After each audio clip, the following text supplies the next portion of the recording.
Hello guys and welcome to another legendary stream right here on Twitch. Dogmaster, congratulations on beating stream limits yet again and also being first. Hope you're doing absolutely fantastic. Welcome in. Hope everyone had an amazing weekend so far and a great Saturday. Thanks so much guys for tuning in. And today is going to be very, very special because considering how far we got a week ago in a single 9-hour session, made me realize that it's actually doable to do above 200k in one session, which means we could very well finish this today. Slight issue. Yeah, you gotta refresh. That should be fine. Slight issue, I just realized right before the stream, I did not back up the world yet. So, just out of reasons, because of corruption and out of stupidity, I need to make sure that I always have the streams backed up. So it's gonna take like another 2 minutes here, for the world to be fully backed up. So I'm quickly gonna wait for that. Yeah, I, for whatever reason, forgot to back up the world, so quickly doing that. I'm glad I checked, because just want to make sure in case of the world going down in a weird way, because we had some chunk corruption last time, so just in case. The world size is, take a guess. I want you to guess. It has certainly gone up after removing the unnecessary chunks. I want you to guess. I mean, you know roughly how big the world once was. Then removed the chunks, cleared most of it, and now it's slowly climbing. Yeah, see, 50 gigabytes is already too much. 50 gigabytes is already too much. Try to lower that a bit. I'll give you some time to guess here. And we have 1 more minute. Just copying over all the region files, because the region files, those are obviously what make the world so big. It's even below 45 gigs, so go even lower. So like, it's fine and doesn't take forever, but it just takes long enough to annoy me here, because I thought maybe it's doable while the starting soon screen is still displaying. But oh, that's pretty good. I can't even it's slightly more. It's slightly more, but you're pretty good. It's 39.9 gigs. That's what it shows here. So yeah, pretty clean. Very nice. Incredible stuff. So 30 more seconds, and then we should be ready to go. Just wanted to make sure everything is backed up. Yeah. So again, today, hopefully, we'll have another great session. I'll be yapping about, and I'll explain everything that happened throughout the week, because obviously we'll have a lot of time to do so. I'm very much looking forward to that. And I'll also explain kind of what the plans are for this project going forward. Okay, this should all be done. Let's move this over and detach the hard drive here. It should be fine. Perfect. And we are ready to go. Okay. Can my headphones please not be annoying? Alright. Cool. Let's freaking go. Noah, welcome in! Yo, welcome! How was your weekend so far? There we go. So I'm gonna switch over here. And gonna hop into it. Did some Counter-Strike clips, got an ace, dang. Yeah, Counter-Strike I've like not really played. I've played it for like maybe an hour. So let's put this here. Okay. Make sure you guys have audio. Professional stream over here. Yep, good. Alright, we are ready. and then gave up. Yeah, I don't know. Oh, right, that's where I was. So, the very end, we did hit another bastion, and I set myself up rather poorly here.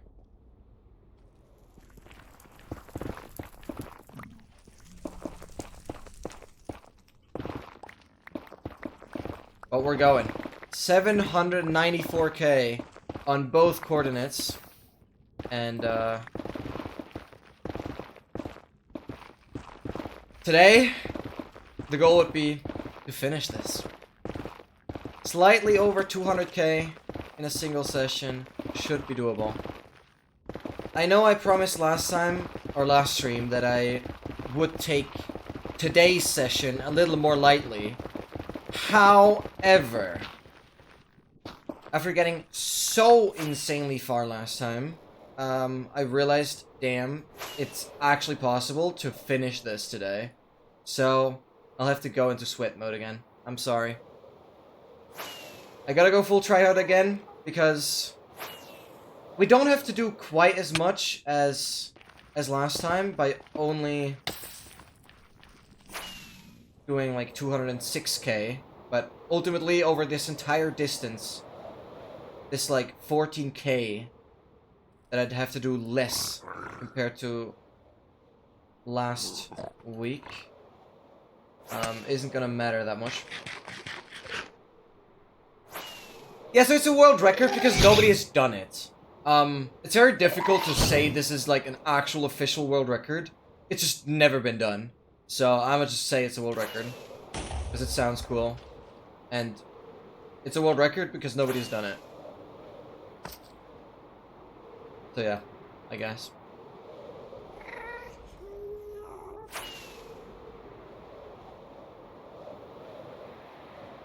But yeah, I didn't put that into the title, actually. I only put that into the tags. Maybe we change that. Finale. Yeah, I'll put that in the title as well. Because why not? I'm allowed to flex. Yeah. Evil. Yeah, I'd see it as a world record as well. Because with this world in general, I have surely achieved to set some new boundaries in terms of what is possible in the game. Because in this game, I've definitely, or on this world specifically, I've done stuff that is not really contested at all. Like, sure, the netherite beacon thing with Dogmaster, and the stack of deep slot emeralds and shards by Leon, but that's it, basically. In combination with all the other stuff I've done, it's unbeaten, basically. Can we finish this stream? Most likely. That would very much be the goal. And I'm putting my mind to it that today we are actually going to leave the nether. And then I'll have to think about how I'm gonna move on with this project. Because I need to move this world to the laptop. Then I have to install the auto hotkey there, so that my laptop is going to be running all the time. And I can like work on the laptop and everything perfectly fine, but it will also have Minecraft running with a simple like program that's basically what the auto hotkey is going to do, that constantly presses W. Even if Minecraft itself is minimized. Is it possible for minimized? I think so. It's even gonna just walk forward, which is pretty cool. That's just how this is gonna happen. For the remaining corners. And depending on how it like interferes with the stream, I will move the world over to this PC and show it off, or just record offline. Like, yeah, I'll move the world from the laptop to this PC regardless when I hit the corner, but I'll either stream it or record it, I guess. Gotta get some cool shots. But I have to think about the map size that we'll have as well. But yeah. It says, I'm just making sure I'm not missing out on anything. Can you just complete the main purpose of the achievement challenge and call it a day? Well, here's the thing. I make the rules, right? And at this point, it's pretty simple. Like, the cheat inventory challenge right now will be done when I complete every single advancement. It's very, very straightforward. We have these 1,119 advancements, plus, obviously, the advancement that I'm currently hovering over, so... Because this advancement gets completed when all the other advancements get completed, so... It's 1,120 advancements in total. When those are completed, then the cheat inventory challenge as a whole is completed. However, I will keep this world alive by always collecting a stack of whatever is new through an update. So we will have to get all the 1.21 stuff as well. Or in fact, a stack of all the 1.21 stuff.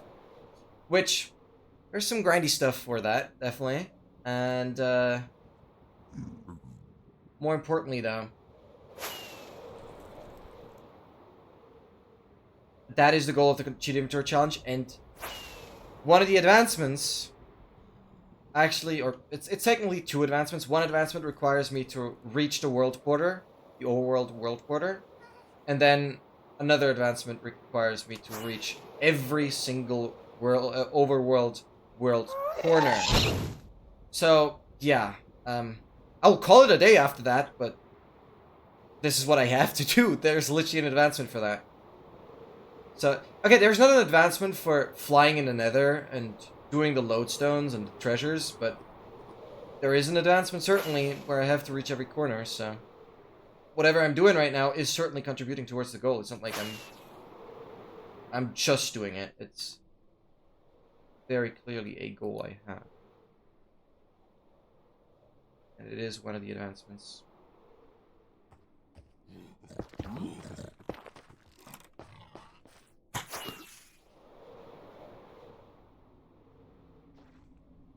Yeah, that will be interesting. That will be very interesting. I want you guys to always make sure that I'm going southwest. Southwest is the main direction I need to go. South is like the second coordinate positive, and west is the first coordinate negative. That's what we need to do. So, like, scream at me if you ever notice me actually going the wrong way. I will mention it when I am intentionally going the wrong way, because I just saw, like, the nether terrain being better. They go around a certain part.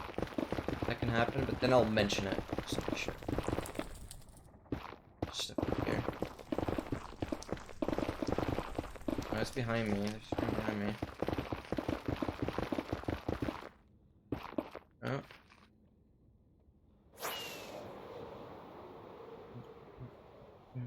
Thank you so much for the song request. It doesn't go far that way.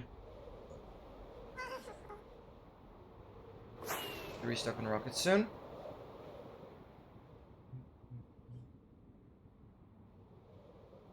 Yeah, I highly recommend you checking out. I'm currently working on the next episode of this project. I'm getting close to an hour of, like, finishing the main part of the video editing process. So it shouldn't take, like, an unholy amount of time to finish the next episode. And I highly recommend checking this out on YouTube. Then you'll have a better understanding of what this entire world is about. And why I created it in the first place.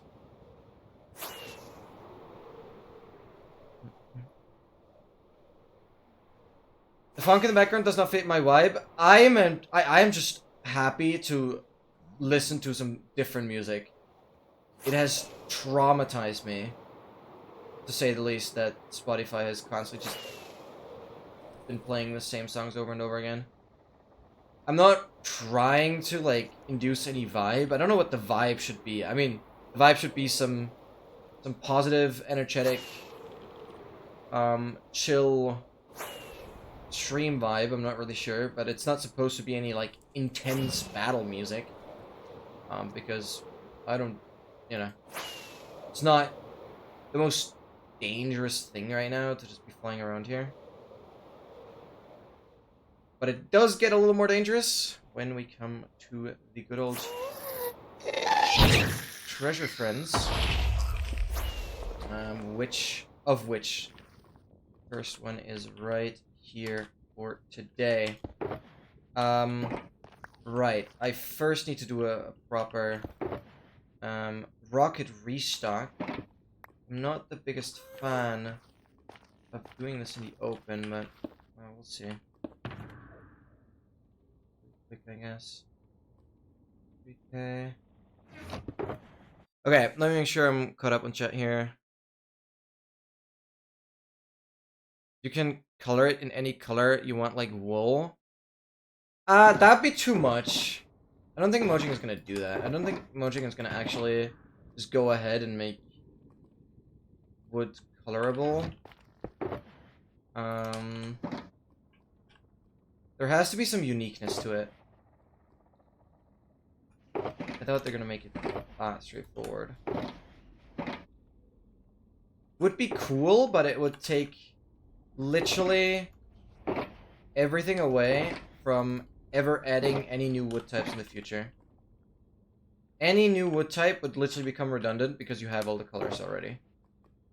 And that wouldn't make it very exciting. Why can I not? So, to be fair,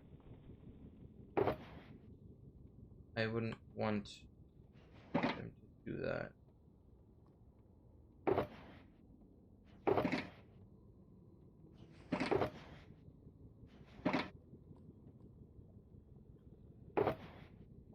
Okay, put that in here.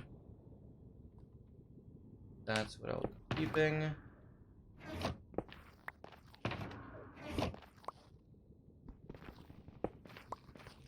Alright, nice. I don't build but I understand, yeah. You went one block east. Ah! God damn it. You drive it gets so unlucky in a sub. Oh, I didn't see it. You got it, but it could have been sub 9 if you didn't get unlucky with the zero cycle. Here's the thing. Here's the thing. Here's the thing. There's a lot of it could have been better if that and that happened. Yeah, that's speedrunning in a nutshell. It's a massive gambling process. What can I say? It's literally gambling. Like, people spend so much time getting the perfect seed. So, I totally understand what you're trying to say, but it's just like, yeah, that's what speedrunning is about. You have to reset over and over and over again, and you have to be able to make the best out of every possible seed. And ultimately, when you get the best seed, then you have to perform. And so, if he whiffs the zero cycle, that's a skill issue. But that is literally the main issue of speedrunning. That it matters how good you are, but it matters the most on an actually good seed. Like, ultimately, speedrunning boils down to pure consistency. You have to be able to perfectly execute on every seed. Yeah, if you fail the zero, I feel it, but you gotta go again. Oh my dude. I had no time window to show the spawner. Yeah, that's speedrunning in a nutshell. And it's unfortunate, but like it is 99.9% of the time. 99% of the time, you will hear the speedrunners complain that they misplayed something or got unlucky in some way, Yeah, because it's just not a surprise.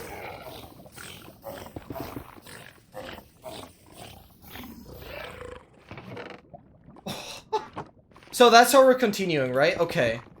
We had 6 god apples last time. First treasure, another god apple. Okay. Number 1 today, plus ingot. So +4 and god apple.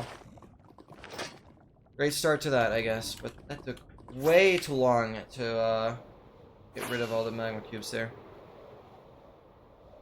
But yeah, there's a lot of ifs and whens in Minecraft speedrunning because it's so luck-based.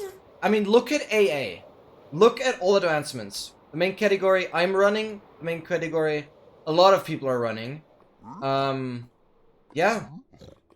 There's like a 1 in 8 chance that you even get Thunder. So 1 in 8 world record pace runs die to absolutely something you have 0 control over. 1 in 8 runs gets Thunder, 7 in 8 die to something you don't have control over. Yeah. Like, there's that. So people play out for 2 hours at the best of their abilities, and if they don't get rolled on pandas and mushroom, yeah, they will get rolled on thunder most likely.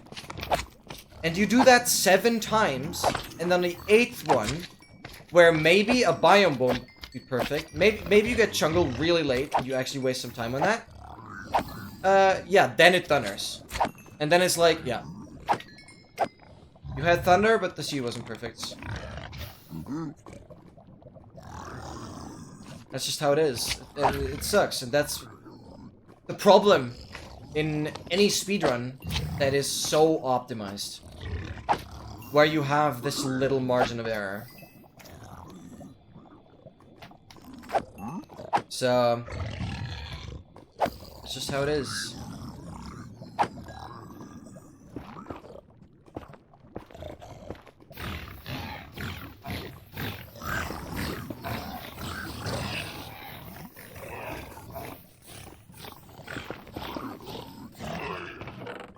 +3. It's 5, nice.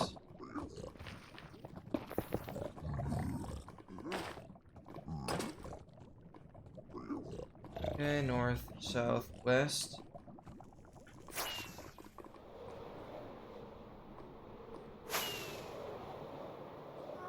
I kind of want to learn zero. Same. I'll definitely have a phase where I'll be doing a lot on 116. And, the lower zero cycles, they seem doable. I definitely want to practice those. But before that, I want to just perfectionize the crossbow cycle, because that's just gonna be my go-to in all advancements, like 116 onwards. So that's what I'll be perfecting first. But yeah, zero is relatively doable, and I feel like I have a pretty good understanding for zero, despite never practicing it, or never even. I haven't even watched a full video tutorial that initially kind of taught most of the runners how to do it. It's like a 20-minute video. I should digest that first. But I understand for most of the towers.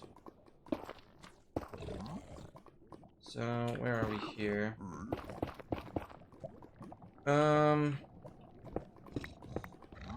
Yeah, obviously today's progress will highly depend on how many treasures we end up getting. Obviously, there's a certain average of treasures, like an expected value that we'll bump into. That won't matter, but if we do somehow get like an insane, above average amount of treasures, then it might actually slow me down.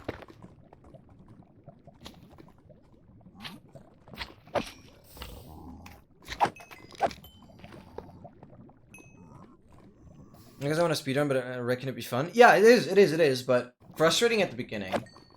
Even though I do recommend at least trying to go for a couple any % runs. Maybe one where you do manage a zero. Like, if you invest the time to actually learn zero, then I would go for a couple runs. But you don't have to. Well, actually, at this point, resetting with a wall is not that difficult anymore because you have a mod for it. It doesn't require as much of a setup anymore as it used to.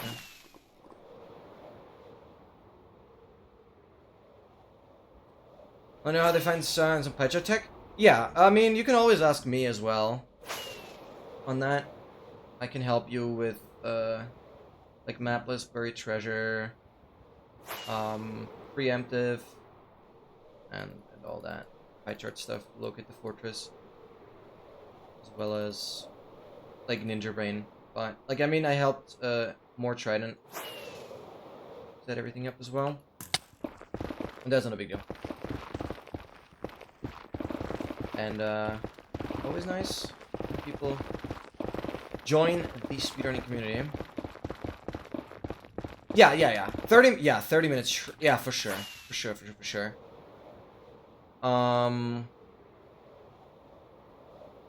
Yeah, I think after like a good week, if you invest like a good week into practicing, I've recently downloaded a really good MCSR, like Minecraft speedrunning practice map, that Feinberg kind of was playing, and I think a lot of people didn't know about that map until Feinberg actually started playing it, and also it came to my attention. It's a really good map where you can practice. Finally, I can practice curl throws. I can practice like all kinds of, you know, sprint crawling, some movement shenanigans, as well as zero cycle, proper one cycle, bash and practice. It's literally all in one map. It's pretty insane. Like, the map itself has like 5 or 6 different data packs that work with it, and it's pretty freaking insane. Like, it's an impressive map, and I think it did get updated recently. Dig down. Probably gonna be a bit of a corrupted treasure here. Actually horrible in staying alive in the early game. I mean, the biggest tip I can give you is, like, just...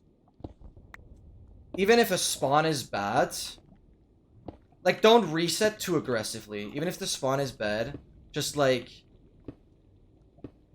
try and play it out. Because at the beginning it doesn't matter what the time is. You just gotta play the worst seeds. Because just the more seeds you play, the better you'll get naturally. Oh, I'm way far over here. So, you also gotta play some of the really bad spawns. Because then, usually, the Nether and the End seem to be better. Like, if the spawn is bad, if the overworld is bad, then usually the Nether and End are better. So it kind of balances out that way. Which is really neat, and so... yeah, try to play it until it really isn't possible. Until you have a couple dragon kills done, because then it's also not the pressure of, like, first proper speedrun completion.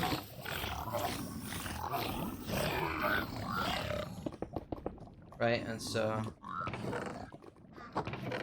what is that? Wait, was that God Apple? Yeah. Oh my god, I nearly missed the God Apple. That's insane, man. Well, not the missing part is insane. It's just insane that 2 out of 3 treasures had a God Apple now. Yeah, it was, like, weirdly hidden amongst all the, like, gold blocks.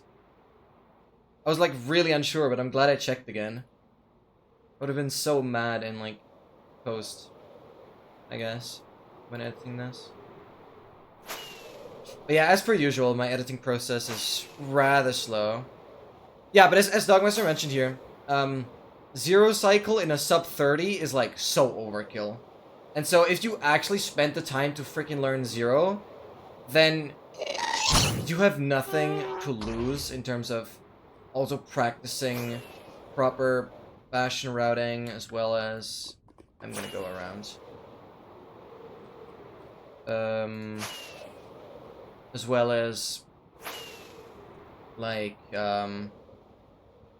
I don't know, looting shipwrecks properly, fast looting in the first place is like a mechanical skill, doing the fast looting that I kind of did for the rockets earlier, but I didn't always do it. And then yeah, I don't know, just blaze bedding, all the basic mechanical stuff. Maybe even practice bow die, which will shave off a couple seconds. But I mean, then you're already on a pretty high level. I might actually practice bow die because it's honestly not a big deal. There's not much to it. It's just that you enter and exit a boat whenever you throw the eyes, or even when you go through the nether portal, line into the overworlds, because it will put you on better chords. About to calculate. Pretty interesting stuff.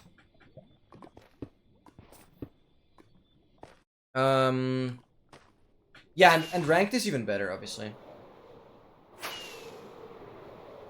And as your speed on many runs with it. Oh. Well, yeah, no, as a speedrunner, you'll have to push through some up and downs, that's for sure. Things won't be easy. This obviously highly depends on the type of person you are, but if you get upset very, very quickly, like about minor mistakes, yeah, then it's gonna be tough. Because ultimately, obviously, it's all about perfectionism, or trying to play as close to perfection as possible, but that's not the level you want to go for. It'd be ridiculous, because the skill ceiling is pretty high, and like, aiming for a sub 10, that will take a couple months, that's for sure. But sub 20 is definitely doable. Sub 15, yeah, I believe in that. I believe in that. Those additional 5 minutes from sub 10 to sub 15 are like very, very crucial. Yeah, no, yeah, like definitely with a 0, because you shave off like a good minute of a good end fight if you do 0. Like, yeah, but obviously you first gotta practice 0, and it's not that easy, hence why not everyone does that. I think you don't even have to 0 for sub 15 to be relatively doable. Like, we have such good resources online to, like, actually learn strats and stuff now. Especially with the recent update of the, of this practice map. I can send a link in a second here. That will make stuff a lot easier. Let me quickly make sure. Yeah. 5 to 6 beds. You're good to go. Shouldn't be a big deal. I got decent at fast looting. Yeah, it's actually relatively easy. It's just hotkeying. I highly recommend in general that you have a hotkey for like every inventory slot. Not inventory slot, every help slot. And then first get used to all the hotkeys. Work from there. Definitely helps.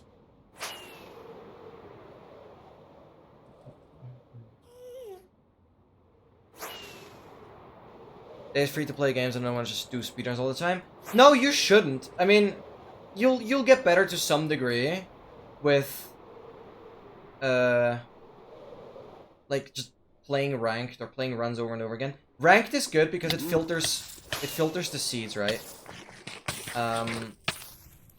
So you'll have guaranteed completable seeds, because they're like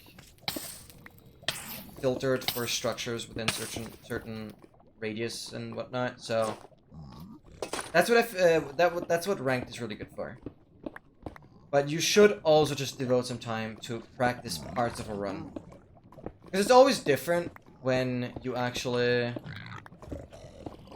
are in a run, which adds a little bit of pressure.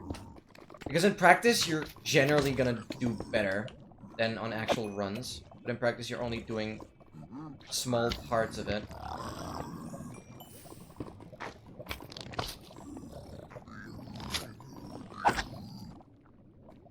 So yeah.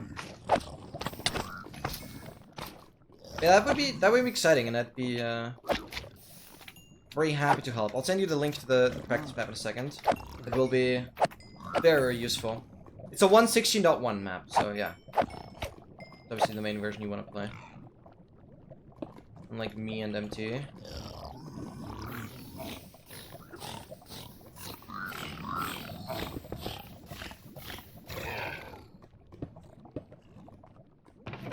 Dude, what is going on, man?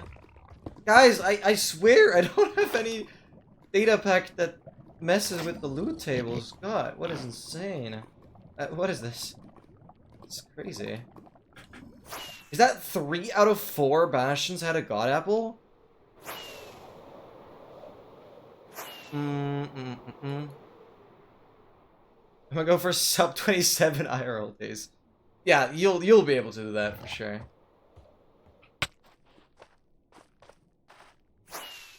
Sub 27. 1 to 9? That is brutal. How do you press 9? The hell? Explain me that. Unless you have mouse buttons. I mean, that's a different story. Getting used to the hotkeys? Yeah. Like, I like a half a year ago, changed my inventory hotkey, and it broke my brain for a good while. For tab crafting. So I can use, like, you know, I open up the inventory, I press tab to activate this, and then spacebar to toggle that.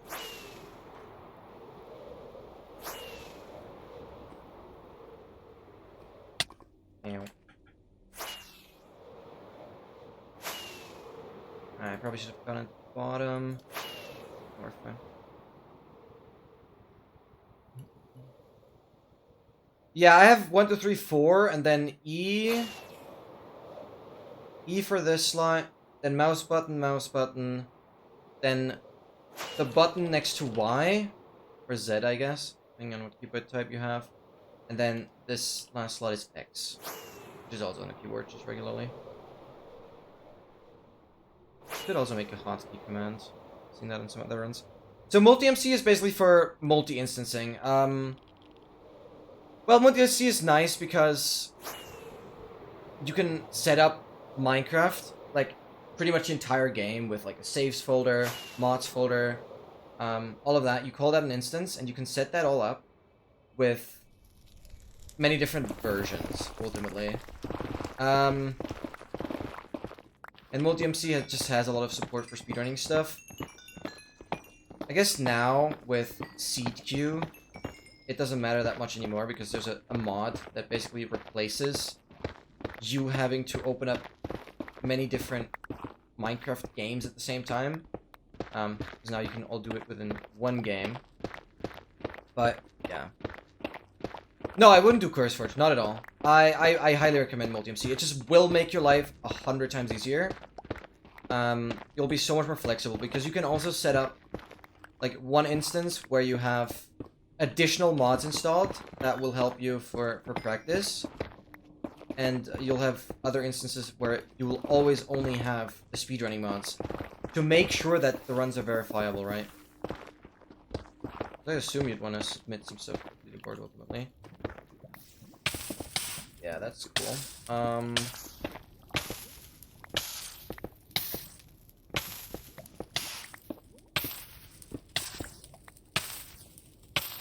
Okay.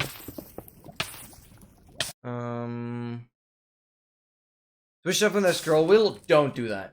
If I can tell you one thing, then please, please, please, please, please, please, try to play the game without ever scrolling. Because as soon as you get nervous, I guess this depends on how well you can control your nerves, but as soon as you get nervous, there's a high tendency you just over scroll because of, like, being shaky or whatever. And this is normal because very, very talented and good runners, you can tell when they realize that they're on a good pace and their heart rate goes up. It's like, yeah, you're much, much more prone to errors. Older brother Hook is so cursed and sensitivity is so low.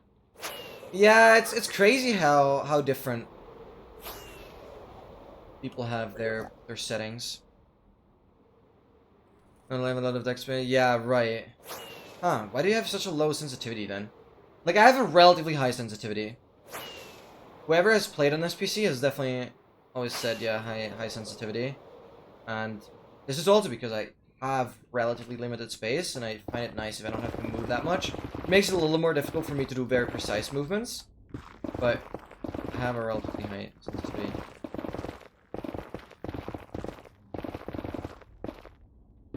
So when my computer reaches, that's the next thing, like, multi-MC is just so much more optimized, and it's like an open source thing as well, which I don't know if CurseForge is, and there's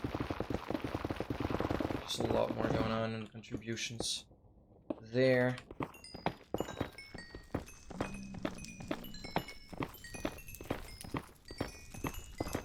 I feel like a lot of open source things are just better in general because there's multiple. It's just easier to kind of see what the program is doing and detect bugs and stuff. You have access to the entire source code. Too much? Rarely. Yeah, I got you. Yeah, yeah, I think we've spoken about that. Why was there a little delay behind that rocket there? Concerning. Wait, 5-minute lag.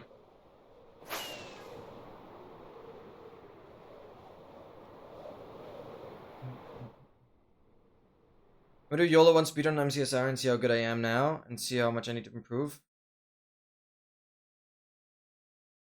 Oh my god! Dogmaster and Noah 1v1. That'd be kind of fancy. Dude, I'm just jumping in lava. I think... No, I'd like... What I'm trying to say is I wouldn't be able to tell who's gonna win that at all. I wouldn't be able to tell.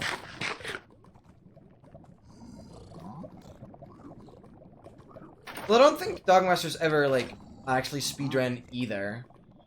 He just has seen me play a lot, and maybe learned a few things here and there, but I'm not at all even remotely close to the top runner, so... This should be a pretty fair fight, actually. You have done some resetting. Yeah, you said that, yeah. We talked about it last week. True. Alright, I'm gonna send you, apologies. I'm gonna send you the, speedrunning practice map real quick. It's a really neat map. I haven't checked it out yet. I've just seen it from Feinberg. Because it's a really, really good map overall. Oh, Mr. Beast, new video. 7 days in an underground city. Okay. So, CSR practice map. This one right here. Releases. I'll get you right there. Boom. Just download the zip file. I'll do you, Dogmaster. This map is really, really nice. I haven't played it yet, but I think the map is pretty self-explanatory. It's a 1.16.1 map, and it has all kinds of cool, like, speedrunning related practice features for, like, literally every aspect of the run. Even some things help very nicely for AA as well. So, I'll look into that. How do I allocate more memory to multi-MC? You'll be... On the main layout, there should be, like, a settings wheel somewhere. It should be fairly straightforward to find. Just look through the settings. And then you should see something with, like, 2,000 to 4,000 megabytes. I think that's, like, the default. Or, like, 4 gigabytes. And then just... I kind of recommend using the arrow keys to increase the amount and not type in anything. Because that way it's like a cleaner number that is like more adjusted to the power of 2s and stuff, blah blah blah. Just programming stuff. So don't just type in like 16 gigabytes. Try to use the like arrow keys that are provided there to go to 16 gigabytes, because it will be like 16 gigabytes and a little more because of how the byte and bit conversion. Not that. Yeah, like some sort of conversion makes it a little weird. Whatever. Yeah, like I'm set to 20 gigs here, and I always have like 20 gigs allocated on any world I play. Yeah. With 16, you should be able to do 10.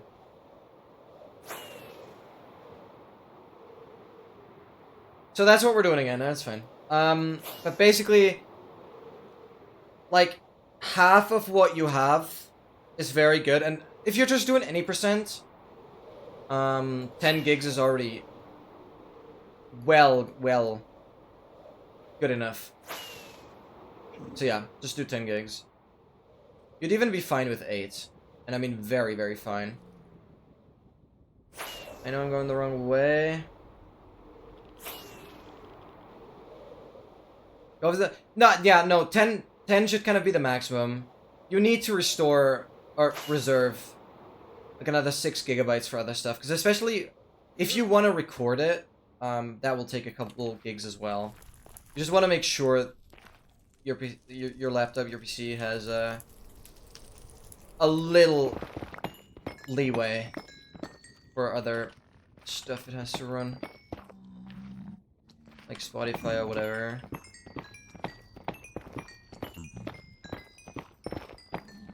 But yeah, goal, welcome in.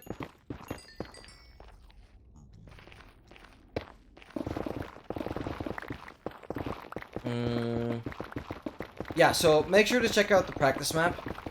I highly recommend it. It's been updated recently, and it's incredible because it kind of combines all the previous practice maps we used to have with separate practice maps for Bastion, separate practice maps for Dragon practice and all that. You know, all into one, which is incredible. Incredible masterpiece. Oh, this is cool. Alright, I gotta check it out. Boring. But it's a sick room portal, not gonna lie. I rarely see room portals during these travels. Those are pretty neat.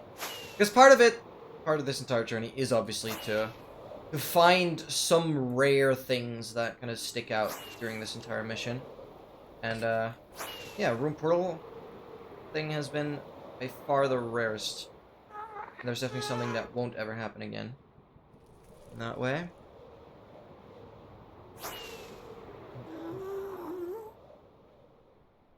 It's ranked based matchmaking, so you will be it can take a little bit. Sometimes, I mean, right now there should be a lot more players online. Like Saturday evening is like probably the most active time of the week where people are online. It still take a little bit sometimes, but you will be competing against someone that is also relatively fresh. But at the beginning, it won't know your rank, so that makes it a little more difficult. But I'm going to be curious to hear what place you'll have on the leaderboard. I think it's going to be 5 placement matches left to play until rank is going to be revealed.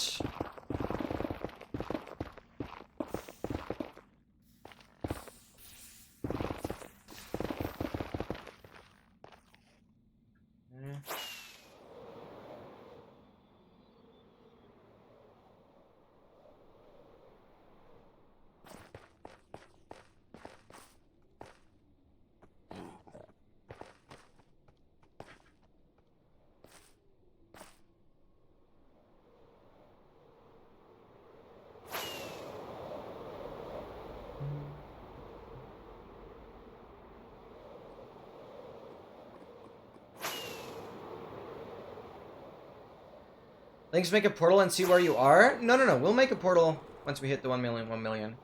I'm not gonna... Because I don't want to have to say that I went the 1 million, but I exited the nether in between. Like, that doesn't make sense. It has to all be done with one go, never leaving the nether.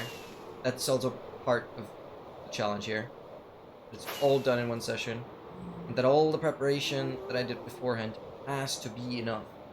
But yeah, I'm very over-prepared. Like, I have way more rockets, way more food, way more fire res than I could have ever anticipated here. Like, I'm so over-prepared. Can't believe we already found 3 god apples today. 4 treasures, 3 god apples. Insane. Which is like half of what we did last time. Last time we had 6. It's insane. I'm going the wrong way.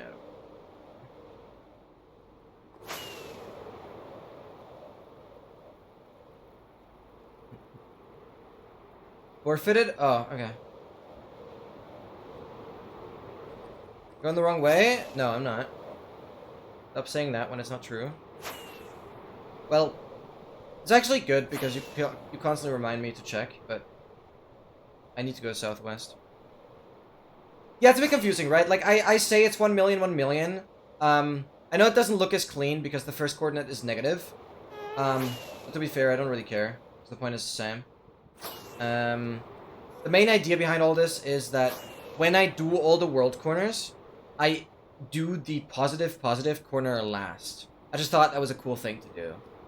That we end up positive, the most clean looking coordinates, and that we do those last. So it's like, it goes southwest, then northwest. Like, I kind of hit the southwest corner first, and then we go in like a clockwise fashion.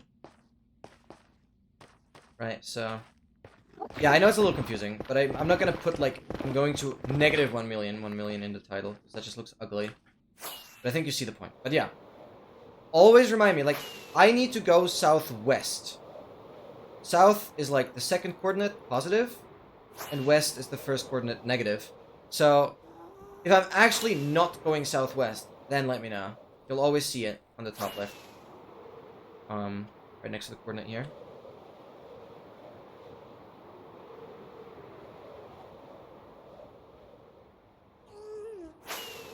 So I can add gambling. Save up to... wait, what is... oh, is that the make a command thing? Oh, but like... okay, hear me out. We have an exclamation mark gamble command. So, this is all a bit confusing. Maybe Dogmaster can explain. We have exclamation mark commands. And then we have exclamation mark all commands. And then we have exclamation mark commands all. Because I'm using 3 different bots, but the last bot doesn't have an actual page. It's a Google Doc I had to make. It's a bit outdated, but all you need to know is there is an exclamation mark gamble space, and then you just put some amounts. And it's obviously an amount of points that you need to have. We have a gamble command. But be aware, there is no gambling I can add using the actual... yo, Oscar, welcome in. Using the actual channel points. These are points. So, the channel points that you spend on rewards are different, because those you can't gamble with. The only way you can actually gamble with the actual channel points is by doing, like, polls and stuff. But these are... I guess I just call them L points, and the channel points are the L coins. It doesn't really matter, but these are basically for a leaderboard. So you have the exclamation mark leaderboard. I might have to clear off some bots. But this is like a different leaderboard, where you can also see the watch time and everything. It all runs through Stream Elements. And this is the leaderboard you're kind of fighting for. So these are not the channel points. These are their own points to gamble. It's a little... yeah, it's a little complicated, but, like, I hope it makes sense. Because I couldn't... there's no way you can actually gamble with actual channel currency. So this is like an independent currency that is solely for gambling and solely for pushing onto that leaderboard. So you can do exclamation mark gamble space all, or you just do exclamation mark points. If you do exclamation mark points, it should just give you the amount of points that you have. Or is it exclamation mark coins? I am stupid. It's been a bit, but I mean, yeah, if you just do gamble all, you just saw that. Went all in and you lost 500, yeah. So if you gamble all, it's a perfect 50-50. So unlike in real life, where the bank ultimately just wins, you end up always having a perfect 50-50. So you either win or lose. There's no hidden thing that makes you lose more often or whatever. It's either win or lose, and you either double what you spent or you lose it all. Yeah, there's definitely some strategy to that. That you only gamble with you can also gamble with percentages. You can gamble with actual amounts, you can gamble with percentages, you can gamble all. Yeah, that's pretty much all you need to know. You can do like gamble space 50% all in one word. How do I get more? Yeah, you only get more through watching. Obviously, if you're a sub and stuff like that, you'll have a bit of a multiplier, so you'll gain them a little quicker. But through watching, every couple minutes, you'll gain like 5. You'll just have to be a little patient. Maybe the command was on cooldown. You should be able to do exclamation mark points or exclamation mark coins or something like that. I mean, you can just do... Yeah, like the gamble command is on cooldown, but if you do gamble again, it should show you how many points you have. Yeah, expect points. There we go. That's what it was. And then it also shows you the rank, right? There's 1,300 people currently on the leaderboard. And obviously there's a couple with 0. Also, I don't earn any points. Also, like, all the bots and myself, I don't earn any points. I don't want to take away from the leaderboard. I want to keep my watch time, though. So on the watch time leaderboard, I'm still up there. Because I guess it counts my streaming time as watch time as well. Which is pretty neat because it like kind of shows how much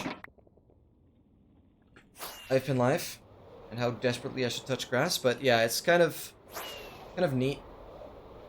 But for the points leaderboard, I want you guys to fight for it. But I apologize. I probably have to clear some bots that are on top of the leaderboard because there's always some bots that are just kind of always in the channel and they just earn points all the time. 7-second video. Yeah, let me know if you sent it. But I gotta get going today. Like today, I apologize, and I know I said something different last week, but for me to actually finish this today, I have little to no time to take any breaks. I gotta go the full 9 hours. Because otherwise 200k in a single session won't be possible. And I really, really want to finish this today. It would mean so much to me. And it would literally save me an entire week. Most likely.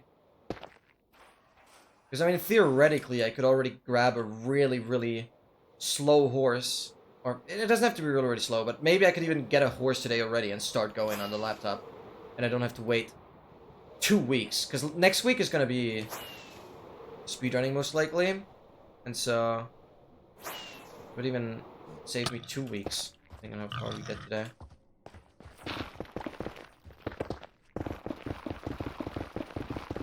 So it kind of matters. Let me know when you've sent it and into which channel, and then I'll quickly check it out. But guys, that doesn't mean I'm gonna check out every clip now you're gonna send because I need to get going today. I know I'm kind of stressing myself, but I know how limited my time is when I have to get 206k on both coordinates traveled in one session. This last time we barely did 220k.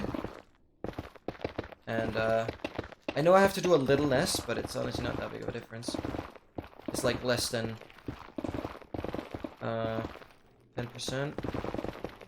Less than 5%. No, close to 5% difference, yeah. There's not much.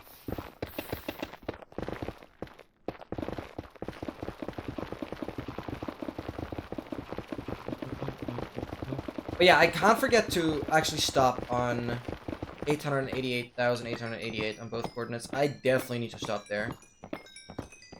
So please remind me, guys. There's a good chance I'm gonna just go past it, but I need to make sure I get the screenshots there. It'll be a pretty epic milestone.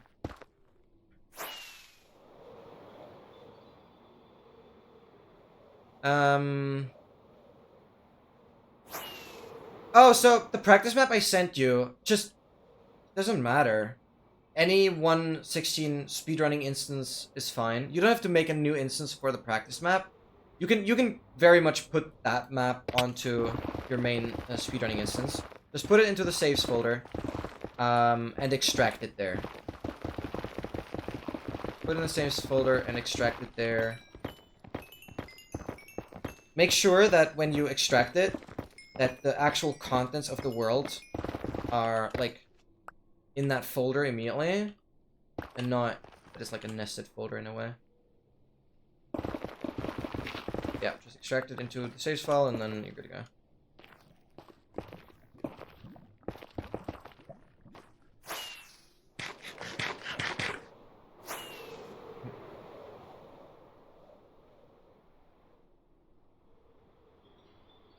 Yeah, just move it into the saves folder. It's just a single player world.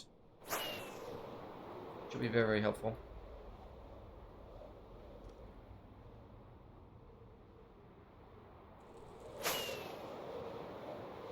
Yeah, so to come back to that goal, there's no need to add a gamble command because it's not going to be any different from what I already have.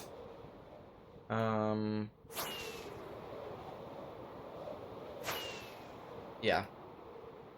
Obviously, if you did redeem the gamble request command, like if you requested a gamble command and you actually redeemed the reward, I would have just refunded it because the command already exists. If I just took the money, then I would have scammed you. But yeah, we have a lot of commands that are meant to kind of keep you entertained, even if the stream is rather boring at times. Like, just check out the exclamation record randomizers. We have a lot of Minecraft-related commands that you can mess with that have some randomization to it, which is always pretty interesting. And then we have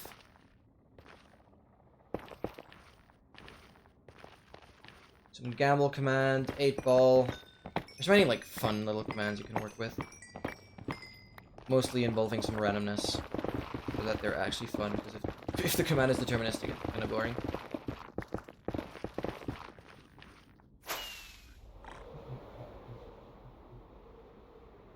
I think crashed when I dragged it in. Yeah, because you dragged in the zip file. That might be annoying. I wouldn't drag it into the... Like, what do you mean with dragging it in? Into the file explorer? Because I would definitely do it through the file explorer. Then you should be fine. It probably crashed because you dragged in the zip file. If you do it that way, then you'd have to extract it beforehand. But I recommend just going to the saves folder. Like on multi-MC, you can right-click the instance that you have currently running. I'd probably close the instance, just to be sure. I'd right-click the instance and then click on Open Minecraft Folder, and then double-click on Saves, drag and drop the practice map in there, and make sure to extract it. I think extract here should be fine, actually. Depends on how the zip file was extracted. Basically, just make sure when you are in the saves file, in the saves folder, you just extract it there, and then if you double click onto the practice map, it should like not be another folder, but it should be like map data. Just to make sure you've extracted it properly. Because if you say extract to folder blah blah blah, then it might be that you have like nested folders, like one folder in another, and then you have to drag out the inner one so that it all works. But if you're unsure, there's plenty of tutorials on YouTube on how to download any map. Very straightforward. We'll figure it out. Minecraft is very easily customizable in that regard. Just have to make sure that you have the right layer of folders when you import it. Make it so when we can trade our channel points for gamble points. Yeah, here's the thing.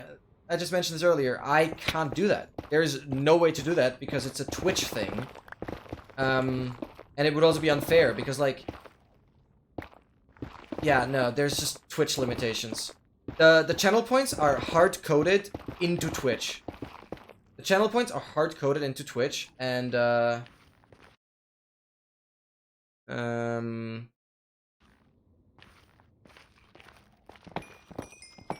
that basically means there's not much I can modify. I can only influence the channel points by actually using Twitch integrated features. Why did you delete that? It looked like some sort of password. I just wanted to make sure. I was actually kind of scared. And I'd rather do that than you realizing you pasted something wrong. It just didn't seem like a message you actually wanted to type. I'm just sorry. I'm just like... rather going sure than not. Hope you don't blame me for that.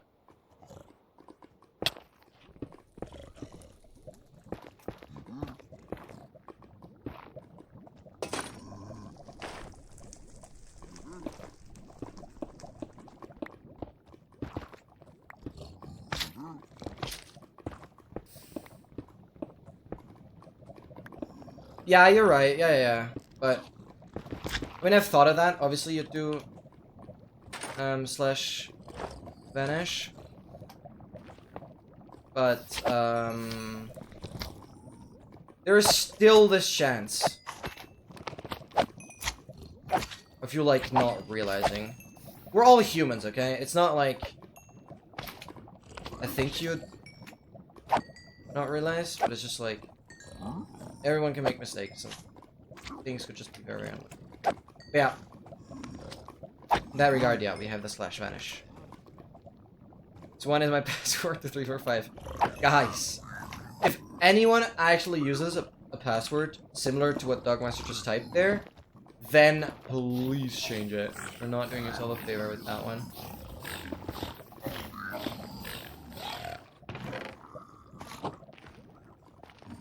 Another ingot. What a surprise, and not a god apple. Yeah, we've had, what? 3 god apples today already, yeah. Oh god. That was a little risky, but fine. I mean, I always have fire as in my hotbar. Exactly that. Make sure I have some netherrack.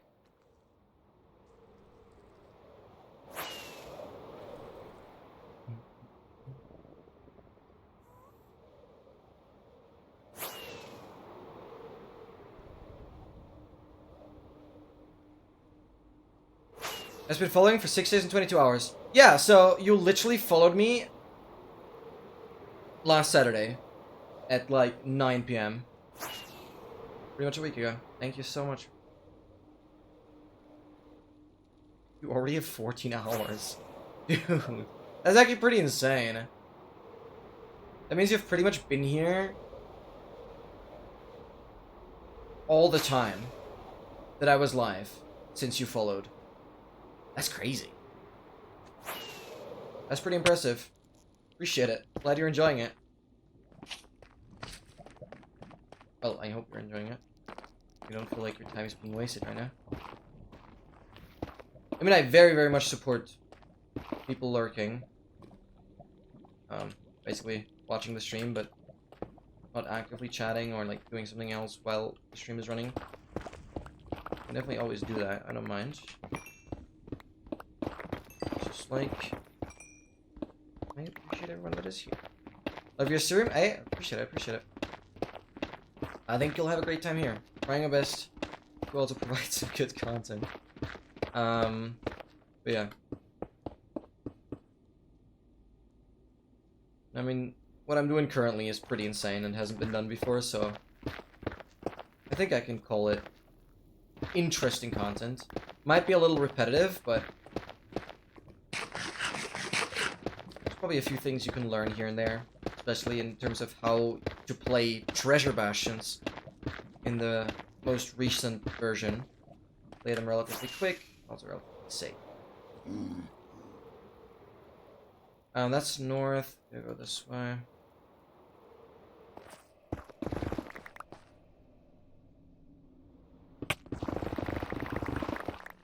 And then Y69, like no joke, it's actually Y69 that seems to be the Y level where you have the most like nether air. So it's usually good practice when you're in a wall. I mean, usually for speedrunners, you can use the C value up here to detect chunks that have air. But with my mod set up here, like this is obviously not valid for speedrunning. With my mod set up here, the C value doesn't work.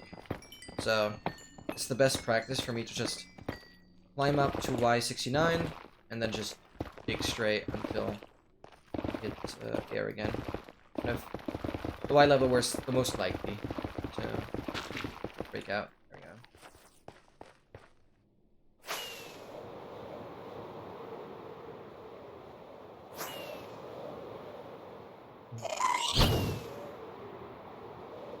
Fireball still go off? Ooh! No. Thing. Because we still have this record that ghasts have to fight for of doing the longest ghast fireball shot. We've had some good contenders. Doubt it will be beaten, but maybe there's one ghast that aggroes at me in a perfectly suitable spot where there's just like air for a really, really long time. The ghast fireball just keeps going. Because yeah, it boils down to those kind of things that end up being the most interesting that you experience here. I mean, I used to have a little bit of a different approach to every treasure bastion, which made the treasure bastions a little more exciting. But now I'm pretty confident with how I'm looting them, so they're relatively safe. Relatively safe. Still gotta be fully aware of what I'm doing all the time. I can't just go autopilot, especially when I do the treasures, but usually it works. Oh, has the music stopped? No. Very quiet for whatever reason. Turn it up a little bit.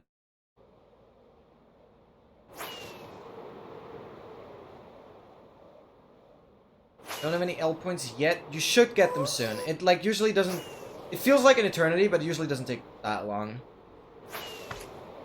We'll give it like 2 or 3 more minutes.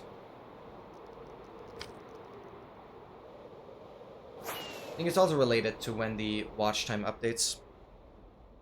Also, guys, this is your first friendly reminder to stay hydrated.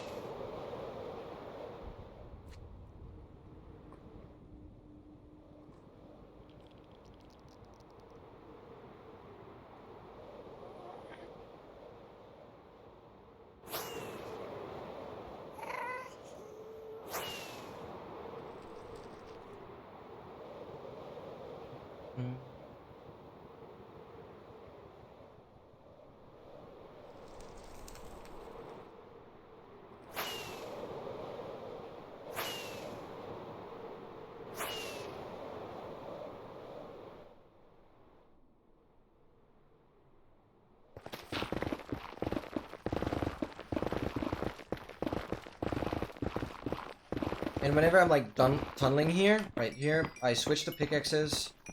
I mine with a fortune pickaxe, get the levels, repair the other pickaxe. I always love those TTS.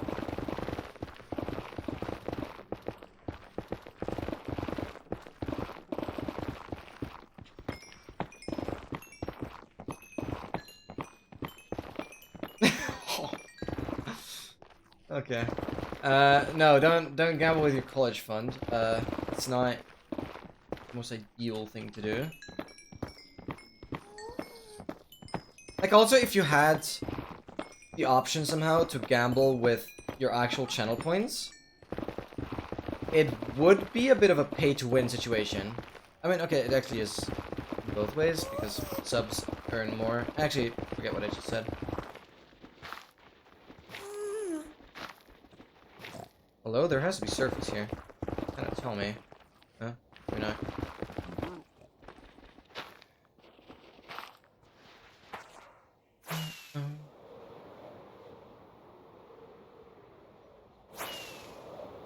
Damn it, landed on red. Ah. Wait, we do have an exclamation mark roulette command. I think we do. 34? I don't know how it works. 134 L points. Oh, yeah, yeah, we have an exclamation roulette. You just give the, it's the same as the gamble. You just put a number, the number of L points. I guess my channel currency are the L coins, and these are the L points.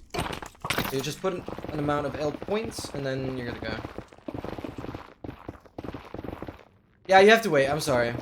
I mean, you can literally gamble with 1, right? Like, you'll gain 5. As soon as you have some of the L points, you'll have, like, at least 5, or maybe even 10. I don't know how many you get at once, but you'll get multiple at once, so you'll be able to do, like, multiple runs with just 1. Yeah, you gotta be patient. It's a bit annoying. I'm sorry about that.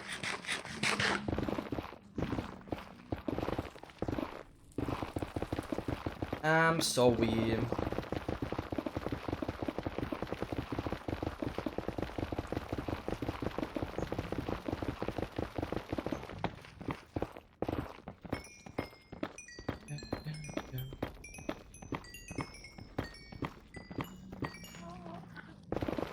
Alright, guys. I'll quickly go to the bathroom, and when I come back, I'm pretty sure, Willie, you'll have, your channel points. I'll be right back.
I don't think you can do at... Yeah, no, there is an extra give, yes. Okay, I'll just do that.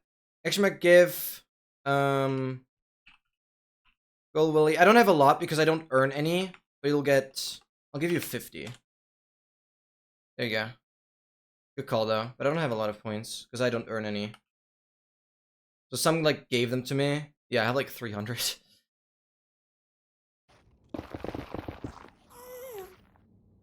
There you go. Use them wisely, though.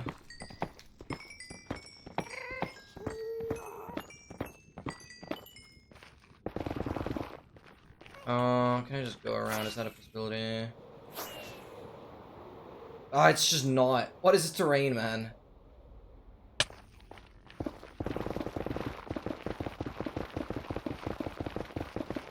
Wow, my coordinates are, like, incredibly equal. That's insane.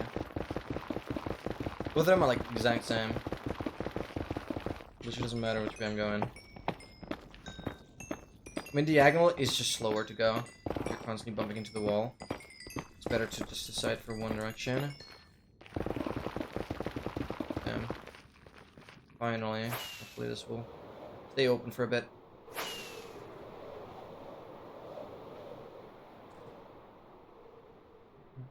So, what I recommend for this kind of gambling, again, I don't promote gambling with real money. I mean, I'm a family-friendly channel. I shouldn't promote any gambling. So I don't, obviously. I haven't ever actually gambled with real money ever before.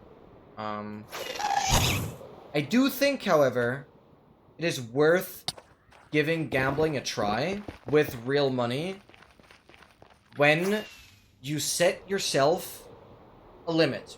So you go in with like 50 bucks, whatever, and you're fine, and I mean totally fine, with losing those 50 bucks. Then gambling is okay. If you go in with a set amount of money, and then you leave. I mean, if things go well, you have more, but always go in with a set amount that you're fine with losing. Then it's alright. Then it's totally alright. And there's nothing wrong with it. Because all the gambling addicts, they ultimately spend too much on it. And that's the main issue behind gambling. Right? That they end up they don't set a proper limit. Because then they're not fine with losing what they spend, and that's the main issue. Basically, though, also, this gambling command is perfectly 50-50. So, like, if you gambled, like, 5,000 times, the average will be pretty close to a 50-50. Ultimately. Of course, it can happen that you end up winning multiple gambles in a row, but then you also have to end up losing the same amount of gambles. Because it has to average out. That's the law of large numbers. Pretty interesting stuff. It's basic statistics. And, what a crazy fortress. I don't know why this one sticks out so much, but we're taking a screenshot. Basically, by taking a screenshot, I will let my editing links future know. So basically, when I edit this, I'll know that, something interesting has happened. Because obviously, scrolling through 50 hours of footage, is rather annoying. So by taking a screenshot with, like, the chat popping up, I'll know that there is something interesting. To put into the video. Because I'll, like, separate it into two parts. One part of the video will be a nice little montage with me looting every treasure bastion. And then the second part of the video will be all the cool, interesting nether features and whatever, terrain-wise. Interesting features I came across. Will be an interesting video for sure. But I'm currently working on the 15th episode of this, so feel free to check this project out on YouTube. Pretty nice. I'm approaching half of Aaron's points. Let's freaking go. Like, that's gonna be huge. Even though Aaron is still continuing his sub, I don't think he's actively watching anymore.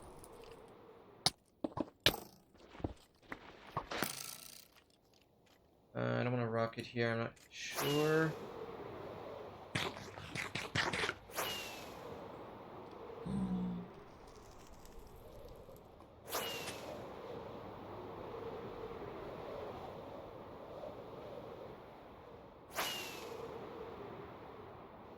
What? You only need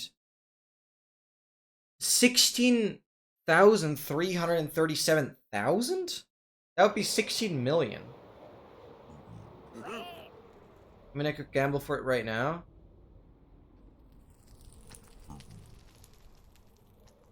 Oh, okay. Sorry, I got me confused. You need 16,000 more. Yeah, no, all good. You need 16,000 more. Wait, but how are you... Oh, okay, so you need 16k more, and then you're halfway. I got you. Okay, sorry, that, lagged my brain. A classic brain lagger. You call that? No, that's what I just call it. Actually, nobody said that, ever. It's my made-up word. Just wanted to sound professional. No, it's not your brain not braining. It's just this, habit of typing K at the end. Like, that's very easily explained. It's this, you're used to typing something, or used to doing anything in the same way over and over again, and once it's slightly different, the type happens, I guess. Still trying to do the practice thing? Wait, are you already practicing, or are you still experiencing issues with installing the world? Because then I'll quickly show you, I guess. Let me know what the issue is. I'll quickly show on stream what you need to do. Okay, hear me out. So I open up my multi-MC. Then I hear, it's a little bit of a hint. 116. You right-click this instance. Right-click. Go to Minecraft folder. Oh, you could even right-click and view the worlds here. This will show all the worlds that are available, and then you can view the folder down here. It does the same. You just want to be in this .minecraft folder. Go to saves, and then it's this LBP. That's what I recently installed. No, it's just MCR proxy. Sorry, yeah. Basically, you need to unzip it. I still have the zip file here. You need to unzip it, and then you need to unzip it in a way that when you double-click this file, you have all this. Right? Because it might be that if you open this, there's another folder. But you need to make sure that whatever's within the saves file, the name of this doesn't matter. Like, you can name this whatever. But whatever's in this folder has this right away. With the icon.png and all the data and all that. Hope that helps. Just double click and you have to have all those files that I tried to say earlier. Then you have it unzipped correctly. Because it could be that it's a folder within a folder, which then doesn't work. Whatever folder is in the saves folder has to have the data, icon, PNG, and all that immediately in there.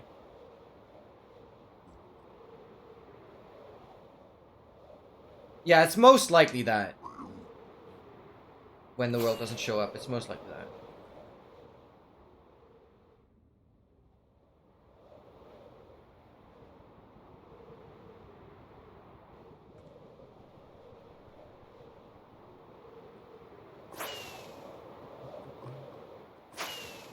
Yeah, and so for these randomizers, for example, for the roll end portal, this is exactly calculated the same way how an end portal generates in the game.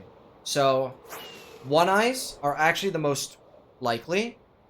Then you have 0 eyes, then 2 eyes, then 3 eyes, and so on. And it's like 10% per end portal. And there's 12 end portal frames. That's why, because it's a 10% chance, but 12 end portals. So like 10 times 10% would already get you to 100%, but you have 2 additional end portal frames. So kind of spills over. So like 12 times 10% is slightly more than 100%, which basically, that's the easy approach to saying that that is why 1 eye is more common than 0 eye. But yeah, it perfectly reflects it, and the next goal that hasn't been achieved yet is the 6 eye. 5 eye we've had with a percent of 0.38, but 6 eye with a 0.35 hasn't been done yet. I mean, I've managed to, when making this command, it's just some basic JavaScript. I actually just put the entire command in like a loop and ran it like 100 million times over and over and over again, and only printed out the highest result. And I actually managed to get an 11 eye that way by running it 100 million times in one go. I'll still go for the 12 eye, but obviously if I run it exactly 1 billion times, then no, wait, it's a trillion. That makes sense. Yeah, it's a trillion. Not a billion, it's a trillion. But I guess, yeah, if I just run it enough times, then I'll also get the 12 eye. I might go for that. I doubt the 12 eye will ever happen in the chat here, but 6 eye hasn't been done yet. Yeah, it has to be a trillion. But I remember, I guess I ran the 100 million loop a couple times, because running something 100 million times actually does require some computing power, and because I used some sort of online tool to run this JavaScript, it did take like 20 seconds or so for it to run, so I didn't want to make it more than 100 million. in case of it like actually crashing or whatever. And so I just ran the 100 million. What am I doing? I just ran the 100 million one like 5-6 times until I got the 11i. And so ultimately, if I just run it for close to 1 trillion times, then I will get the okay, buddy. I will get the 12i. Yeah, next goal to aim for is the 6i, which it has to happen soon because we've had like 8 or 9 5i's. So the 6i has to happen soon. 20 sec. Yeah, I know. I was surprised by how quickly that went. Like, I didn't even run it on my computer. Now in hindsight, I'm realizing I could have just easily ran it on my PC and it wouldn't have been a big deal. Because it's pretty neat. With uni, I have access to all the good coding software. That is PyCharm for like Python stuff and IntelliJ for JavaScript and HTML and all that. It's pretty freaking cool. Like, it's all from they're called Brain. I'm stupid. You guys know what I mean. This is gonna be hard. Wow. Did the map work? Did you get it fixed? Dogmaster offered some help. What is the current update on that? Oh, I'm going east. I got it. Perfect. Like, what was the issue? Just so I know for next time. Trying to practice? That's the whole point. Yeah, it will be hard. Yes. You're not doing the 0 cycle immediately, right? You should, just for your sanity, you should first do the regular 1 cycle, then do crossbow cycle, and then do 0 cycle. Just, yeah, you'll find some tutorials online. Otherwise, just ask me. I can link you some resources. There's some good resources. Oh yeah, I should also update that. Let me note that down. There's some resources on the end again tutorial that I uploaded. So like, just look for the end again, the dragon kill tutorial that I uploaded, the advancement about it. There's some tutorials I've linked there as well, but I'll make sure to put the practice map into the description of that video because I want those tutorials to kind of be a good central location for all kinds of resources related to all kinds of advancements. Obviously, it's a different story if you do all advancements and dragon kill is required, or if you just end up doing any % runs. I mean, regardless of what you're doing, ouch. Regardless of what you're doing, crossbow cycle is the easiest to get consistently because it works for AA and any %, and basically, even if you don't need the dragon kill, doing the crossbow cycle is neat because you can spam 2 bets at the end because of the knockback. I'm gonna recharge on rockets.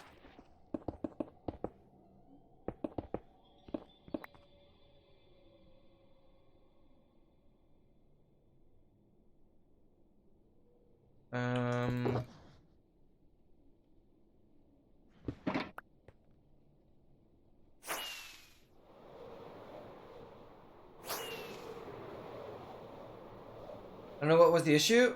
Okay. Yeah, for me it's just always interesting to know what the issue was for next time. Somebody has similar troubles. And maybe, like, you actually encounter an issue I haven't ever came across. That's just always good to know. Because that's how we learn. Yeah, as long as it works, totally fine. The most crucial thing is what I showed earlier, that whatever is in the saves folder, the folder of the name, like, what? The name of the folder doesn't matter. It's just that the contents of whatever is in the saves folder has to be a folder, and then inside that, all the data, icon, PNG, and all that. There can't be just like one folder in there. There has to be more than that. So if it's just one folder, then we have like one layer too much extracted, and so you just need to drag that one folder back into the saves folder.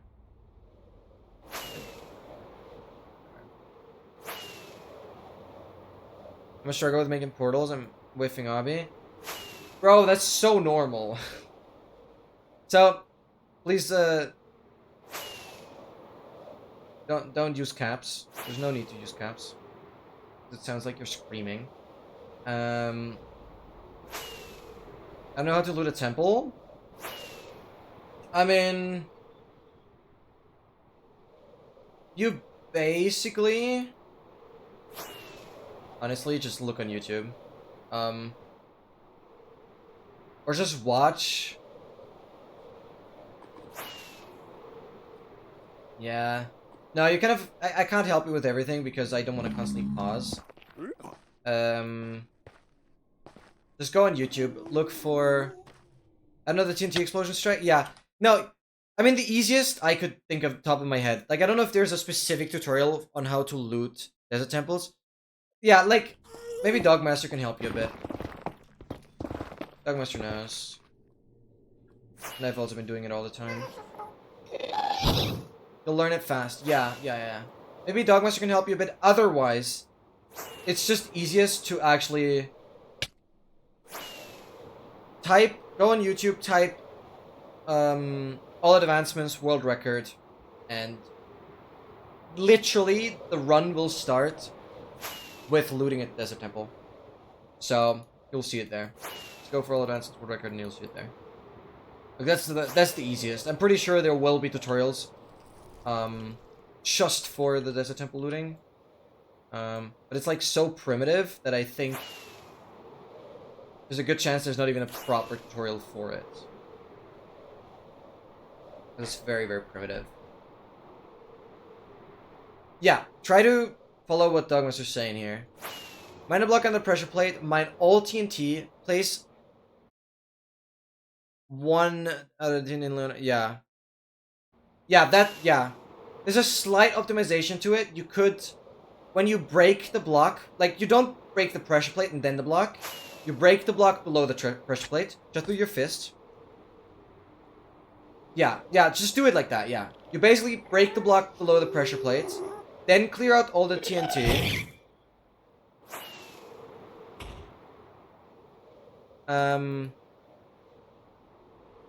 Place one out of the hole. Yeah, exactly. You can use one TNT to build yourself out of the hole. Then you place another TNT, just on the side or whatever. Like, you place another TNT, then next to that a pressure plate, because you have that pressure plate, right? Like, it dropped after mining the block. So you hop out of the hole using one TNT. Then you place the TNT, pressure plate next to it, and go back into the hole. Exactly. You light with the pressure plate that you mine. Yeah, that's the easiest approach. I did it. Nice. So yeah, do that a few times. There's one slight optimization you can do, and that is that when you don't break all the TNT right away, you actually only break the TNT that is in front of you. Like, you destroy the block below the pressure plate. You destroy the block below the pressure plate, and then the TNT right below the pressure plate, and then one TNT off to the side. And that one TNT that is missing is the spot where you put the pressure plate. It's a little confusing, but basically, instead of clearing all the TNT, you only clear 2 out of the 9. and then place one TNT above, place the pressure plate exactly above where no TNT is, then hop back into the hole and break all the rest. That makes sense. Me neither. 25 seconds seems decent. What is also more crucial, Noah, and don't forget that, and I want you to also focus on that, don't just focus on, just looting, don't just focus on exploding the TNT. I don't know how the map works, I haven't actually played it yet. I just wanted to make sure I have it, so I don't forget about it. But, what's very important is that you actually do the inventory management after the explosion as well. Because, like, all you really need is the string, is the rotten flesh, maybe, if you don't have any other food. All the minerals, like iron, gold, diamonds. The god apple. I guess regular apples as well. And yeah, that's it, actually. And then obviously you keep the TNT. Because you can also use the TNT for the blaze spawner. You just build up. Yeah, I mean, very good runners, they kind of sort their inventory while they build up. That's a massive next step. I want you to first just practice the TNT part itself. But ultimately, it is crucial. And that's what makes good speedrunners how good they are. A massive part of it is, like, very, very good inventory management. And so ultimately, like, I don't know how the map works. I think you're just on a constant timer, but yeah. I would play a couple goes where you actually sort your inventory as well. You kind of decide where you want to have your stuff in the inventory. You drop everything that isn't necessary.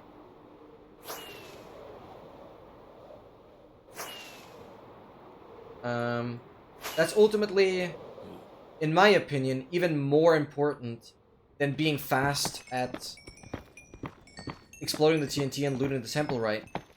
For me, it's even more important to actually have an organized inventory after looting the temple. That's like even more crucial. I mean, it's less crucial for any percent than for AA, I guess. And my inventory management, I mean, it's still very bad. It's far better than when I started off, of course, but a big part of it is the inventory management after that. Like, what is pretty neat, you can kind of... all this stuff that ended up in your hotbar, you can kind of drop while powering up. Because there's always a bit of a delay between you jumping and placing the block. And in between that, you would, like, drop something. But that's already pretty... like... pretty difficult mechanically, I would say.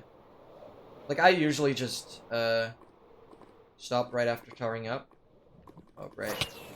And, then quickly drop everything and then continue.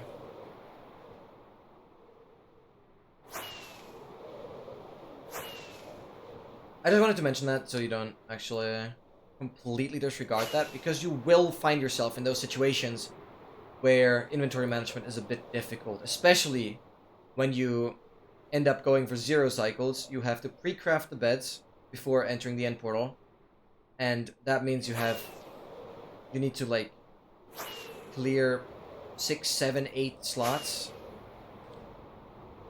Then you'll have additional respawn anchors as well, so it'll be pretty crucial to have good inventory management for the entire run. And, oh, like, when you have some time and you don't, maybe you're not at the PC or you don't feel like practicing, when you have the time, watch some good speedrunners. Like, go onto the leaderboard. Oh, hi. Y64. That's pretty cool. Like, go into the leaderboard and, just look at the top runs, how they're played.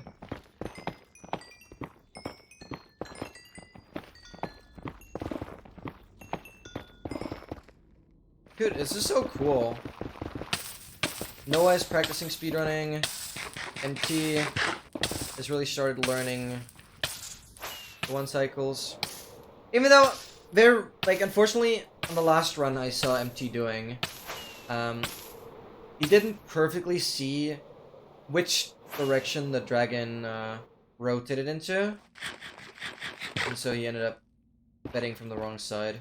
Which obviously meant the bets were like doing no damage. That's a little unfortunate to see, but that can obviously happen. But it's really nice to see how like a lot of people are kind of practicing some speedrunning stuff.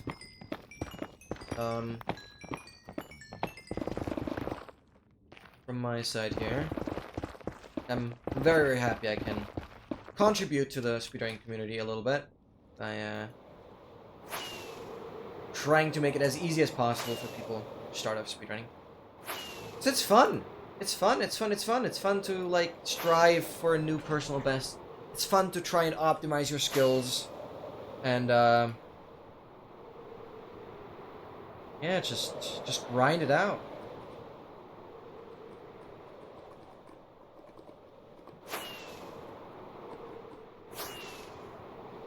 So sick. Wow, I've been keeping... Even though I've not been looking at the chords, I've been doing a really good job at keeping a relatively good diagonal. I'm very happy about that.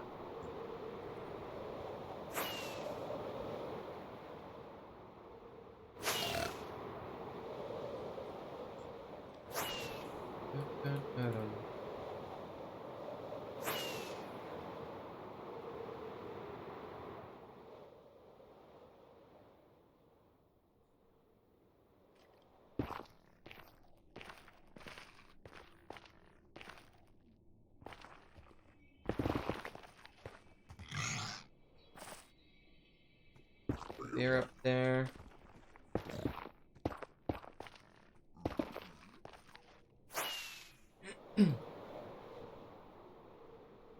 And I'm doing it not a lot here, but in speedruns you'll see me do that a lot more. Go into F5. Go into F5. Try to get used to playing in F5. Simply because you'll be much more aware of your surroundings, and this highly matters. Mainly when you're towering up somewhere. Back of the bastion. When you're towering up somewhere. When you're towering up somewhere, you'll usually see me do it that way. Pretty much any good speedrunner. When you tower up, you go into F5. That way you know exactly what awaits you at the top. Like mob-wise.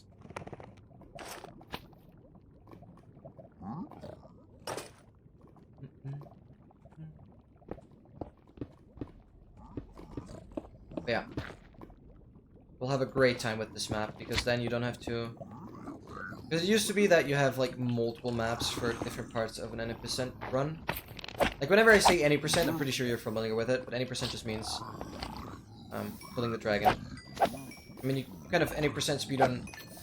You can any percent speedrun pretty much any game. Any percent just means fastest time to reach the intended ending of the game. Usually that is defined by getting the credits to roll. And that is when you defeat the dragon, obviously. So...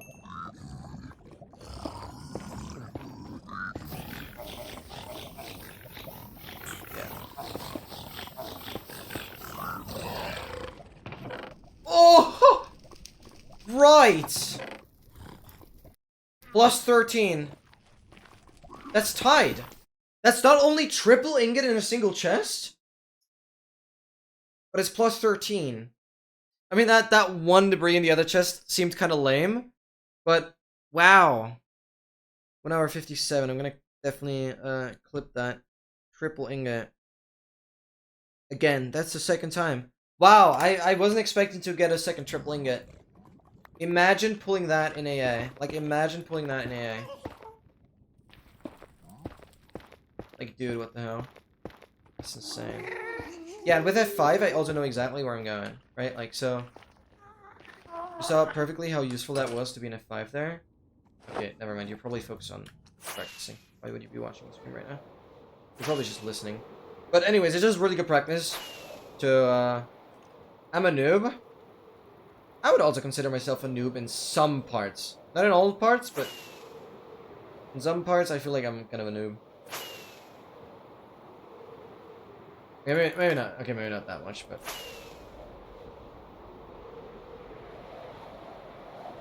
Okay, actually, I don't know. I feel ya, though. Definitely lots of stuff I need to improve. I mean...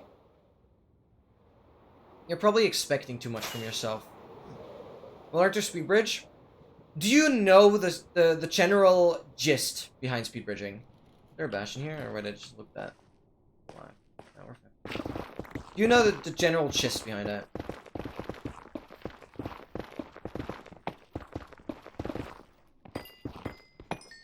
Like maybe you can explain how speed bridging works in the first place. Just so I can make sure that you know exactly where to start with that.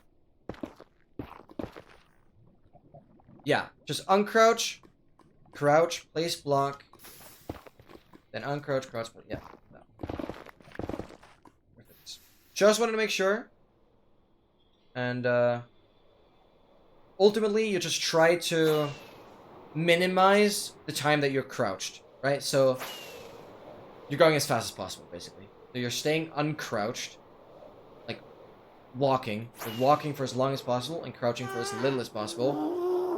The crouching happens exactly when you place the block. And then... Oh my god, the gas everywhere, man. That's perfect uneasy gas up there.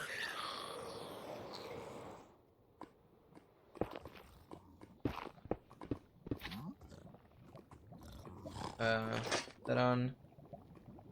That on. Doesn't make sense. Yeah, it's super funny because I'm just editing the part of the cheated inventory challenge, like this world. I'm just editing the part where I update to 119.4, which is exactly when it was added that you can swap chest plate and elytra like that. That is literally the part that I'm just editing right now, and it's pretty crazy how used to that I am now.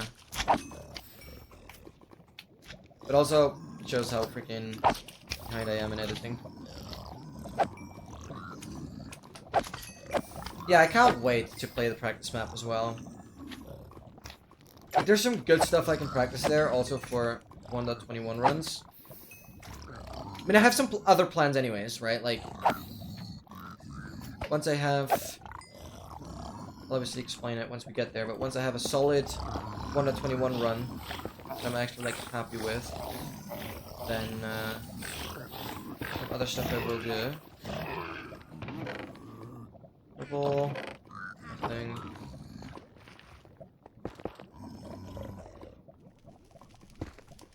Oh, what? That on, then light back on. Those southwest.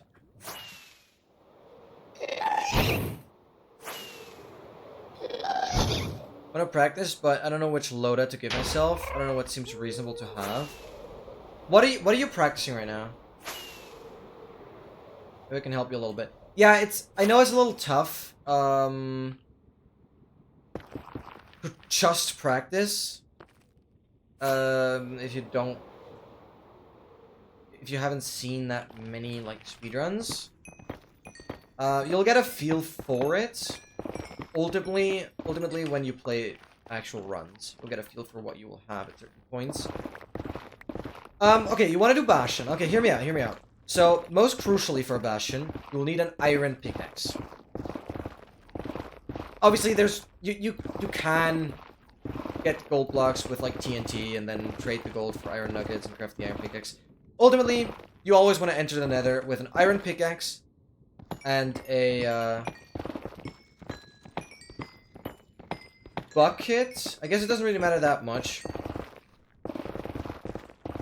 So, iron pickaxe, some blocks, some food. Usually you'll have like cooked salmon or some bread, depending on what the overworld was. So iron pickaxe, cooked salmon, blocks. There's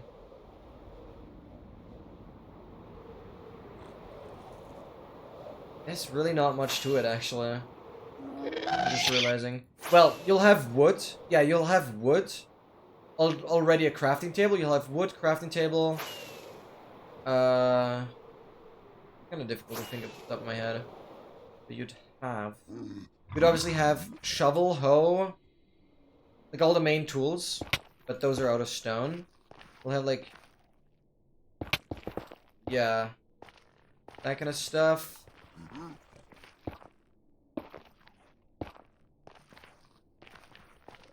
Now it's yours and DM's fault. I saw Discord and now I'm mad. What do you mean? Because of... Oh boy, lava here. I know you have to done ASMR. I'll have to mentally get ready for that. What do you mean? We didn't say anything bad. Douglas just happened to send that clip. And it was referencing you because you did intentionally. And you even confirmed this. You did intentionally wanna annoy me. And so there's nothing wrong with me agreeing that that clip kind of references your behavior. There's nothing wrong with it.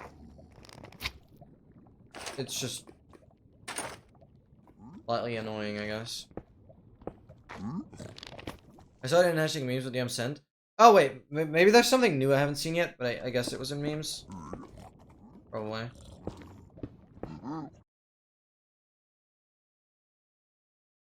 What do you mean what?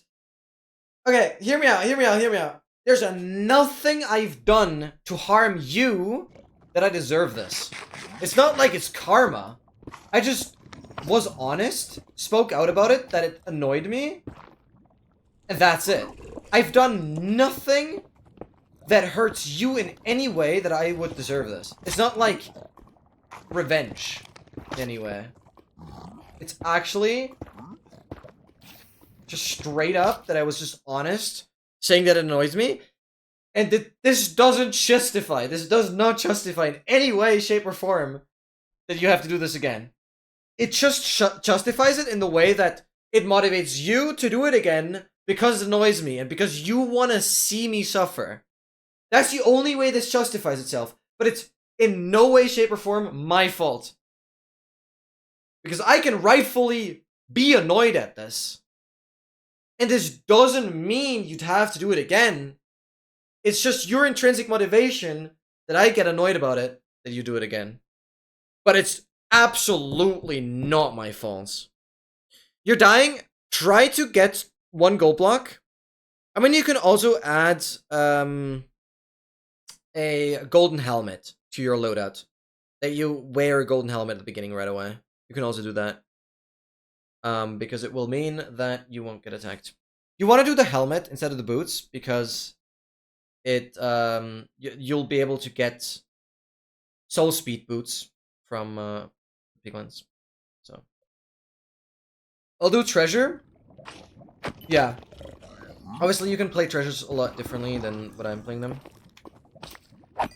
Yeah, Noah's playing the Bastion practice map. Yeah, here's the link. MT, I highly recommend it. It's a map that recently got updated, and Feinberg kind of played it a lot, and so a lot of people got aware of it now, and it recently received an update, and it's like one practice map for everything. It's kind of crazy. Like, you won't need any additional zero cycle practice or dragon purge practice. Like, it's all in one map. You have like pearl throw practice, you have bash practice. It's too good to be true, but it's apparently a really sick map for all kinds of speedrunning related things. It's obviously for 116. Okay, but I gotta go quiet now because of this ASMR. Stream. Just if you guys don't know this. But I have to do this because T is so doing so. It's legit.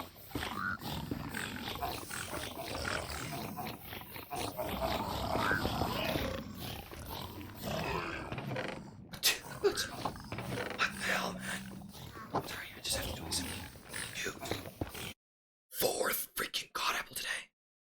Okay, sorry, I gotta give a proper reaction for the video. Dude, that was the 4th freaking God Apple today in 2 hours and 8 minutes. And 8 minutes of those were starting soon screen. So 2 hours of actually playing, and I've been collecting 4 God Apples already. Holy cow, dude. 4 God Apples today. Okay, sorry. No. Just so.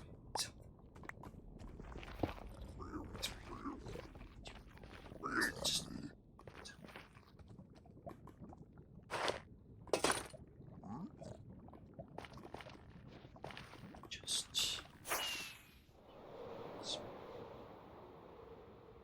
Starting screen. Yeah, starting soon screen.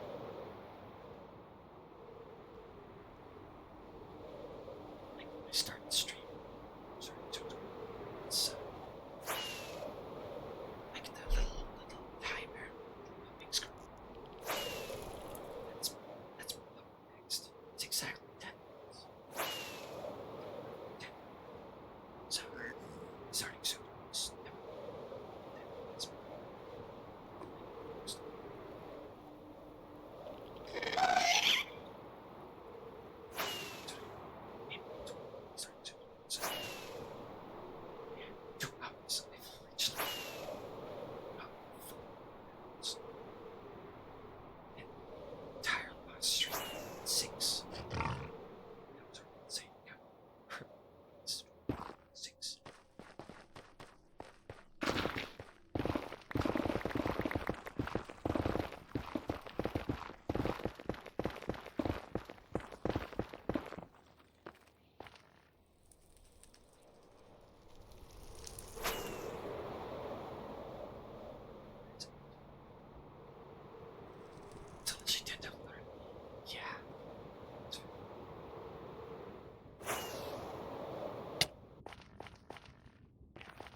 Yeah, so empty. Nothing to do. I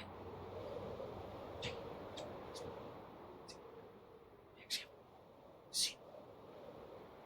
Stream.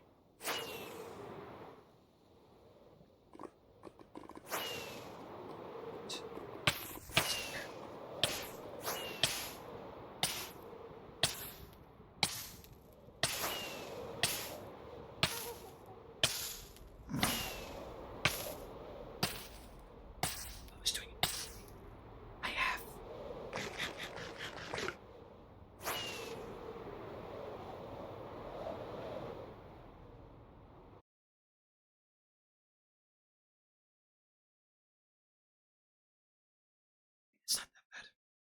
Yeah, I've. It's good.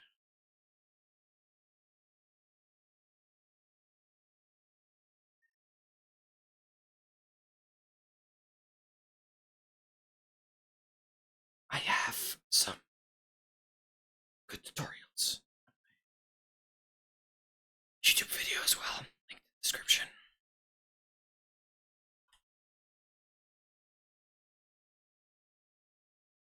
That's cool. So if you just go onto my YouTube, and you go to those ways, advancement, just use drink passion. I have some tutorials in the description. I'll show you basic speedrunner runs if you will. And check this out. I have a list of speedrunner tutorials. MT, I know you can hear me because I see the audio. I trace louder. Than you. Hey.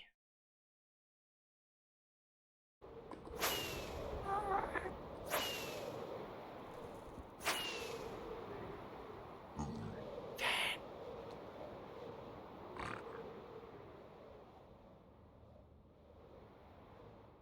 Joe, supposed to do silent.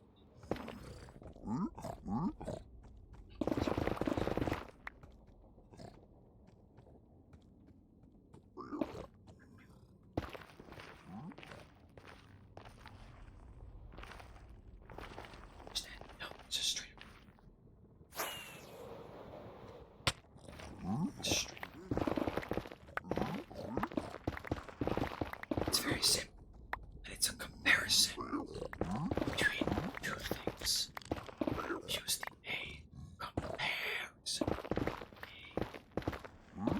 And any other ways. It has to do with time. After that, then I'm gonna do this. It has to do with some time.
Okay, I'm done with the ASMR.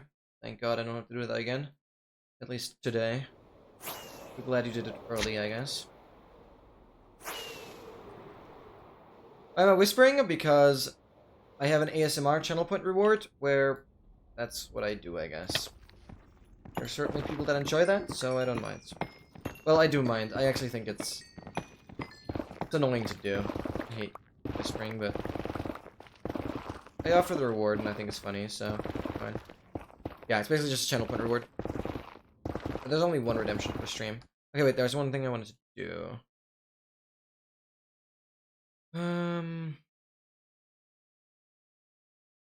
Here.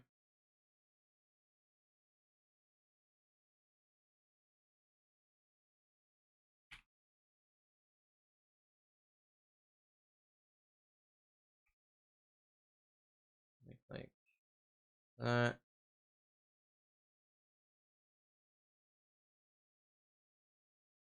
Yeah.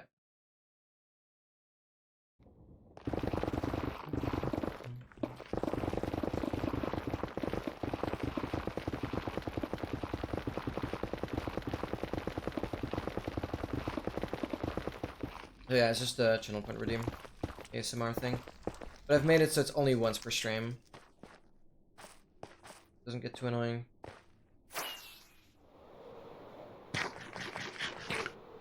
Also because it's relatively cheap. And oh my god, guys, look how close I am to the next level up. I mean, it's still probably a couple thousand XP. Maybe it's like 600 or Wait, I noted it down how the XP is calculated. Wait. Inventory. Yeah, I noted it down once. Where is it? Where is it? Right here. For levels 32 and higher, it is 9 times the current level minus 158. So 9 times what we have right now. Yeah, exactly. I have that script right now. I mean, I could execute it, but I guess I just want to do the calculation in my head. Because, well, I have time. So, 9 times 3,701 is... First, just to kind of maybe let you guys practice some mental math as well. Basically, I do the 9 times 3,000, which is 2,700.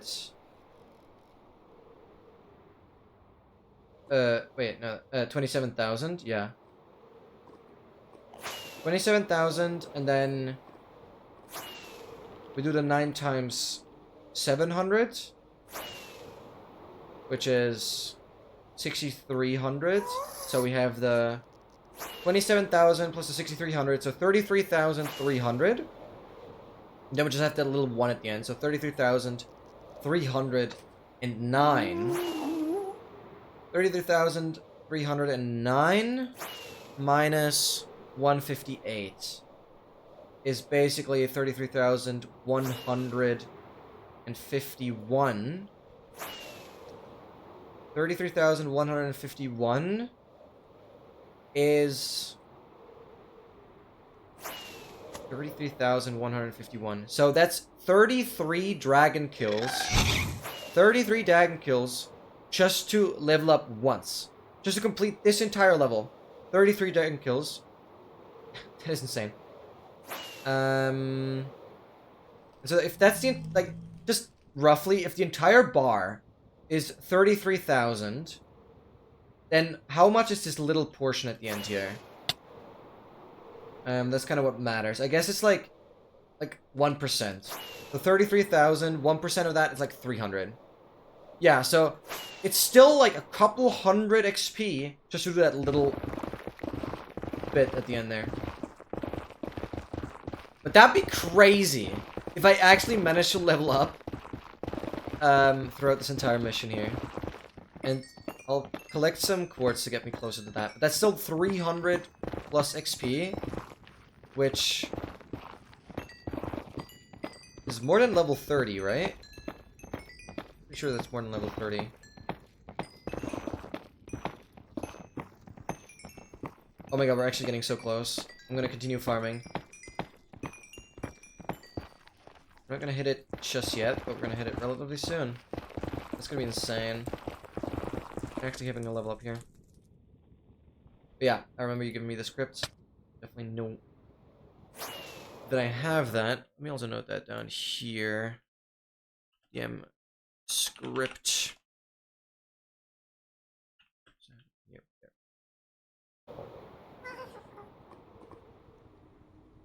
Oh, that's not how it works. I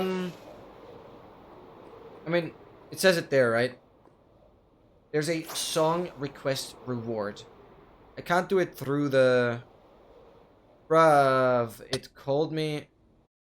Casio? Wait, there's actually an error in the command. I need to change that real quick. Let me change that real quick. Oh wait, that's Streamlimits. Never mind, I'm stupid. Can't change it that quickly.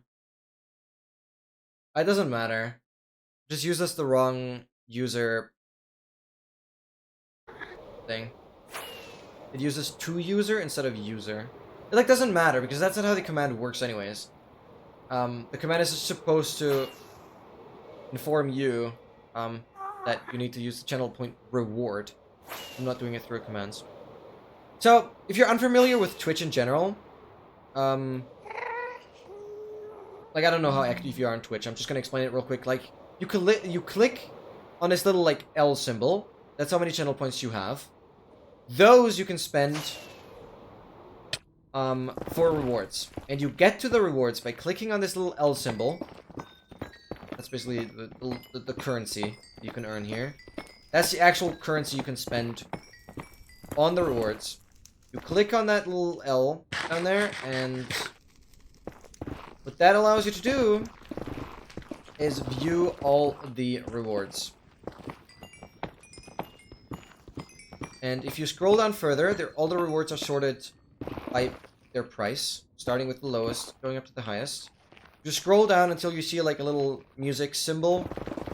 You click on that, it should be for the price of 777.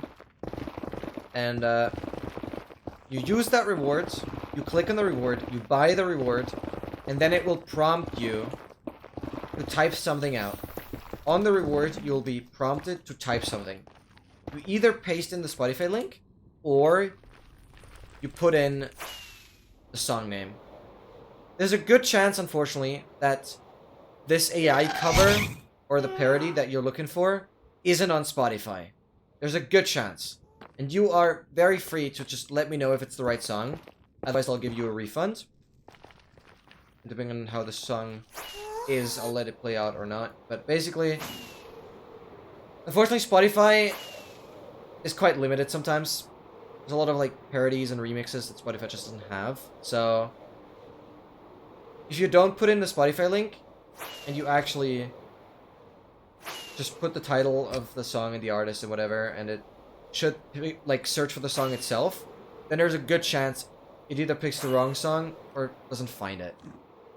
I mean, if you clearly put the artist and the song title, then it will find it. Like 98% of the time. But there's a chance that it doesn't. The algorithm behind it seems pretty good. Can we do a poll so I get more channel points? You have an idea?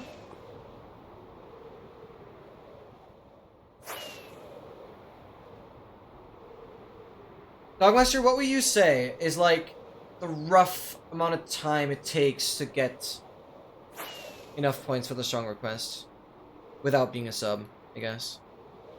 You have slightly more? Yeah, I mean, been here for slightly longer as well. Oh, God, I gotta do a rocket refill right now, right here, right there. In this very minute.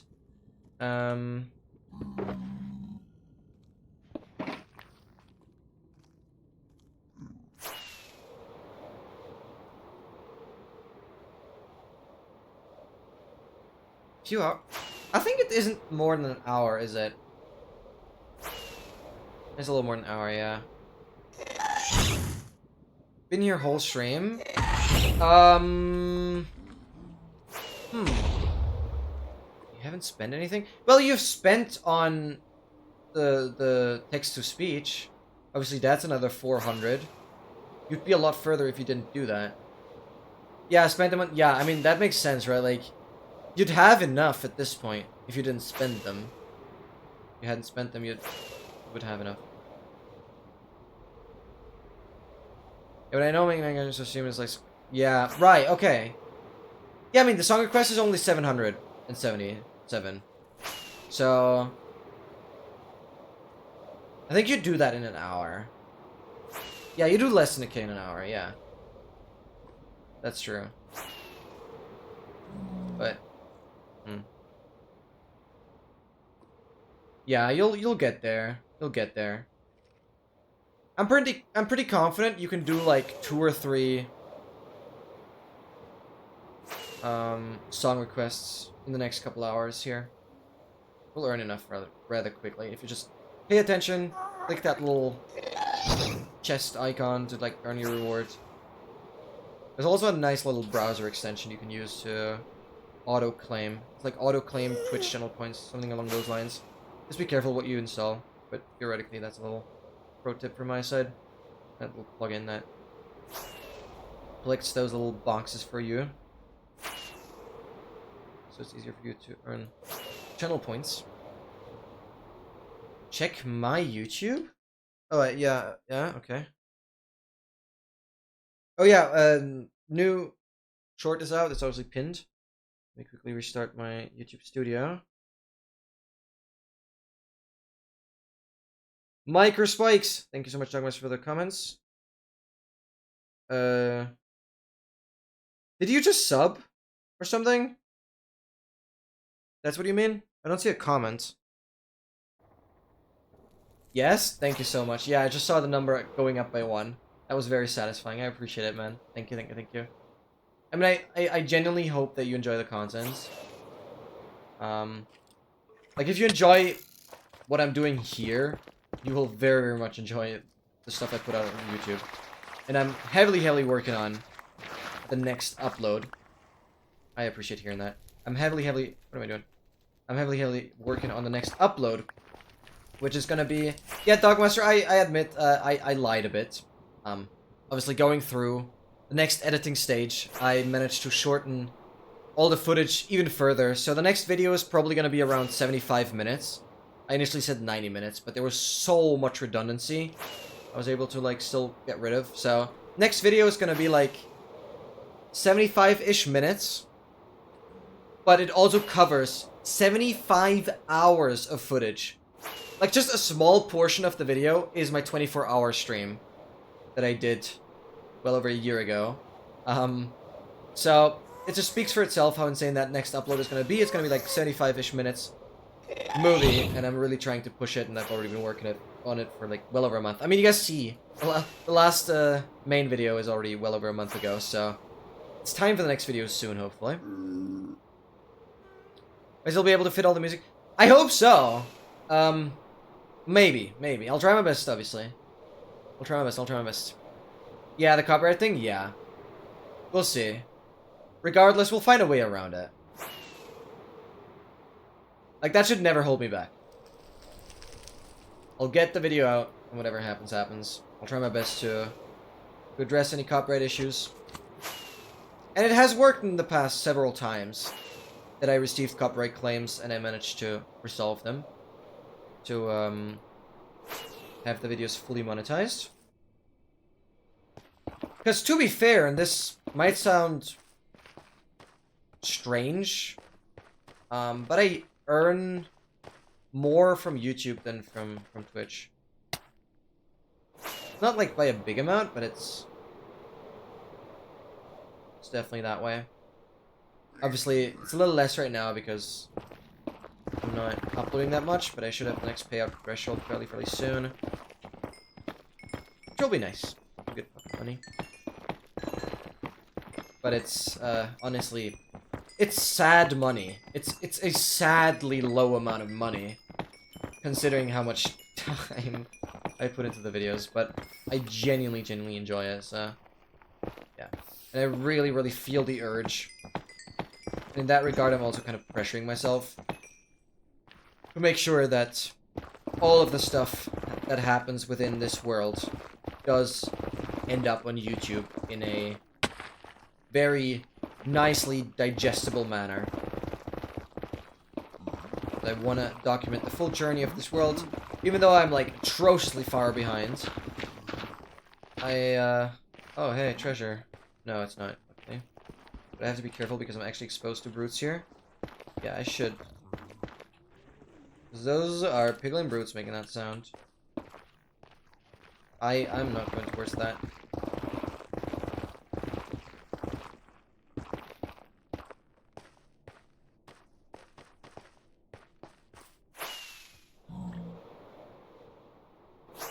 That was sick with the drop right there.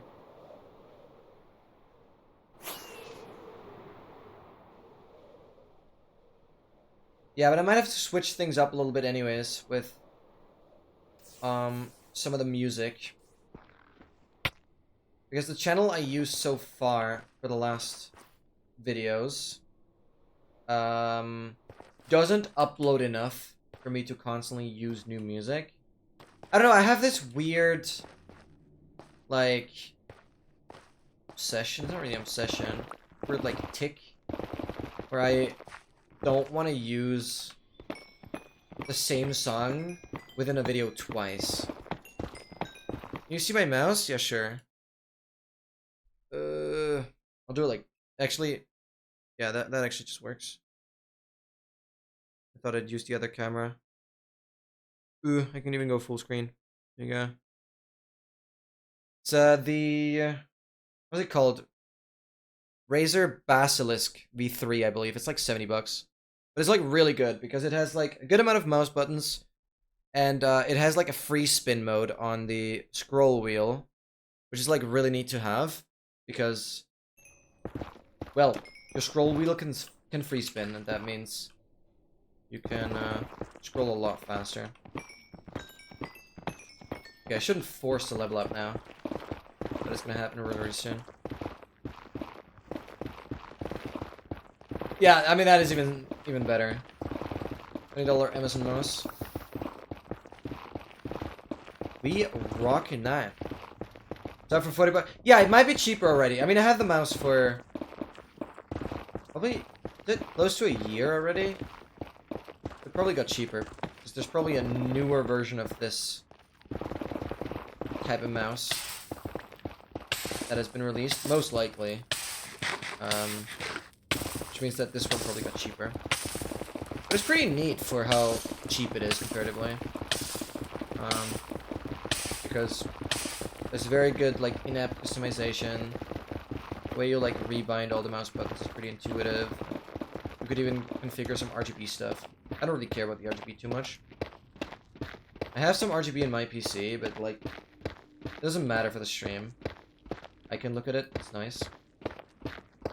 Like you gotta have a bit of RGB for FPS, but I don't want to go too insane. I'd have some LED strips. Probably not gonna use. Got some Apple earbuds because my yeah, like Apple has some good earbuds, and I definitely see why a lot of people are using AirPods because I like their. I can't really compare it much to the main like headphone competitors, basically because I still use very old wireless headphones that have like a cable that is attached to a microphone. So like both headphones are kind of connected, but them together are Bluetooth. So yeah, I can't really compare it that much, but I know that Apple has a really, really neat way of handling like noise cancelling. Because there's like different modes you can select. It's so stupid. Why did I go up here? Where you either you have like noise cancelling but fully, or you have like noise cancelling where well then it's the opposite of noise cancelling, right? Like where you can listen to your music but it also amplifies all the sounds around you. So it's mainly for like when you're talking to someone, you can still blast your music, but like earpods will also amplify whatever is going on around you, which is also really, really neat. You can like switch between that. That's the only thing I know. I don't use AirPods myself because I would be too prone to losing them. That's for sure. But I think they do have some neat features, and there's definitely a good reason besides it being Apple for people to buy their headphones. Obviously, some people buy it because it's Apple, because it's expensive, but they are actually quite advanced. So they're really, really good. But yeah, I have quite outdated headphones, but they do it. I mean, these headphones are good. When I'm at home, these are good, but they're all.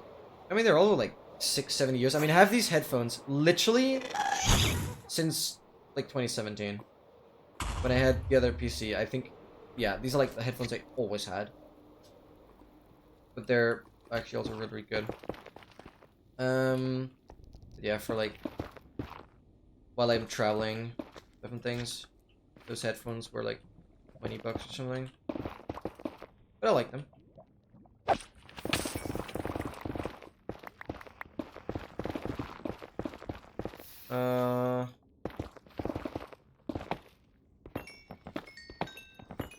I'm gonna go a little more south. Oh, not really. No, I'm not looking at the chords, but both of my chords are like really good all the time.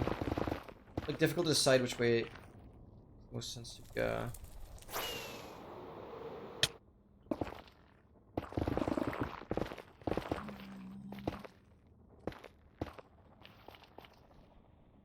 Where do I go from here?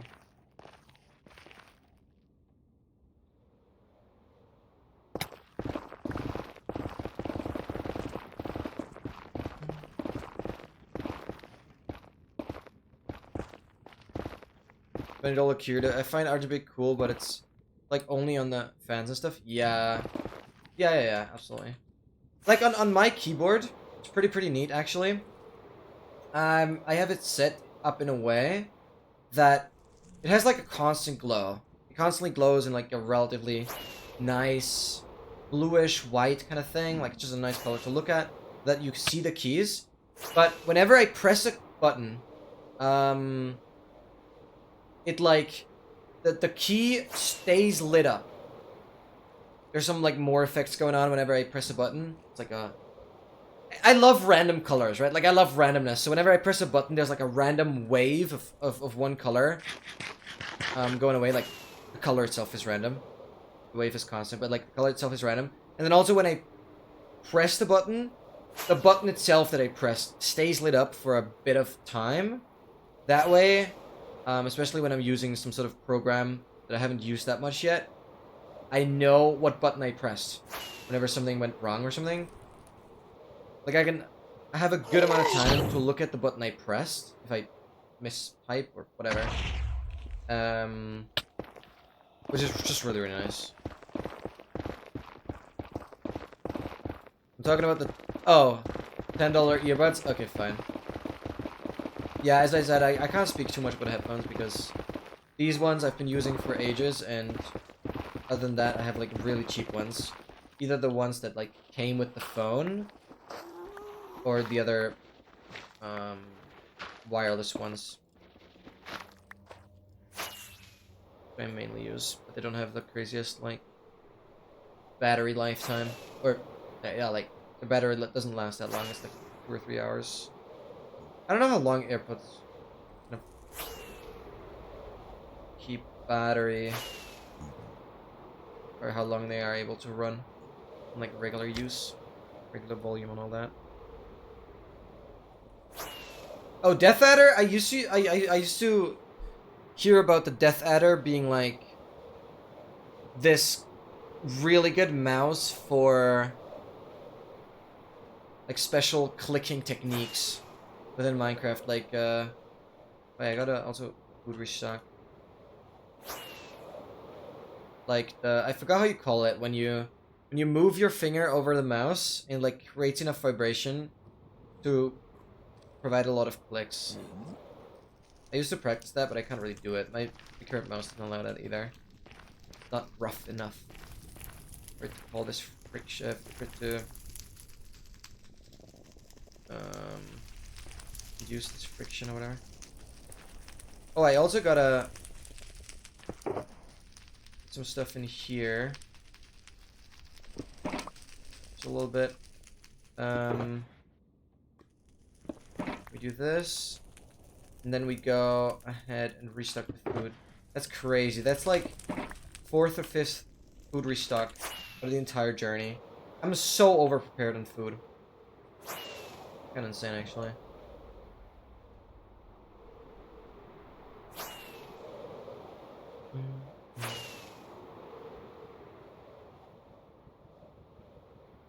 Like drag clicking? Yeah, but there was a different word for that, I feel like. Okay, I actually don't know if it's an English word. I used to watch a lot of German PvP pros. A lot of German, like, Bed Wars players. There's actually, the very first merch I ever purchased was a poster from 2, like, legendary German Bed Wars players that, like, dominated the scene. They were incredibly skillful. That's the very first time I got merch. I don't have a lot of merch, but that's something I had to get. Unfortunately, none of their channels is active anymore.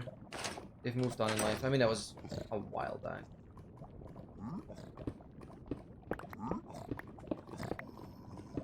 I've always stayed true to Minecraft.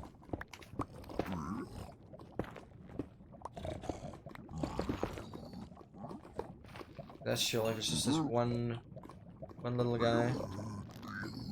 Stop lagging, man. I've been using the float pack.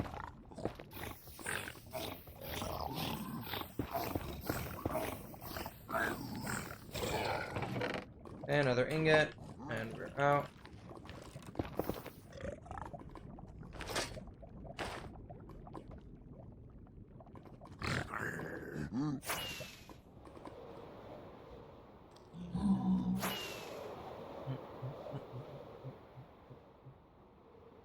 Can I get the one you're using? Sick.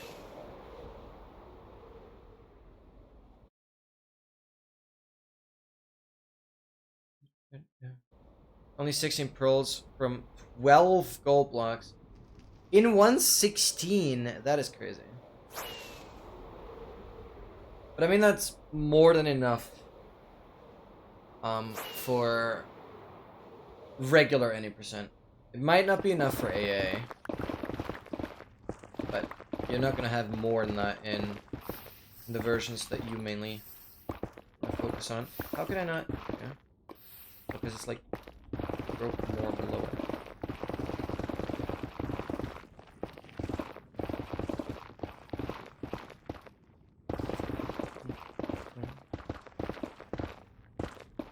Yeah, this really hurts. It does. Oh, but PvP is not that fun, not gonna lie. Ooh, I used to enjoy it a lot. I used to enjoy it a lot. For sure. And it took me a while to get used to, like, the 116 combat. Because I didn't really play any of the versions in between. It was either 1.8.9 and then 1.16 when speedrunning was a thing. And then, yeah, I don't know. I think it's cool. But I used to win a lot of games by basically spamming left and right click at the same time. Like I was pressing both buttons. Because that way, you block hit.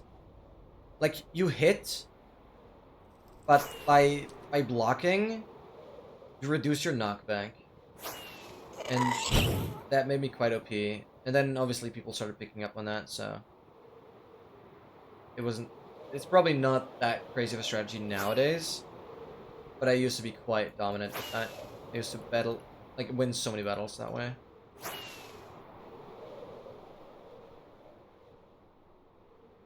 There was this one server that I just vaguely remember. It's like a small map that is completely exposed to the void. So it's like just a floating map with a couple staircases and whatnot. And then the only loadout you had was a knockback stick with like knockback 2 or 3 or something along those lines.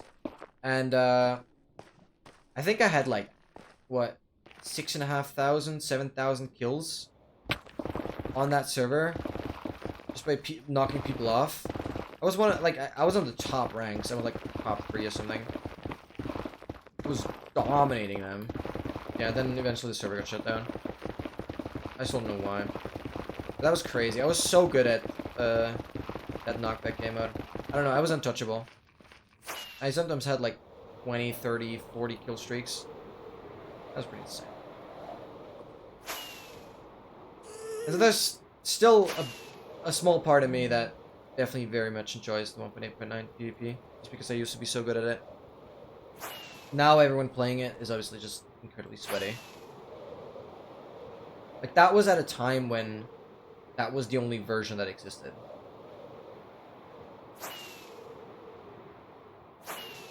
And so people weren't as good at it. Now on Goober used to win. Bed was on a trackpad, damn. Okay, that's insane. That is different. Yeah, for sure. For sure. Yeah, I remember, because the German Bed Wars that I'm kind of referencing with these two creators that I used to like. I mean, the German server that this Bed Wars used to be on, I think you can still play it, but they kind of adapted the Hypixel style of Bed Wars, which I'm not too big of a fan of. I guess a lot of people like it because they don't know the old Bed Wars. But the German server was quite unique because it had its own kind of style of Bed Wars. Because instead of like gold, iron, and like diamonds and emeralds, you had bronze, which was the worst one, which was just the brick texture. You had bronze, then you had silver and gold. And gold was the stuff that you used to purchase like ender pearls, bows, arrows, that kind of stuff with. Then you had silver for like better armor, and also like iron blocks. And then you had bronze for like the main knockback stick, the wooden pickaxe, those kind of things. And that was it. There was no, like, upgrading. It was so much more skill-based. It's still very skill-based, but Hypixel is also super laggy, so there's just some parts where you just get unlucky. Always had a really good, like, ping on the server, and it was super skill-based, because mainly you were fighting with the knockback stick. Sure, you were able to buy swords and stuff with the iron, which is, like, the second best thing. Like, the in-between thing, and then gold was obviously the best thing. There was nothing else besides that. You kind of had to cover your bed, and that was it. There was no such thing as, like, traps and all that. It was way less convoluted. It was easier to grab onto and, like, understand. My point is that you obviously have the villager to trade with. And back then, when you used hotkeys... How did we not get the level up yet? Back then, when you used the hotkeys to do the villager trading, that was already an advanced thing. Like, you trade with the villager, right? Like, the villager UI used to be, like, you click arrows left and right to toggle the trades. And, like, just pressing the hotkey of the trades so it lands right in your hotbar. That used to be, like, crazy tech back then. Like, not a lot of people did that. And so, like, just gearing up became that much faster. Because you had all the stuff, like, in the right slot of your hotbar. And, like, yeah, that was crazy at the time. And I still think it's very satisfying to play that version of Bed Wars and just go through the item shop and purchase the main stuff and hotkey it into the right slots. That is just always such a satisfying thing. And that used to give me quite a good advantage over the gold, because the gold is always in the center of the map. It's like the emeralds and diamonds, but yeah, the gold was always in the center of the map and was like the thing that you didn't want your opponents to get, but you want to claim everything for yourself. Because as soon as you have a bow, the bow was quite controversial back then, because the bow had infinity, and so once you had the bow, and you purchased one arrow, you could just spam. Like, that was the thing back then. Just had one bow and you could spam. I think it had... No, I don't even think it had durability, you just used it. And so, the word bow spammer became a word fairly quickly, because obviously people disagreed playing with a bow, because you had infinite arrows, you could just... That is a treasure, goddamn. You could just actually bow spam, and that means you don't even fully charge the bow, but rather kind of hold right click for a little bit and release. Hold right click for a little bit and release. You could do that really quickly. And that way it's just... Yeah, that was a bit of a brutal way to play.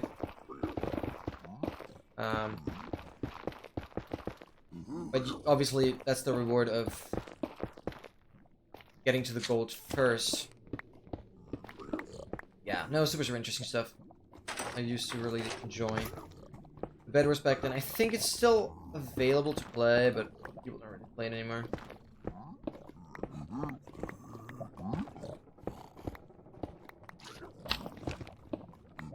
Dude, how do I still need to go one over?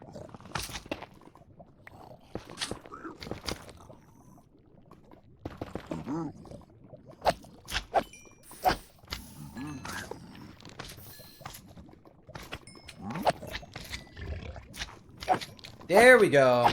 Now you already have 88. There's a bit of a cooldown on the command, but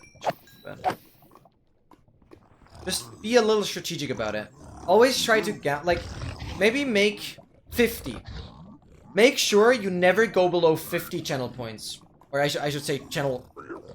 Yeah, well, yeah, these are the channel points. But basically, try to never go below 50.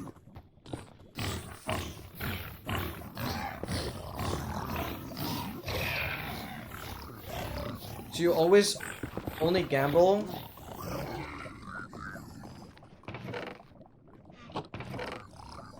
Nice, that's another +7. Always only gamble that if you lose, you would stay at a certain amount. That makes sense.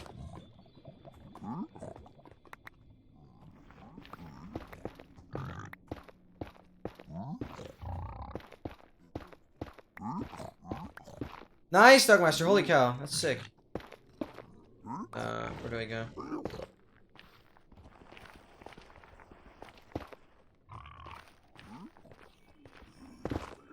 Southwest.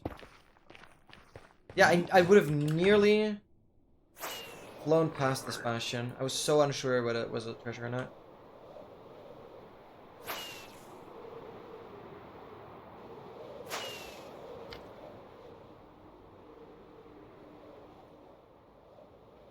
YouTube birth year, indeed. 2005. Let's freaking go. Links. I have a trade offer for you. Give me 10k for me gambling, and I'll go all in and probably lose it. Lol. So here's the thing. What would I get in return from you gambling?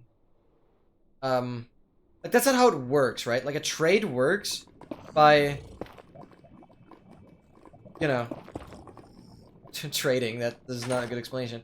By interchanging some value. So I need to get something in return. But to put a nail to the coffin, I apologize. I don't even have 300. I don't earn any of the gamble points. I don't have any.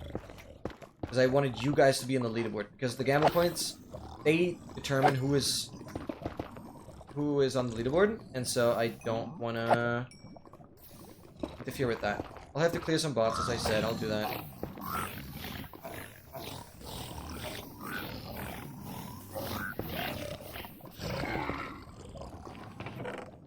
Dude, sick. It's 5. Very, very solid treasures today.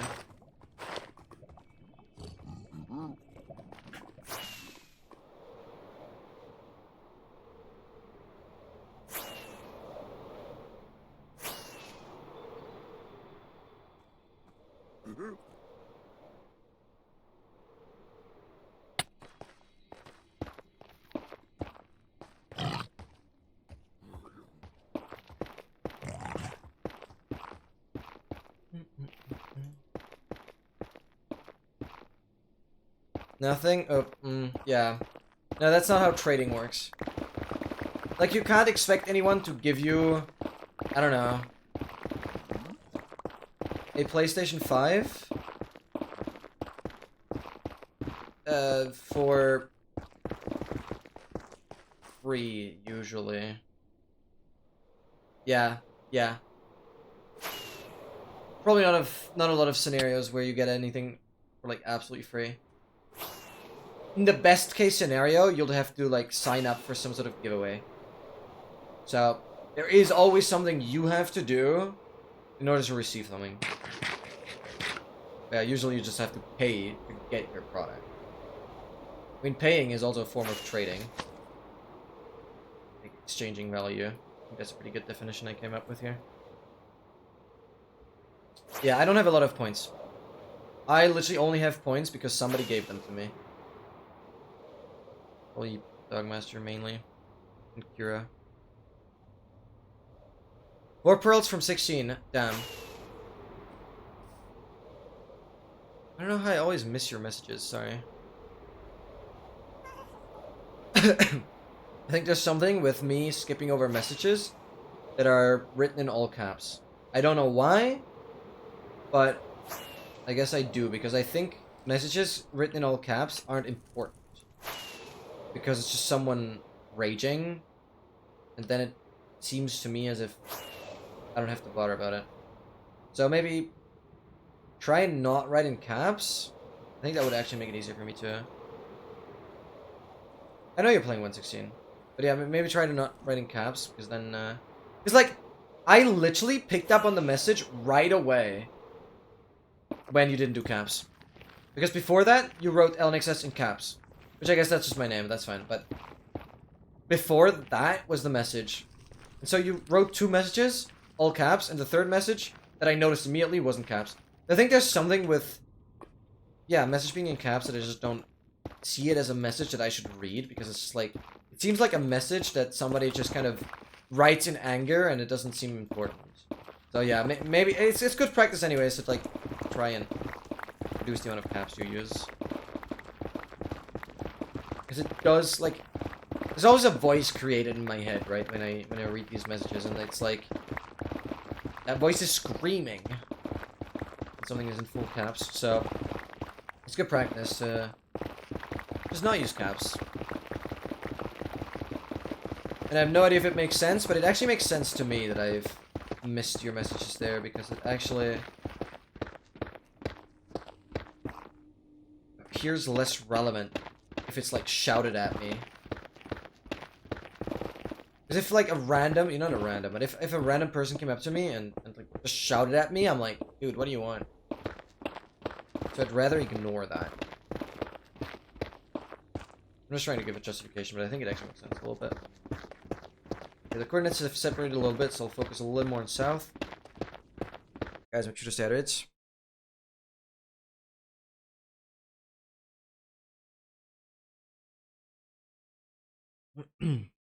Alright.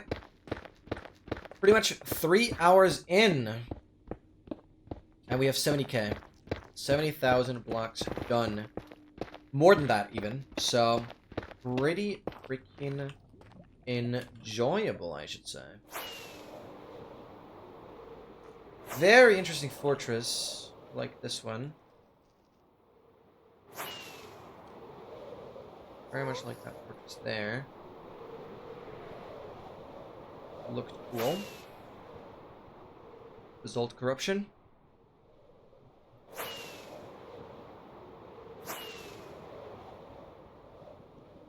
Speaking of corruption, I've seen a video recently about someone like corrupting Minecraft, but like intentionally. So apparently there's like programs, or a combination of programs, that allows you to corrupt the game.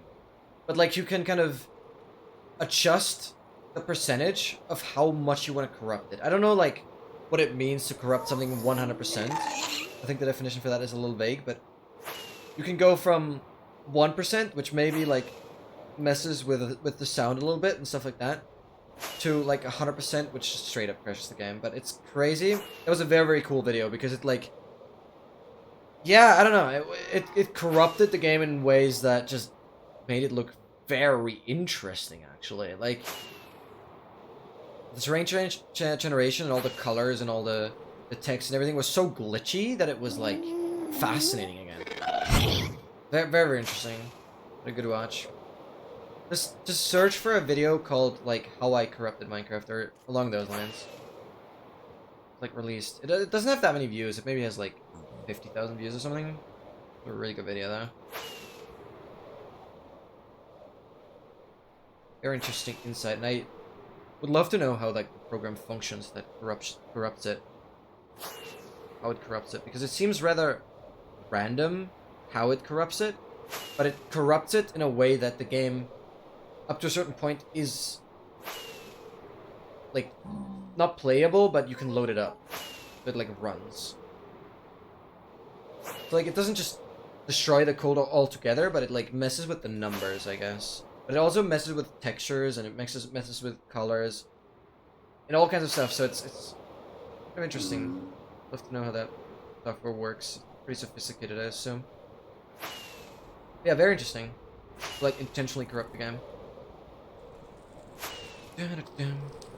Was that a bastion? No, it's a result thing.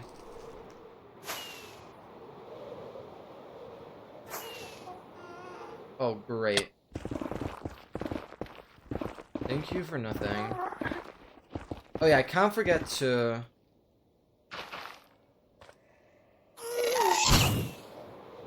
actually,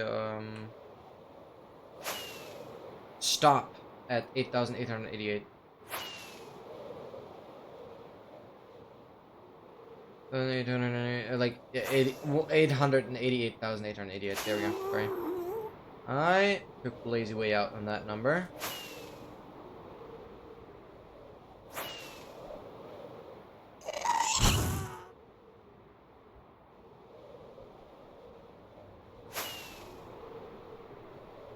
But yeah, dude, we're so incredibly close to that level up. I want it to happen so bad. It has to happen. Hey, but goal not too shabby. Not too shabby. But yeah, so the strategy is, I mean, it's basic statistics. If you lose multiple times in a row, you could theoretically go in with a bigger amount. Because it's just, every time you lose, it makes it more likely that you win the next time. Because in this case, it is a perfect 50-50. It's not like in real life gambling where there is just a higher chance to lose. In this case, it's a perfect 50-50, and so it has to balance out, as I said earlier. Yeah, that many 8s, exactly. So, just try to kind of find the balance. But I think, yeah, going in with like 10% is really, really good. I don't really recommend going in with all of it. It just doesn't really make sense long term. Like, gambling with a percentage might be one of the smartest approaches, simply because your overall value, I mean, this is just how percentages work, but your overall value will just increase. So, like 10% of 500 is obviously far less than 10% of 50,000. And so, you just do this using percent, you'll gain more as you go. With bigger amounts, you'll gain more. I mean, the general gist of it anyways. It's almost, yeah, that's insane. That's a flex on a whole nother level. You've won 5 in a row? That's crazy. You must have stolen it from, Oh, you've even come in with your second account. I didn't even notice. It's so subtle. Yeah, like... that means you've kind of stolen it from goal to get the wins there.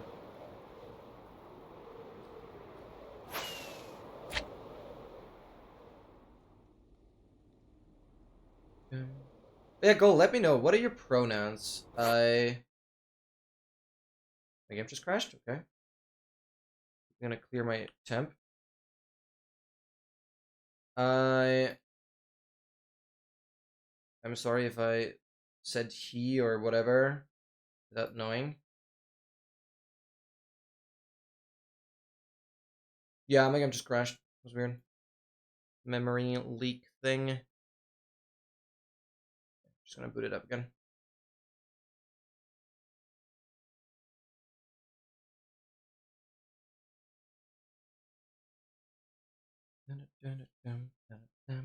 So, we're 3 hours in, and we've done exactly a third of the distance.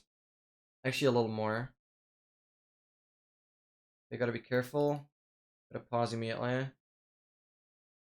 We're good. We're not quite exactly where he crashed. This could lead to some chunk corruption. No, we're fine.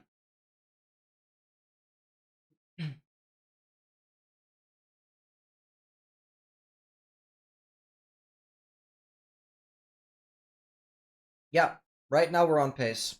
But like, on the dot, pretty much. We have a little more than 70k. But like 130k to go. Yeah. If we continue like this, we got this today. We freaking got this today. Which would be wild. Oh, game audio. I apologize, there was no audio. Is the game volume correct?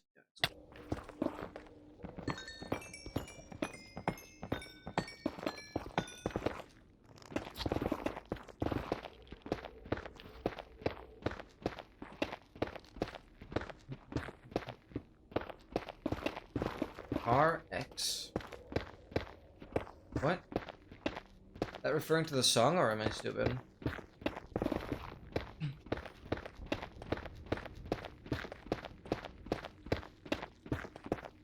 Why are you mentioning vehicles now?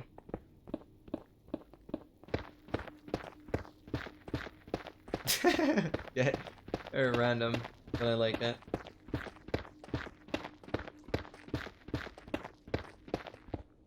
Oh, I'm going north.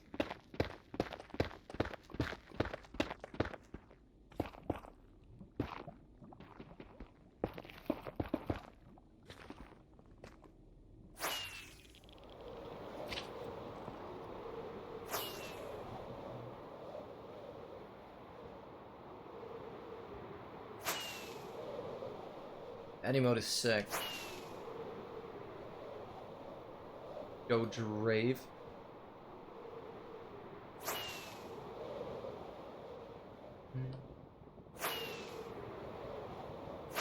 Let's keep it going. I'm gonna get a blaze to light portal and practice map, so I can go to the end. Why? That should not be viable. I don't know. You did mess up a little bit if you don't have any fire charges or flint and steel when you're at the fortress. When in 116, you like always play Bastion first. You'll like always have fire charges to work with. I don't know how you'd get to a point where you need to blaze light portal. Otherwise, just build the portal next to lava and use some of the wood that you should have. Wood light it or something. But at that point, your run is pretty messed up. Can't even light the portal. Put him away. Yeah, I mean it's just a practice map, so I don't see much value in trying to get it blaze lit because it's like a practice map, and in practice, you learn. So hopefully you'll learn that you don't want to end up in a situation where you don't have any light. So. Holy Jeff, is this fashion? Wait, are you still playing the practice map now, or are you going to actual worlds? I don't know how the practice map works. Want to see a bird do a backflip? Oh wait, you sent something on Discord. How important is it? Actually. Like, I don't know. I don't think I need to see a bird doing a backflip. That seems pretty... Like, I don't know what value I get from that, to be fair. It's not like it's gonna change my life. You can send it in Discord. I'll, like... Everything you send on Discord, I'll see it afterwards. I'll see it after the stream. Don't worry about that. I'll also respond to it. But... I don't think seeing a bird do a backflip is gonna be, like, a life-changing experience right now.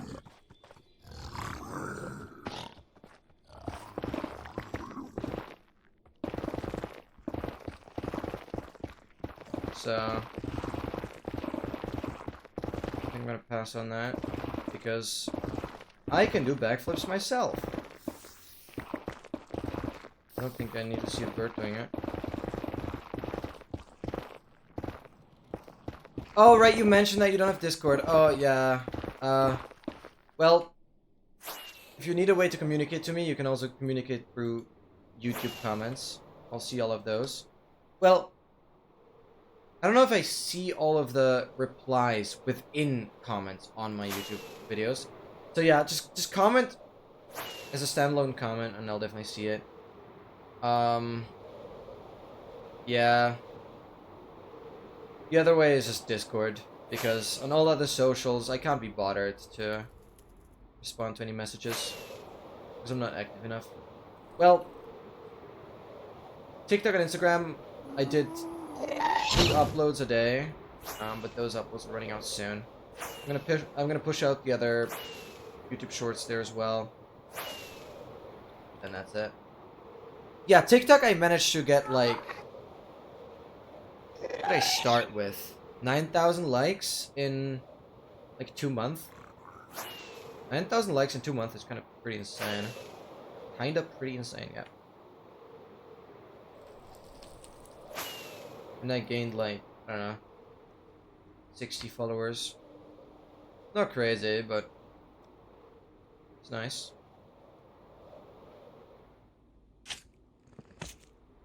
Not too much effort. Well, I made a lot of effort initially, or put in a lot of effort initially, but it wasn't meant for TikTok. Well, the same with Instagram. Instagram I also had like 100,000 views over like 30 days consistently. Which is pretty neat.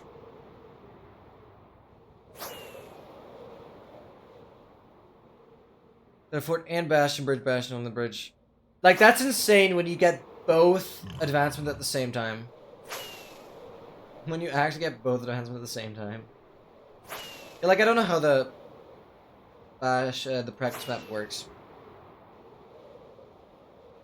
Like, the practice map, if you go to the link that I sent, it also, there's some more info online on how you can, if you just go to the page of the map, it tells you how you can decrease the map size. Like, if you did too much Bastion practice, it obviously loads different regions of the Nether, and so it ends up getting quite big, similar to how I'm doing it right now.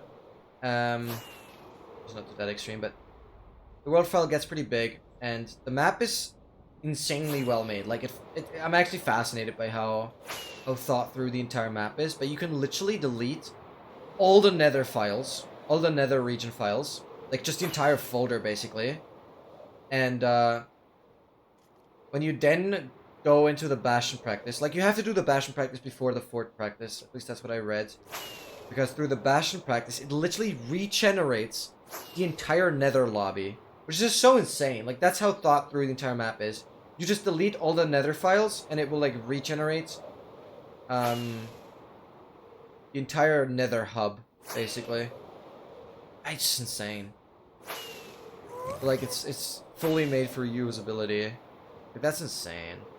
I don't know how long the map has been out, but I guess the most recent version is the 1.0 release, so I assume the map is rather new. Hence why not a lot of people knew about it until Feinberg played it. The birds have all the necessary equipment and aren't looking too heavy, so flight should be within their grasp. A common theory is that the bird has some effect in the balance centers of the brain, making it so when they attempt to fly, instead of doing so, they flip over backwards. What? Wait, that's actually insane. Poor birds. Wait. Some effect in the balance center of the brains, making it so when they attempt to fly, instead of doing so, they flip over backwards. Yeah, like, yeah. They're like cats, always landing on their feet. I think it's another part of their brain that makes sure that they are always level. I mean, sure, there's some birds that actually do fly upside down.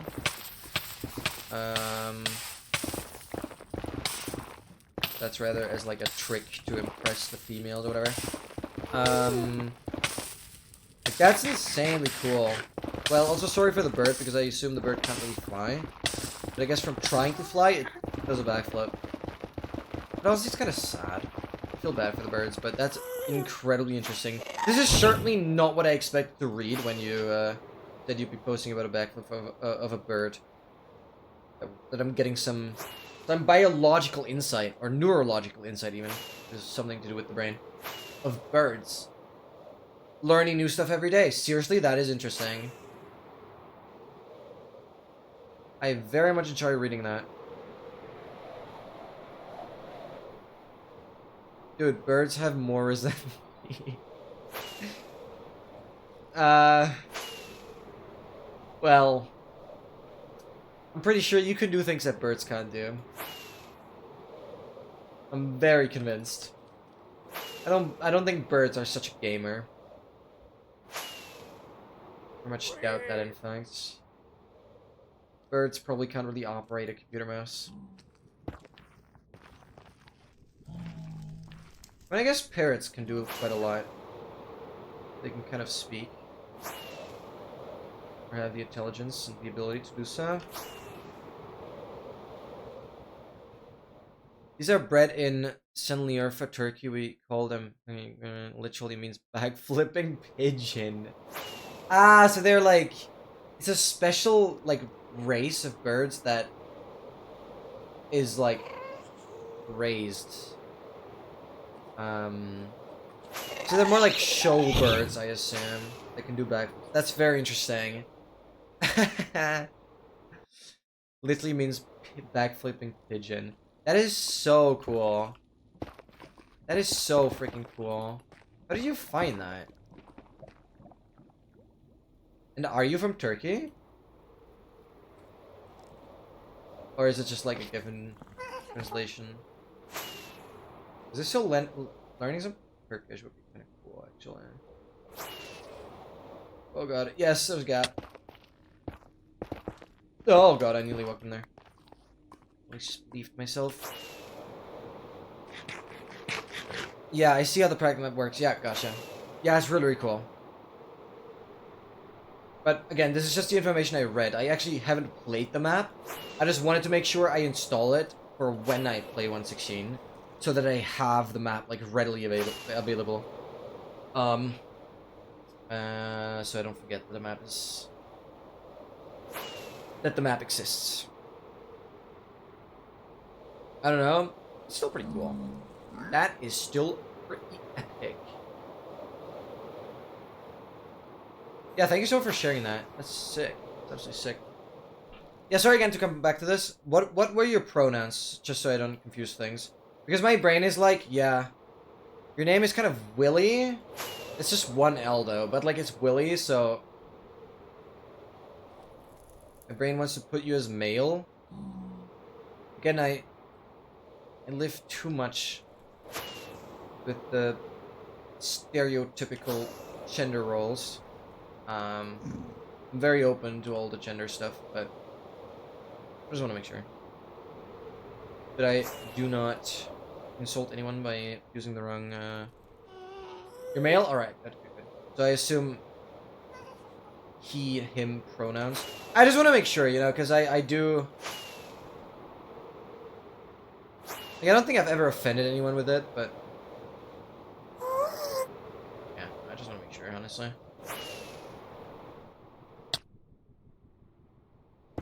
Really not much more to it. I think there's an extension for Twitch. I think it's Chatterino or something along those lines. I haven't bothered installing it, but I think there would be an extension where you can...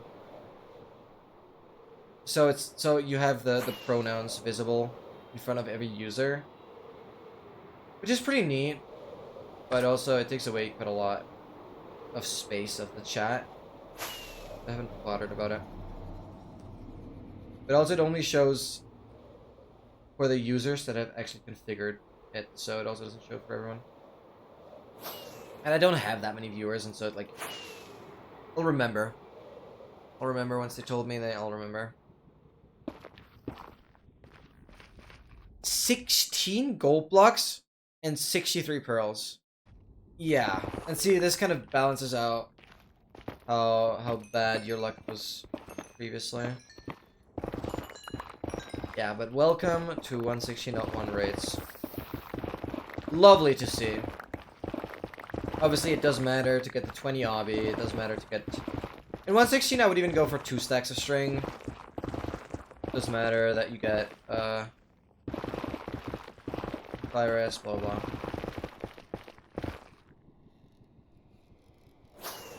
Oh, boy.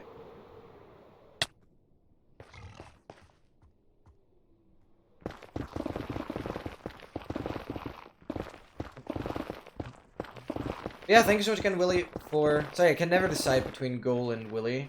Just think Willy is easier to say. But also, there's another Willy that is quite active in the chat sometimes. Oh, well, I shouldn't say super active, but here and there is active. And, there is a little bit of room for confusion there. But I think right now... Like, what do you prefer? Like, Ghoul? Goal? I tend to say goal, which is like a soccer goal. Which I don't want to use words for names that like kind of already exist, because there's too much room for ambiguity.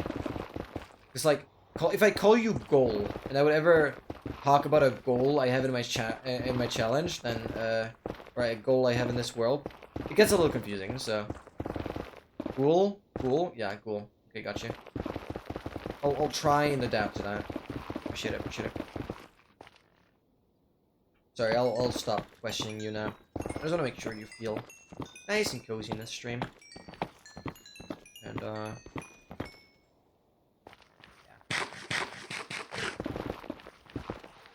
Just want to make sure that actually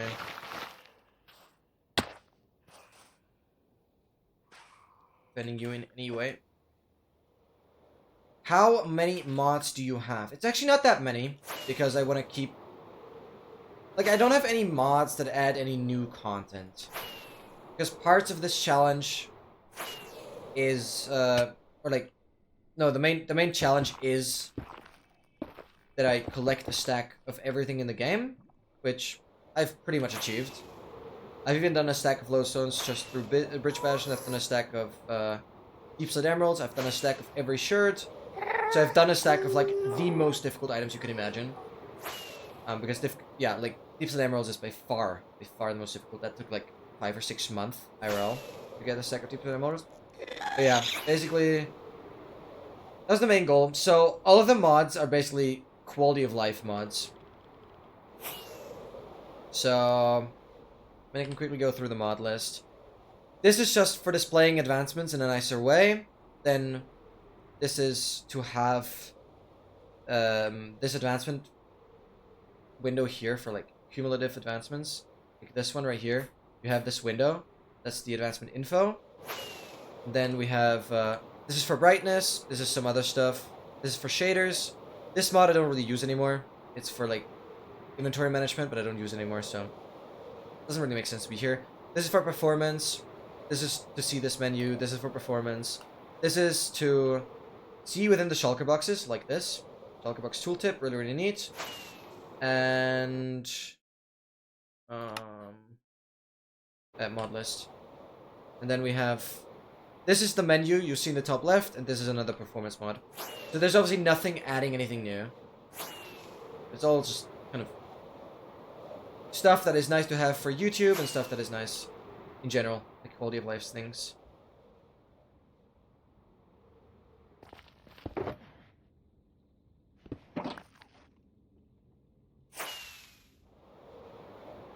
KBA. Welcome back. Oh, you mean stream mods? Oh, oh, I don't know if I have a command for that. I maybe should have to update that. Oh, yeah, that's completely outdated. Let me edit that.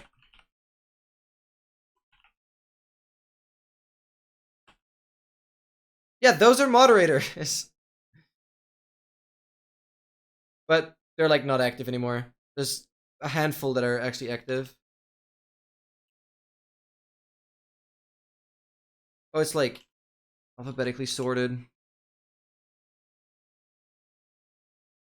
I should honestly just list the mods that are like active, because the rest doesn't matter.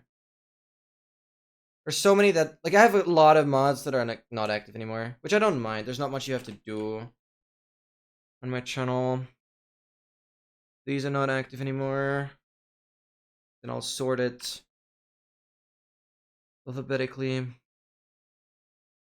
Okay, 1270, 2212, 1232. I'm stupid. 1272. There we go.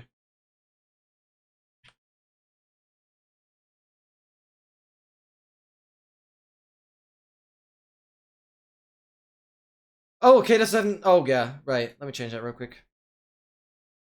Yeah, I'm a little lazy. Okay, even wrote me. Quick note, I'll not be phrasing day streams, and occurring at my sister. Okay. Yo, enjoy.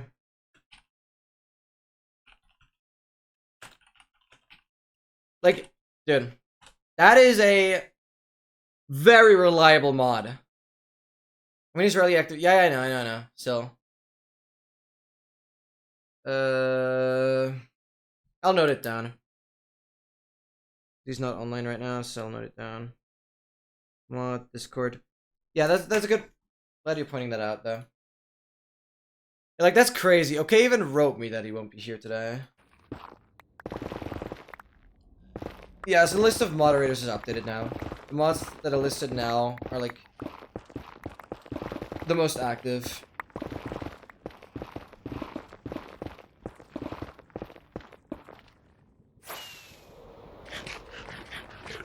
So, yeah. But obviously, this is a nice little Twitch feature. When you have your chat window, I don't know if this works on the phone. I kind of assume so, but I'm not sure. At least on desktop, you will have the option, the very top right of your chat window, the very top right, there's a little like symbol that looks like two people, like on the very top right. Looks like two people, and you can click there, and then you'll be able to see the majority of the users in chat. It shows like the most active chatters, and it shows like me as a broadcaster, it shows the bots, it shows the mods as well. So you can always click on those little, like those little people, that little icon up there, and it will show you which moderators are currently active. That's what matters. But honestly, if you have anything like relevant that requires moderators, you can also just ask me. Because, oh, I'm going north. Because the thing is, there's usually, like, obviously a lot of moderators I used to have, like 3 years ago. They obviously still have moderator permissions and stuff, but they're, like, not active that much. A lot of people move on in life, and I don't blame them for that. I absolutely don't blame them for that. It's also just that there isn't that much you need to do as a moderator on my channel. So really doesn't matter that much.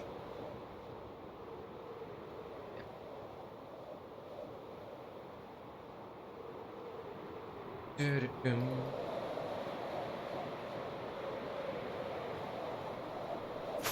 I like have access to most of the moderation tools from the get-go here as well. Like, obviously I've been streaming for a while, so naturally, I know I always come back to this, but naturally, everyone, no matter what you're doing, naturally you'll find the most optimized way to do something if you do something often enough or long enough. And it's the same scenario here. Like, obviously I've been streaming for so long that I kind of ended up with a pretty optimized streaming layout, or layout for my stream stuff. So I have most of the tools available to make the polls, to manage users, to ban them, to time them out, blah blah.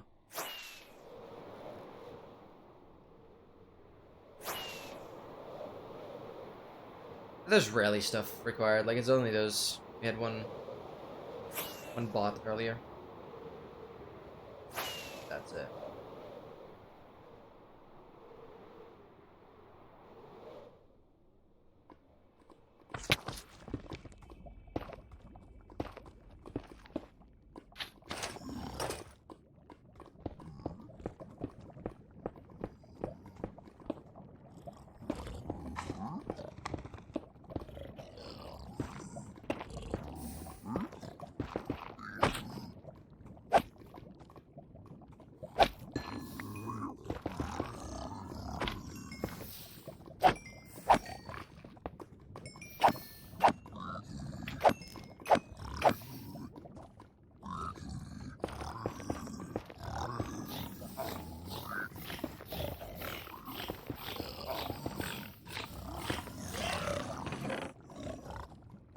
Nice. 3 more there.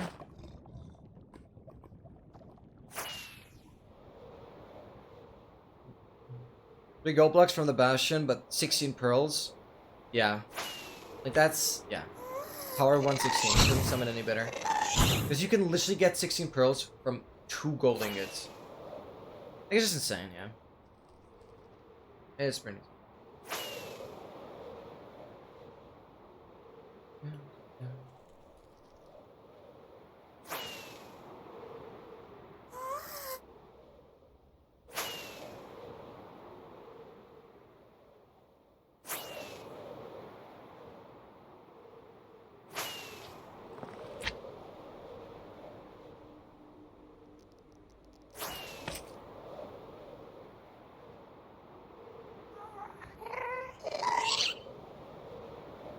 Be a pretty far fireball.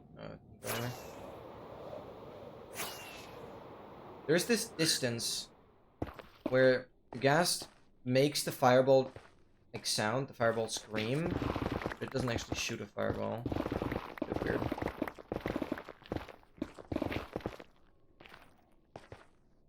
I'm only getting stables for practice. Could it be that you have maybe set the Bastion type to be stables? Like, you can freely configure that. Oh, hi.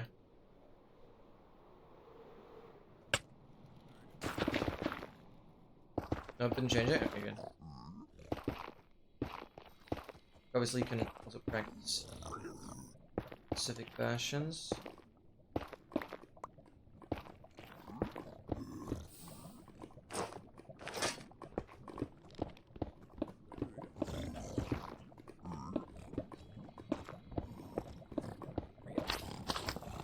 Oh, I'm way far to my left.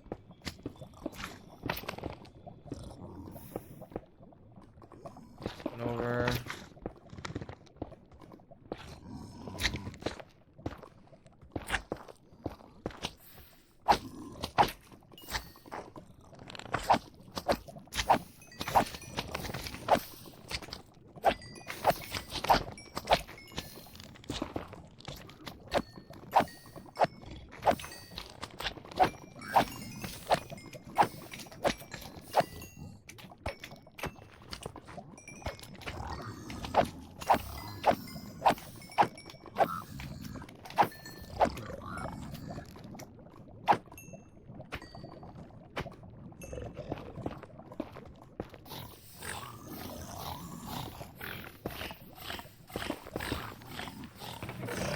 Nice, plus 6.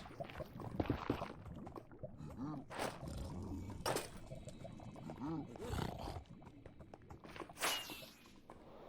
that doesn't get me far. No.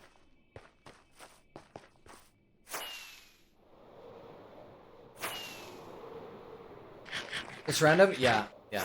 I mean, that's how I practice it as well. Yeah, that's unlucky, but I mean, ultimately you will have a gap where you don't have a lot of stables. I mean, it's we're comparing a 1 in 4 to a 3 in 4, so like, of course, we'll have a bigger gap with no stables. It's just gonna rotate through all the other Bastion types.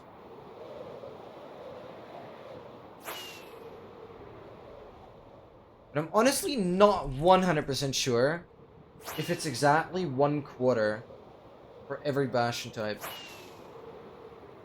Like, just putting it out there, it could be that there's a slight, like, percentage adjustment. It's not just perfectly 25% for each Bastion, but it's like, I don't know, 23 for treasure and 27 for stables, and then the other 2 Bastions also kind of split the 50%. I don't know. I'm actually not sure. I think it's a 1/4. Just wanted to give that a thought.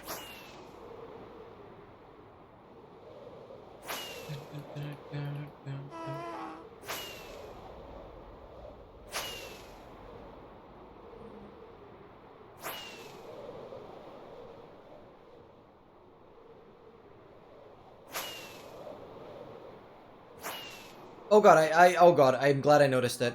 I need to go south. We're getting incredibly close to a really, really cool number that I cannot miss. Oh my god, I'm glad I checked. We've nearly gone too far.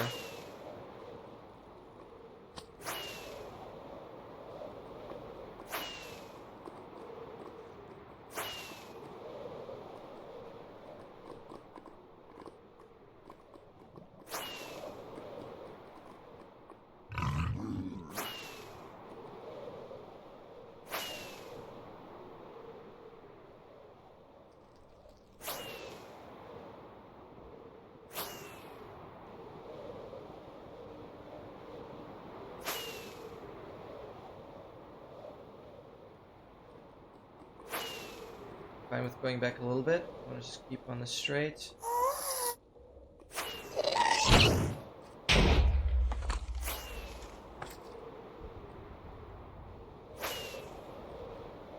Don't tell me it's gonna be a basalt. Please not.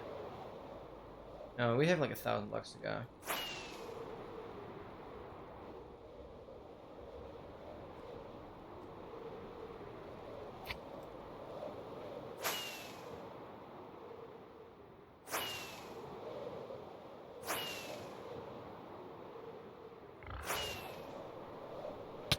Now.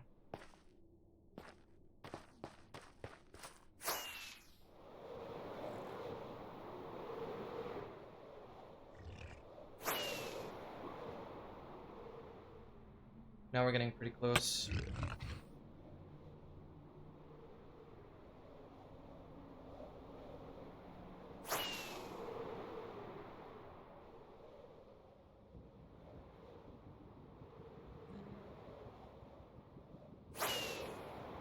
Oh my god, is it gonna be a treasure? No, I still have like a little bit to go. I think I can't forget that. This is totally the back part of it, so I have to go all the way around. Another fashion, dude. 8 results. Oh, right, the result emote. I was so confused what that was. It's treasure bag, yeah, I know.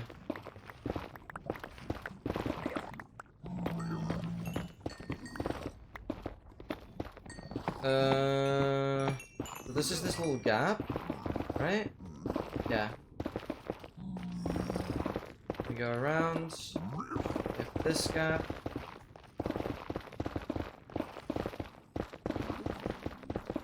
Dude, I'm literally surpassing on this coordinate because of the treasure. What am I supposed to do?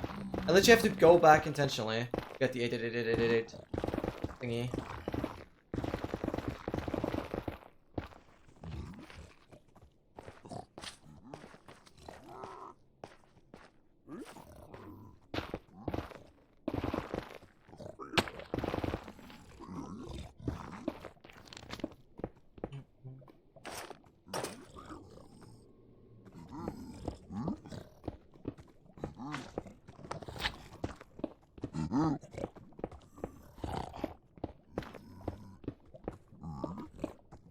Oh wait, where am I going, man?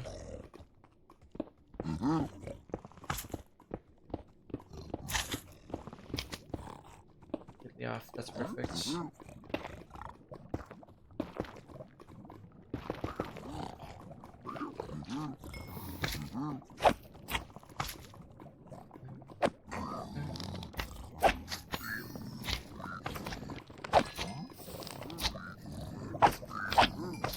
Going a treasure part right in front of the spawn, right? Yeah, that's sick. You'll be adapted to every situation. We'll be able to adapt to every situation. Yeah, this map is huge. It's gonna make practicing certain aspects of a run so much more accessible. But I've never expected for such an all-in-one map to exist, ever. I just thought it'd be too complex. But yeah, the map is pretty complex. I mean, it has multiple different data packs and all that kind of stuff to work all together. Pretty freaking cool. Okay, +2. Put that on, put that on, put that.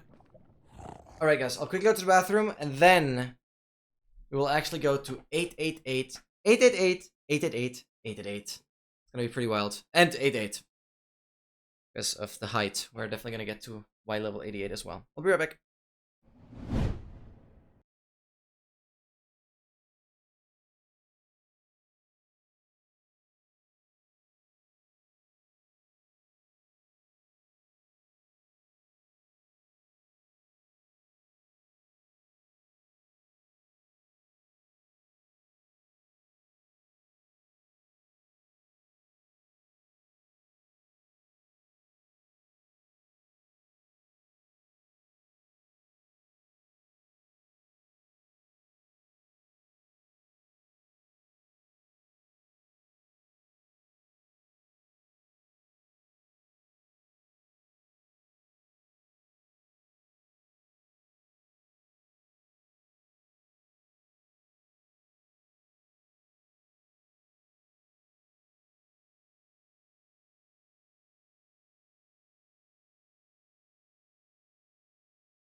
Don't you dare go to 88. Well, I have to, though. I have to. And it's in a totally different context anyway, so it doesn't matter.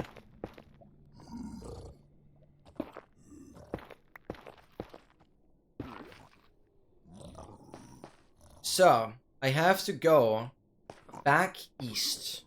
It's a little annoying. We'll have to fiddle our way there now. We're gonna lose a bit of time, but this is important in my eyes. We're gonna go all the way back. Boom, right here. Then we go up here. Bro, it's gonna be the same. It's absolutely worth it, dude. Absolutely worth it. Gonna be an epic moment.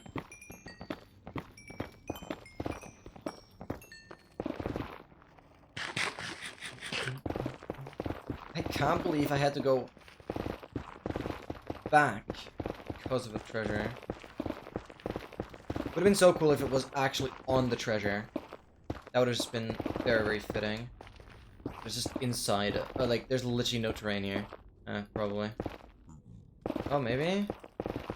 No, I think it's just gonna be so boring. Yeah. Well, there we go. What a moment. What a moment. The block chords are the same. What a freaking beautiful moment. Gotta turn on shaders, but it's honestly, there's not much to mention because look at the coordinates, guys.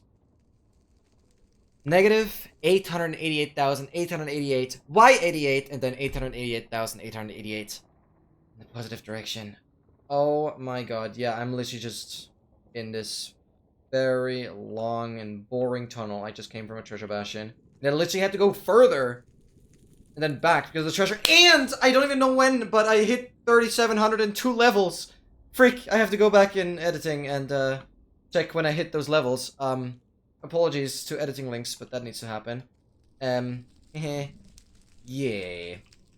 Freaking sick, though. We hit the levels, so we actually do manage to get a level up. During this journey. That is insane, actually. Because, well, I started with the level pretty much being empty, so I managed to do the entire level up. Kind of from pretty much zero. So I collected over 30,000 XP through this entire thing, which is kind of insane. That is actually insane. But yeah, also I've been here for a while and killing a lot of magma cubes and stuff, so that's like magma cubes are the main source of XP. That's for sure. Because in that moment it doesn't prepare any magma cubes and stuff. Most of the quartz. Yeah, it's probably the treasure that got me to the levels.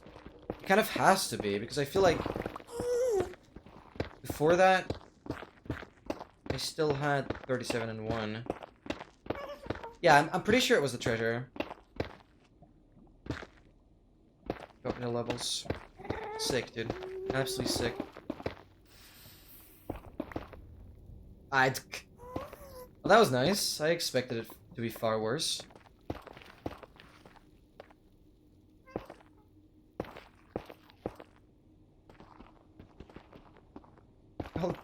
I don't know. I feel a bit guilty in a way that I should give you a refund on this text-to-speech. I guess you did it, so no refunds.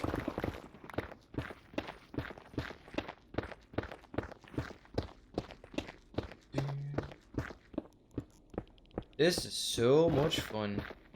Well, at least the 8 insanity thing wasn't the result. That would have just been atrocious. Well, we're still gonna see. What biome will the 1 million be? We're literally gonna find out today. Well, if I actually manage to fly, that is.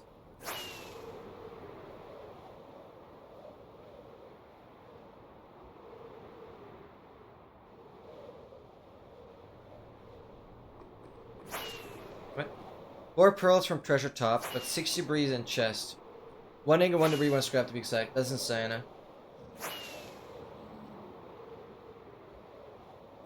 think it's gonna be cave. You mean like I have to tunnels through some terrain? I mean, yeah, but it still is gonna be a biome. We're gonna end in a cave. Oh, you mean like... No, you mean like an actual cave. Yeah, that'd be pretty cool, actually. They could actually fly to it and not predict it. Yeah, but it's still gonna be a biome, right? Like, even if there's just no terrain, there's still a biome. I know it. Oh, because you see the nether as a cave? Wait, that would be pretty smart. Yeah. Yeah. Because the entire nether is just a cave. You see it that way. Yeah, bruh. I'm just realizing now. Yeah, the entire thing is a massive cave. Bruh. Yeah, you're right. Yeah, no, you actually can't even be wrong. You're not just right, you can't even be wrong. You're just 100% right. You're about... No. The nether is just like a cave. Because there's a ceiling and a floor.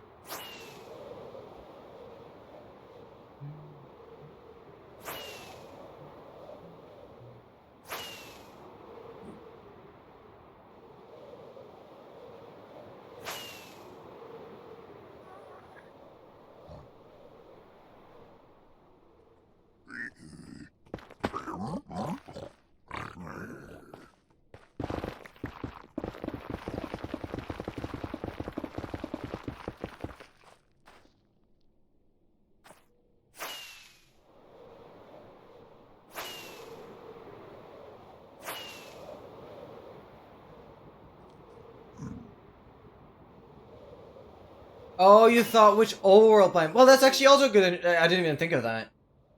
I think I'm gonna end in a cave. Right. Well, that's still not a biome. Yeah, well, we can talk about it as well. Sorry, I didn't even think about the overworld biome. No, I thought of another biome. It really is just a 1 in 5. Overworld equals cave. Yeah, but what is the surface biome? Because if you're just in a random cave and it's not a cave biome, then it's gonna be... Then you're in the biome of whatever the surface is. There is no biome cave. The biome doesn't exist. Yeah, sure, it's gonna put me in a cave, but it could be a warm ocean, it could be... like, spruce... giant spruce taiga, whatever. Unless you mean it's actually like a dripstone cave, but then that's fine.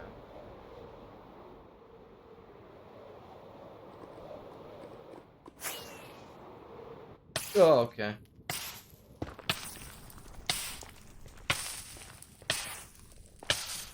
Just felt like beating myself up a little bit.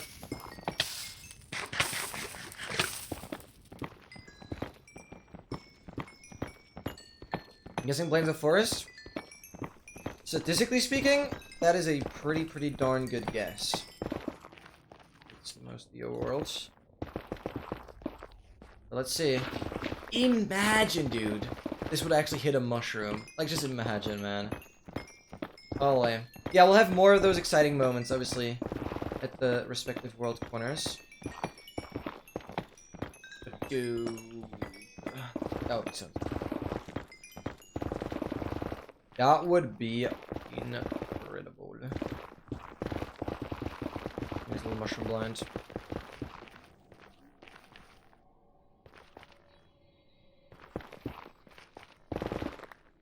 Alright.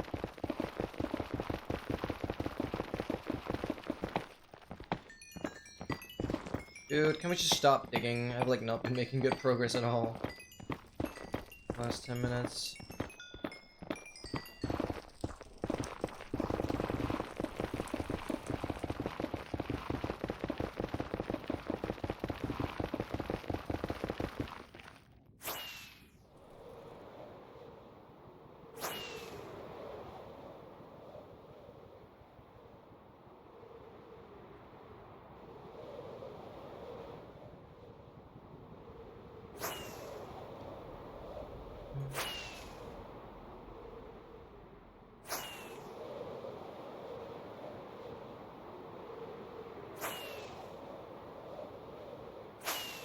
We're soon approaching the last 10%.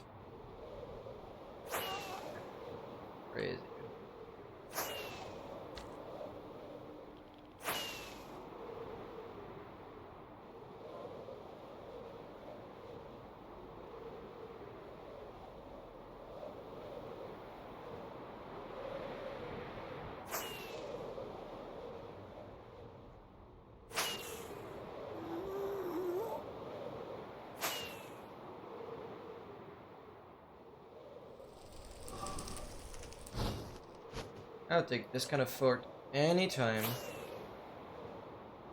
For some speedrunning runs. Or trying to be fast in a survival world kind of scenario. That's how some of the runs feel like. When yeah, warped can work for a good fort, but usually.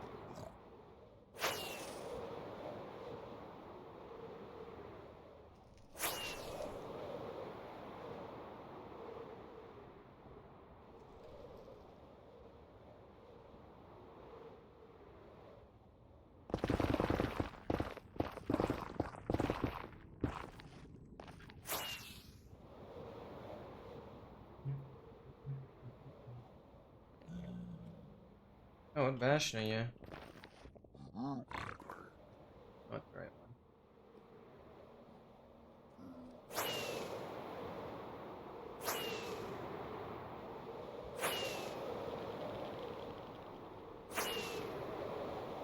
one. Ow.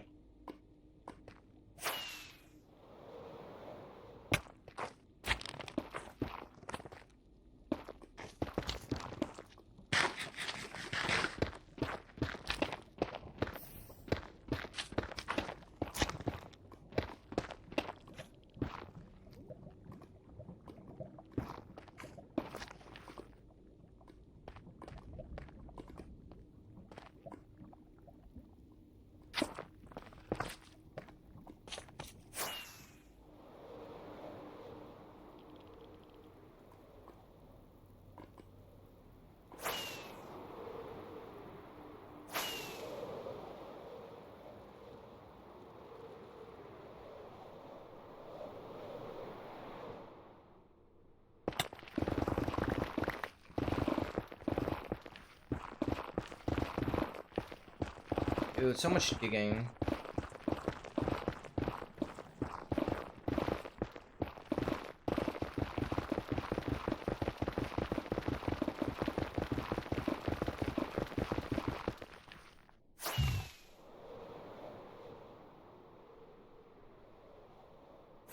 I'm gonna go this way.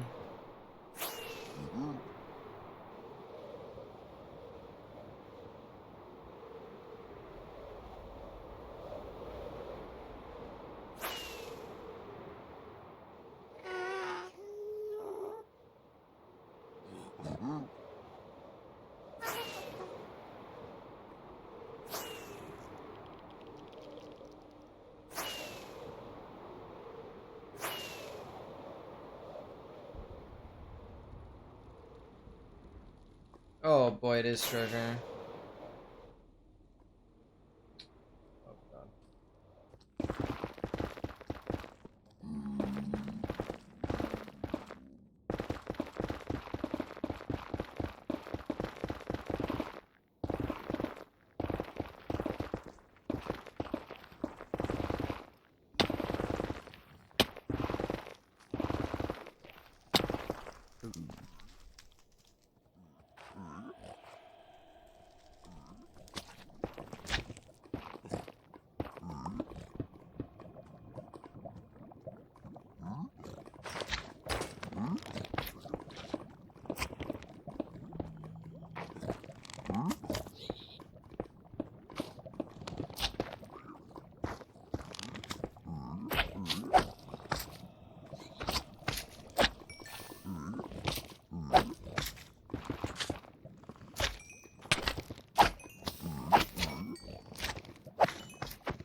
Six.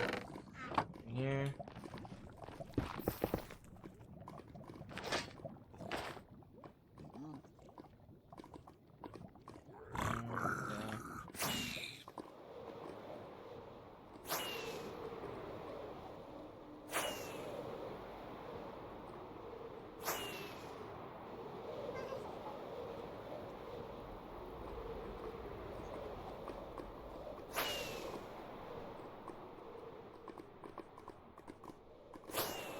It opens up so many ways if you just stay close to the lava. A little more dangerous, but it tends to... Lava tends to, like, carve through the terrain. Usually you have enough space to squeeze through.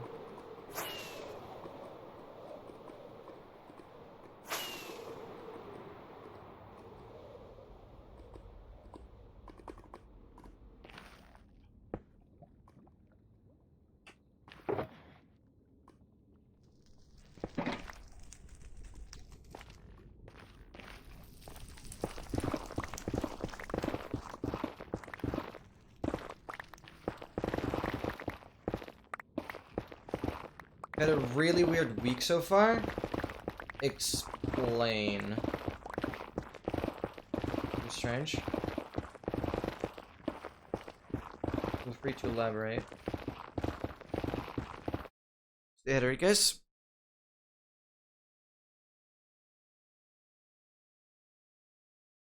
There's a lot. Yeah. I mean, I get it. Just especially with, in my case, like uni starting. Even though it's my 3rd semester now, and like, and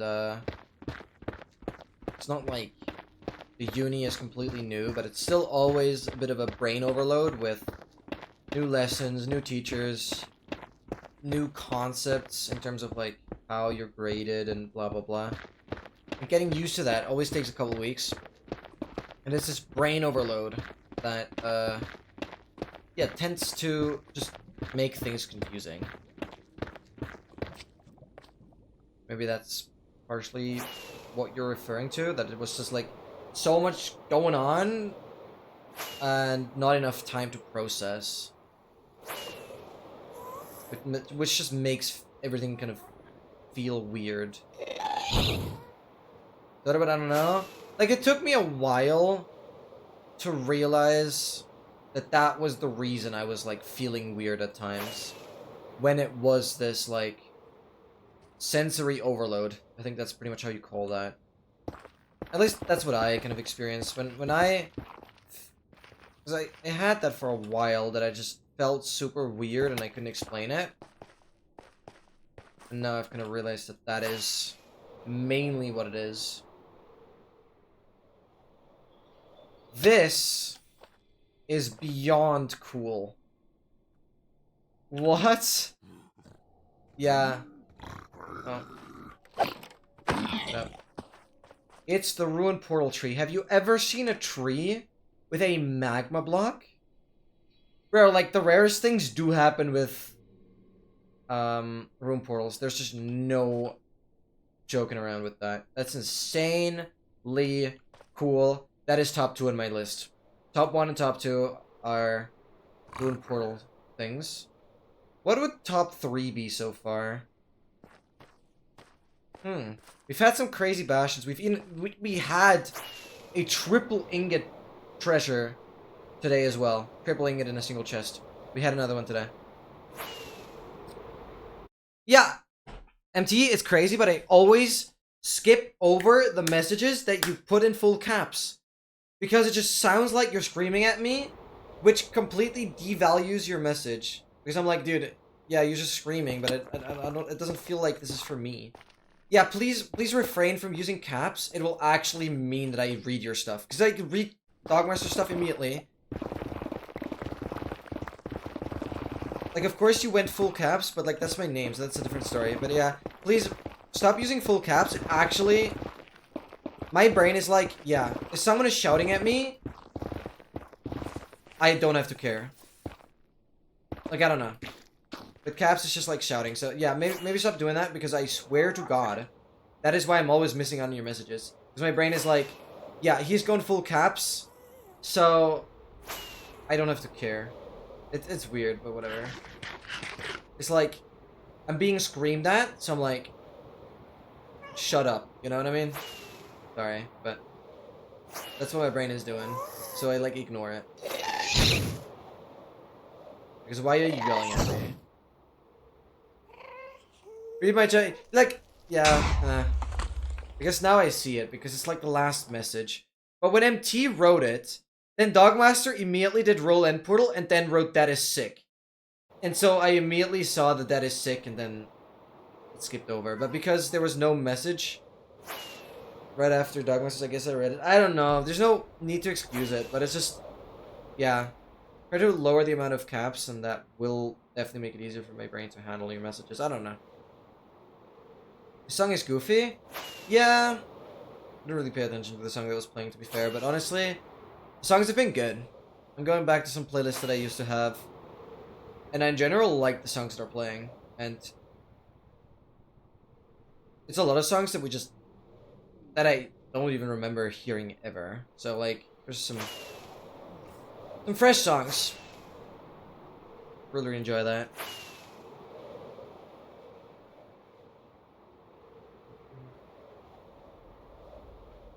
Because I have a 4 or random seed that I want to use for fast looting. Oh, hi. Wait, oh. I thought that was full iron. That would have been insane. Yeah. 4A is actually crazy. What's the highest I have had? 5? I think I've had 5. Sure, I've had 5. Hope there's a clip of that somewhere. Wouldn't know what it'd be titled, but I'm pretty sure I have 5. Like, that's not unreasonably rare, but pretty rare.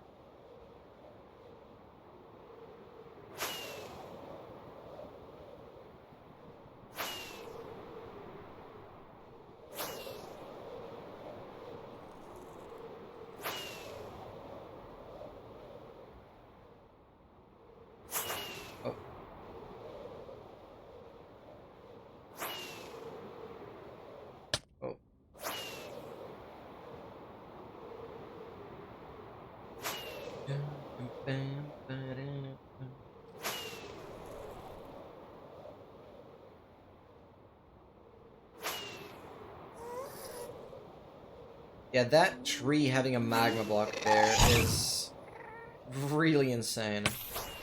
Ow. Oh, God.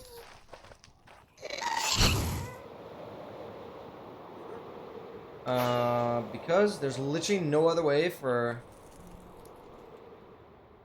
that to happen other than a room portal, I guess, yeah. Placing the tree.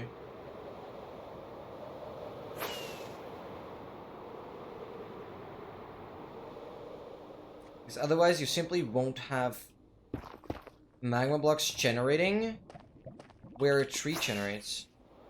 Because either it's a basalt or it's just lava level. And at lava level itself, you won't have trees. Whole fortress. Crazy though.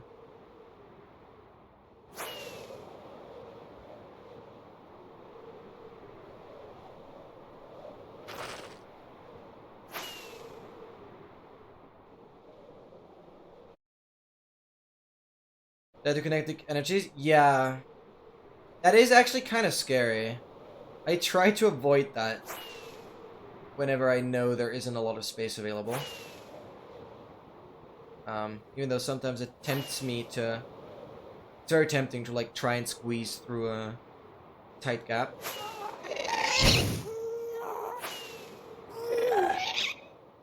Yeah, there's some scariness. Took me too long to realize what passion that was. But honestly, it's pretty avoidable.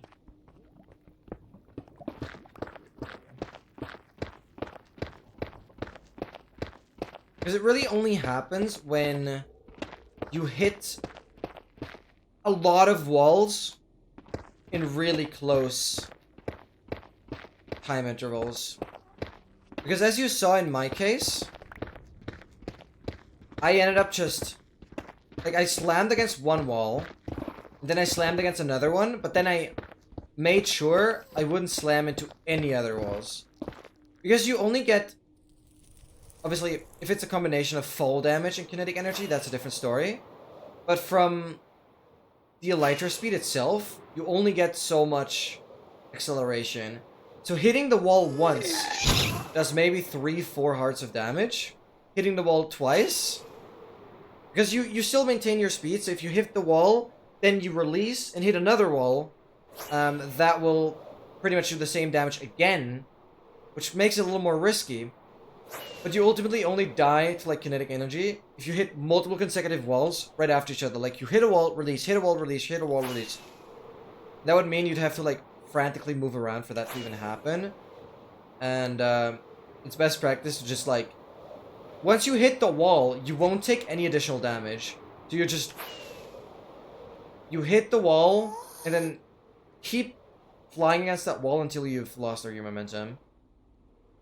And then you're like actually pretty safe. Like you're not gonna die from one rocket unless fly into lava. No, unless you you have a combination of fall damage and kinetic energy. That's the other thing.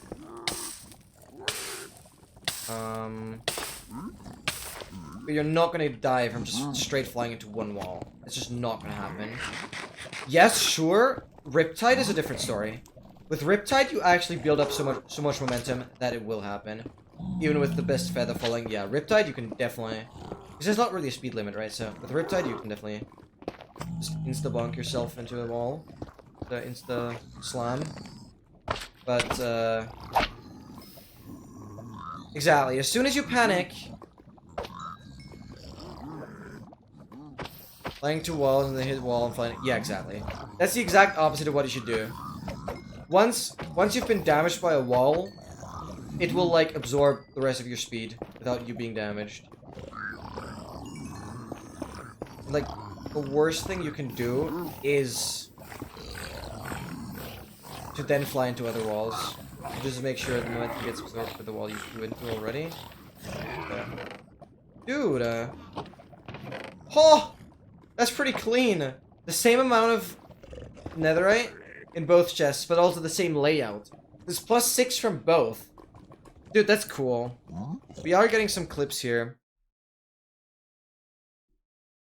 It's the same on both. Not the same, like, they weren't in the exact same slots. Like, that'd be...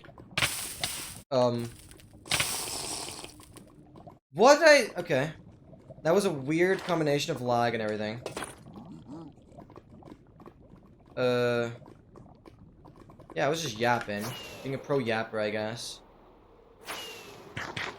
I was so scared because I didn't take damage at first. So I was like, wait, do I have fire res on? What is going on? And then I started taking damage and I realized, yeah, I should just fire res. What just happened? Yeah, I do get these occasional lag spikes. Which is either it's probably 5-minute lag. Because of loading so many chunks. There's so much, what am I doing? No, I'm actually just good. Tree stuck on this. Because there's just so many chunks that 5-minute save has to save. That's how the lag happens, which there's not much I can do. Because I'm already running off of the SSD, which is like the best performance drive that I have. Okay, you're welcome in. I'm active, just not active in servers. Yeah, don't worry. I'll make you mod though.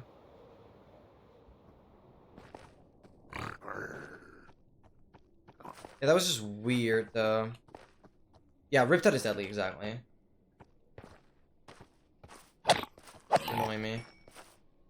But other than that, it's really just people, yeah, exactly how you said. People just panicking and then flying into walls over and over again. But ultimately, you should keep calm and stick against the wall that you have actually already taken damage from, because you won't take any more damage. What is this?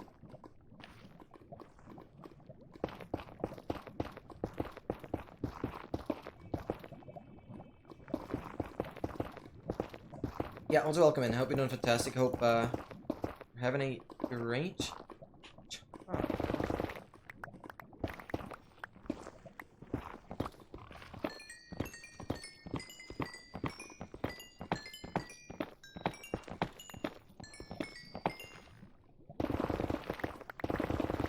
Well, I appreciate you doing the text-to-speeches. Text-to-speech. Without, like, being annoying. That is actually kind of cool. Like, earlier in the stream, I already, reconfigured the reward a little bit to have a bit of a longer delay.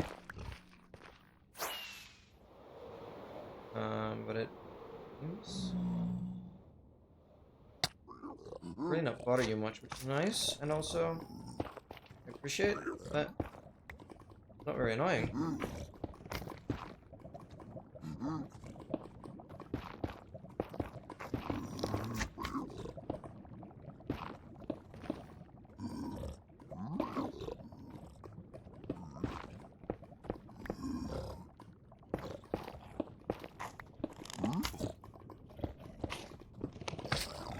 That's perfect. Oh, I don't have anything on. What the hell? Bro, focus up, man.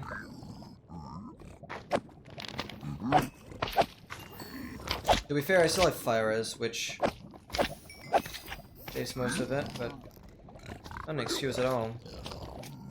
Yeah, you're practicing fast looting? Nice. How's it going? Is it working? Have you been able to watch the video I sent you first? Yeah, lock in, dude. One of my excuses is it's 10 p.m. and at 10 p.m. I like usually start eating. My helmet is about to break.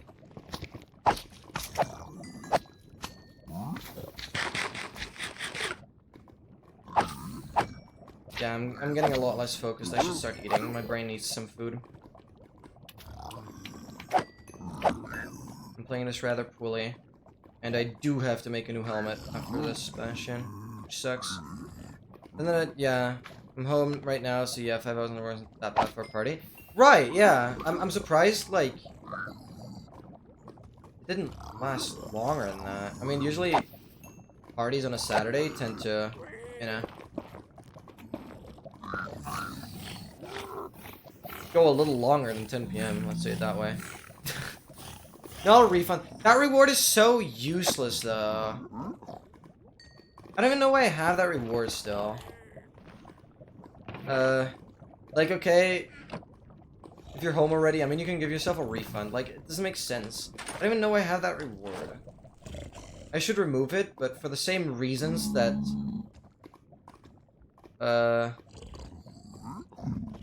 make it so I'm not really adding any new rewards. I also don't want to remove any rewards. Oh, boy. It's just annoying to do the coloring. Don't refund it? Like, I just don't know what the point of the reward is. The point of the reward, I guess, used to be when I'm not eating, that I'd have to eat. Which I guess, technically this is the scenario for that. As a reminder for me to eat. I don't know. The reward used to make more sense. Because Actually, I don't know. I actually don't know. Don't mind losing 500? Okay, fair. I mean, to be fair, you are using the reward correctly. Because I haven't been eating and you want me to eat. And so, like, that's actually good. That's very nice of you. But it still becomes rather redundant. Because usually, like, 4 hours into the stream-ish, that's when I eat. So I would have kind of done that anyways, but yeah, I guess it's fine. Thank you.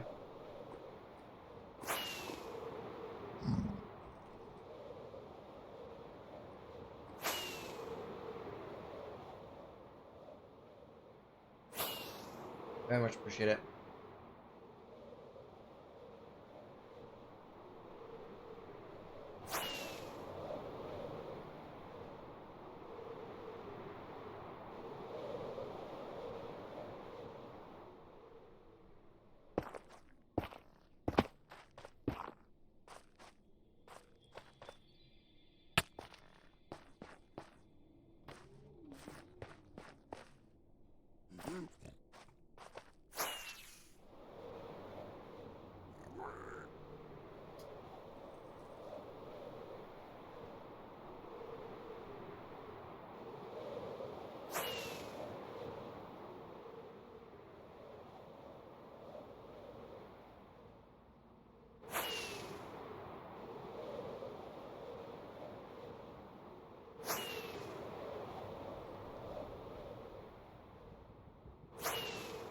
No, it's not hot at all. Absolutely not.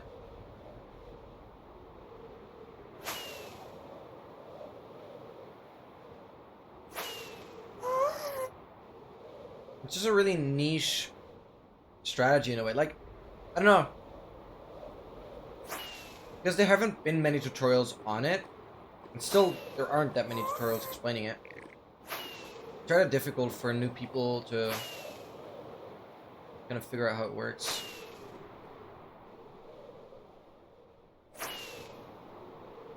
Just a matter of hotkeying, tiny bit of timing. Also, not really. Like, where fast loading really shines is just doing it with multiple items really quickly. That's really the only thing you really have to practice, just doing it with multiple items. Oh god, figuring out if this is the back, front, or it's just a different version. Yeah, version altogether. Like from that little part of the wall, it's like impossible to tell if it's treasure or not. I'm going east. Also 900k. More than 90% done. Hype in the chat, guys. Dude, holy cow. 90%. I, like, didn't mention it. It's pretty sick.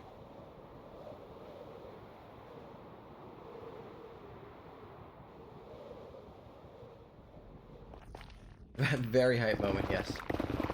Indeed. Dude, I'm so glad I didn't miss the 888 thing. Because I literally looked at the coordinates when the first coordinate was, like, so close to 888,888. But now, yeah, I'm really happy I didn't miss it. Would have been so upset if I didn't get that screenshot. When sure, it was like just completely inside terrain. It was rather a boring view. It's still a massive milestone. Glad I documented it. This is already where they're gonna end again.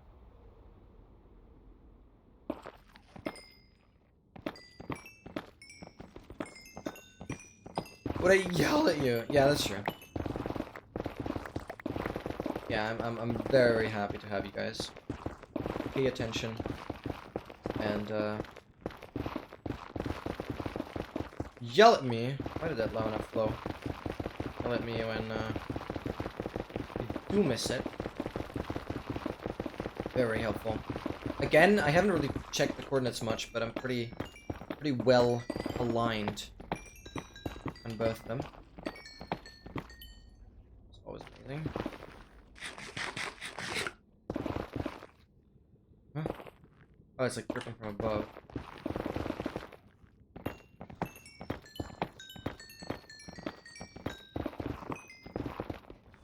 Can't wait for the charging portion. Yeah, that is gonna be...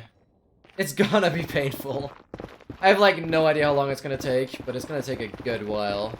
Like, it's gonna take a good while. We'll figure it out. We have some librarians ready that we can constantly cure. We'll make those books as cheap as possible, especially Curse of Vanishing, Curse of Binding. Those are gonna be the main thing that is gonna be like, those are gonna be in everything. Like, Curse of Vanishing is gonna be in everything, and Curse of Binding is gonna be on everything you can wear, obviously, but, oh boy. All crisis levels go away, same. It's gonna be emotional. It's gonna be sad, but yeah, it will be interesting. Yeah, the enchanting, I have no idea how long that takes, but I'm glad I like I'm glad I added the advancement, because I think it's gonna, yeah, it's gonna be interesting to some degree, because it's just another very extreme thing that nobody has really done.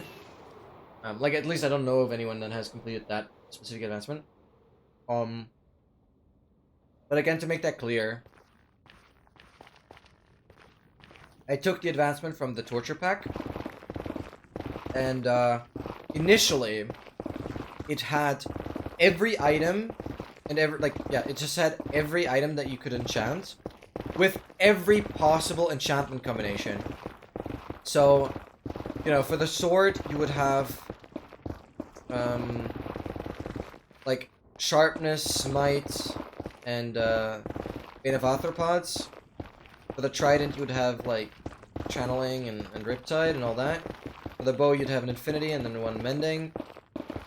But I decided to, yeah, like I just went to the advancement file and like deleted out all of the ones that I think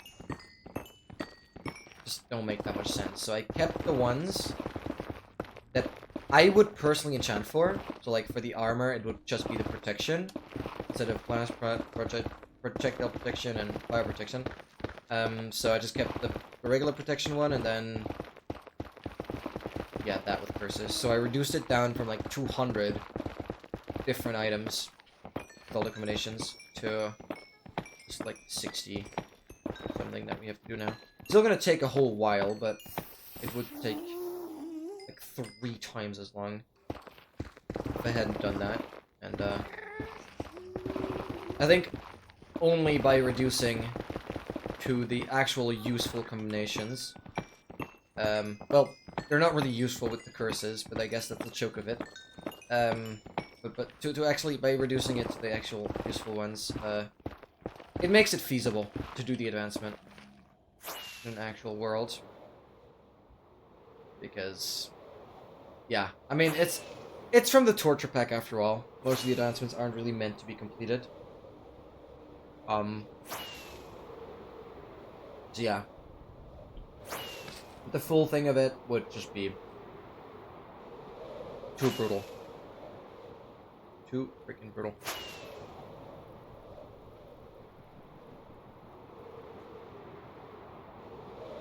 I can't believe we got the level up today. I just cannot believe that. Yeah, that must have happened in the Treasure Bastion right when we had the 88888 thing. So pretty cool timing with like all the 8s and then the level up at like the last treasure right before that.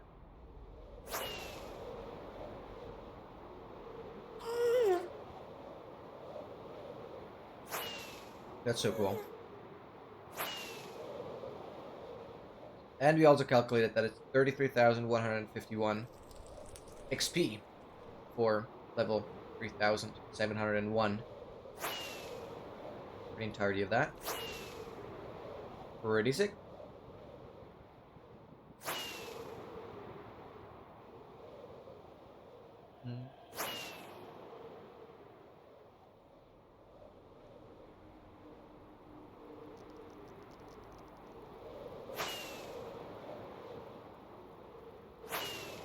And we also know that this level now is 33,160.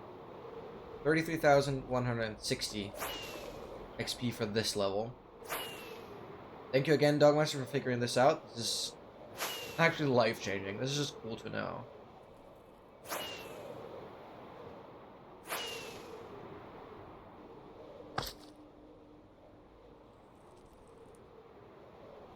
Not sure what language I'm going for it.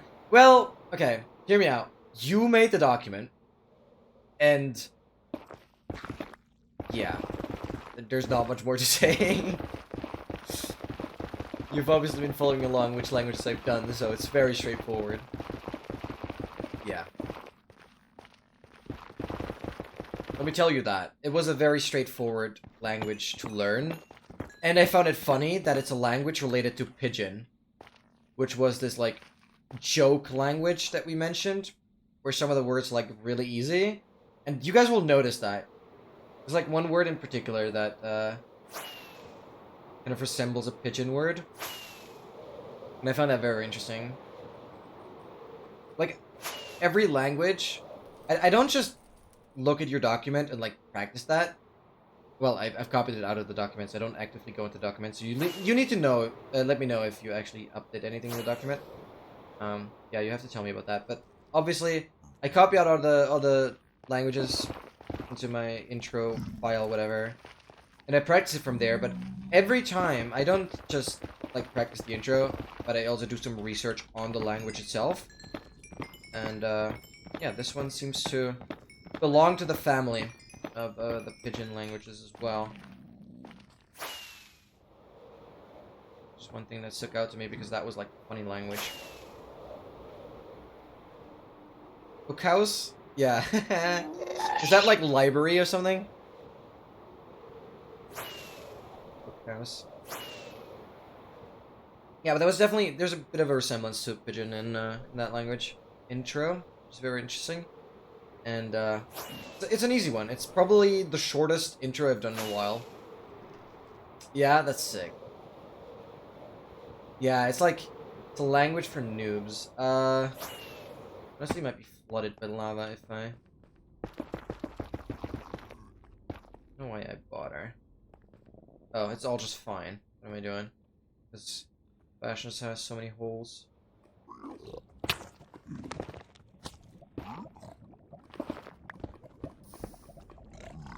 Oh, right. Okay, hear me out.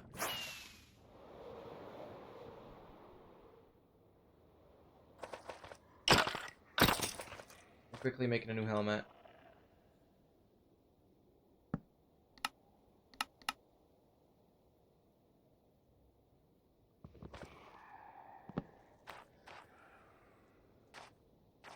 And I have to grab one gold block.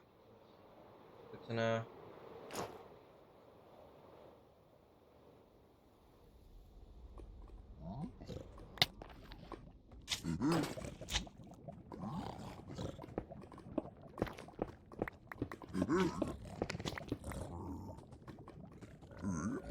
Pretty good. One look over or so.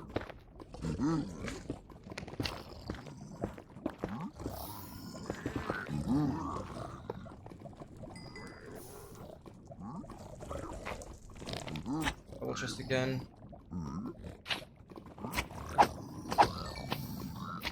We're just missing Divivi from the melodies. Alright, wait, let me check. Where am I right now? Oh, wait, what? Wait. No. Did I really not do that? Why? Huh? Did I really not do that? Are you sure I didn't do that? Because I have noted it as, like, a language I've done already. Are you sure? I think I've done Divivi. I'll check already? Okay, good. Yeah, I'll let you check. Because for me, it's, like, up the list. Because I list all the intros and, like, format them in a way that I know that I've done them. And it's quite far up there. Right before standard Tsuang, or Chuang. Right before that. And after Indonesian. Or Lao. No, I think it was Lao. Yeah, right after Lao. Should be after Lao. Very strange. Pretty sure I've done it.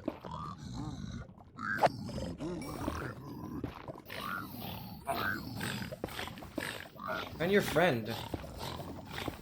There you go.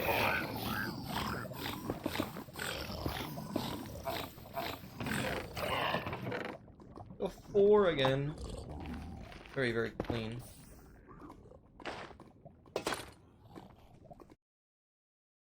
Missed it while checking? Yeah, good, good, good. No, it's always good if you, if you're unsure, because, like, checking, you know, doesn't really matter. Rather be safe than sorry.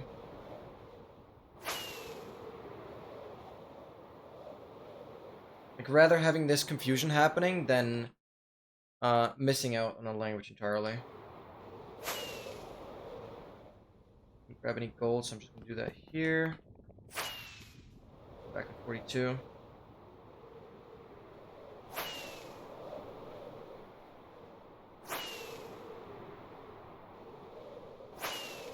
Yeah, thank you so much for checking.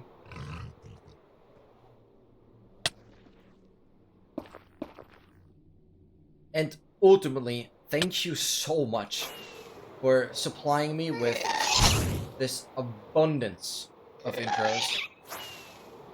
Like, I can guarantee you one thing. I would be struggling right now to keep these different language intros alive. Simply because I don't even know how you ended up finding half of these that I'm doing currently. because I would have just gone through like the Google Translate one. Why do I hear funk? Because I'm selecting like a gaming playlist that I haven't heard in a really long time, and honestly, I don't like funk that much.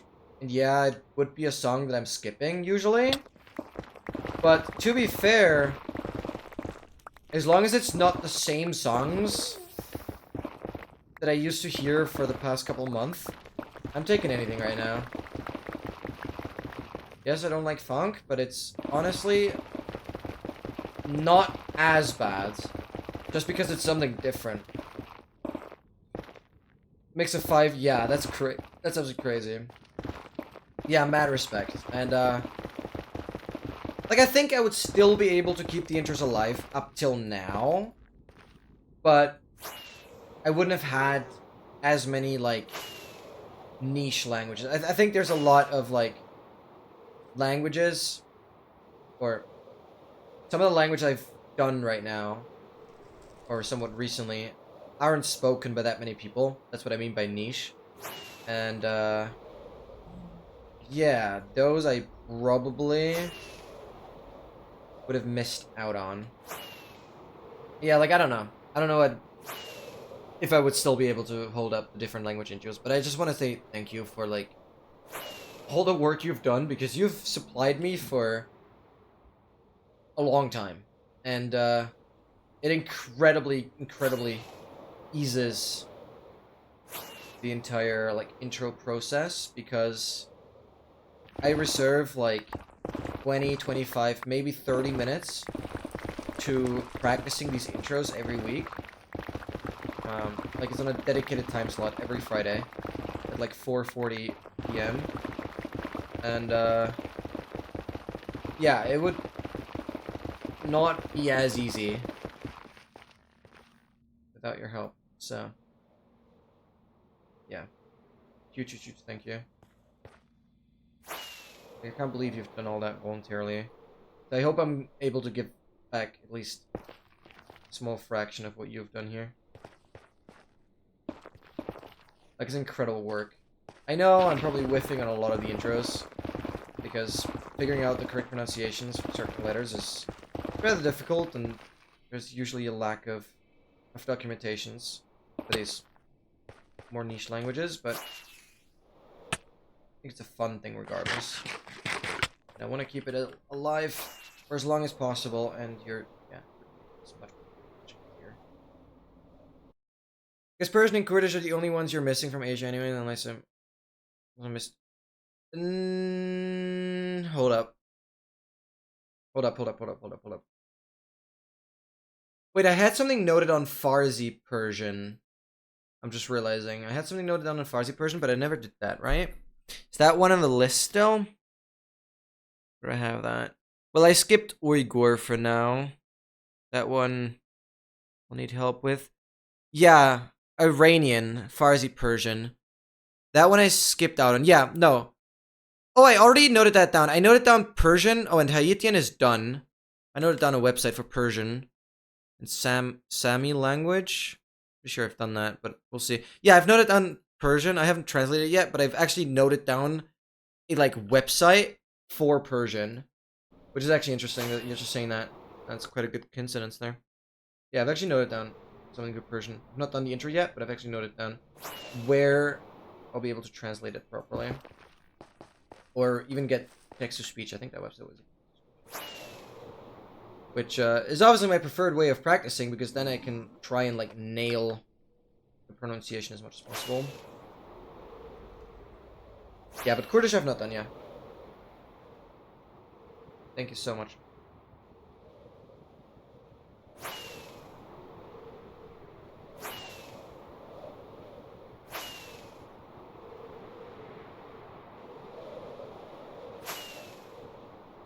And rocket restock soon. Just do it right here. I can procrastinate. No idea how I took damage from that. Okay.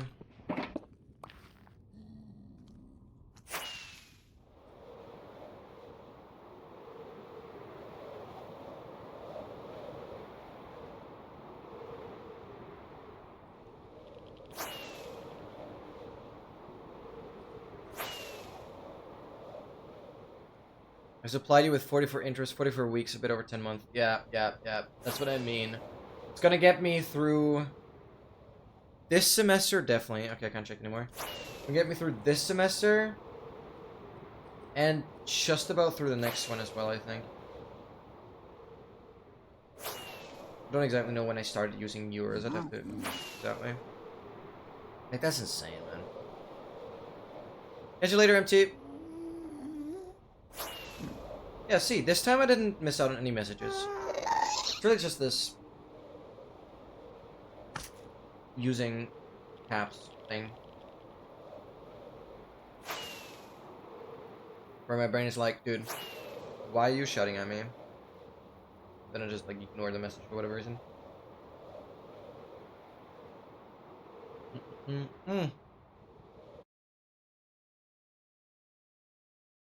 Thank you so much. That's a good call, actually. See you later, guys.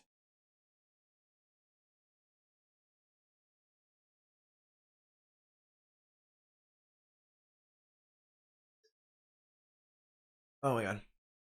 Yeah, let's refill soon. Thank you so much. Oh yeah, that was much needed.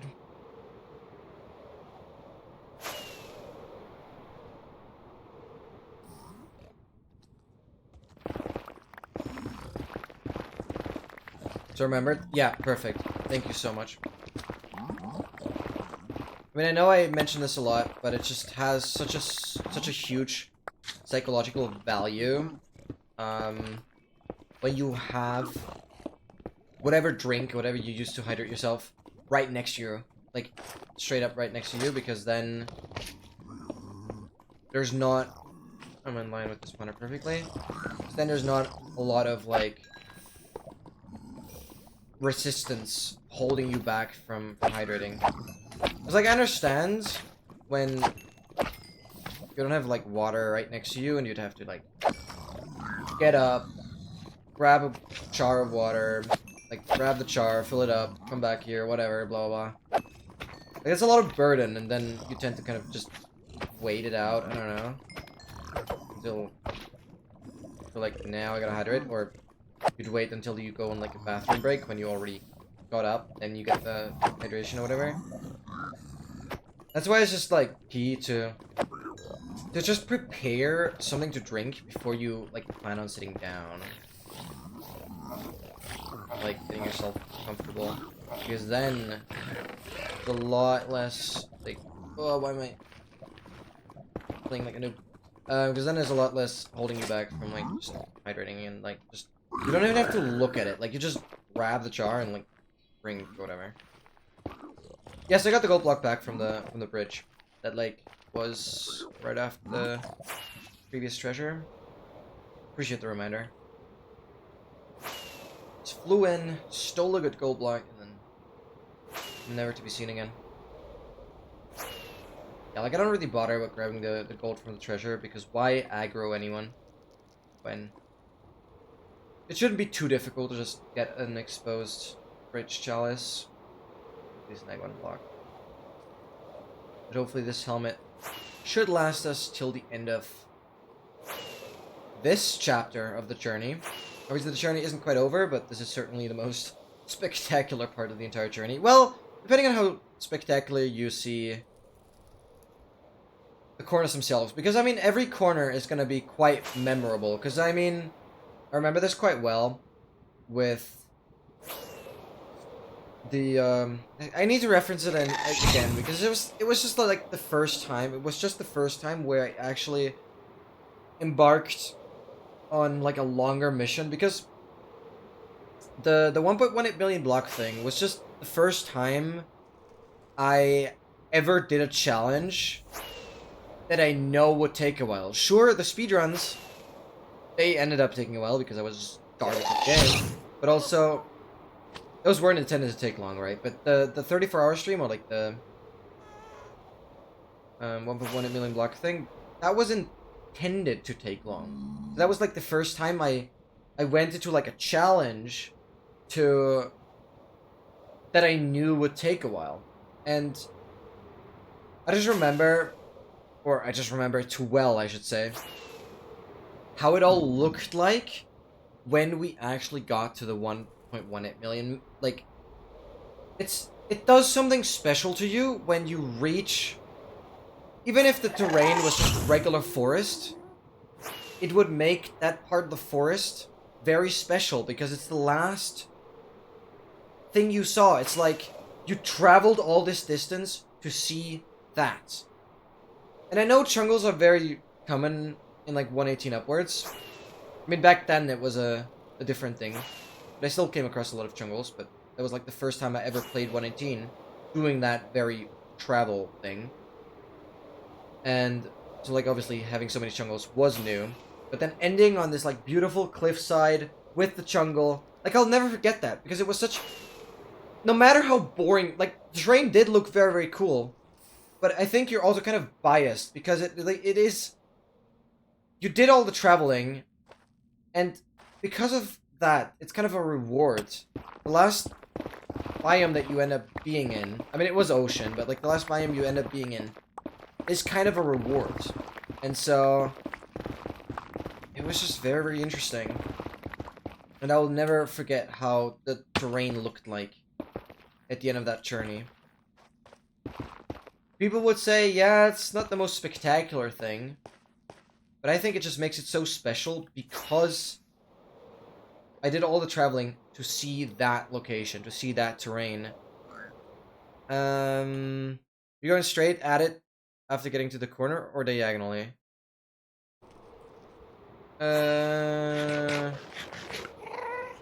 No, diagonally. No, definitely. No. We're going for the corner diagonally. Like, obviously I would, kind of waste a bit of time if I went straight and then this direction or like whatever. Because then, yeah, like it saves a little bit of time to go diagonally, obviously. So that's what we're definitely gonna do. My main point is I've done a lot of yapping again. Sorry, I like that word. But basically what I'm trying to say is, regardless of what biomes we're gonna end up in, because obviously we're gonna build a nether portal at like 3.75 million on both coordinates, because that perfectly translates to the world corner, and we're gonna build a nether portal there, and regardless, even if it puts us in a cave, that cave is gonna be very, very special. And it's gonna be a cave that we will never forget. Obviously, if some of it will happen off stream, so you guys will get to see it on the video then, but it's gonna be very memorable, regardless of the biomes. It's gonna be very memorable terrain that will end up, and even if it is rather normal terrain, I at least will automatically perceive it as unusual terrain, as special terrain, just because it took me so long to get there. I hope that makes sense. And so, regardless of where we end up having the corners, or regardless of what terrain will be at the corners, or what biomes will be at the corners, it will be special. And that's what I'm really looking forward to. And that's like the main thing that I was trying to achieve with all this TED talking here. Just mouse pad a little bit, too little room for me to move around. Oh, like you reach a corner, are you going straight to the next? Yeah, so this is still. It all depends on how far we get today, or rather, how much additional time I will have after reaching the 1 million. Because we will reach it today. We literally have 82k to go. And more than 4 hours still. Like, we're halfway on stream time, pretty much. A little over halfway now. And, we're well over halfway of the distance that we had to cover today. Like, I had to cover, this is actually impressive. Dang, just realizing this now. We had to cover 206,000 or 204 along those lines. Okay, on both coordinates, and we have done more than 120k in half of the stream time. So we have a remaining like 80k, and hopefully that will actually give us, by the looks of it, we might have like more than half an hour after reaching the 1 million to actually do some stuff in the overworld. Because depending on that, I would already want to tame a horse and then move my world over to the laptop and set everything up there with auto hotkey and AFKing. Because here's the thing, I just don't know how much of the horse taming and stuff I would want to do off stream. I guess I could do it tomorrow, right? Like, okay, yeah. Like, if we don't... It doesn't have to be the craziest horse, but I would love to start traveling immediately, right? So, what I'm trying to get at is next Saturday, at least it's planned that way, that next Saturday we will do another attempt at a sub 10 hour 1.21 AA run. Because I would love to have that in the bag. Because we'll do some other stuff. Once I have the 1.21 run low 10 hours, I will move on to some other speedrun challenges. I'll reveal them kind of as we go. But obviously that 1.21 sub 10 hour completion will then also be another YouTube video. So I kind of want to have that soon. And that means because next week is going to be speedrunning, it would be another 2 weeks until I would get back to this world, right? And so I wouldn't want to wait a full, like, 2 weeks to actually start traveling with the horse. Obviously, I would want to use those 2 weeks until the next stream on this to already go on the horse. We'll probably even hit a corner in between. I'll see how I handle that. Most of it is probably going to happen off stream, and I'll just record it. How I'm going to, like, map out the entire area, and how I'm going to... Or I'm just going to... I'm probably going to... Yeah, it depends on, like, what stream it's going to be. I might append it to, like, a Friday stream, or I might append it to, like, a Sunday stream. It depends, but it's most likely going to happen throughout the week. And then I'll just have to move the world over to this PC. Record everything with shaders beautifully. We'll do the map, we'll do the lodestone, we'll set up the banner, all that. It's all gonna happen mostly off stream, probably, because it's just more likely that I won't be live when I hit the corner. Like, depending on how the proximity is with me hitting the corner, like time-wise, me hitting the corner and a stream happening. Because if it's like I would hit a corner an hour before a stream starting, then I would, like, stop the AFKing, load the world over to the PC, and then actually be live. And show the corner and everything. Yeah, I'll see how I handle that, but I obviously want to use, the time as soon as possible. So I, like, want to have my laptop take over the work as soon as it can. So, ideally, we might even have a bit of time to maybe tame some horses and get, like, a decently fast horse. Just get going. It ultimately doesn't matter. It doesn't have to be the perfectly fast horse. Welcome back, MT. So, maybe we'll have even a bit of time again here. Get the horse going. That'd be crazy. Because while I'm AFKing then, I'll be able to do some other stuff on Saturdays. Even though it's probably only going to affect, like, 2 streams at all. We'll see how that all comes together.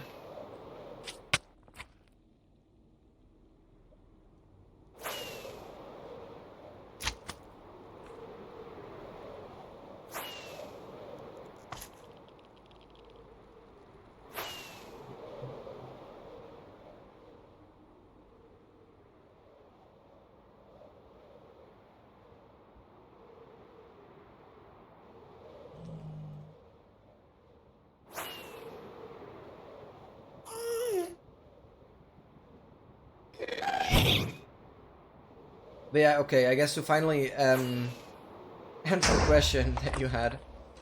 Obviously, yes, I'll continue going to the next coordinate immediately.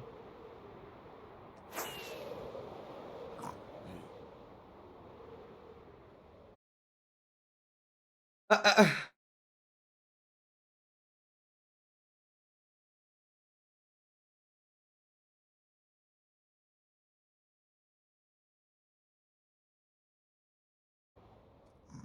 Okay, I don't quite get the second family name, but the first one is like, what? Really? You can't do that. Oh, that's an odd surname to have. No? Um, I mean, yeah. Apologies to that guy. I don't know, we heard that name, but, is the whole name, yeah. That can't be real. This is a joke. I very much doubt anyone actually has that name.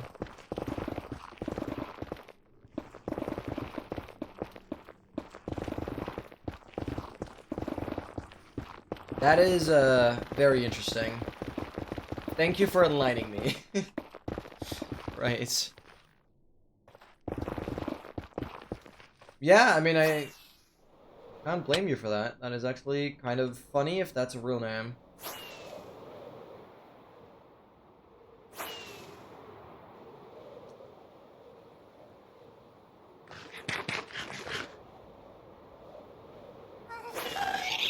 Oh, it says a contender to be a far one. Ah, I didn't do anything. Didn't even spit out a fireball.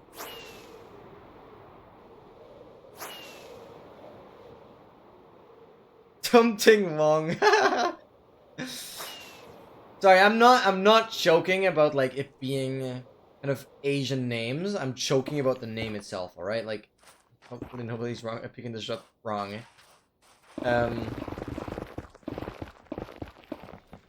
Because laughing about this might be controversial, but it's honestly so funny. That is the kind of humor that I have. Honestly a bit concerning that that is the kind of humor I have, but it is. Thong is woman underwear for a clothing item for swimming. As an official English word? Oh! Oh, that's probably what MT was referring to. That's why I didn't get the joke. Thank you. I didn't quite know what was supposed to make that funny. Okay, yeah, that makes sense. Wait, you knew that? You knew the word MT? Thong? I've never heard that word before. Pretty confident with that. Pretty confident. I saw a meme with too young. Probably understand by what the context might be. Yes. Too young to do. Yep. Those kind of jokes, I admit, are funny though.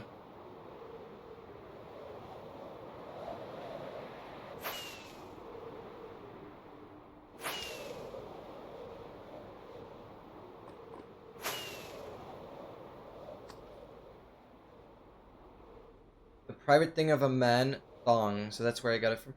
Oh right. Okay. Yeah. Okay. I guess that makes sense. Yeah. Yeah. Yeah. I guess I see that.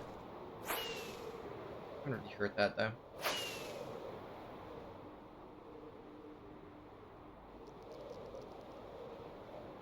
I mean, it works well with it being women's underwear, I guess. Kind of makes the pun joke work in in a similar fashion. All right, holy cow! Close to 75k to go. So 7.5% of the entire distance left. At this point, 1 million doesn't feel that far, to be fair. If we do like a fifth of it in one stream.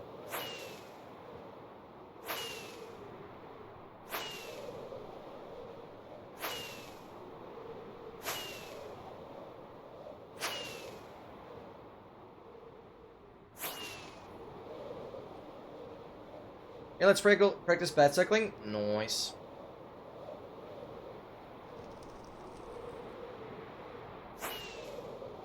You should also practice blaze bedding. I don't know if the map has a practice area for that, but blaze bedding would be huge. Yeah, bed cycling. I mean, you can say bed cycling. It's not used that often, but totally knew what you meant. Okay. Fort has perfectly positioned itself into this basalt. Looks interesting. I like it. Yeah, blaze bedding is also huge because, I mean,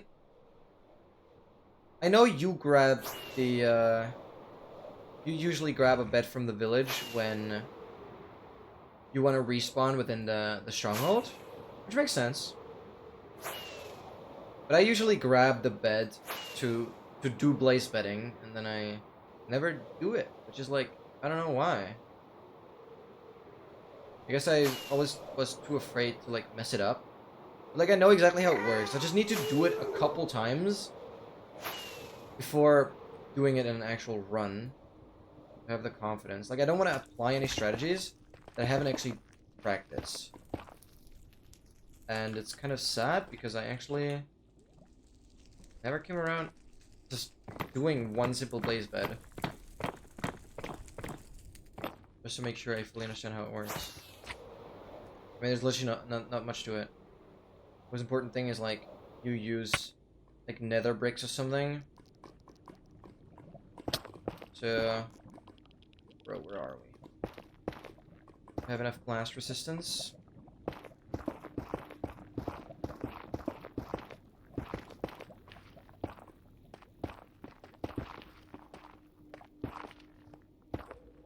Oh my god, man.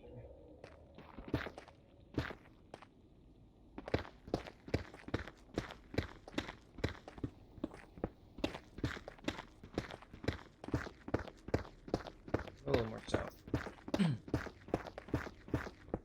How many click a spawner? Wait, really? Can you shift middle click a spawner to, like, keep its NBT data? By that I mean keep what mob it spawns? I thought you could middle click a spawner. I'm surprised you can't. Or maybe that's a... Maybe that didn't work in 1.16 yet. Nope. Wait, that's interesting. Huh. Yeah, I didn't know that. Learned something new again. That's interesting. Earlier, I learned about birds being able to do backflips. I guess now I learn about not middle clicking... spawners not being able to be middle clicked. Interesting. Very interesting. What if the spawner spawns backflipping birds? That would be the ultimate simulation there. Okay, hear me out. I'm just trying to entertain. I don't know what I'm talking. You know, it's a little too early for a rocket restock, but, like, why not? Bro, I've actually eaten through an entire shulker. That's crazy. Yeah, I'll definitely have to craft again. So that's a new record. So, like, today I've been even more aggressive on the rocket usage, which, to be fair, has so far had a significant speed increase. But it's actually also the first stream where I have to do 2 rocket restocks? No, that can't be right. There's no way I didn't do 2 rocket restocks last stream. No, I'm pretty sure. No, I did 2 rocket restocks last stream. Oh, also not found in the... Oh, yeah, I'm pretty sure it's in the creative menu in the more recent versions. Yeah, that's interesting. That might even be a bug.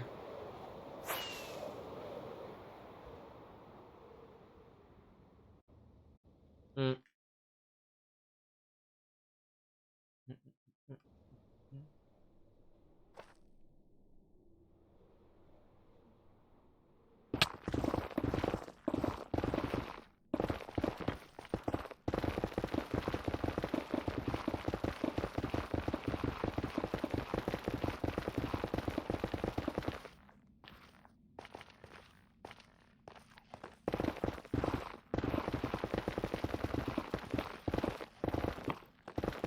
Blaze betting is so easy? Yes, absolutely.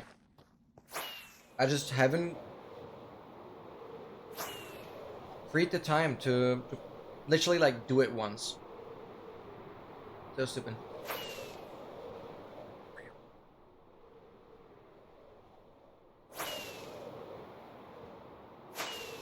Even though I know it's super simple and I know exactly how it works, I'm just scared of doing... Everyone portal is cool. I'm just scared of doing anything that isn't, that I haven't practiced once.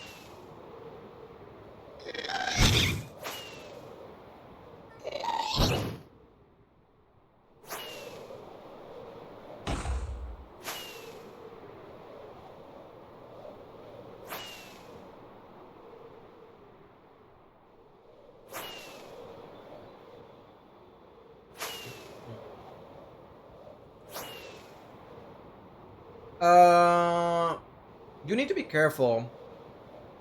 Usually you do the nether brick onto the spawner. Then there's a 1 block gap. And then you place the bed. So like, you have 1 air block above the nether bricks. And then you place the bed.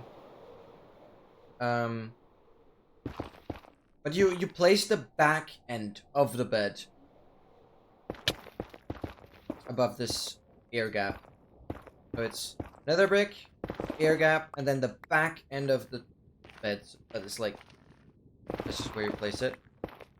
And then, lastly, you just dig yourself down 1 block like that. So this is, if the spawner is here, yeah, like if this is the spawner, you just dig down 1 block. Then you have the netherrack, the nether bricks, 1 block air, and that's where you would place the bed against. Obviously, if that block is cleared, that's where you would place the bed against. You have this air block. This is the spawner, and you just lower yourself. You know how it works? Yeah. Just want to make sure. Again, I have like actually never done it. This is so stupid. This is so stupid. I don't know. It's also that I just usually get enough blaze spawns that it isn't even relevant. I don't know. But it's just stupid because I usually grab 1 bed from a village. And that bed is for blaze bedding, but like never do blaze bedding. I'm like, it doesn't make sense. Yeah. But next week when we do some more speedruns, I will definitely I guess practice a couple blaze beds, and then I want to do 1 or 2 uneasies. I just want to practice uneasy alliance like once or twice. Because I'm just so annoyed that uneasy is just the advancement that I just don't want to do. I hate it so much. It like doesn't make sense. I don't want that there's any advancement that I like that drains my mental so much. Like everything else of an AE run I like fully enjoy. But when it comes to uneasy, my mentality is just lower than 0, man. And I just don't want that to be the case. I just like don't want to already have such a bad mentality about uneasy. It's like doesn't make sense. I used to be so good at uneasy alliance, and now I'm just like I got better at all the other stuff, but my uneasies got worse. I hate uneasies too, yeah, but that's just not how it should be.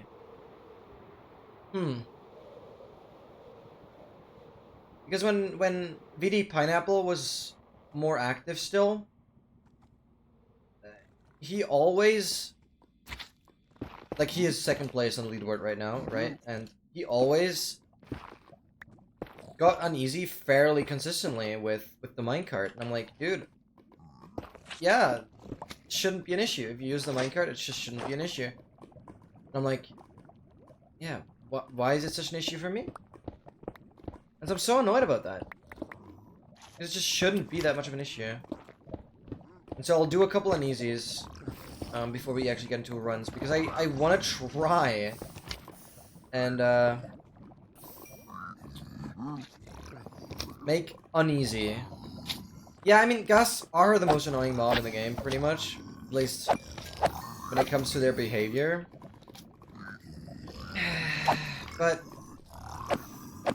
it just shouldn't be that whenever I play a run, I like fully enjoy the run, and then as soon as I realize, oh frick, I gotta do an easy now, then my mentality is just like the worst it could be. I want to avoid that. I want to make sure that I can actually enjoy every part of the run. And not... weird lag again. And not, like... be afraid of doing it. Because it honestly... it has resulted in some significant time loss. Because I was like... do I have to do an easy right now? Should I do an easy right now? Should I not do an easy right now? Like, because it made me so indecisive, I just ended up losing so much time. Instead of just like, yeah, let's do an easy right now. Should be good to go. Like, that's the mentality I want to have. I want to be like, yeah, let's quickly get an easy out of the way. Especially when the gas, like, presents itself nicely. Doesn't even have to be trapped, but just, like, on a relatively flat surface where minecarting it should be rather easy. That should be good to go. It just shouldn't be a burden. It should be done in, like, 5 minutes at most. Not even that. It should be done in 2 minutes. It just shouldn't consume, like, 10% of the entire run.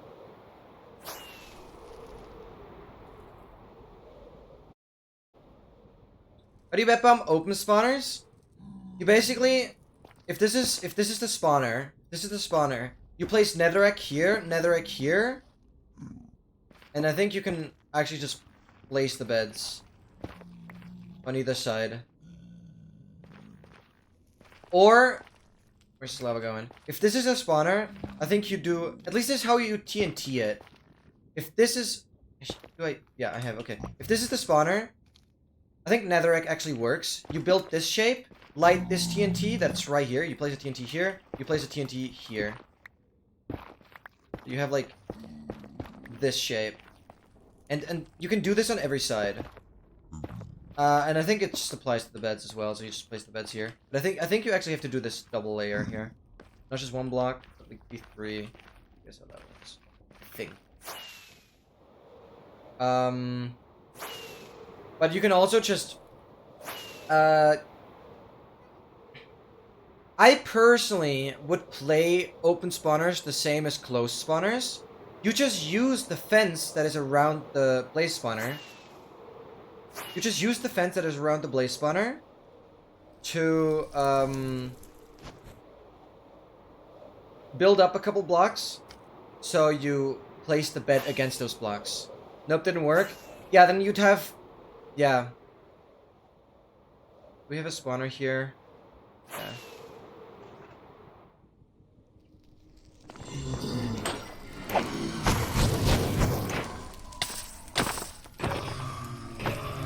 So, this is the spawner. You basically, you like, I guess, yeah, that's how runners do it. You like, build blocks from here, like this. Then you place the bed against that. Nether bricks here, boom. You place the bed against that, and then you can do the same thing. Then you don't have to worry about it. That will 100% work.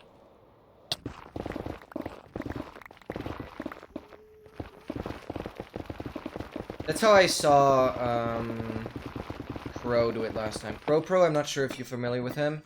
He's also one of the top contenders. He used to be second place in 116 AA for the longest time.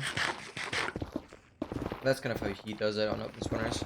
I assume it's kind of a standard, because it's honestly not that big of a deal, but just kind of place the blocks there when they aren't there.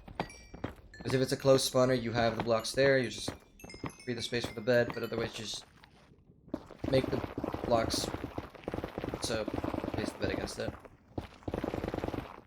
I think that, yeah. That should be fairly straightforward. And that's really all you need.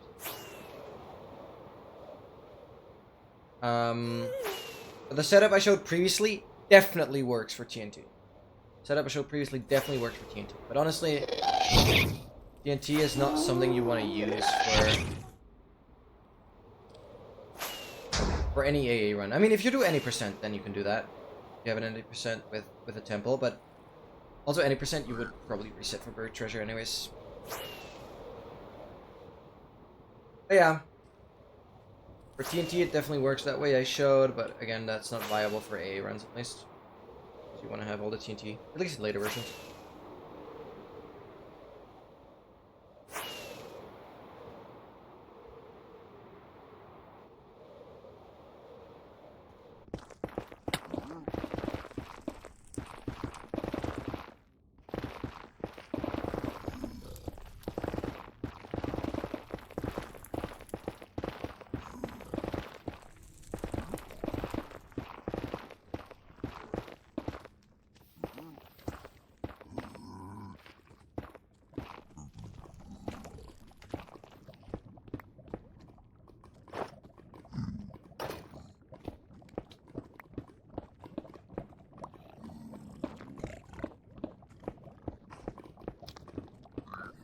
Oh, one off sitting in.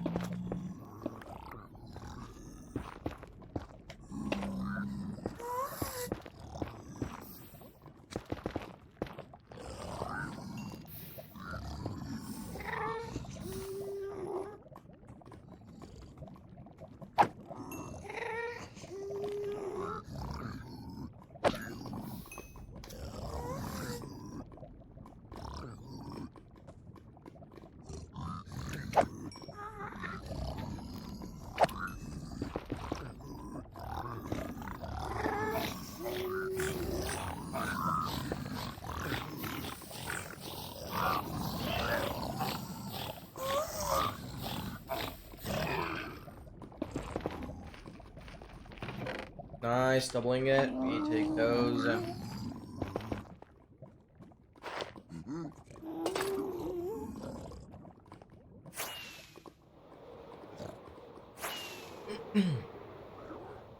70,000 to go?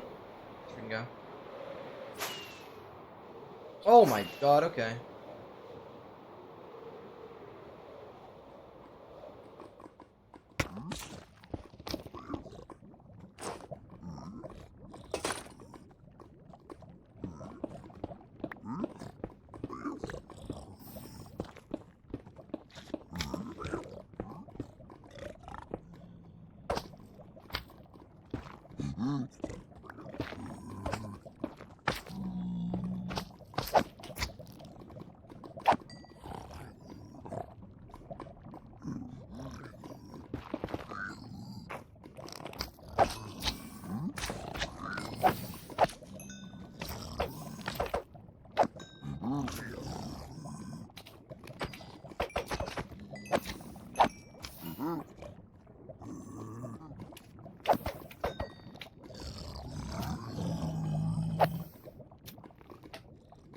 On.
My disk space right now. 52 gigs, that's fine.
Told me.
See you guys.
Damn, I have to actually restock the rocket soon. Much is up there. What is in here? That's not better. Same thing.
Quickly go right here.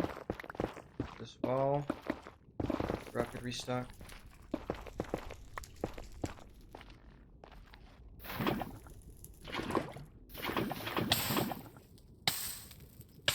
Okay.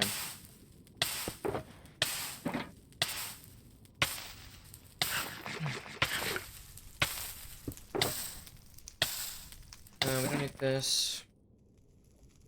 Here. Some more gunpowder in here. And then we have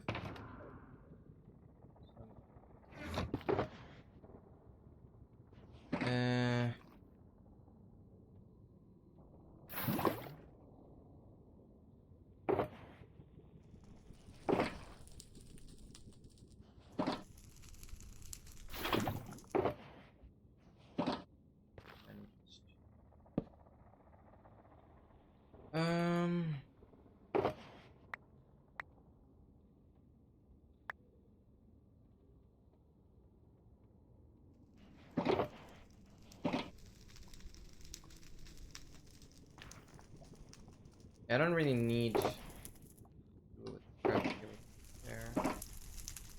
Easier this way.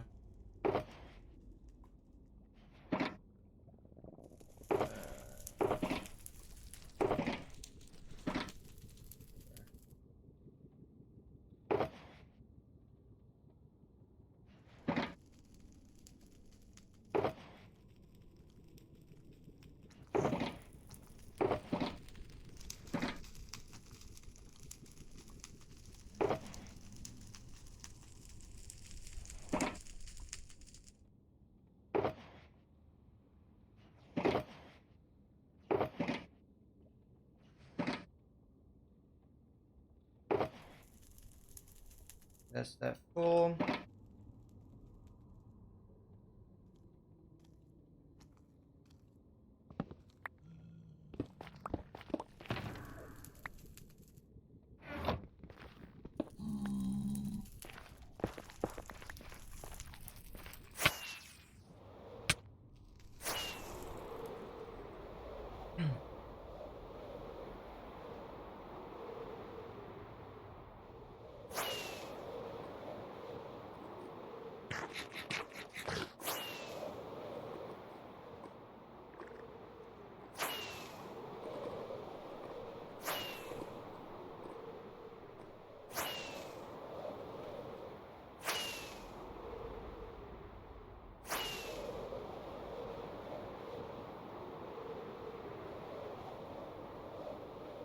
For sure.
Oh wait, that's on this one. I'm just kind of soaking in the last couple kilometers here.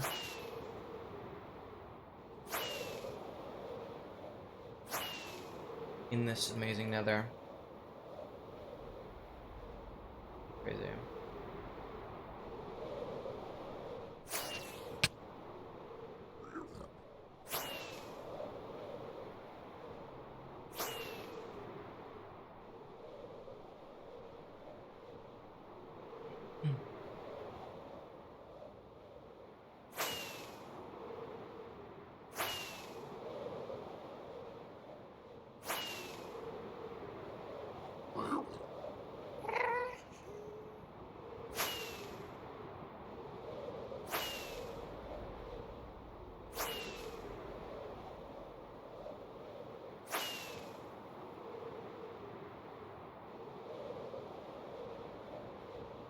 I don't know, I'm just like thinking of how it must feel like to be a mob here.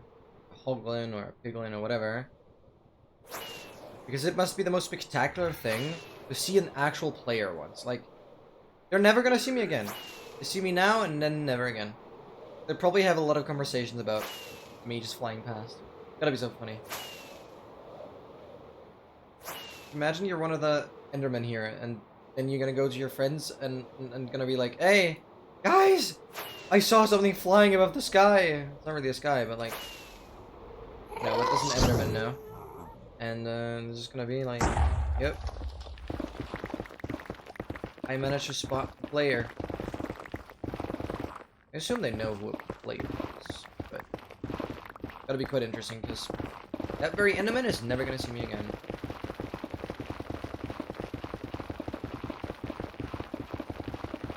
I don't know. That's kind of what I'm thinking about right now.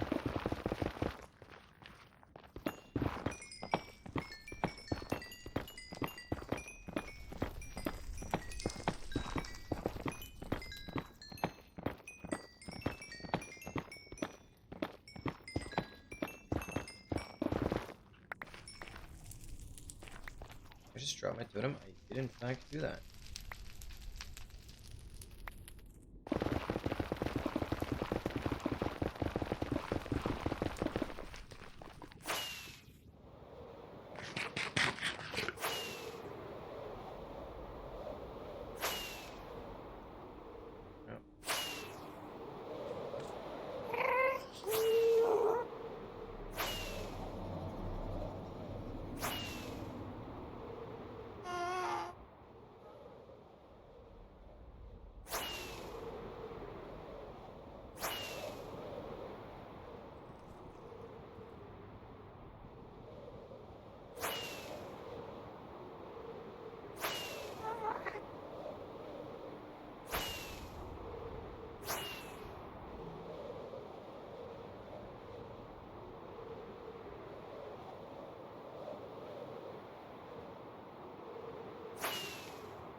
More than 7.5 million in the overworld already. Crazy. We're basically doing last 500,000 in terms of overworld measures.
What is this?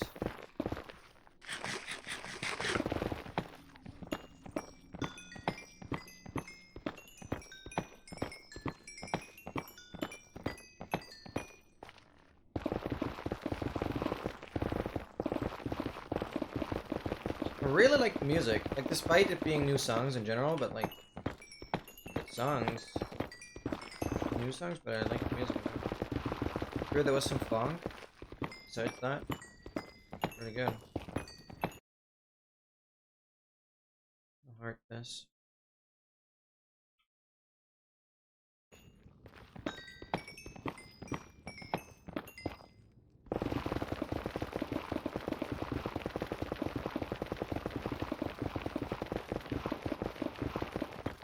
Oh, river.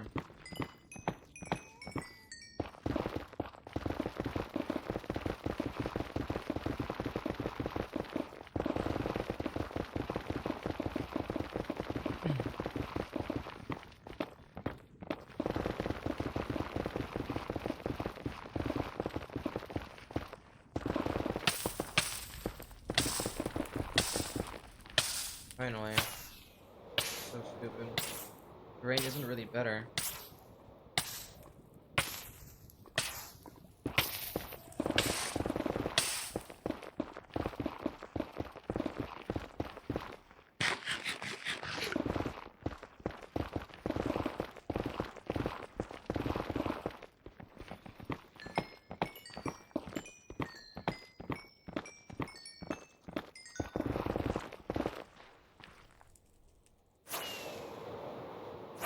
Please let me fly.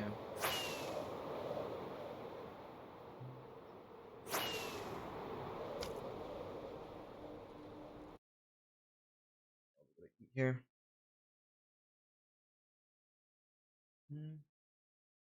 Also made a bit of a mess here.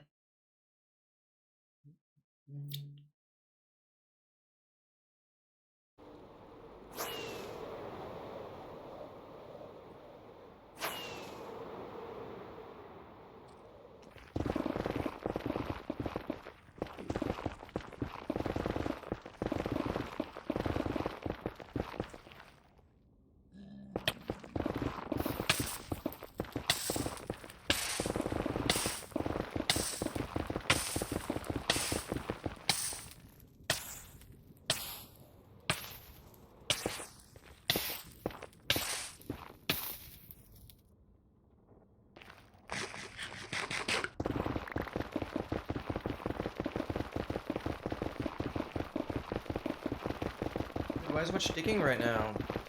Please.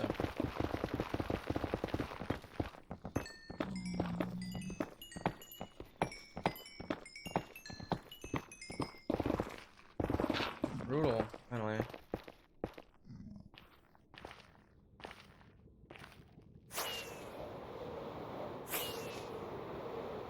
What is this? Come on, dude. Get me out of here.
Huh?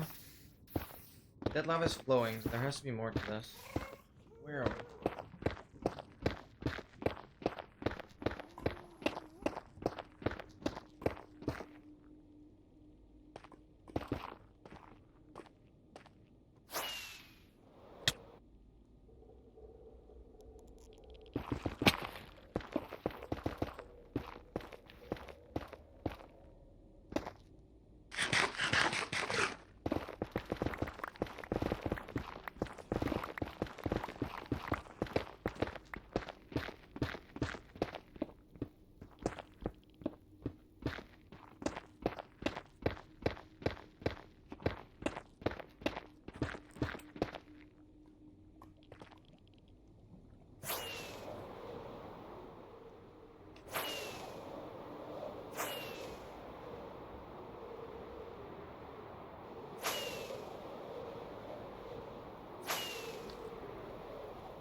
this? Oh, I know I'm going back a little bit. But...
2008, let's go.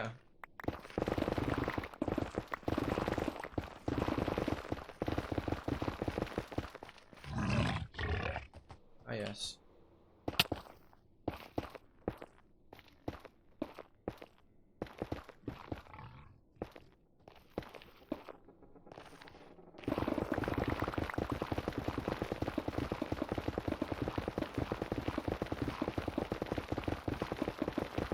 Your birth year, yeah, let's go. Wait, I forgot about that.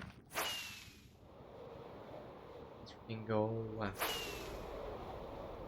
it's gonna be interesting once we get into the future. 16 more years. Oh, that amount. Wait, you're both in the same year? Okay, that's an interesting coincidence, actually. Sick.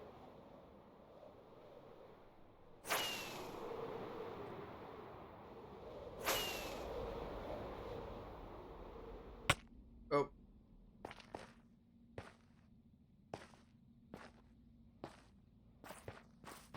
December 11th? Oh, wow. Okay, but that means MT is actually a good bit older.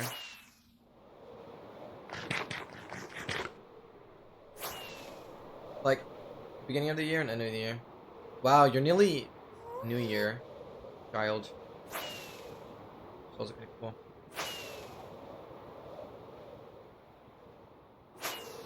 January 3rd is easy to remember, for sure. True. So you get presents on Christmas, and then you get presents again. 10 days later. That's actually kind of neat. And usually you'll have holidays at your birthday, which is also even better. So like, yeah, it's like you'll always have holidays at your birthday, as long as you're in school still. Wow, it's been a while since we had a treasure now. Sure, but for that, yeah, that gas is scary.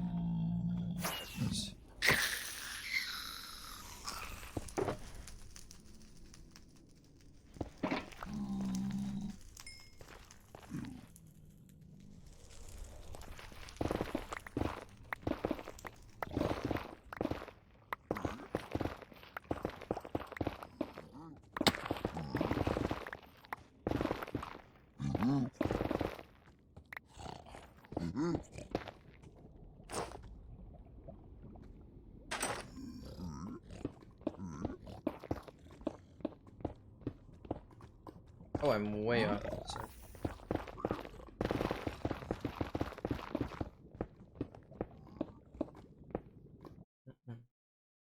Yeah, we have.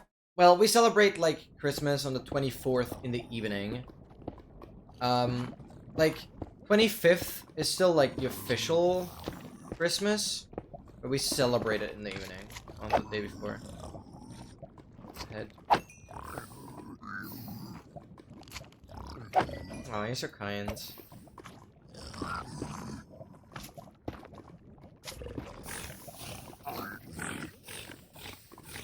Little head. So kind. B-E-E. B-E-E-E. Yep. Scrap. Take those.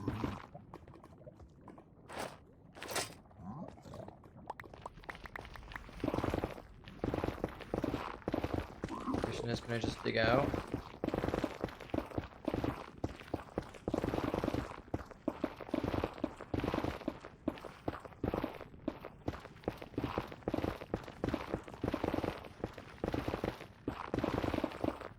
Oh, that was probably a mistake. Ah, the creeper! Wow. MT just want to waste his channel points. Isn't our goal.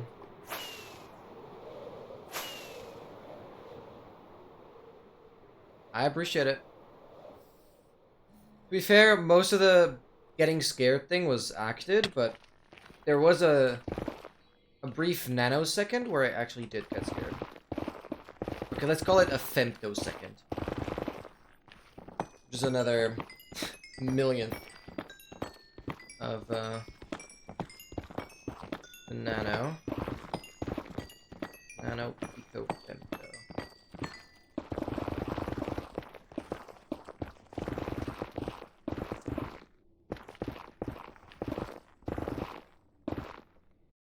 Emote only chat. Like this was one of the rewards that was like default by Twitch, and I'd expect when this reward gets redeemed, it should like automatically switch to emote only. I'm kind of annoyed I have to do that manually, but it's fine. Spam them emotes! Yeah, I mean you guys are VIP, so you can bypass it, so it like doesn't make sense. It's so garbage. MT just realizing his mistake. You wanna have a refund? It like does not matter. You didn't know? Well, VIP is pretty powerful. You don't even need to be sub, and you can type in sub only chat. So yeah, VIP is pretty powerful. It's fun anyway. Well, MT, let me know. I know I've been annoyed in the past, but like, you very much deserve a refund on that, if you want. I'll leave it on for a couple more minutes.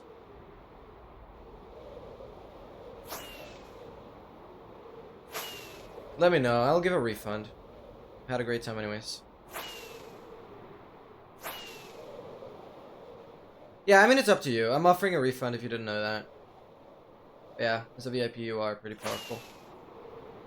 But VIP is not even... It's not just a flex, it's just like... You do have some advantages. Well, in this case, I guess you could perceive it as a disadvantage, but... Okay, guys, spam a couple more emotes, and I'll just deactivate it again. Yeah, I mean, it's only 700. It's cheaper than a song request. That's fair.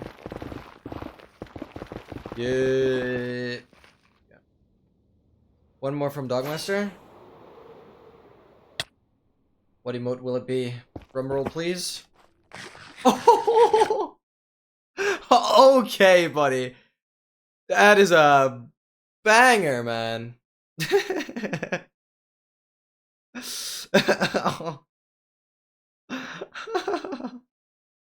Whoa, that overloaded my brain a little bit, to be fair. Okay, there we go. Thank you so much, MT. Boating hypers! Yes, sir. Yeah, I really like some of the 7TV emotes that we have here. Big fan. Big fan.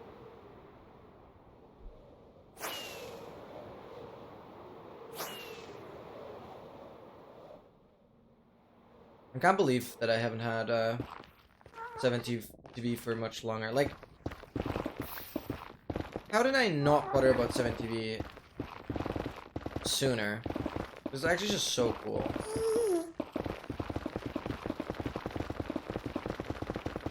I wonder if it's the same for OK? What do you mean? Like, OK is moderator, so of course he can type whenever. He's freaking moderator. He has to do announcements and all that kind of stuff. If that's what you mean. Of course. I mean, moderators are even higher than VIP. Obviously. I'll be back in less than an hour. Alright, hey, have a great time. Thank you so much for participating in this amazing emote-only session here. Catch you later. Hey, really, really appreciate it. Let's catch you for the finale. Don't worry about it. Don't worry about it. Hopefully you'll make it back for the last couple kilometers. We'll see. Even though pace is pretty decent right now. Even with all this annoying digging right now.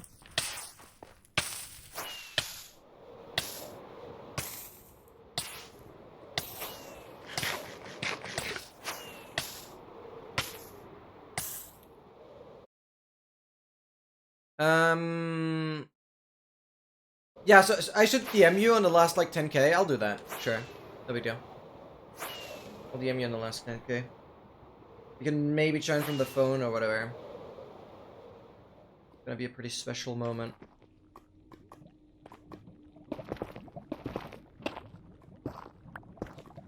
Oh, come on. Does it continue here? No. Oh, haven't you do it? Yeah, we'll see. We'll get you notified if you're not back in time. But it should... I'm expecting it, like, to take another... a little over an hour, probably. Until we get there. Especially with all this digging right now. Yeah, don't worry. I won't forget, I won't forget. We've talked about this. Whatever I promise, I will deliver. Oh. I'm good with reading my promises. Yes, I'm still working on the roll treasure commands. It just takes time. Haven't updated anything since last week though, but I've done some thinking. May I'll even be able to practice for speedrunning today? Sure! Like, you could do that right now.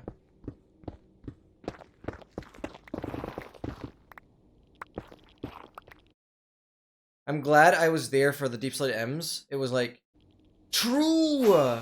True. I already forgot that. I'll, like, relive the moment, obviously, once I edit that part, but true. Yeah, there was something. That was crazy, yeah. Yeah. In that underwater cave. Right before you left. Ended up finding that. Yeah, that was amazing. I'm glad you were able to experience it as well.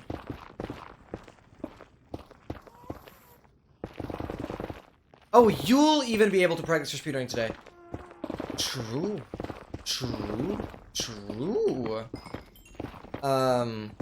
Yeah, that's actually very true. Yeah, you were there too, true. Have a good one, Douglas, sir. Catch you later. I'll definitely get the DM out to you. DM the DM. Oh, hi. We're doing that again, apparently. Not reveal any terrain? Not really. Ow.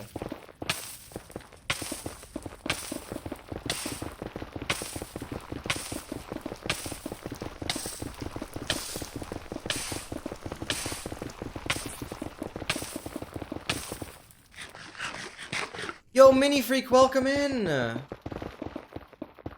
Wait, fourth fort in like 10 minutes is crazy. No. Fortresses are more... Actually, it's the same. It's the same. Because, to put it simple, there's something called structure regions. It's basically like squares. Like, imagine the Nether divided. Like, if you look onto the... If you look at the Nether from the top, you can kind of divide it into a grid. To put it simply, you can divide the entire Nether into a grid if you look at it from the top. And in each square of that grid, it can either place one of the 4 bastion types or a fortress. Turtle doing SSG?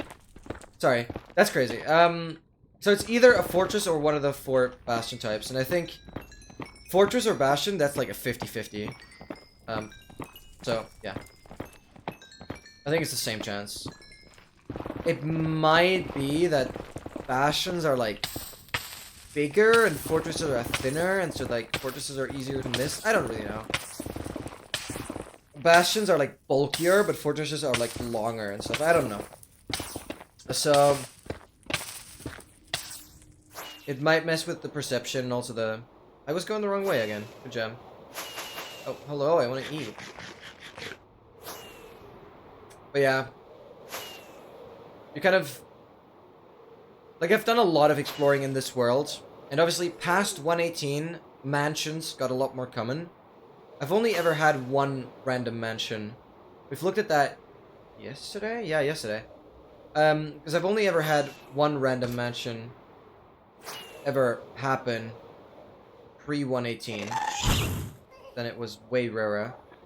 But after that, like in this project and also other projects before this, I've had countless mansions that I found randomly. So, I mean, those are the like the rarest structures you can find. Like black. Yeah.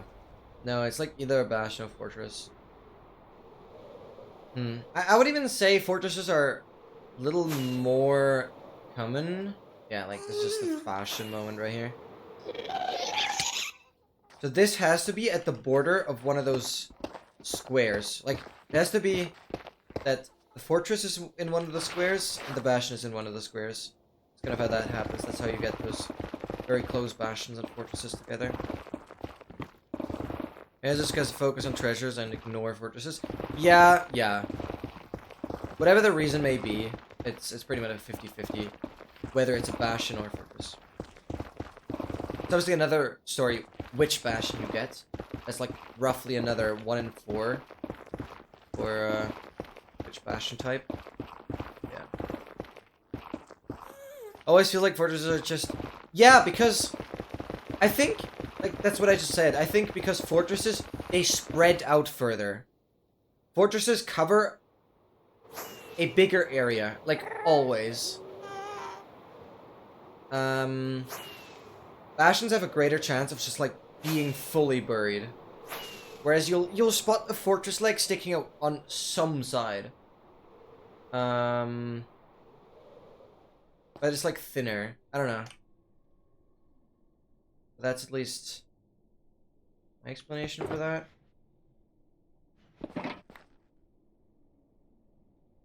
Southeast, southwest.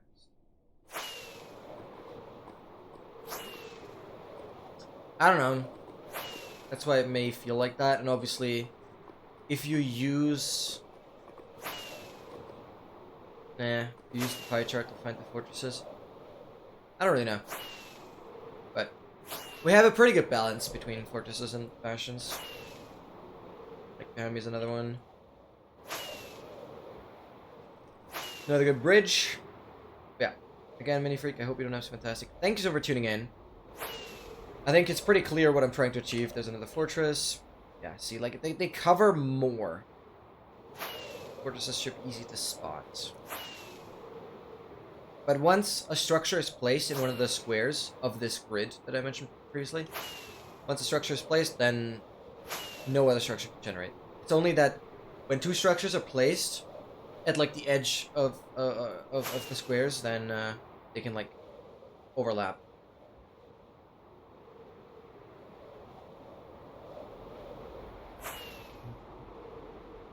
Because fortresses also have like a starter staircase. Why did I do that? There's like one fortress section that is like where the fortress starts generating. That's that part where it's placed within the structure region, and the rest could well go into a different structure region.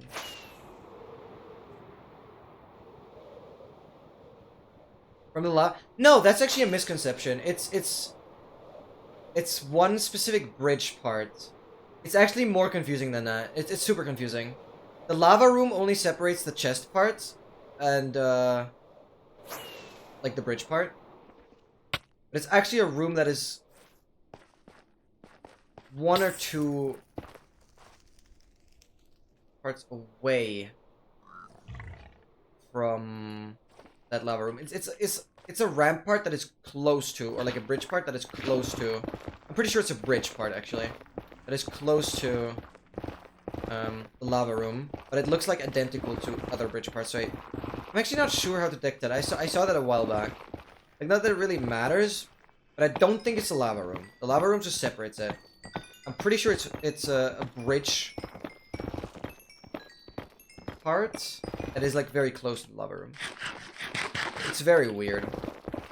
And then intersecting the regions, exactly. But I'm actually pretty sure it's not the lava room, which is again super weird and doesn't really make a lot of sense. Like, I don't know how to detect it here. So here, obviously, we have the chest parts. The lava room should be this. Yeah, this is the lava room. It might be this cross section right here.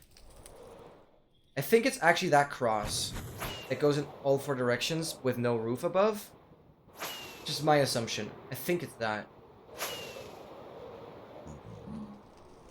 At least that would make sense.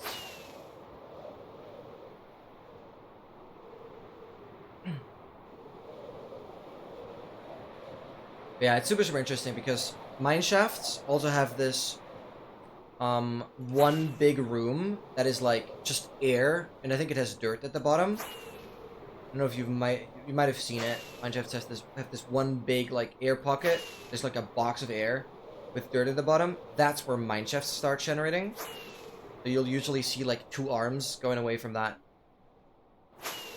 air pocket with dirt at the bottom. I don't really know how else to name it. But that's the mineshaft starter, and then you have the same with the stronghold. Right, and the stronghold, I mean the starter circuit is pretty obvious there because that's literally where the Eye of Ender points you to. Or at least the Eye of Ender points to the chunk where the starter circuit is in. Or rather the corner. Got changed in the more recent versions. Whatever. We have these main structures that like generate that way. That's how it can happen. Like, you can have a lava room, but no chests after that. And like, if the lava room was the starter, then you'd always have a bit of a chest part. But because it can sometimes happen that you don't even have a chest part, I think like the lava room always generates, I think. But there's a good it can happen, and I've had that. That nothing spawns out the lava room. Yeah, I think it's this again, right after the lava room. You always have this intersection right after the lava room. I think that's the starter. But it can happen that, like, all the fortress structures that are, like, available, like, you have, I don't know, a certain amount of fortress structures available, and then you just kind of start generating the fortress. And it can happen that after you place the lava room, just no further chest parts get generated, but like all the available parts just go into bridge parts. So you'll have like a massive fortress that's just bridges. That can happen. It's weird, but I've kind of noticed that besides ruined portals, which are rather difficult to come across, in cases besides ruined portals, fortresses are definitely the most interesting thing to look at. I mean, I've spent close to 40, I need to do the full calculations, but I think it's like 42, 43-ish hours flying here, and fortresses have been the most interesting because they have the most variations. I've had some fortresses that were nearly touching the ceiling, so like super high. Then I had some fortresses that were super low, and then just kind of, there's some weird ways fortresses kind of weave into each other and blah blah. Kinda cool though.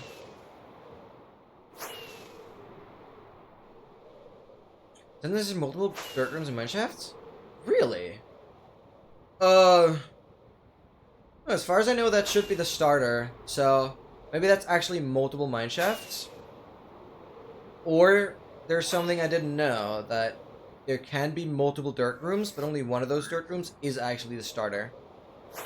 That'd be new to me. I've definitely spent a good amount of time fully exploring mineshafts, like making sure I've seen everything. And never come across one that had two. Is Goofy something? Yeah, for sure. For sure. Man, that reminds me of the Rascal. Imagine that thing won the mob vote. Because then we would have like a little hide and seek adventure in the mineshafts. That would have really given the mineshafts a bit of a more unique vibe. But yeah, mob will never get added. I voted for it. That would have been so cool. Was that the same mob vote with the LA? I think so. Yeah, I guess the LA is fine. There's some cool advances with it. But I'm sure we would have had some cool advances with the Rascal as well.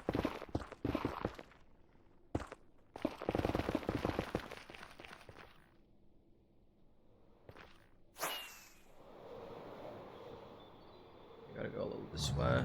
Oh no, it's actually... No, doesn't matter. We're good on both courts. 40,000 to go! That is a total of 4% the entire distance. Bro, we're zooming. 40,000 to go. I'm always speaking about both coordinates, but I'm kind of trying to keep them equal.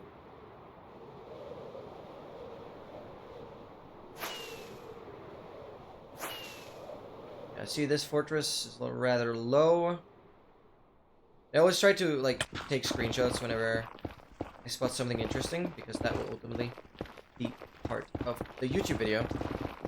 Feel free to do !MCC for Minecraft challenge. Just !MCC, and it will lead you to yeah, the YouTube videos around this project. I've already spent another like month on the next episode.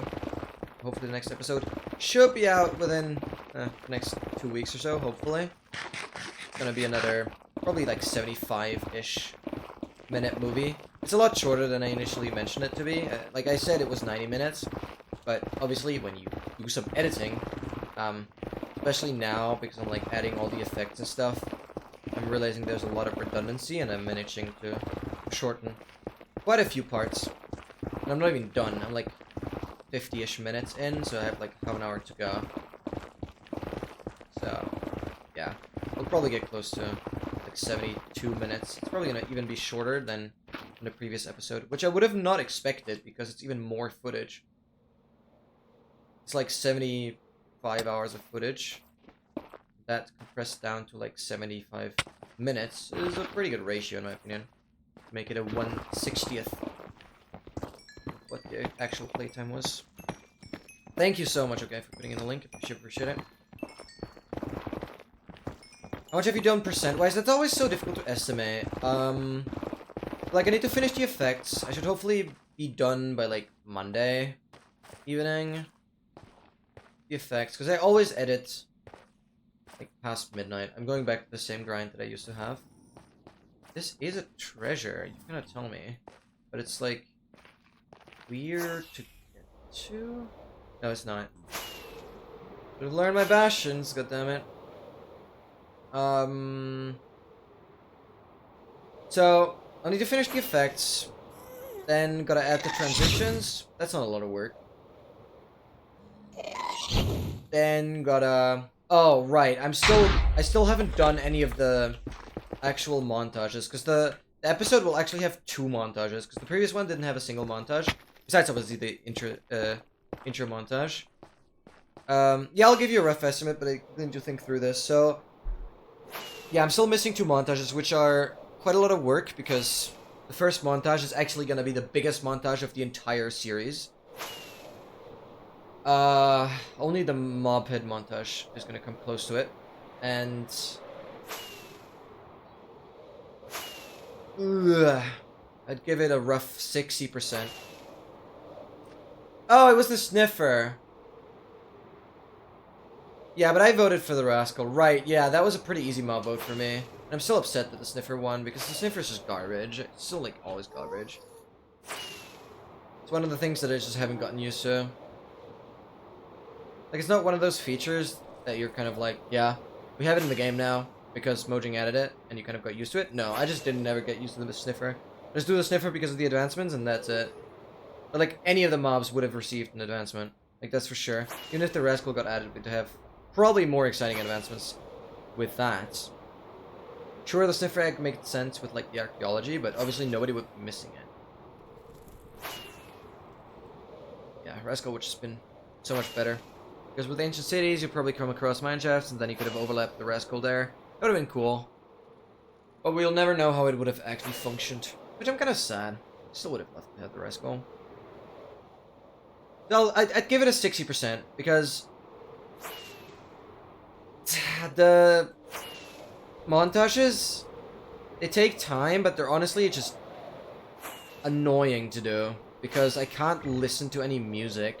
Well, I can't listen to any music when I actually add the music for the video either. But when doing the montages, I can't use, like, I first have to search the song, then I have to sync, like, then I have to put a marker down at every beat, then I have to think about which, first of all, I have to count through all the beats, and for the first montage, I probably have to count up to, like, 200. It's gonna be painful. I have to count every beat, and then I have to decide which beat gets which, like, dude, where am I going? I'm going the wrong way. Yeah, just punishing myself more and more. Which beat is, like, which strength, kind of? That way I sync it up. The actual effects. Oh god, that's gonna take a while. And then obviously the subtitles alone are gonna take like another week. Even though they're like auto-transcribed. Which takes a lot of work away, but I still have to manually go through all of them. And having 75 minutes of just straight up yapping is a lot of text to go through. And like properly format with proper grammar and sentence structure and stuff like that. Like, it recognizes the words, but it doesn't put any, like, commas and periods and stuff like that. So I have to manually add those. Then obviously there's some like thinking moments that I don't need to have in subtitles for. Or captions. In the actual terminology, they're called captions. Yeah, it's like 60%. It's already been taken way longer than intended, but also uni has been taken over in a couple of days, so I haven't even been able to work on videos as much as I would have loved to.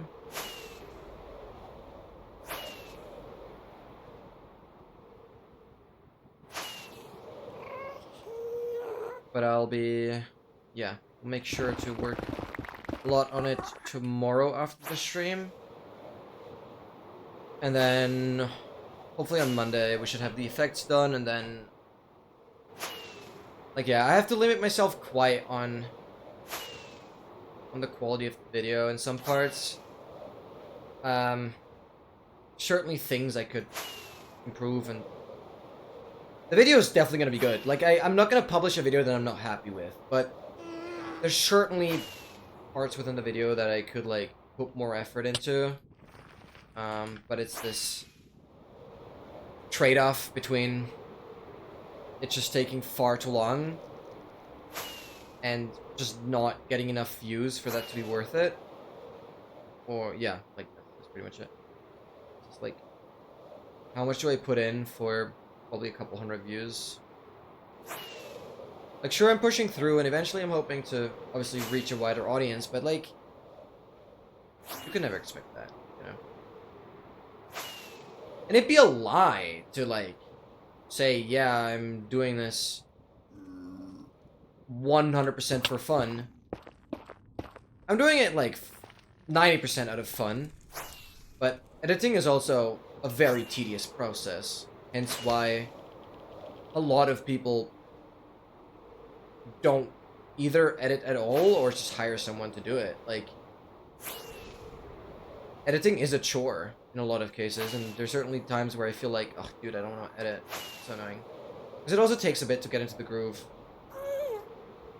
Then obviously in addition to that, if I don't do the shorts per video, I should actually try. See you later, MT. Like if I don't do the shorts, then I would have so little views from all that work. So sure, I see why people would be like, yeah, the shorts are basically the same content as the long form video, but seriously, like the shorts are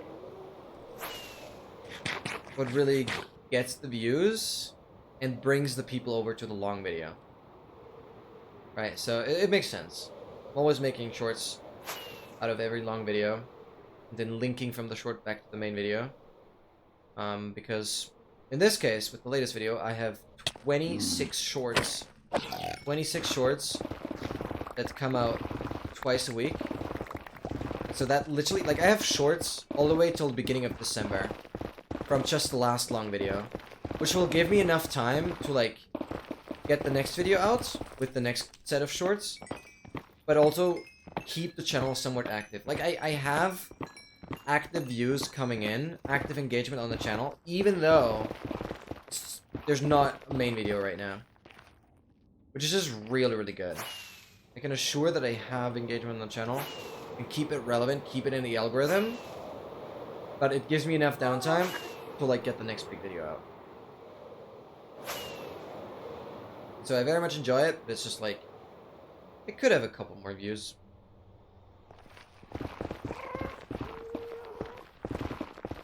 It's just the thing with, like, how much time I spent and how little I earn, that it's like, yeah, I should actually get a real job, but I'm studying. I'm obviously gonna get a well-paying job, like 100%, because I'm studying on a pretty high level, so that's not the issue, but I will for sure try and push YouTube further as well. Alright guys, I'm quickly gonna refill my water. I want you guys to stay hydrated, but I'm like out of water, so I will be right back.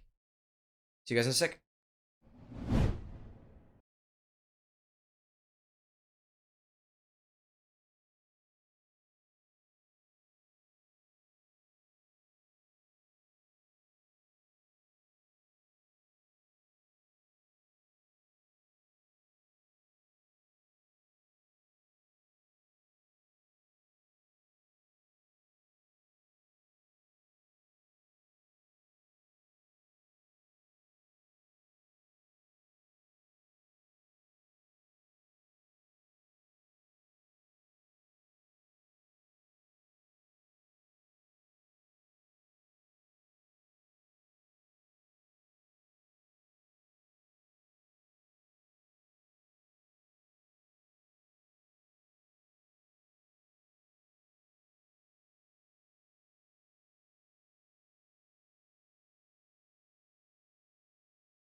Alright.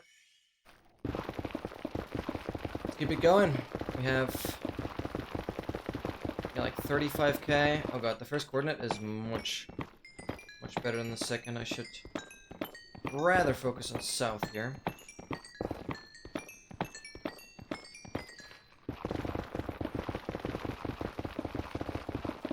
To be fair, like, it doesn't feel like I've been doing this for, like, insanely long. Like, sure, I'm closing in on 1 million, but it doesn't feel like I'm doing this. Where's your soul soil? Soul soil is usually surface. Yeah, there's surface.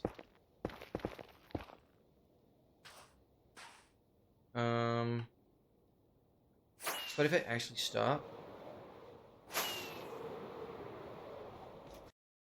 I'm not hearing anything. No, it did not.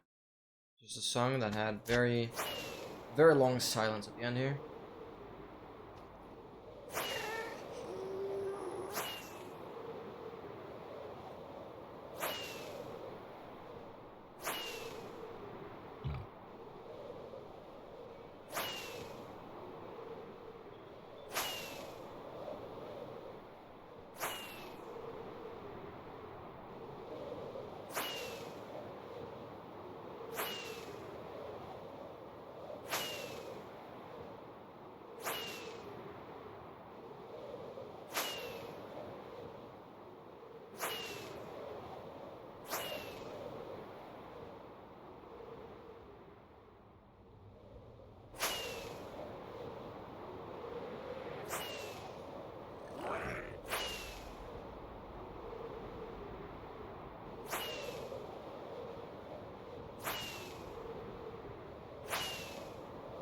I also gotta think about it, like, I mean, that's, once the video is done, obviously, I still have to think about the title and the thumbnail and all that.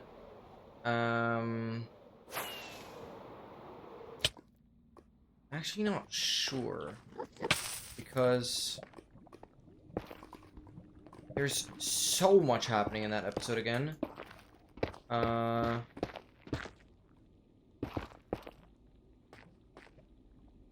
I'm not even sure what the main focus of the video should be. I mean, obviously, I finished 2 entire stacks of 2, well, pretty insane items. But putting both of those in the... I think putting both of those in the thumbnail would be fine. But I don't think they would be interesting enough for the title. Like finishing that item and finishing that item. Like obviously I'm not gonna just say it out like that, but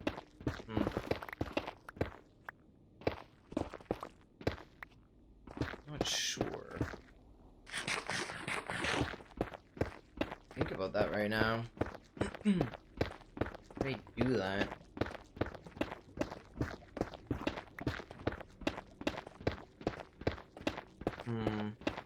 Because what would probably be the most interesting for the viewer is not even finishing the 2 stacks, but rather the 24-hour netherite mining stream. Because then I can say something like, I mined netherite in 24 hours, or how much netherite can you get in 24 hours? Along those lines. I think that is pretty interesting, but because I spend so much more time doing netherite later on, I just don't know if that will make it redundant. Or if that will just, like, will kind of not separate it enough from the other videos then. But it's just clearly the most interesting thing. Yeah, like, I have to do that. Because that's also the easiest to put in a thumbnail.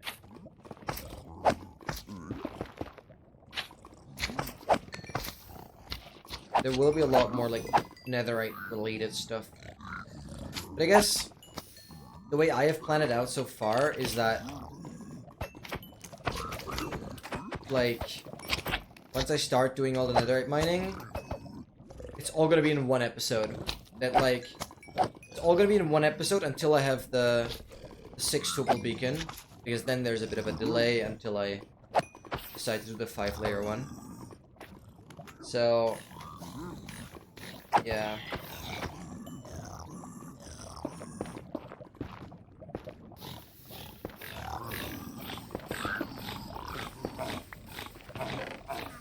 Boring.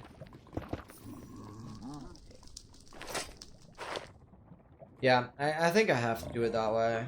Nothing else makes sense. So I'll have to think about what I'm gonna say in the intro section of the video. As like the goal is to do that and that and that. Or the goal for this episode. That, yeah. Wrong video?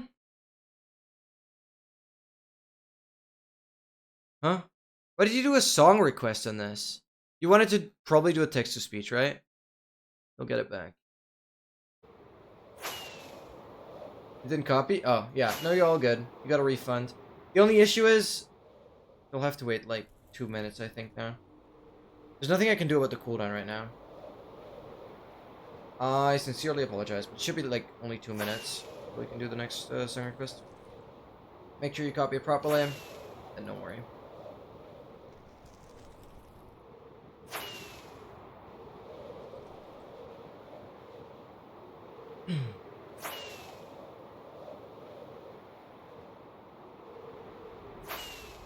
Oh, this is a treasure.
Bruh.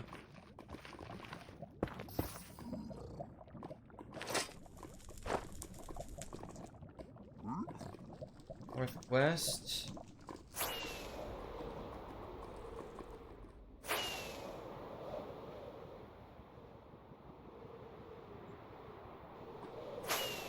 Yeah, interesting song. I'll definitely play it out.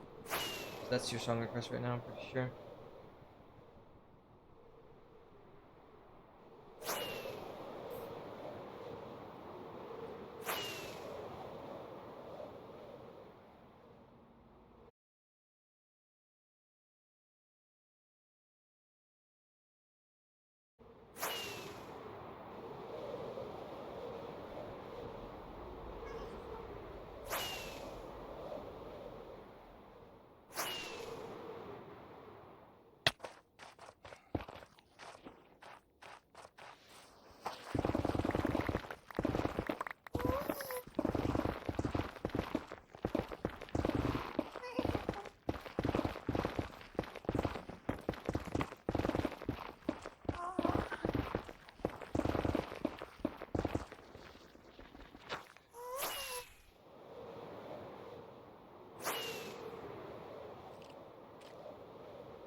It says out of stock. You should be good.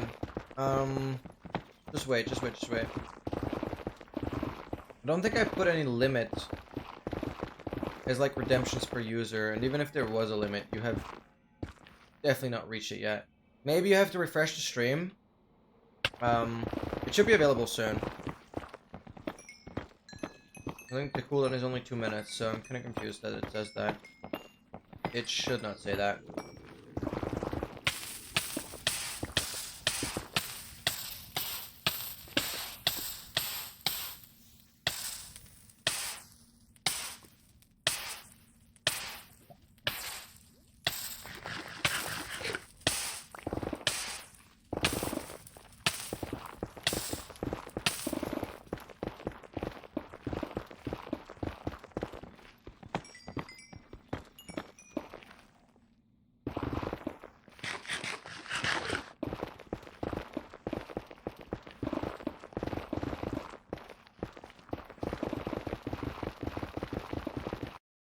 Says out of stock?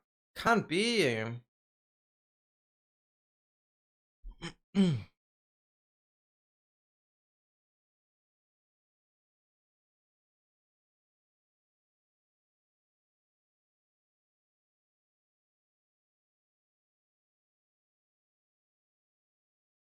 mean, I can do it.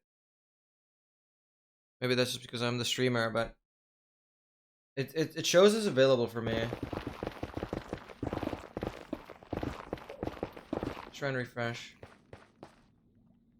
Should have been able to do it ages ago. I apologize, something is weird. I mean, I blame Twitch. It's not really my fault. Twitch can't handle the emotes properly. The rewards properly. I apologize. Should be there. I'm so confused.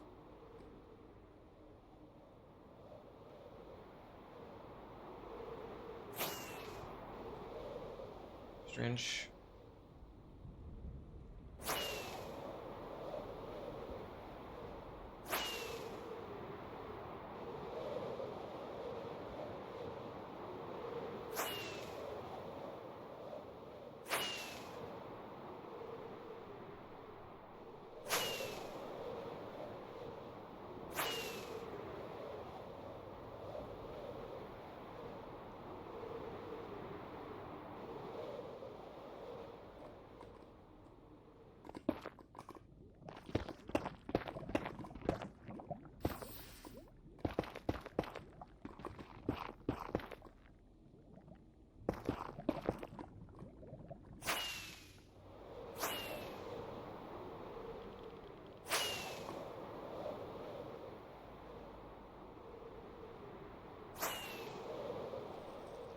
Oh, really?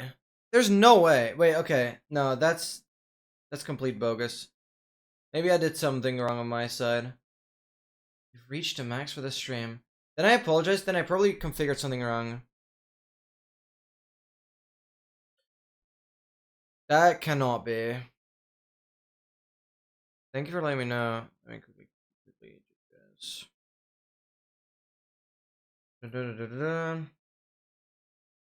Edit. Limit redemptions per user per stream 50. And it's a redemption cooldown on of 2 minutes. There is simply no way you've reached 50.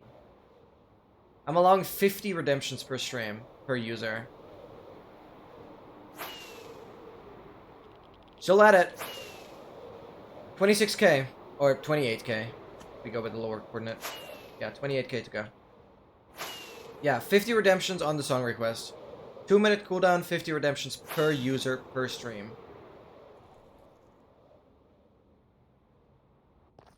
Blame Twitch seems about right? Yeah, I always do that.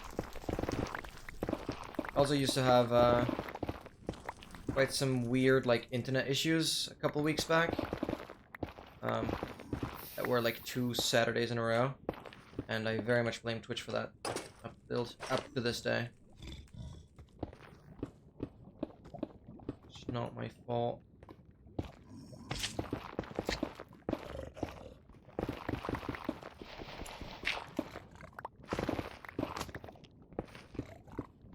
Probably way too far.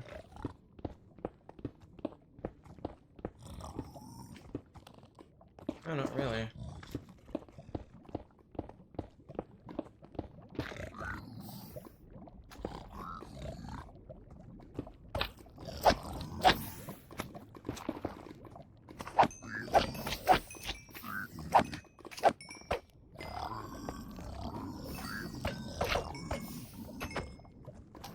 Says you have claimed the maximum for the stream. That just cannot be right. It's 50. Try to refresh. It does not make sense. Yeah, now Noah did it. Now you have to wait 2 minutes. Maybe that helps, actually. Thank you so much, Noah. Actually, this might help. Maybe Noah managed to fix it by, like, using it. But let's see if this helps, because literally 2 minutes from now, we should be able to redeem it. You want to watch song request? I don't mind that. Very much. Appreciate it. Appreciate that you enjoy the reward. It is the best reward for sure. And I want to make music a big part of the streams. Music is freaking epic.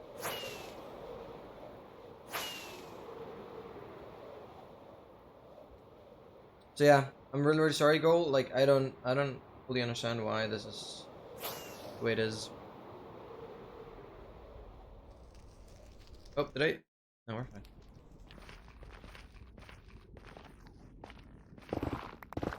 I was doing 160 now. What was Sertle up to? You mentioned Sertle was doing SSG?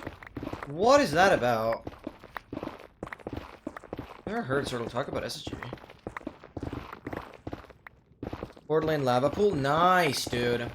Huge. Yeah, there's actually a really satisfying lava portal that I want to practice doing. That I've seen Feinberg do recently. It's, I would say, technically quite advanced. So I don't know how long it's going to take me to practice. And it's also not going to be like the most consistent, but it just looks so cool. That I really want to do it.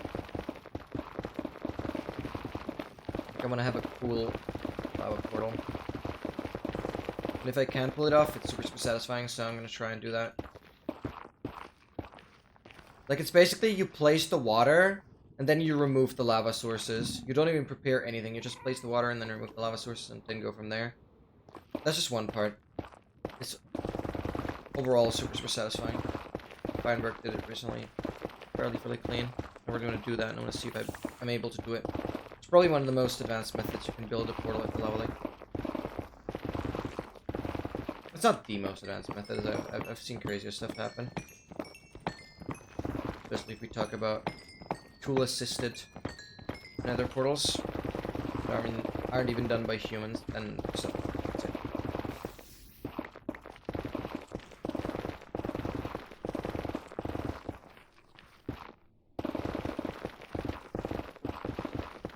That the song you redeemed? Yeah, that song is sick, man. Thanks for that.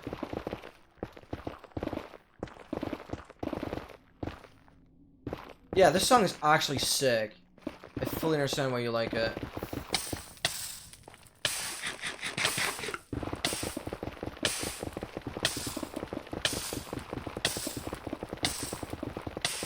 Works it quite a bit. That's what we need.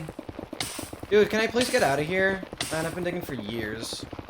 It's so stupid. Yeah, I've done the underwater ravine. I mean, I've played some 116 very early on.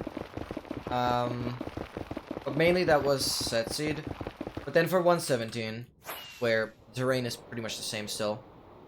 Yeah, in 117 I did a lot of ravine portals. So I know them. I know the 2x1 and the L shape. I mainly prefer the L shape because that one is just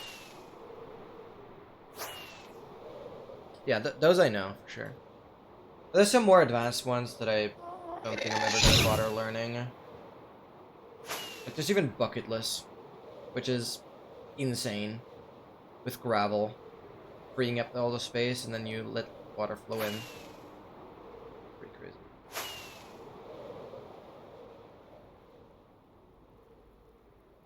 It isn't good time, but at least, yeah, at least you don't make the whole pool obby. I still do that.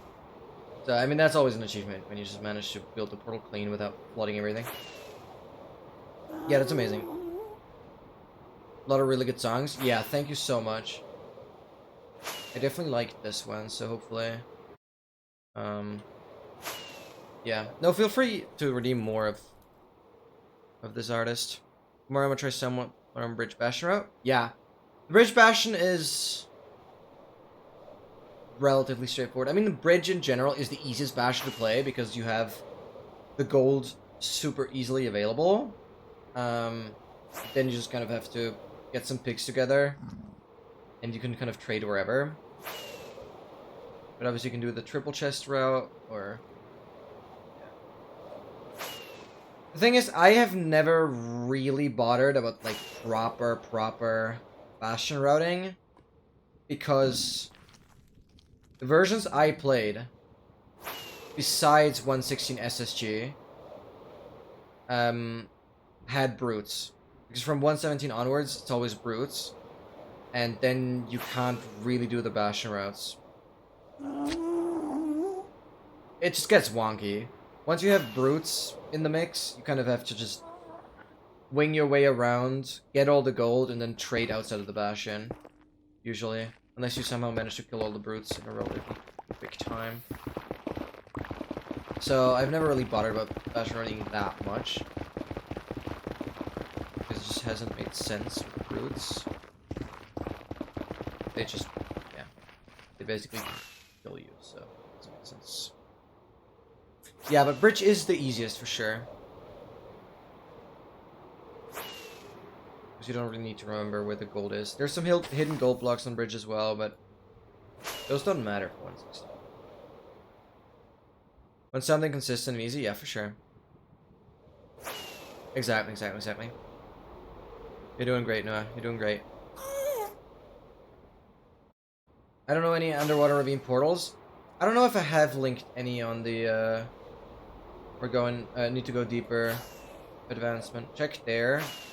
Not sure if I did any ravine portals there, but you'll find tutorials. Like, just look it up. Those should be readily available. Yeah, in 1.21 it doesn't make sense. Like, oh yeah, pie chart. Yeah. Pie chart.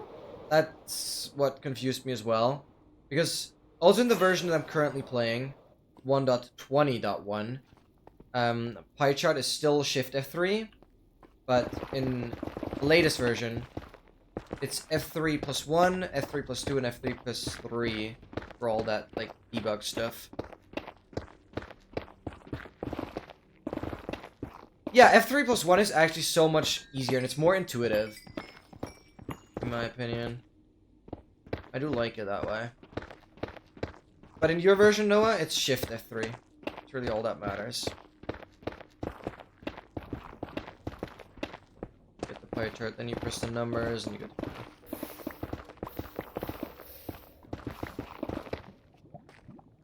Oh yeah, you had the 6% keyboard, right?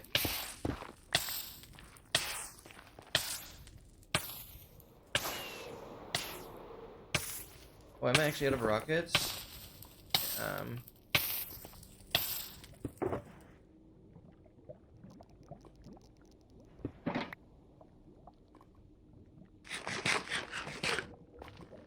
Why am I going north, then?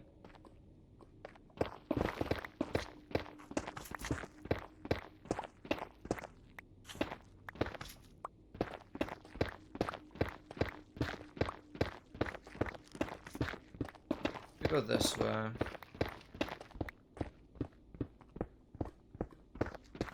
This lava here.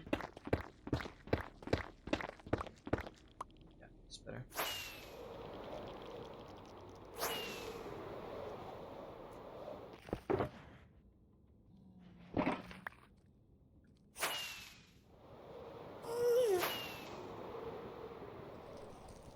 Original laptop keyboard impressive 3 in 1. Yeah.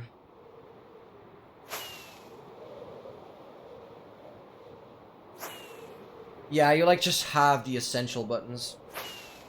But not having the F keys is kind of annoying.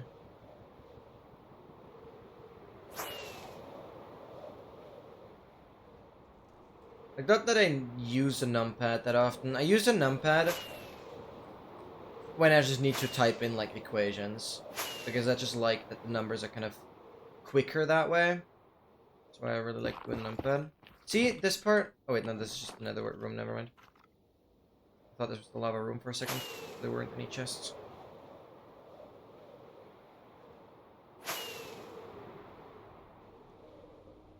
Shift FN 3, yeah, exactly. You just have to use the function key. Which these 60% keyboards have. Similar to like any laptop. Yeah, just an additional button you need to press there. At least it works. And theoretically, you could have it assigned to a mouse button to have that. That can always help.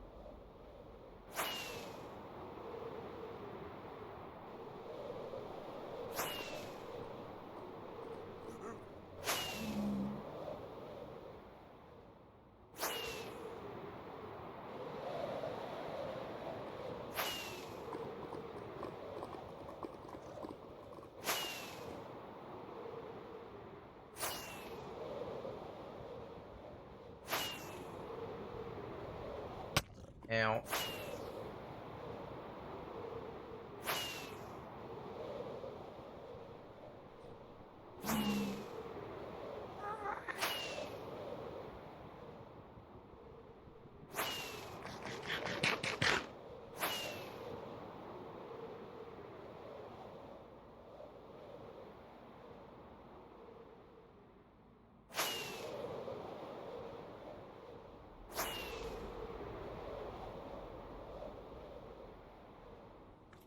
Buying a Wooting?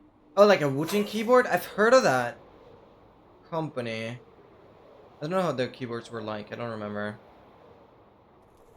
Rapid triggers, right.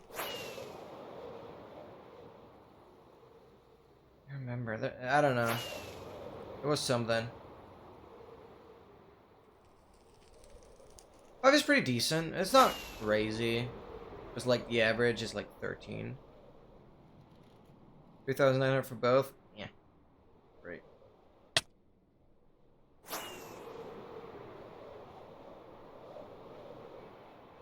Can you come back to... Sorry if I missed the message on that. Can you come back to what Sertle was doing with SSG? MT? Can you come back to that? I'd love to get some insight. Because this is kind of exciting. This seems to be like a new era.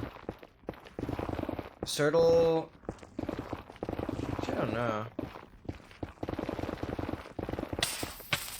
Was there a very recent PP's Sertle mod? I don't know, actually. I don't know what to say. Yeah, like, what version? 116 SSG or what? Like, just copy the title and paste it here. Copy her title and paste it here. I don't know. Something. 116 SSG. That's interesting. I assume... Oh, okay. I assume she just wants to, like, improve her overall mechanics. Because, honestly, SSG is such a good way to improve mechanics with most of the, like, annoying luck-based stuff out of the way.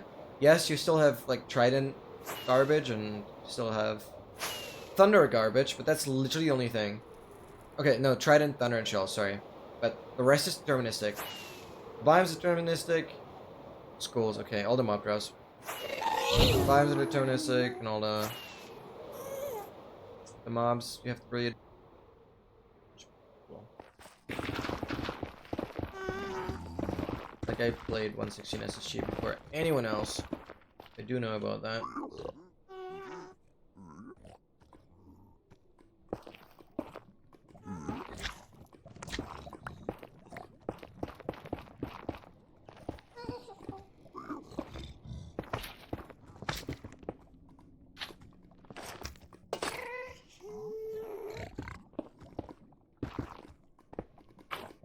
Hey, bud.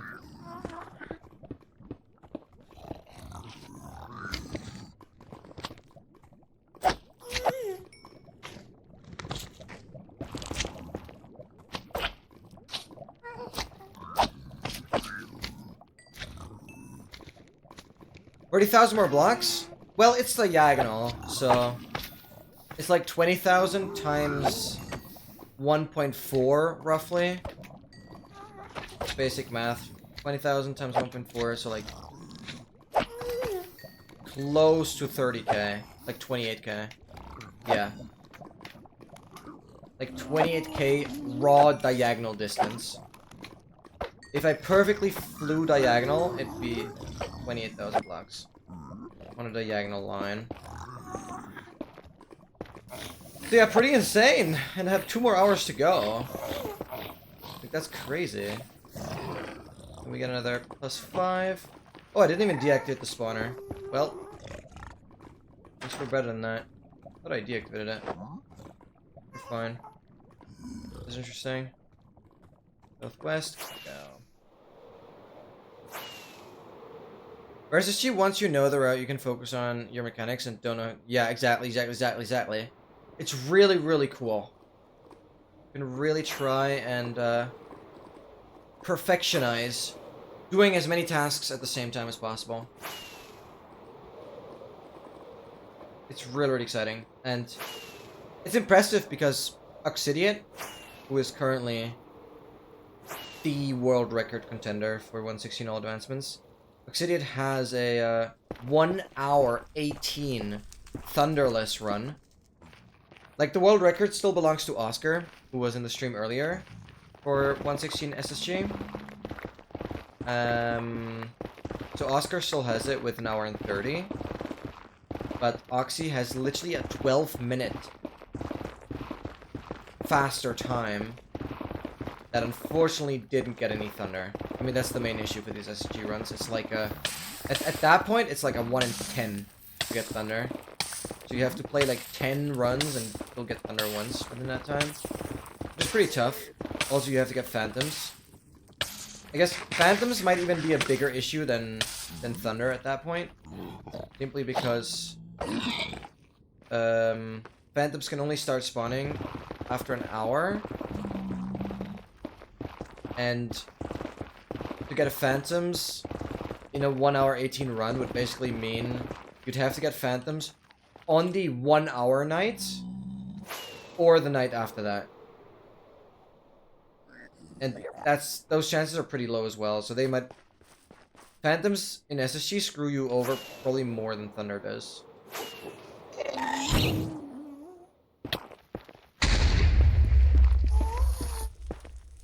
I need to learn pie chart better. You'll get to that. Don't try to do too many things at once.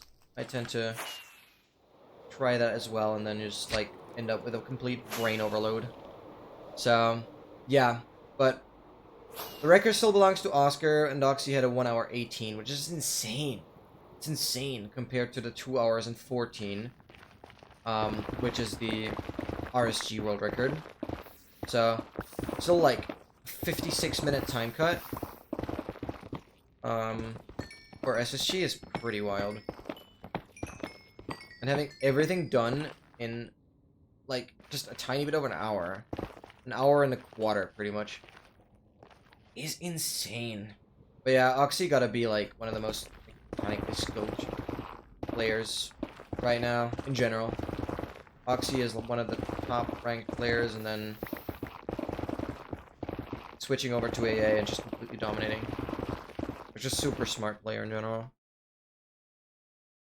It's very boring. Yeah, it's very boring. I used to be the very first person to ever speedrun SSG. Like, that was back in... like, probably... I don't even know fully. March, April 2021. So, like, well over 3.5 years ago.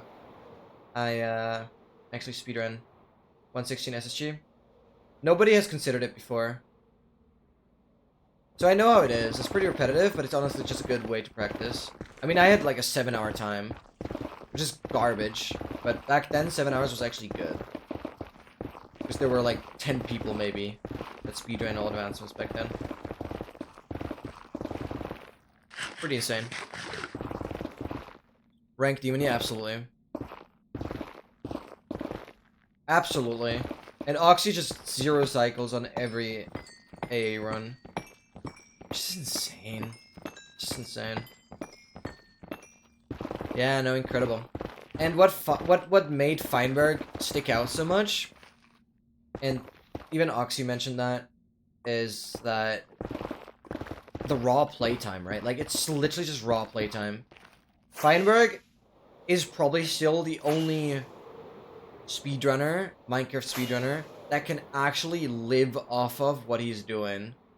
I don't know if Curry earns enough. I feel like Curry still has a side hustle. But Feinberg is like the only person that can actually like sustain himself from the money he earns through streaming and like Twitch and YouTube. That he has the chance to like basically pursue speedrunning as a full-time job. Whereas everyone else, like Oxy for example, everyone else has like a university going on besides that. Which kind of, you know, steals a lot of time that you can't devote, right? So that's why Feinberg was on top for so long. I mean, still is, but we're creeping closer to a non-Feinberg, like a Feinberg-less AA world record. We're getting closer to that. But it's basically because Feinberg just simply had more time to play than everyone else.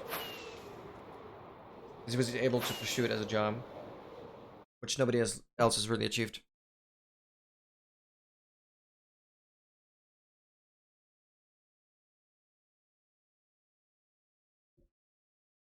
Does it not get Thunder? How many? So here's the thing, right? Sure, it hurts if you don't get Thunder. But even just going for an AA run and then waiting. Like, if Thunder is actually an issue, then just wait. Keep the world open, do some other stuff, and actually just wait until you get the Thunder. Like, it's just the experience of completing at least one run. That's just... it's just huge. And honestly,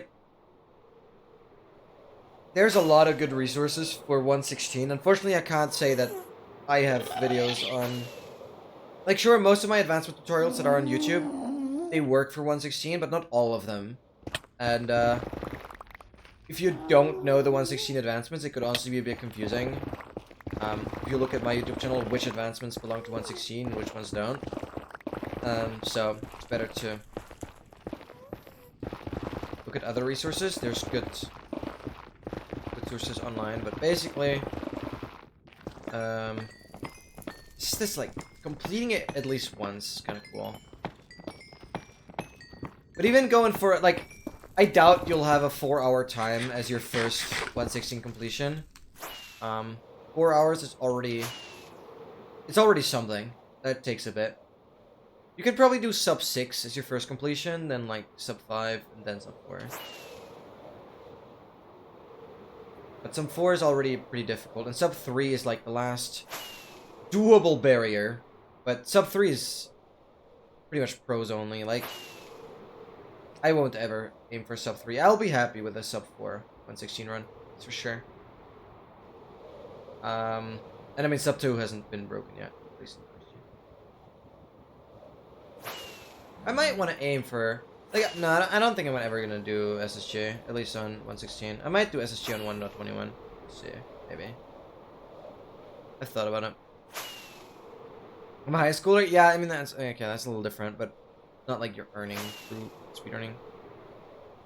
Curry mentioning he's got a job, graphic design. Yeah, exactly. Curry does... Curry, for example, did all the, like, graphics for the ranked playoffs. Like, I don't know how much he contributed to the latest season, but I remember, like, the seasons before. Oh. Ranked playoffs? Bro, this is... can I please, like... that was so weird. I thought I had the lava switch there the entire time. Didn't even remove properly. Yeah, but basically... I'll wait out the fire. Yeah, he did some graphics for the tournament. Great to say. Yeah, my first run is sub 14 because of Thunder. Yeah. Yeah, no. Noah, don't even get yourself started on 1.21 All Advancements if you haven't completed an All Advancements run in 1.16. You're not gonna do yourself a favor. I know how much MT suffered to get to that point of, like, having a rough understanding of the advancements. Like, sure, if you decide to do 1.21, I have all the tutorials you'll need. Because I happen to be hobbyless, and I haven't, touched any grass in years, so I've made a tutorial for every advancement, but basically... I'm joking, guys. I have a hobby, and I have life and stuff. If anyone actually takes this seriously. But, yeah, I have the resources for that, I guess.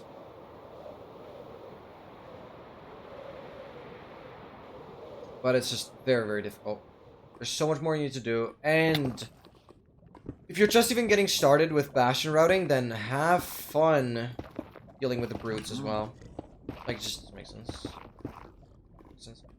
Okay, I'm just gonna eat a golden apple until my hearts aren't regening. My saturation is full. This is the problem of saturation value being too good. Oh, I haven't put on anything.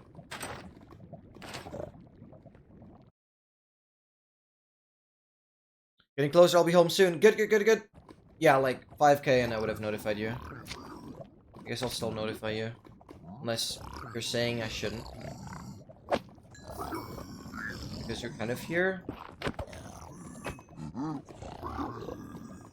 Yeah, you never did. Yeah, I mean... I have done some 1.16 RSG, but I've actually never completed a run. And I've only done it for like 2 or 3 streams before I hopped over to SSG. Because I realized, right, that is a good way to practice. And then 1.17 came out, and then I realized, yeah, why not just do 1.17? Because it's a lot less contested, so I can, like, cement myself on the leaderboard. Funnily enough, I have the world record. Not really, but I am actually displayed as first place on the 1.19 All Advancements leaderboard. It's not the world record. It's just that the other runs haven't been submitted, I guess. But I'll definitely get the world record on 1.19. And actually be on the leaderboard properly. But I am on the leaderboard there. Which is funny. It's like kind of a garbage time. It's a relatively okay time. I guess. Yeah, the time is actually okay.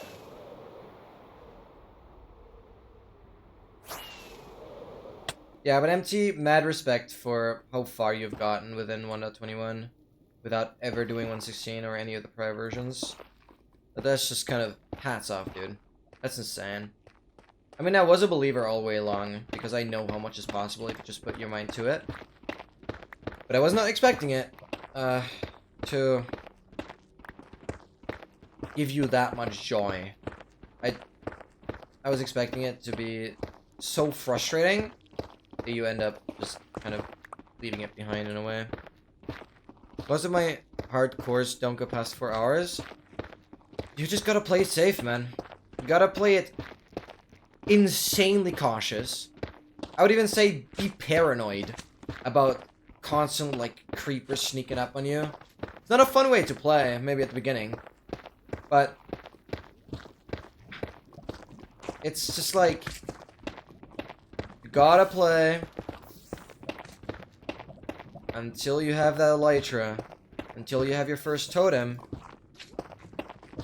and then start enchanting everything. Bro, alright, please. Oh my god.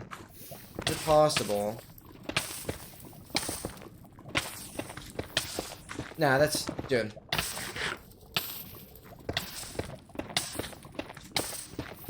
Dude!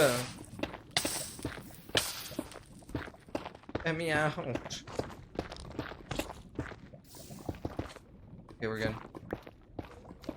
That was way worse than it should have been.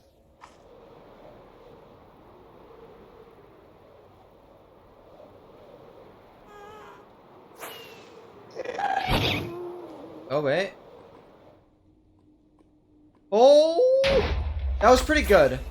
Don't think it's a record, but that was pretty good. That fireball had a bit of a flight time. We'll take it, we'll take it. Luckily we do get another one. Bro, oh my god. The train is so garbage at the end here. Ridiculous.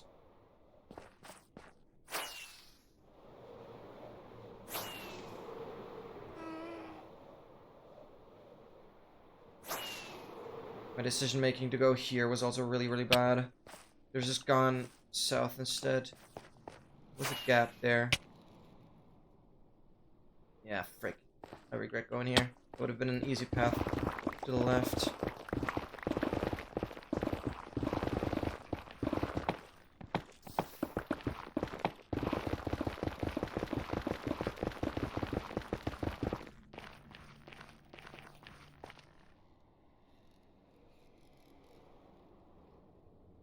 Oh, what is this? Yeah, we're good.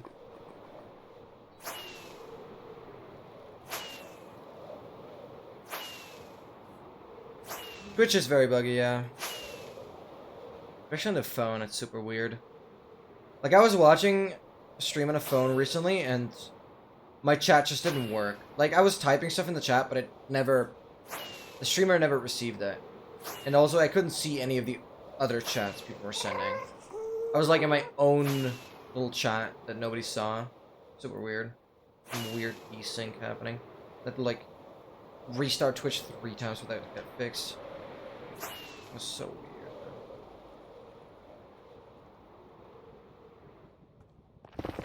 So weird. And I'm literally aiming for sub 10 right now. I mean, it makes sense to do so. It's like a very obvious goal. See who gets it first, though.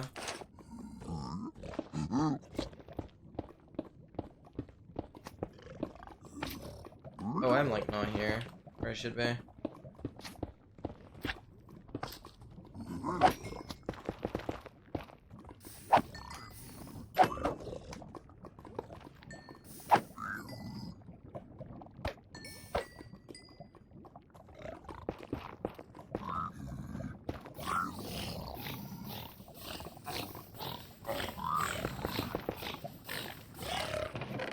Bro.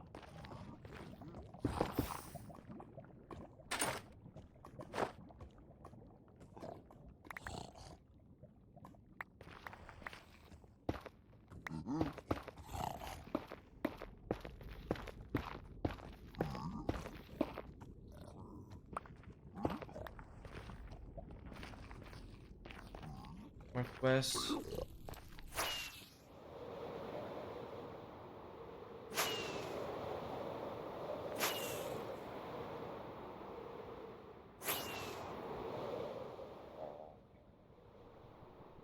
Path finding at the end here. Nothing better over there.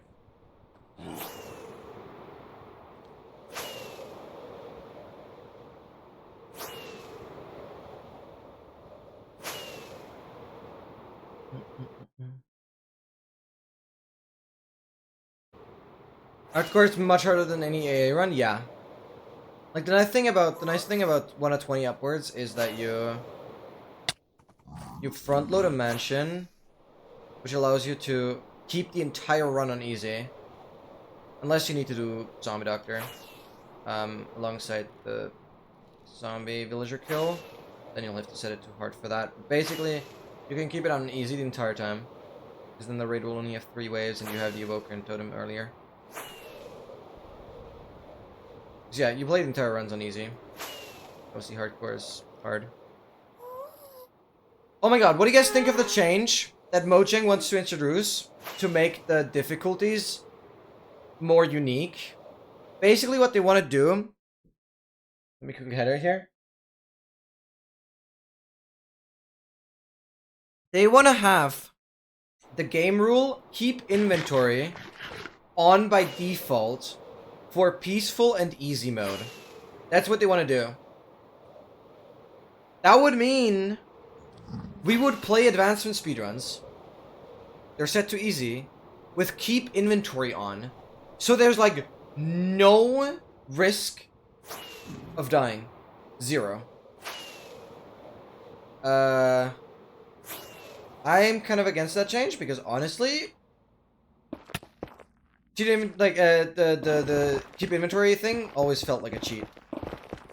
Yeah, but they want to introduce that for 1.21.3, like in the latest.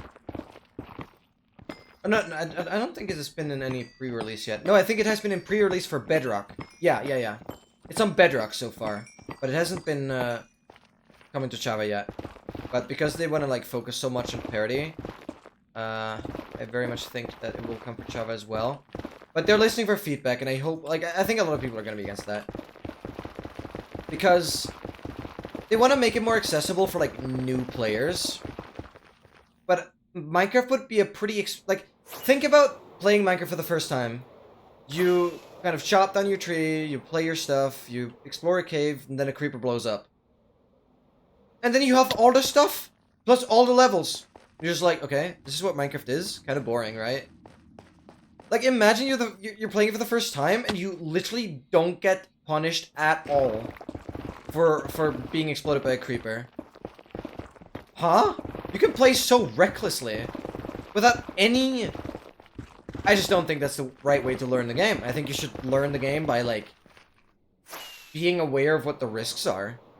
And actually have Minecraft be dangerous. It's a survival game. I think it would just take completely this, like, it would take this survival aspect, like, away, straight up. Dude. Yeah, but they are experimenting with that. They want to make the difficulties, like, more unique. And not just have it be, like, mob damage. That's pretty much all it is so far. Now that's insane. You even thought about it, dang. Thank you. Where is he? I was about to do so. Thank you, left. Here we go. Okay, he saw it.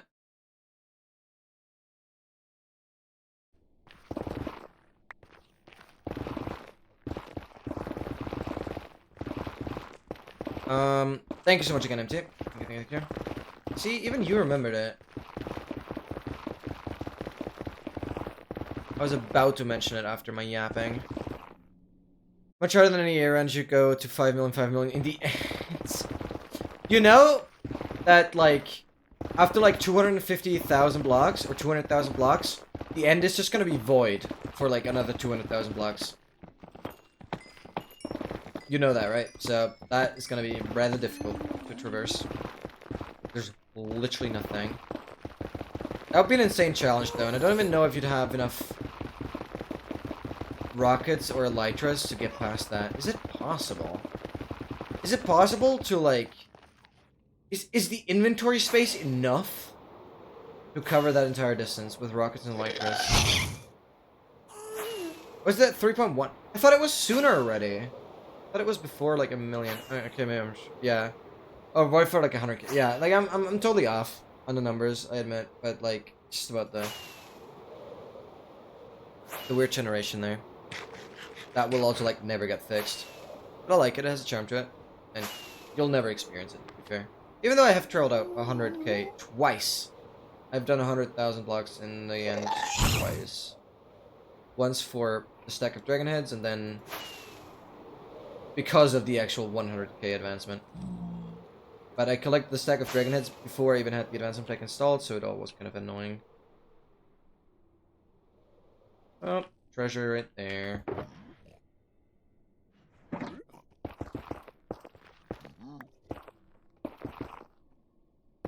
I was scared to, like, pick up a shulker box.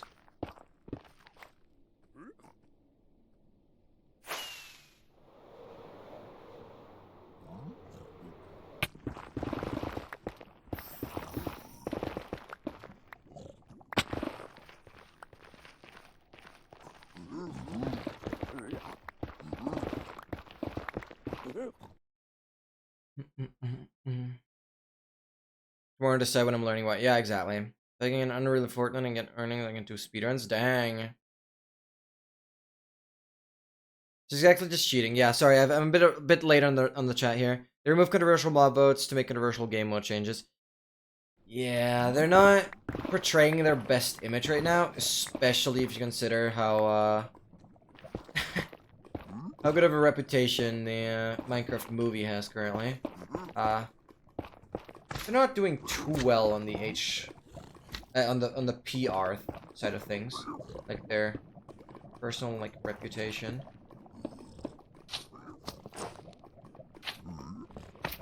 I know that's not actually what PR stands for, but along the lines, it has to do with some PR. Just like similar meaning. You know, the 2-week Minecraft phases? Yeah, I've seen videos on that. There's a couple of YouTube videos on these, like, 2-week Minecraft phases. I never had that. Once into Minecraft, always in Minecraft. Get bored, not do it anymore. But at least, yeah, you know, some new tech. It's always new learning, right? Like, whatever you do, if you learn, you're cognitively evolving, and that's a good thing. As long as you're not doing the same things over and over again, and you, like, actually don't learn. As long as you have to use your brain, it's good, it's healthy. Yeah, I never had those 2-week Minecraft phases. I see them, but, like, I never had them. Because I always had such long-term goals, and because my mindset is just pretty much unique. There's not a lot, like, I really don't know many people that have a similar mindset as me. Because when I start something, I push through like nobody else. I mean, like, nobody else.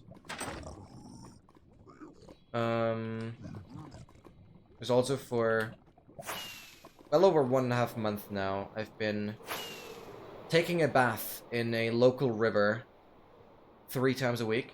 And let me tell you, the water, probably around 5 degrees. But I really want to get back to, like, ice bathing. And I want to push this through the entire winter. So even go in there when it's, like, snowing and stuff. It's, like, just not freezing. I've been doing that for a good while now. That's so good. For the metabolism and everything.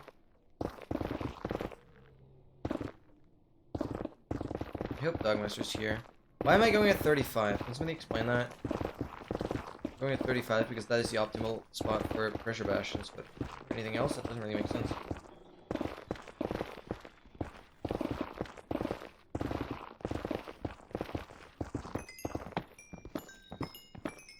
I don't need to do that much more quartz.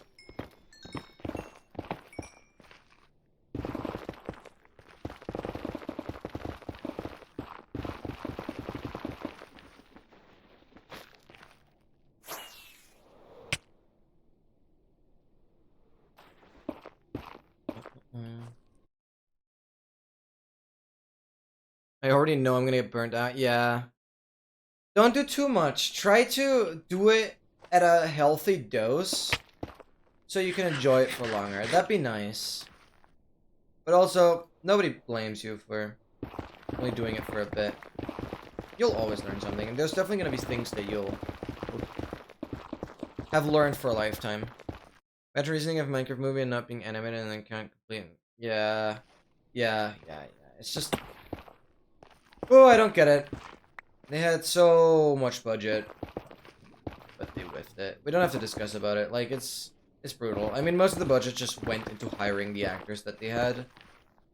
Yeah. That's really about it.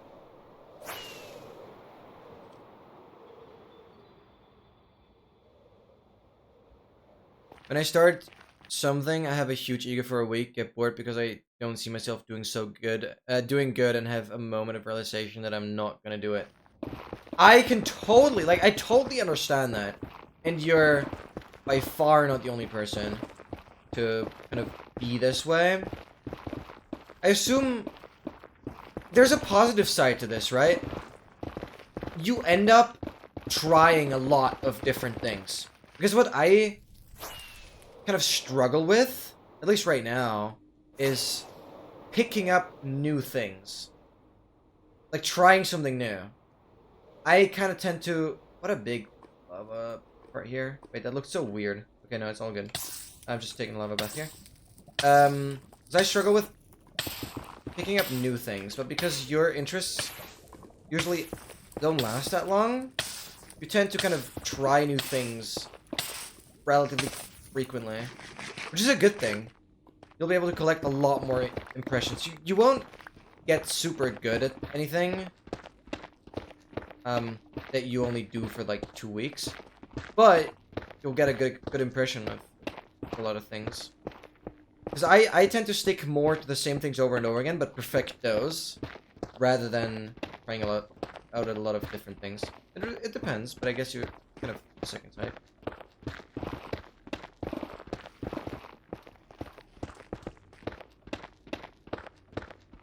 Our heating wasn't working the other day and I just refused to shower. Oh, dang. Why, though? Oh, because the water heating. I thought about, like, the air heating. Oh, no, that makes sense. Yeah, no, I would take the shower for sure. Love that. Like, I still like showering warm and hot and whatever. But also, I want to just kind of strengthen my body by, like... wasting so much time here. By, you know, if there's cold water... Bro, where can I go, man? If there's cold water... I'm gonna go all the way around. This is garbage. If there's cold water, then... I just want to be able to go into it immediately, without any hesitation. And I mean, I've kind of achieved that already. Then stay in there for a while, and then get back out. Heat up properly. Like, it's just so good.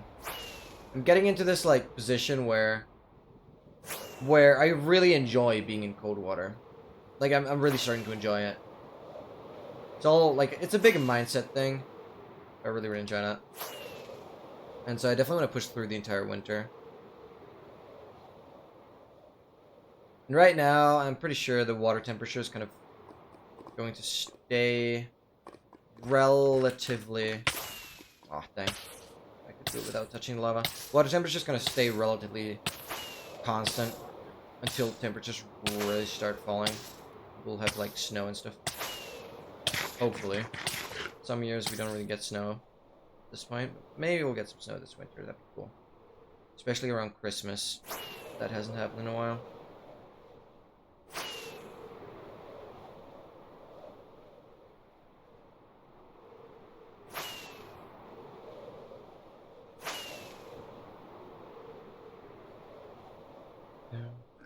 I'm also showering with cold water. Hear me out, guys. A very good practice, that's something I still do a lot, is I start with a nice, warm, cozy shower, and at the end, it also makes it easier, and that's one of the main reasons. If you ever find yourself struggling to turn the shower off, like, I'm sure people can relate. If you ever struggle, man, I'm actually just stupid right now. Stop yapping, but it's too interesting. If you ever struggle yourself to, like, turn off the shower, I hope this is relatable, then lower the temperature of the shower towards the end. Like, lower it gradually. Make it colder and make it colder, make it colder. And then at some point, it will get so cold that you just have to leave. Like, boom. And if you feel like it, then try to endure the cold a little more, a little longer. That helps a lot, because the longer you can manage the cold, the nicer it will get. Hey guys, welcome in. Yeah, we've been slowing down significantly towards the end here. I've had to dig through so much basalt. I had such terrible terrain the last couple kilometers here. Actually, garbage. It was pain, man.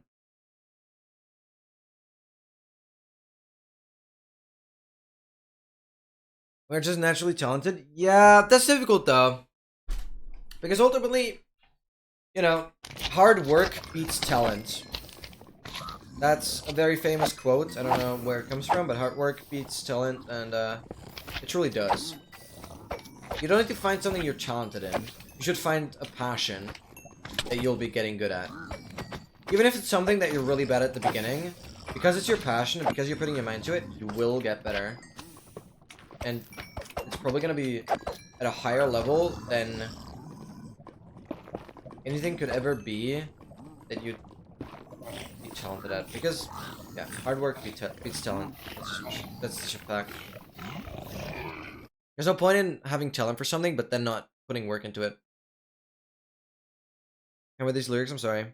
Because it's a shower and lowering temperature. Yeah, but like, it's this. If you struggle with, you know, turning the shower off. That's what I mean. Because then also, if you lower the temperature, then getting out of the shower is easier because the temperature difference. Sometimes outside of the shower, it's actually rather cold, at least in my case. And then it makes it easier to like step out of the shower and be adapted to the colder outside of the shower. It's like, it just makes the entire thing nicer. If you turn it cold beforehand. Already cold outside, so you don't need to do that in the bathroom too. Well, I don't have to convince anyone, but it's very often like scientifically proven. I shouldn't say often proven, but there's a lot of scientific papers on it. How cold water can strengthen, or anything cold for that matter, can strengthen your metabolism and your overall health. Like, just look at Wim Hof. I mean, he's like the picture for doing things in a cold environment without a lot of clothes on, and he's pretty insane. He's promoting it all the time, and it's incredibly healthy.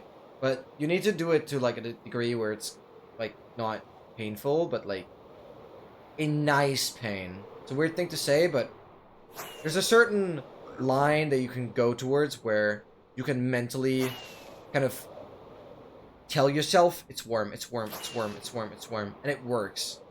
Of course, if you start shivering all over the place, then you should better get out or turn it back to warm or whatever.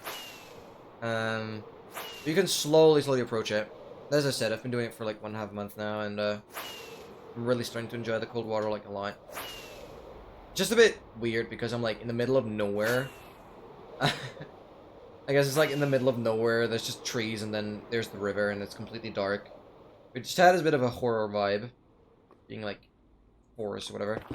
But it's a really nice spot to take a bath, and we go there like 3 times a week. I recommend, if you do this outside, I recommend being 2 people. Like, I always have my mom with me. She like immediately hands me the towel and gives me enough clothes to like warm up and stuff. Because we go there by bike. We go there by bike, and my mom always comes with me. So big shout out to her. Because at some point you just shouldn't do this alone. There's not much risk involved, because I know what I'm doing. But still, you shouldn't jump into cold waters, especially a cold river that could have quite a strong current. I mean, I have a pretty good safe spot where it's like no current, but especially when it's raining, the river is quite rapid and it's kind of dangerous. But with 2 people, it usually works fine. You can like check on me, make sure that I have like warm clothes ready right when I get out. And, the more we do it, better practice we get, and we've had some pretty good runs. I'm like warmed up pretty much after immediately. To call for last minute so I don't feel hot when I get out. Exactly. I can take such a hot shower, it's a warm bathroom, and I feel cold the second I step out of the shower. Exactly, and if you turn it down to cold before leaving the shower, then you will actually be much more adapted to Bro, I've been digging years and years and years. This is so garbage. I could be done by now, man. So stupid. Get me a house. And this is what I get. What is this, man? I could be so done by now. Oh, perfect, finally. Get going, please. Pretty decent. I didn't have any training today, but it's alright. I mean, health is whatever, but it's alright. How are you doing? Welcome in. Thanks for tuning in. Aaron Goats. Thank you so much. Thank you also so much for the song requests. Any freak, I appreciate it. And, working on full shifts? Yeah, of course. We do that every Saturday. And, dude, we're nearly done. Aaron, your timing is beyond perfect. Let me just tell you that. Your timing for the finale is beyond perfect. I mean, you see my coordinates, right? You see my coordinates. I need to literally get 4,000 more blocks on each coordinate. And then we've done 1 million. And you guys were here. You guys were here. For the YouTube. For the content. For the enjoyment. For that grind, man.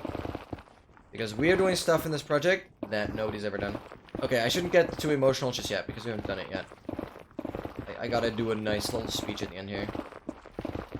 I'm getting, like, I'm getting nervous, not gonna lie. I'm getting quite nervous now.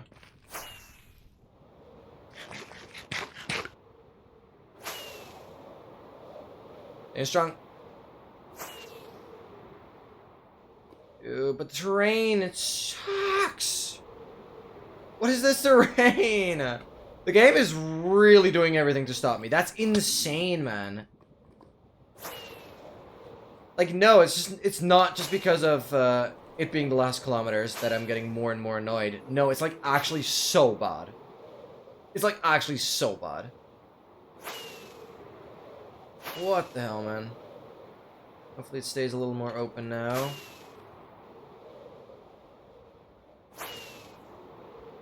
Oh, is okay not here? We're gonna be there right now, and then he's gonna be annoyed that I landed already.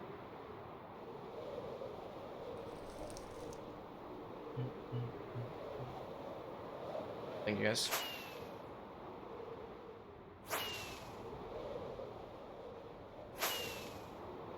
Ooh, I'm getting nervous. Whew. Please, please, please, let me just have good terrain until the very end here. Oh my god. You guys were here, man. Whew. This is insane. I should have checked previously how long I've actually been going. Oh my god, can somebody in the stream do me a favor? And look through the cheated inventory challenge collection. Oh frick, it's actually split up into 2 collections. Wait, never mind, I'll do it myself. It's actually kind of annoying to look up. But I need to, before we finish this, I need to check how long we've actually been doing this. No, I'll actually check myself real quick. And I'll show it on stream. It's a little annoying to check if you don't have, like, the dashboard. From just the Twitch channel interface, it's kind of annoying to see. It's better if I do it. So, here's my Twitch dashboard. We're gonna go to collections. Oh wait, it's probably smarter to just scroll through here. 155k in 8 hours. 200k reached. So that's September 1st. So I started the nether traveling over a month ago. It's insane, man. I can't believe that's already a month. Then some AA run stuff. No Man's Sky, a couple kilometers of crashes. Oh yeah, right. That's when internet struck. Where's it? The journey begins. Second death, yeah, okay. So, we have this full 9-hour session. I did die. Doesn't matter, we'll count 9 hours. And we'll go back. Remember this, remember this. Soon 2 month, oh my god. So, everyone remember 9 hours. 9 hours? more kilometers. Couple more kilometers with crashes. Is that the next thing? Is there nothing in between? Am I stupid? Is that 193? It is 193. Okay, crazy. So that's like 4 hours, 4.5 hours. Oh wait, no. No, it's like we'll do 1.5 hours, so 10.5 hours. That's just a lot of crashes. We'll go with 11 hours. Then we had another 4-hour session. That makes it 15 hours. And then we had another 8 hours, which makes it 23.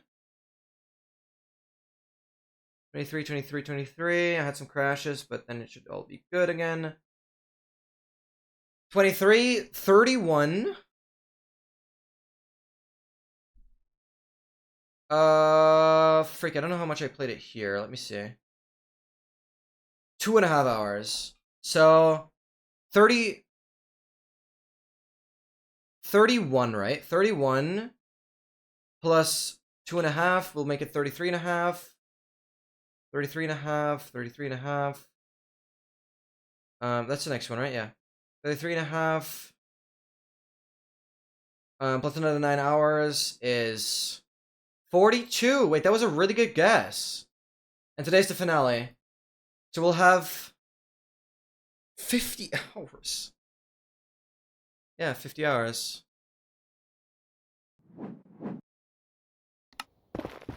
God damn. We're pretty much 50 hours into this. You don't read? I'm sorry, man. Too focused. Do a blind and we'll see where we end up. Yeah, I have to do a blind because I'll have to get a horse. I'll explain the plan in a second here. I'll explain how we continue this.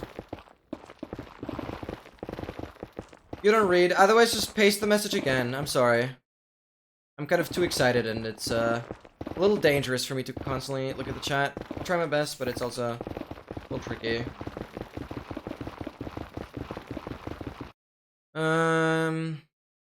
Hope you wrote your speech already. Oh god. Professional streamer, totally wrote the speech already. Yeah, totally. Yeah, for sure. Yeah, but no, that's what the goal is, yeah. Yeah, we gotta get to 1 million, 1 million. I mean, it's literally in the title. And we'll have to put a blind there because we'll continue the rest of the journey to all the world corners using a horse on the nether roof. And it has to be a fairly decently fast horse. So hopefully we can get to some taming of the horses after this here. Or like, we will get to some horse taming at the end of the stream. Or towards the end of the stream. You're doing well? That's awesome, that's awesome, that's awesome. We're most likely gonna end up in a cave. That's what MT already predicted. I want everyone to predict right now what biome I'm gonna end up in. I want everyone to say right now, what do you think is the biome, the overworld biome going to be? It's Plains of Forest, that's what MT says. I mean, it's the most likely. But surely we'll have some other guesses. Call me crazy, Mushroom Island. You won't believe me, but that's literally what I said as well. I just want it to be a Mushroom Island. Like, please. That would be just the most insanely cool thing ever. And I've had Mushroom Island portals before. Why not have another one here, huh?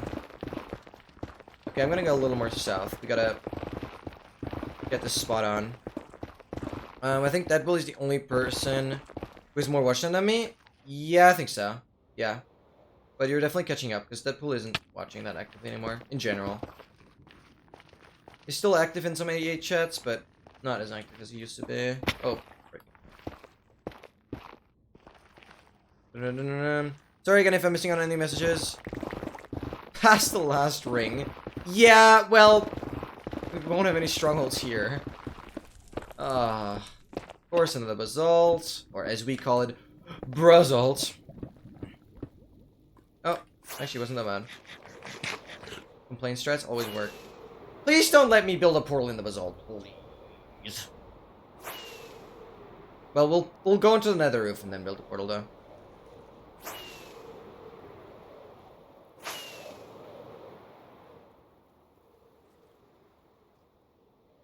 Alright, guys. Oh god, I'm not ready for this. I'm not ready for this.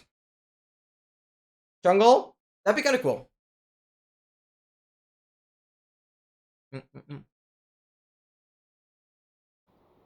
I expect mushroom portal room. What do you mean with portal room? That last one I can guarantee it won't be. Unless we're experiencing some really weird game bug. And then it would be insane.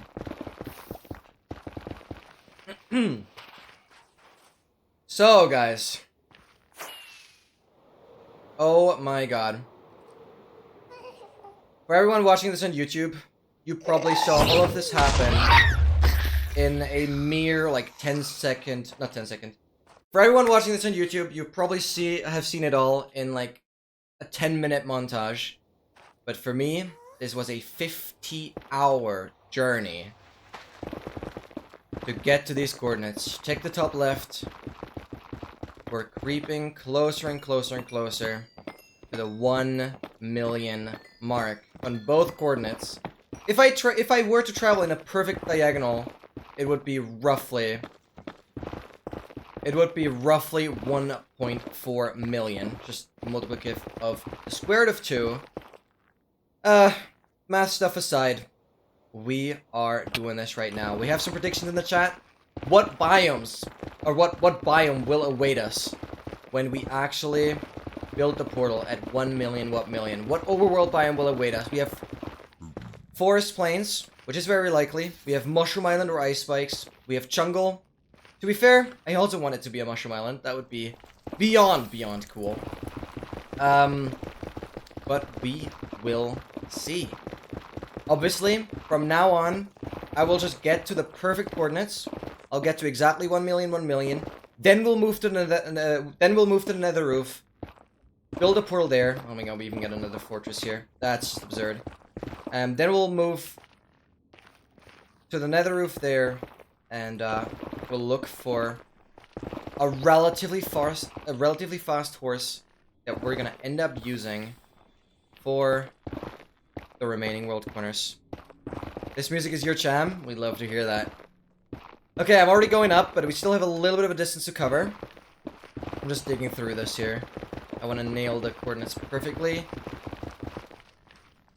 I guess we're gonna go here. Oh my god! We're doing it, guys. We're doing it. We're doing it. We're doing it. Of course, we'll have to have another gas encounter. But right about... Come on, gas. Don't ruin the moment, please. Are you serious, man? Are you actually serious? Of course, man. The gas are literally my most hated mob. Yeah. Oh my god. It didn't push me above the 1 million. Can we just shut up? What do you mean? You're ruining the moment, bud.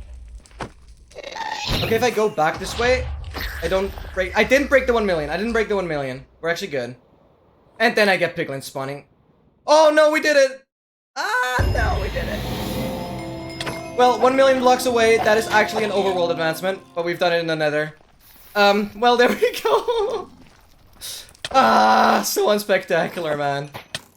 Ah, of course, we're in the nether after all. What am I expecting? The perfect outcome? No. I just dropped the trophies? Oh yeah, I didn't have any inventory space. I mean, that trophy doesn't matter anyways. Oh, it's right there.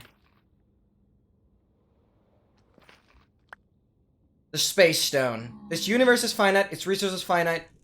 If life is left unchecked, life will cease to exist if needs correcting. It needs correcting. A million blocks away.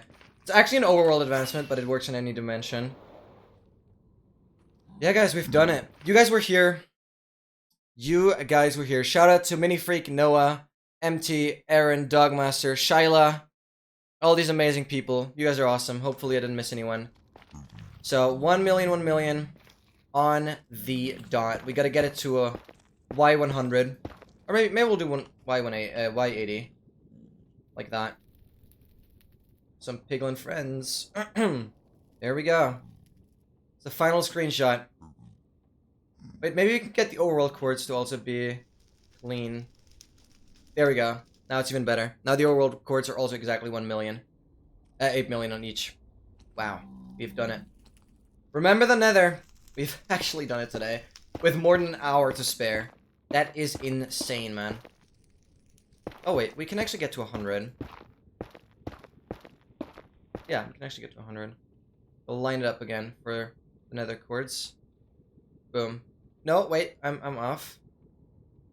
Oh god, this is actually kind of finicky. Why is this 101? No, stop being 101. Ah! How could I not get it?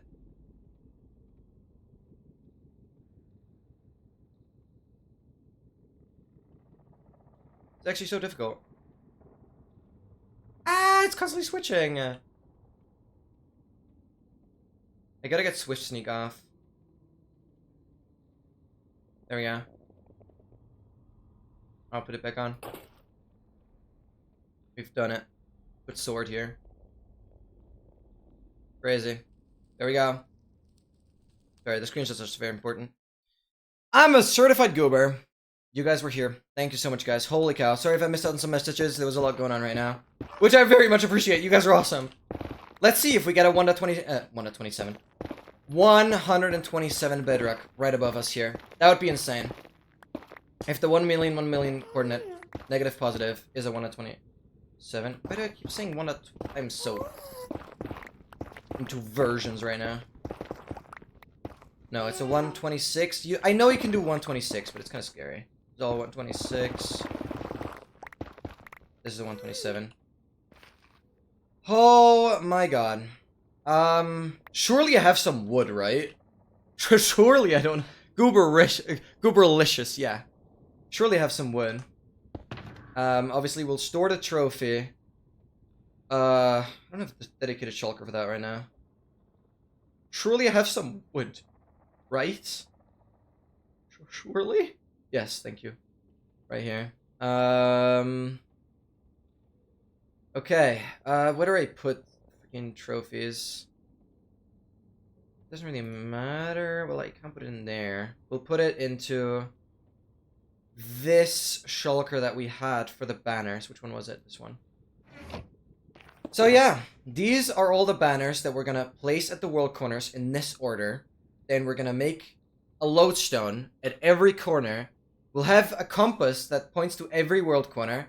And then we'll also make a map at every corner. I'll have to resize these maps. That's also something we could do today. And I'll put the first trophy in here. The space stone. This one is supposed to be completed in the overworld, but we did it in the nether. Crazy freaking stuff. Okay, we have the wood here. I honestly don't need more than a log, because this will be crafted into the sticks for the ladders. Crazy, man.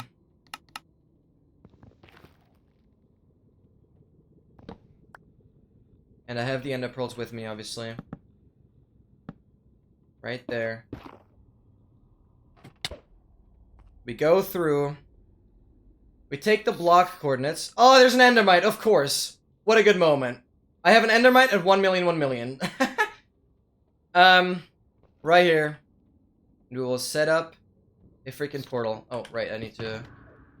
Nah, that's just perfect that we get an endermite here. Yes, like the endermite always ends up where you initially threw the pearl from, and not where the pearl ends up. It's also something that got me confused for a while. It's this very block.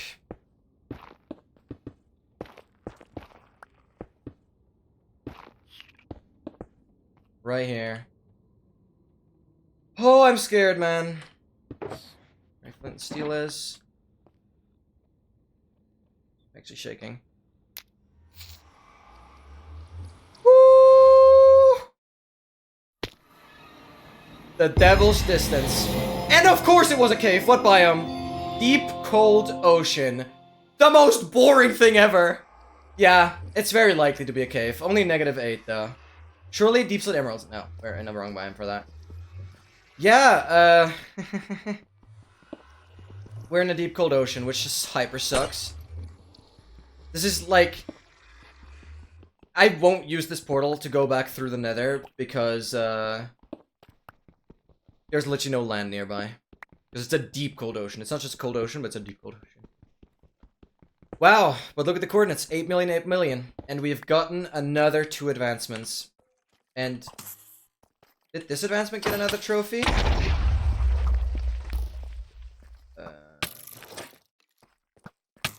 No, there wasn't any trophy for it, right?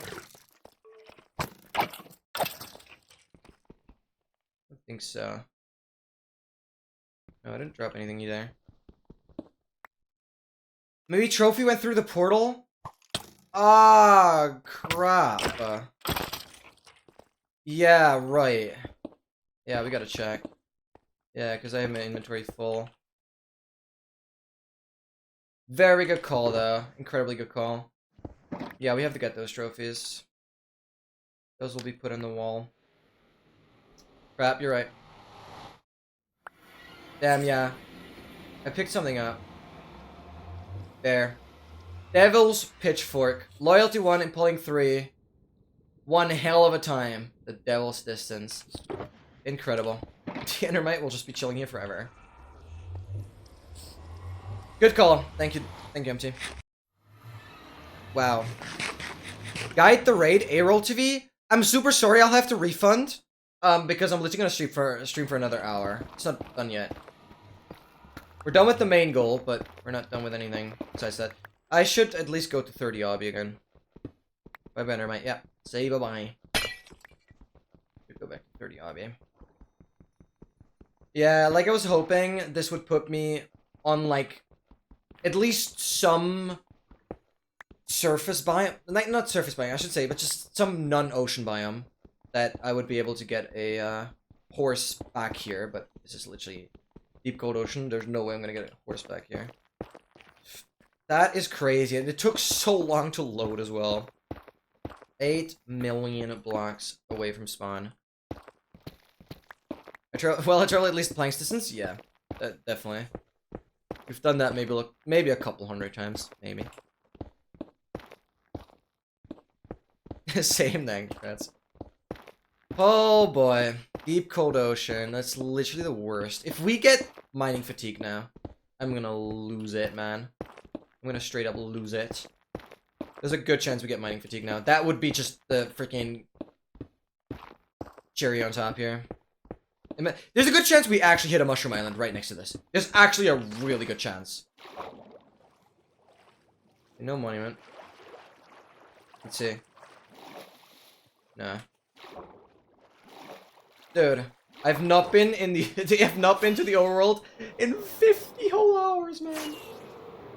Yeah, but there's a monument, for example. Yeah, well, I just have to find land now, and I have to continue southwest, because everything else doesn't make sense. Wow, it feels great. Guys, oh my god, I see colors. I see colors. 50 hours for cold ocean. Oh my god, man. 50 hours. Yeah, like on the dot. And of course I get cold. Out of all of it, man. I get my least favorite biomes. So garbage. Yeah, it's probably the closest we could have been to mushroom and ice spikes. So, I'm sorry to say this, but Noah takes the cake. Noah definitely takes the cake. Good night, by the way. Missed that message earlier. Noah definitely takes the cake with mushroom and ice spikes, because I'm, like, very close to both of it. Yes, I refunded it. I refunded the guide to raid.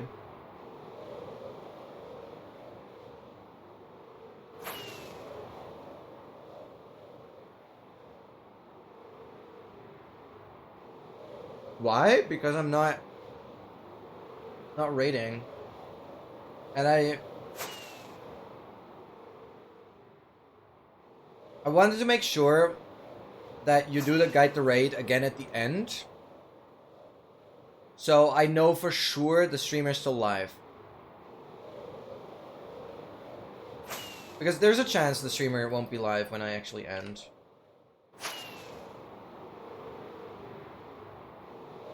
No, so you deserve it. But feel free to do guide the raid again at the end. If the streamer's still live, I'll do it. Sure. Did you guys see the cow there take damage? That is the mushroom cow, I guess. Yeah, dude, I have the worst possible biomes. What I'm looking for is just an open plains area. Preferably close to a village, but I have the worst freaking biomes for that.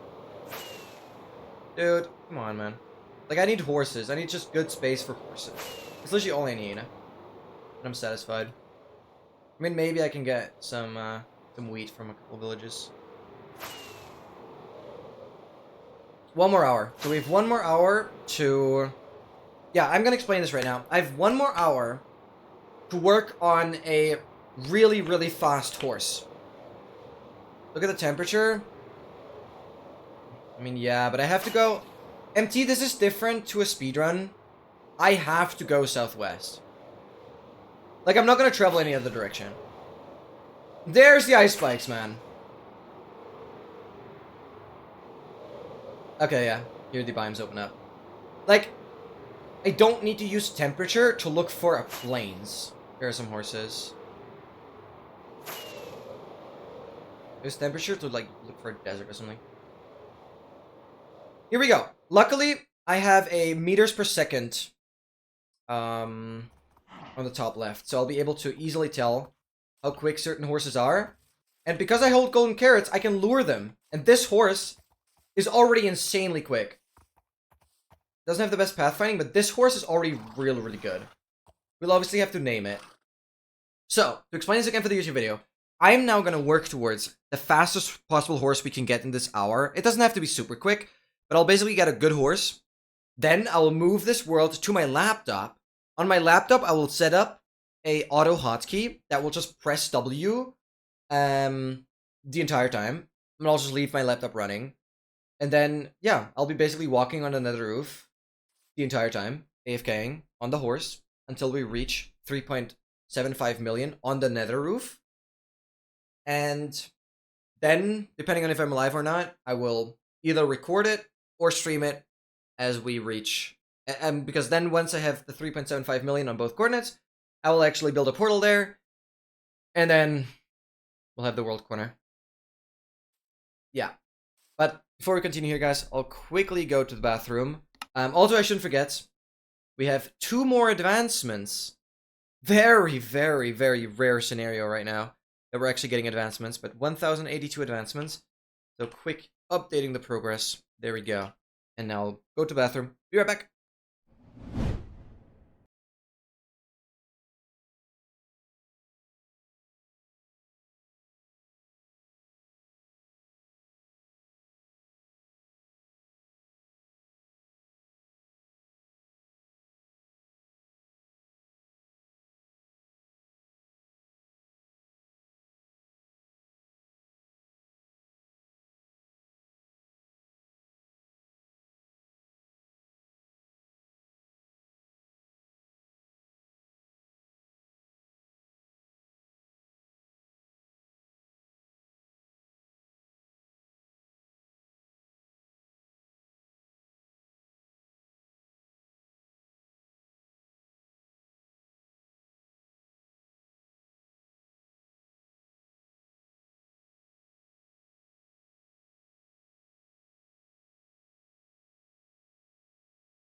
No, like, the good thing about the horse is you literally don't run out of hunger. It's the same as, like, singing a minecart. Yeah, so it's very thought through. It's definitely gonna be the easiest method. It just takes a long time. Name it Devil's Minion. That is incredibly good. That is incredibly, incredibly good. Let me note that down. Devil's Minion. That is so good, man. We have to do apostrophe S on the devils, yeah. Right, so quick recap before we actually start taming the horses. What am I doing? I need to open this up. I have way too much food. Like these are carrots that I would have been able to make into golden carrots. Lots of apples. I'm so overprepared on food. We're gonna need the wheat, I guess. I'm gonna take that. We'll have a lot of golden carrots now to tame, I guess. But we are so decked out on food still. Like this is pretty much all the food I needed. These slots that are missing. Boom, boom, boom, boom. It's all this debris. So 2 stacks and 9 ingots. And then yeah, like what is that? 3.5 stacks-ish of regular debris. Absolutely wild. Didn't get any furnaces, did I? I have coal. No, I left it all behind. I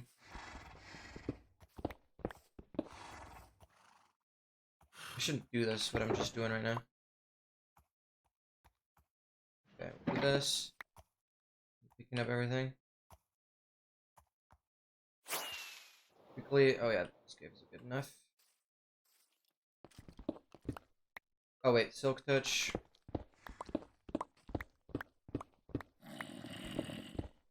A zombie. I haven't killed a zombie in so long.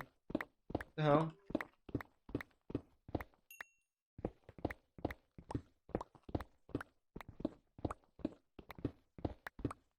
We'll stay here for a little bit. But I also have to kind of speed up a little bit if I do want to move the world over to the laptop after this stream. Okay, we're gonna have 5 furnaces. That's gonna be good enough. Guess I can grab this coal.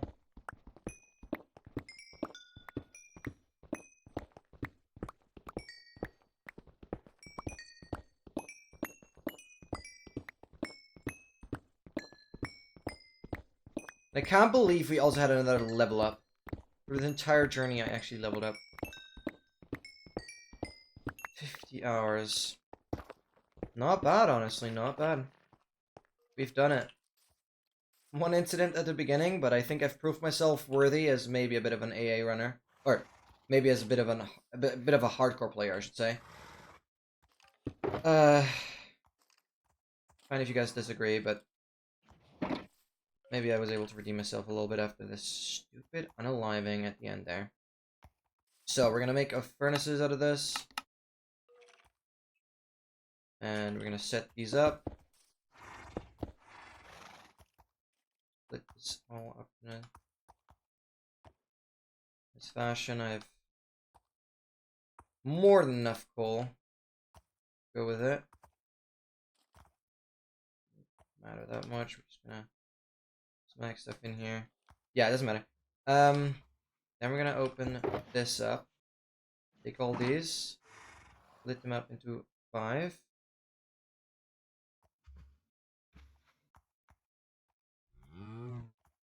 Those up. Yeah.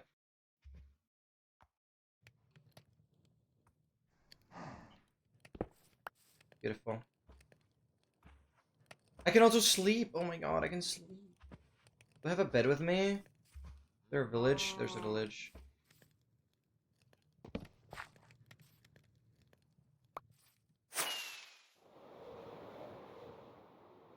Of course I'm gonna remember. Oh my god, a villager. Thank you. So rude. That's crazy, man.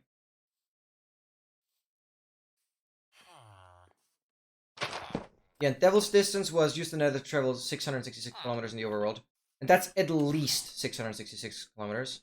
So that's, yeah, pretty chill.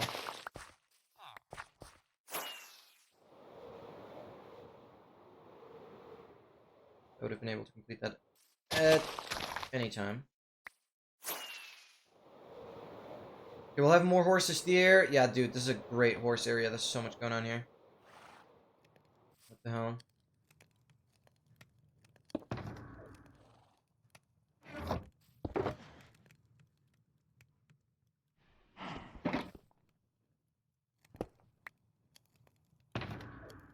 I got a water bucket. Is this the silk miner? Yep.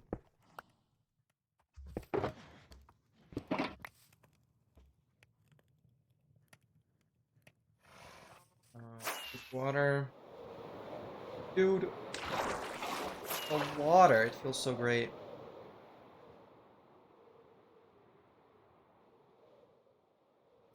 So. Now it's about getting best freaking horse. The gold we can keep because it's the 42. This is all going. And we can start taming these horses.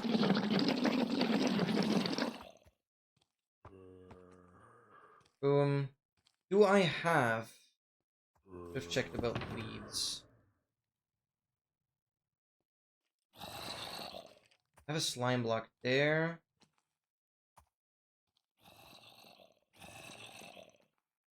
Yeah, I actually don't have leads with me. Oh. Okay, whatever. Use the slime block, recraft it. Use the string here.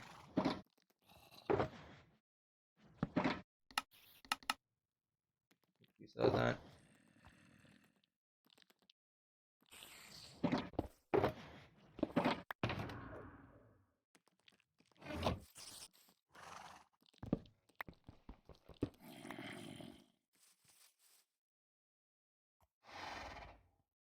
And then I need the saddle. Oh, I forgot the saddle.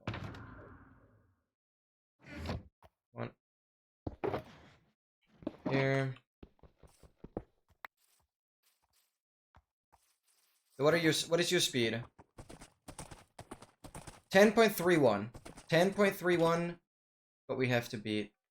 So, how do I make sure I remember which horses I've tamed? What's the best? Strap it. Oh, shit.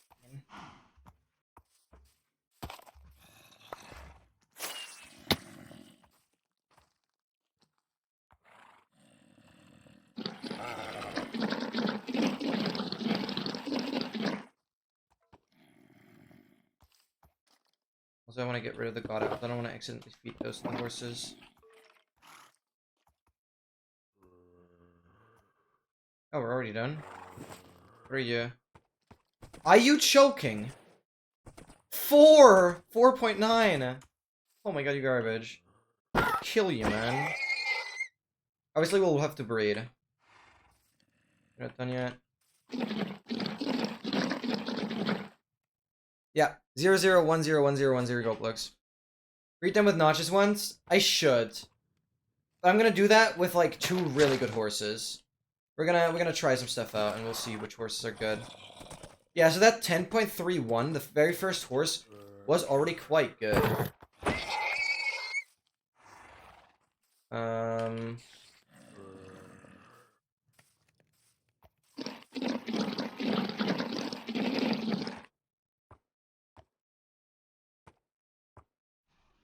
Okay.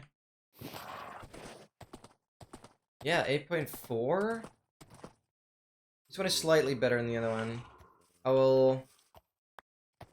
Yeah, I'll take the saddle off. And you follow me to the hole.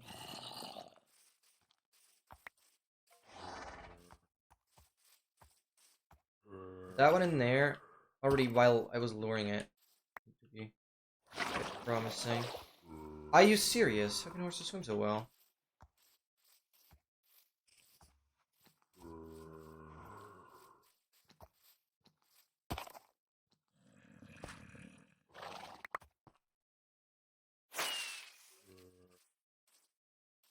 Then we had horses down here. Yeah. Getting. Get a couple. Yeah, 14.23 is max. I'd be happy with anything above like 12 or 13. Oh! 11. 11.2. 11.2. Perfect. Also have to make this hole bigger.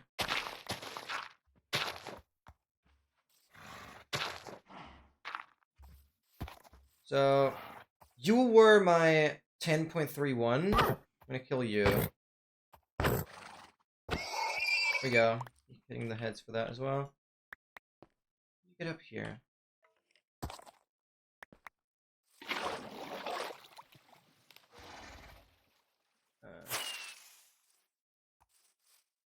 Then, those are really, really good. I'm gonna mark this with good old third tower. The saddle, you're right. Okay.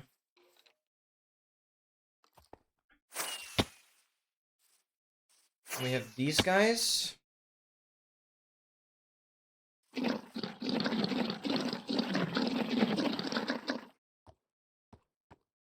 I don't think this horse is gonna be very good. 1085, which is faster than the other horse. The 1085 on this one, which eliminates this guy.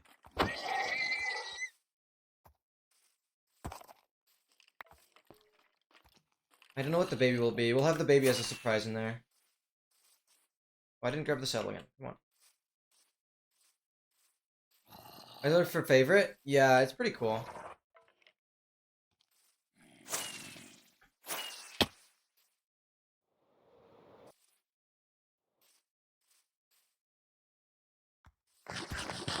If we can lure these, I'll naturally be able to see who is the fastest already. Oh my god, it actually scared me. Okay. It's not really a good method, huh? Yeah,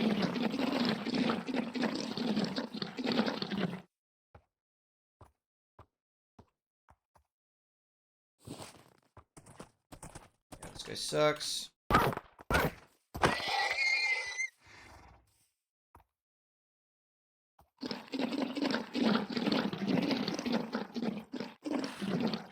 They should. I think they also go max speed without. No, you're also not better. We have a 1085 and an 11 something. 1085 and 11 something. Child will leave alone. Let's just do more. Or we, what am I doing?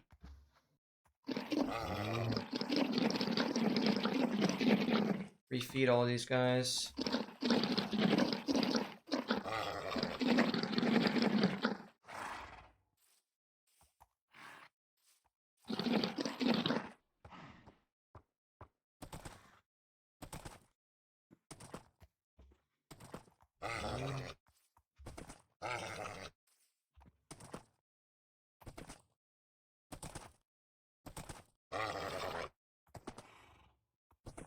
No, it doesn't. Oh my god. It takes forever. Doesn't intrigue me that much, this guy. Come on. Okay, put on the saddle. Oh yes, that's the fastest. 11.4. 11.4. Which makes this with a faster one. Sorry.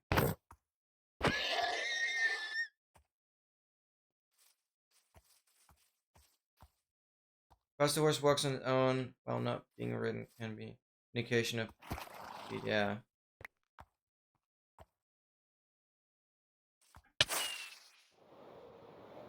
.4 and like 11.2, I think, is what we have.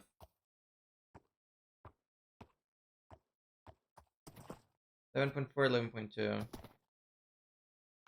should also eat here.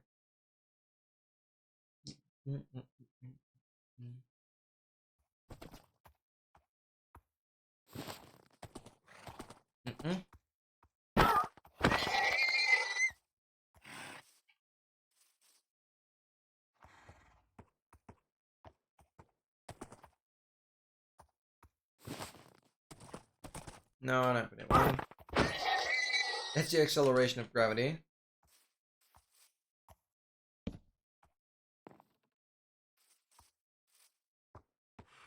Yeah, MT realized immediately.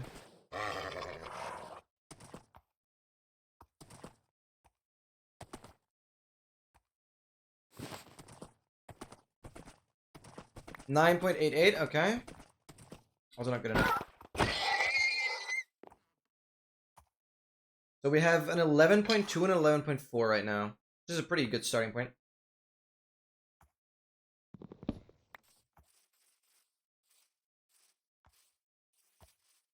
Then we have this guy.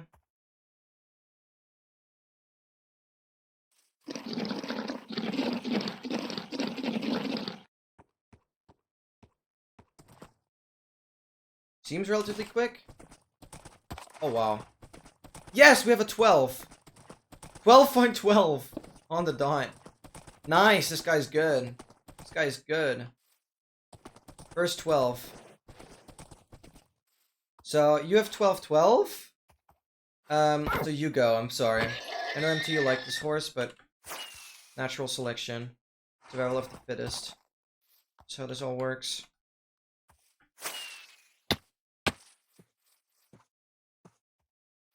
Wow.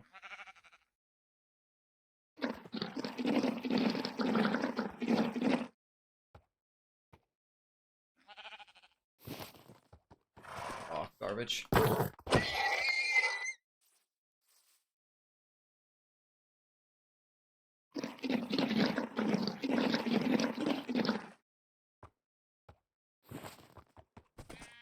Eight, 5, 5.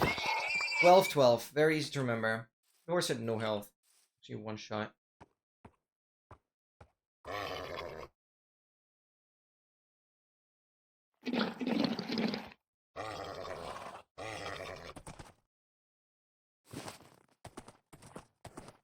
Ten.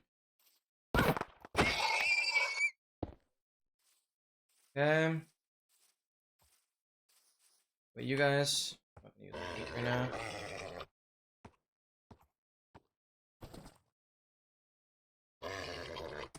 Franzi, have an amazing lurk. Welcome in. Enjoy. Thank you so much. It's been a while. Nice seeing you. Hope you're doing fantastic. Hope life has been treating you well. Thank you so much. So I should change the title a little bit, because things have switched now.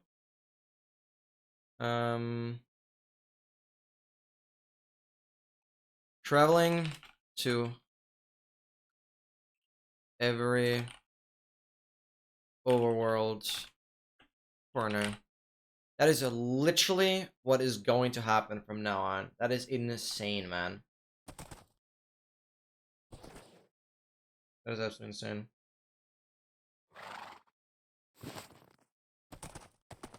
Hmm. 877.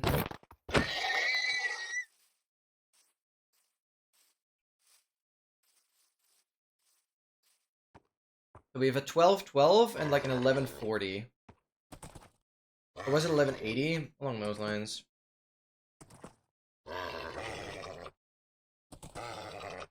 Check again on the other one.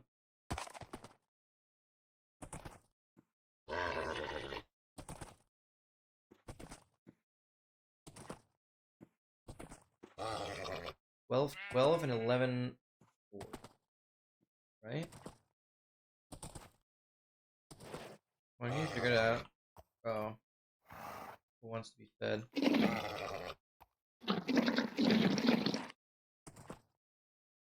This way now, yeah. Okay. 10-8. Crazy.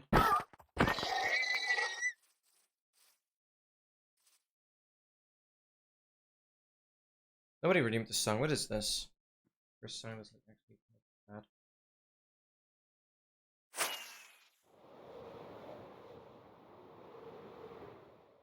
What about you? Right out here.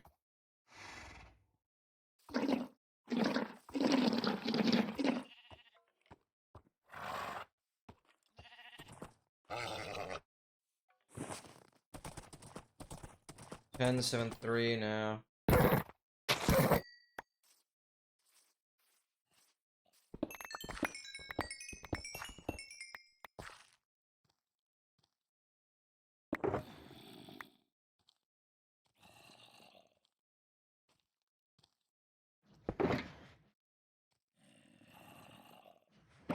But I should recraft it right away.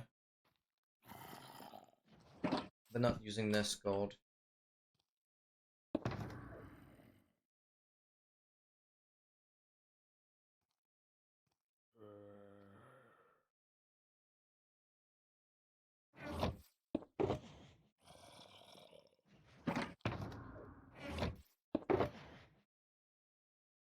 Oh, there's like no space in this shop either.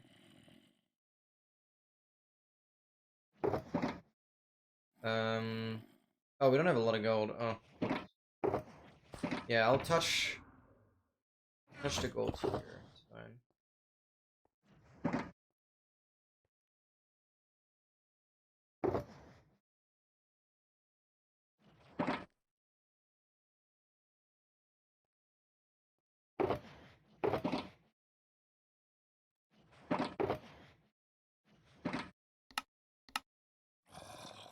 Wait for ingots from that. Is that it? Down here.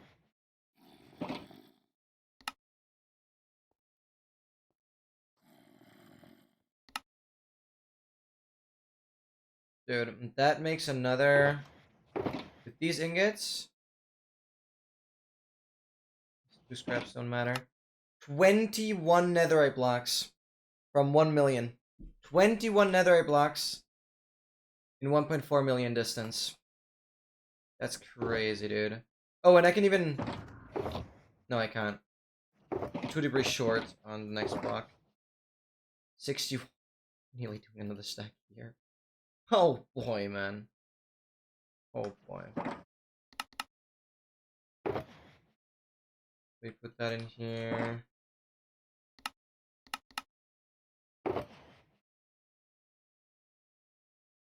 48, 36, 42.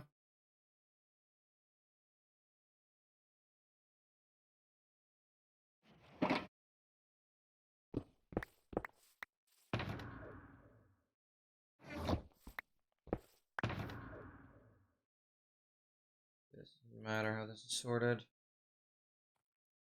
No, this will keep. We'll go here, here.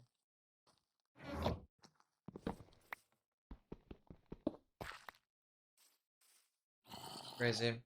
We have 2 pretty solid horses here. Oh, and the child grew up as well. You'll have to be tested.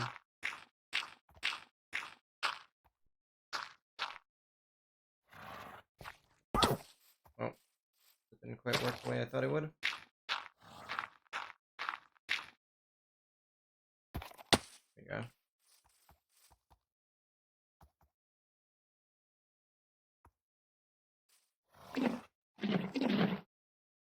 Yeah, you have 286. What does that bring my total to? Can we check? Oh, you garbage. So I might have to start breeding these horses. 3 stacks and 42. Yeah. Hold up. What are we on now? So 61. And then it's literally just these. Yeah, so I'm on 4 stacks and 49. 4 stacks and 49. And it would nearly be 4 stacks and 50. Good, crazy, man. Nearly 4 stacks and 50. Okay. Yeah, yeah.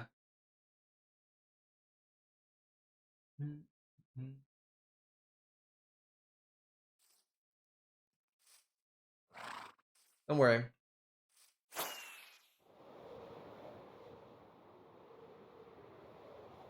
Okay, we've successfully erased like all the horses here.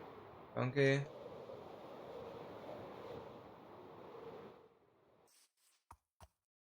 Let's check on these and then I'll start breeding. No, before I start breeding, I actually have to increase the size of the maps to the maximum. Or should I say to the maximum? What? But it could take forever to map out the areas then. Oh gosh, you're slow. I think we kind of have our 2 horses. They're both close to 12. One is above 12, one is above 12. Suffering from success.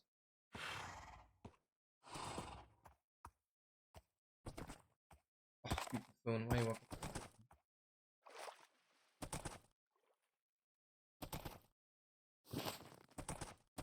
No. To be fair, mad respect. The horse kind of went off the cliff and then perfectly back up.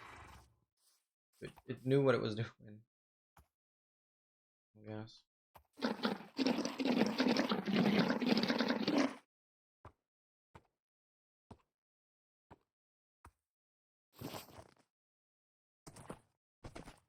Yeah. So that as well.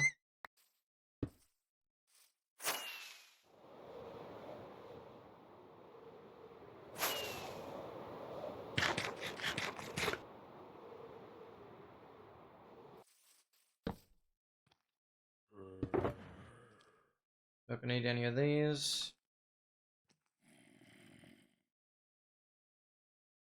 Okay, let me sleep.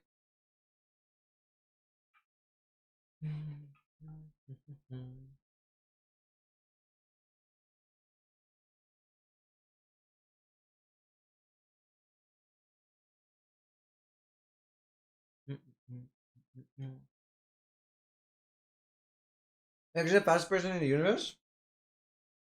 That's impressive.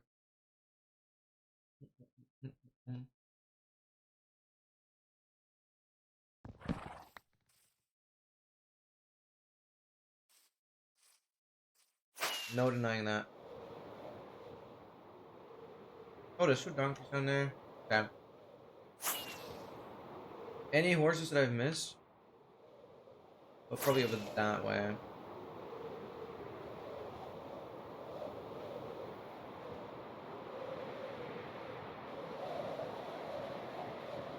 Oh wow, that's 3 donkeys. That's kind of rare, actually. Okay. Now I'll quickly make the map so it's bigger. Wait, who are you? Oh, that's the one baby that didn't. Oh yeah, yeah. Okay, so this guy grew up as well. Let's see.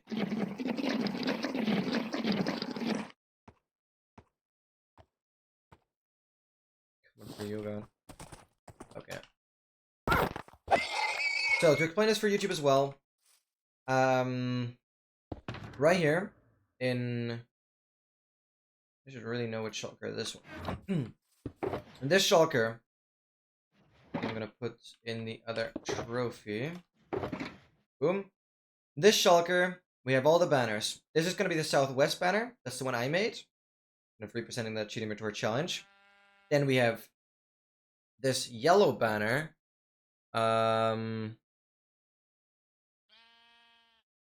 That's, yeah, this one MT made. Then we have this banner for, so this is for Southwest. This is mine. Then we have MT's banner, more Trident's banner for Northwest.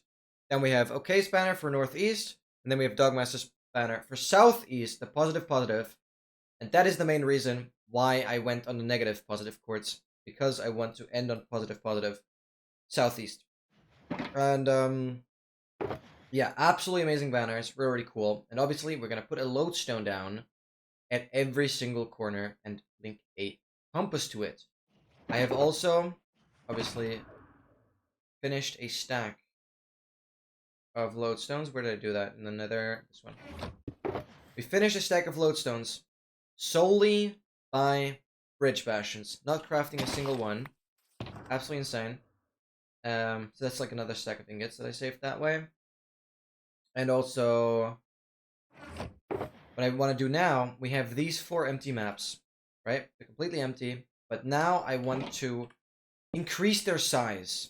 And you can achieve that, as far as I know. You can achieve that by surrounding the maps with additional paper. Right? Is that how that works? Or do you do that? No, you do that in a cartography table. I'm stupid. Okay, I guess you put that in the cartography table. Obviously, didn't grab that. We have a cartography table. We put in the map. How does that work?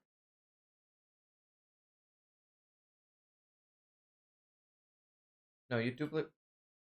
How does that work, guys? Oh, you just need one paper.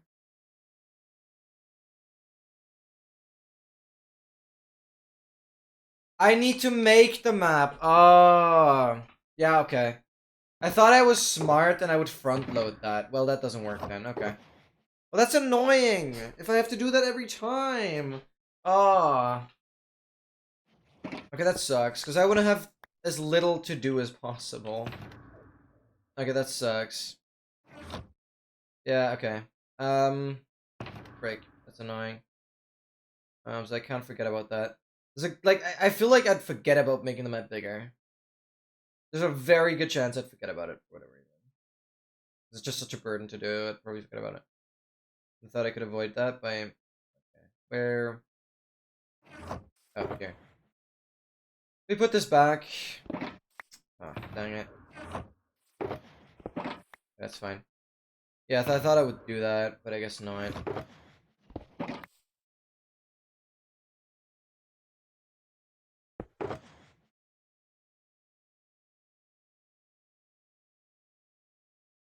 We have the broomstick. It's another... Oh yeah, that was I am loot. Gotta put that to here as well. The trophy. Well, that one was first, and that, and that. Here.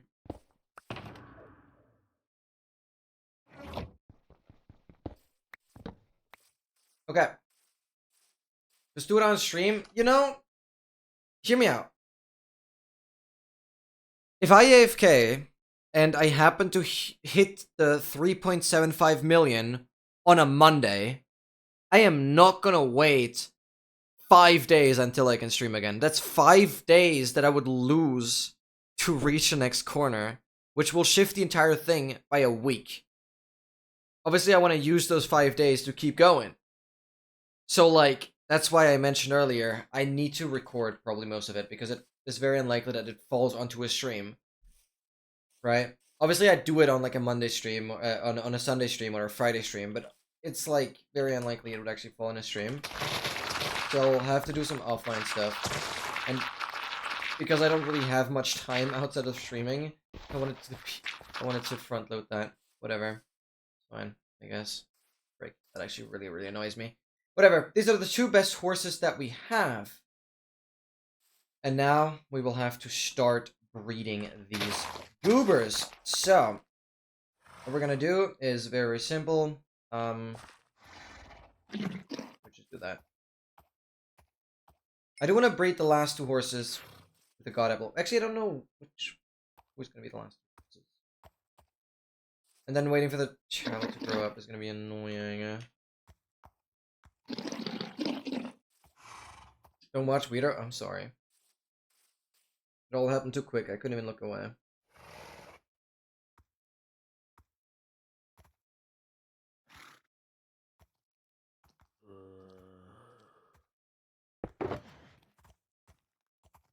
Oh, I grabbed the wrong shulker here.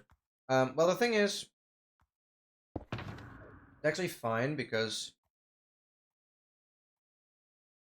we have 17 god apples from this entire mission as well. Forgot to mention that.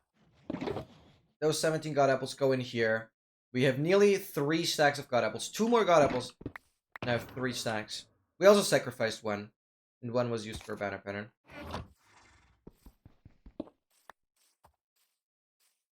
I should actually make sure that these guys don't escape.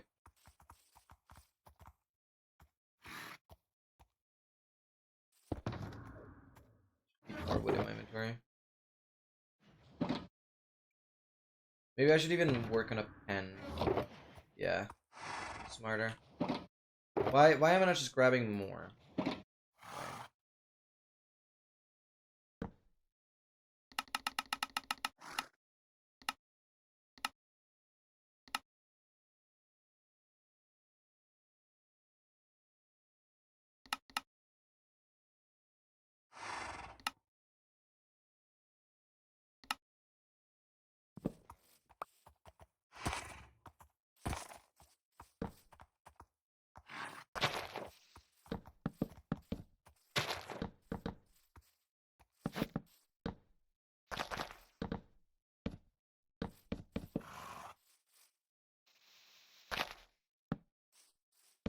matter. Ugly.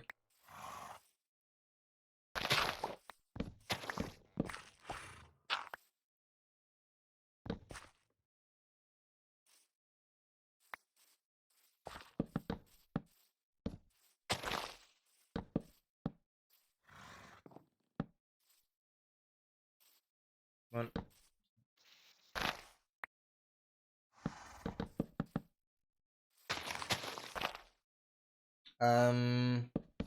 We'll have this section, and then we'll have a speed practice session on this side.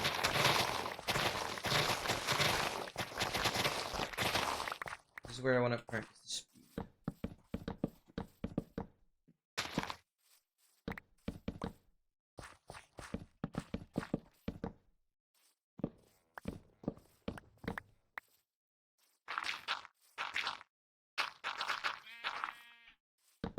Not practice speed, practice speed.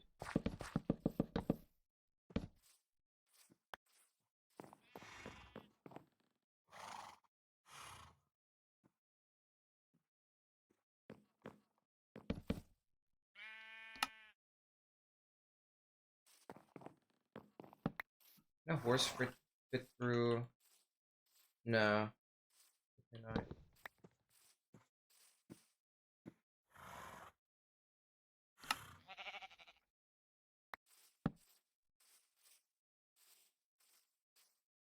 Okay. That works for me.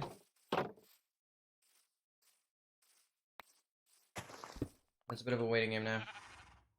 Yeah, but I don't think we're gonna actually start traveling today because of we don't have that crazy horse. I mean, I said above 12, but I'm not satisfied.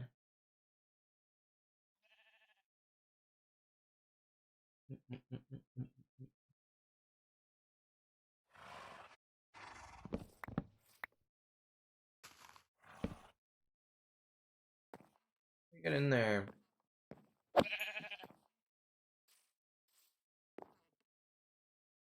Yeah, because I can't feed the baby that much. Okay, that works.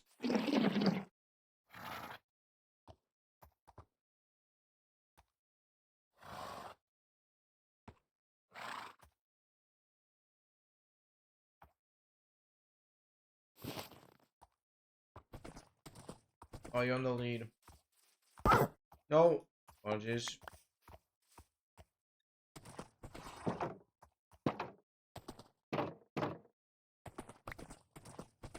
Who we get? 11, 8, 9. 11, 8, 9. That is actually pretty good.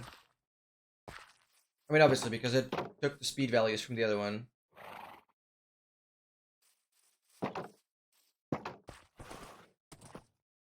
So... Wait, that would mean...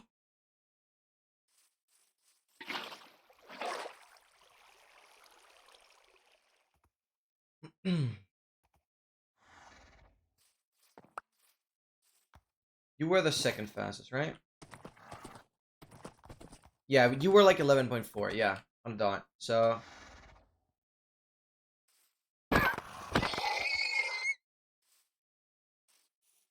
We always have to work with the best ones.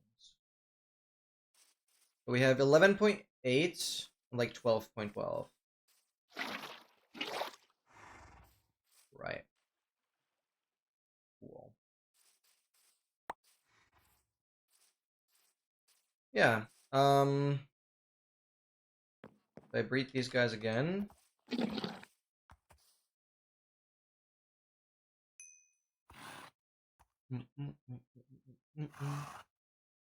Oh, bro.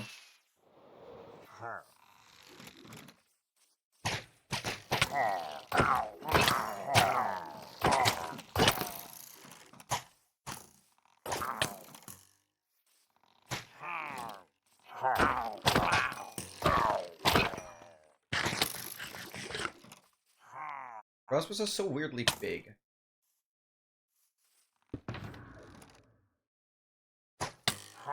Where did I have? Oh, right here.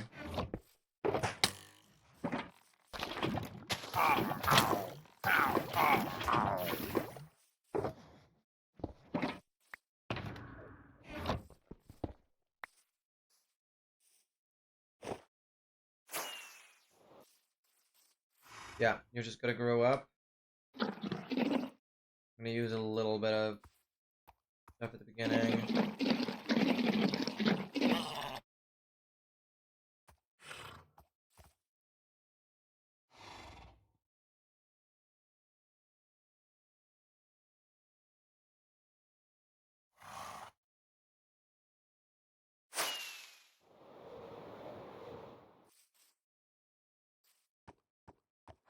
Dude, you have a lot of health, no? Well, I haven't looked at the health at all, but it, like, doesn't matter.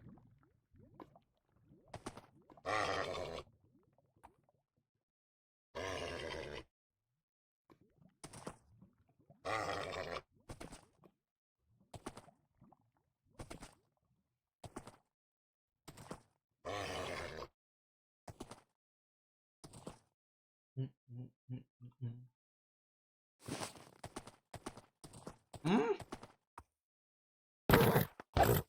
Not better, but still pretty decent.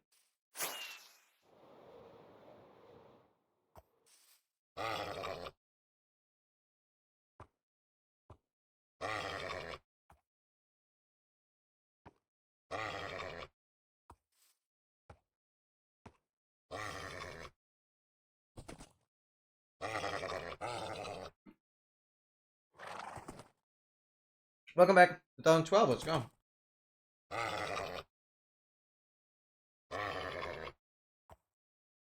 Not gonna lie, what a beautiful scenery to be at, though. We still have negative 0.5 erosion here, dang. It's a cool spot to be, though. I should have shaders on.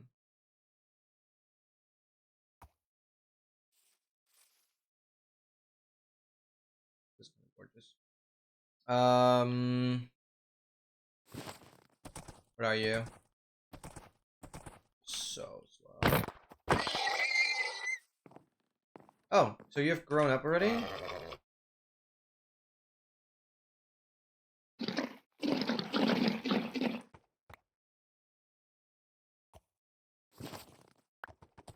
Speed test on this side.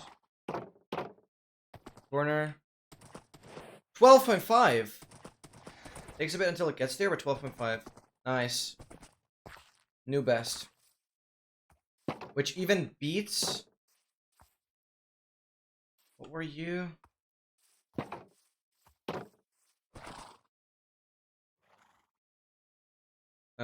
You were...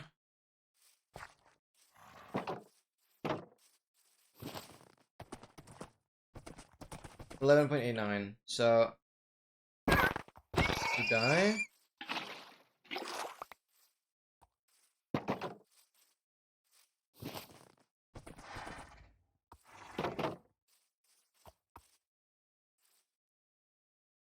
Wait.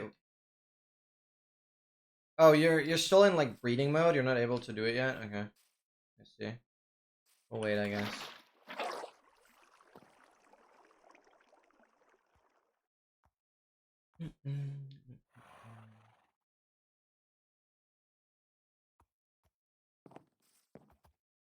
Yeah, hear me out, guys. I'm actually going to...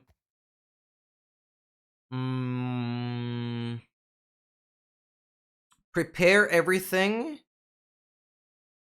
on the laptop. Like, install auto hotkey, all that jazz. Set everything up perfectly. Make sure I have an updated 1.20.1 instance and all that. Obviously the mods there don't matter. Yeah, these are all quick. Follow me. This is amazing. Good set of horses. But basically, we're gonna. I'll prepare everything, and then maybe we can kind of do a little bit of Minecraft at the end of tomorrow's stream. That'd be nice to get this going. It's good. Yeah, like I still have it set up. I just want to make sure that it's like the latest I can get for 1.20.1. Yeah, I have like sodium and moldium C. Like that's when I mainly. Last time I used it was AFKing for like the 2000 levels. Okay, so you need to grow up. Oh right, I can feed you golden carrots as well. I don't know how much that helps, but I have a lot of those. Oh, yes! Okay, I have like an abundance of golden carrots. That is a good side effect of having way too much food on the travel mission. I'm actually super stacked on golden carrots. Dang, they're actually really good. Like, have a stack. Got this guy in adult, so... Beautiful, we love that, we love that, we love that. Okay, speed test. Go over here. And then... No, it's slower. 1203. So... You're actually worse than any of these, yeah. Okay. Yeah, so this is how this is gonna work. And we'll just wait again until these can breathe. The question is, what do I aim for? I should aim for the 14. I shouldn't take this lightly. I should aim for the 14. Like, we have a 12.8. No, what were you? No, you had the 12.12?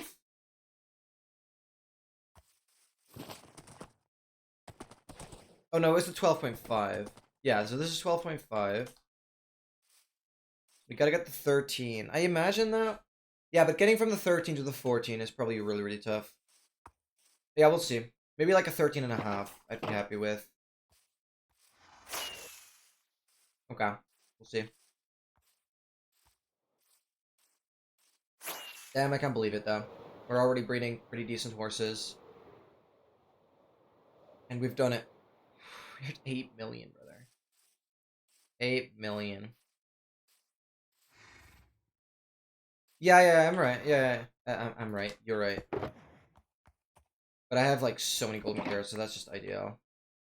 But I shouldn't waste them, yeah. I'll go with like 16. That should speed it up drastically.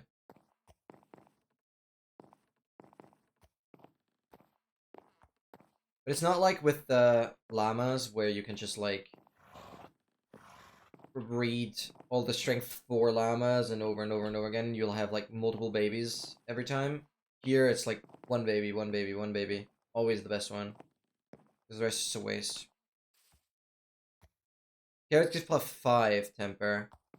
How much do I need to reach though? What's the total? Like 150 or something? It's like 30 carrots and each have 5. That's good to know though. That's really good to know that I don't actually need the wheat. But I can use it with the golden carrots, because golden carrots, as I said, I have like so... I'm like way over prepared. I could even make a couple more. Okay, I don't have the gold for all these.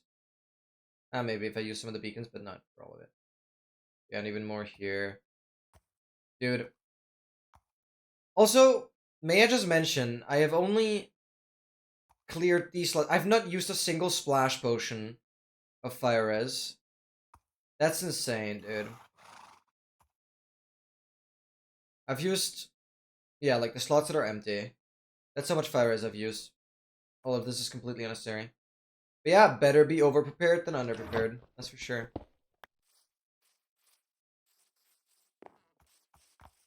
You guys still not breeding? Come on, mate. Feeding caps out of 99. Okay, yeah, so I kind of wasted a bit. Thank you.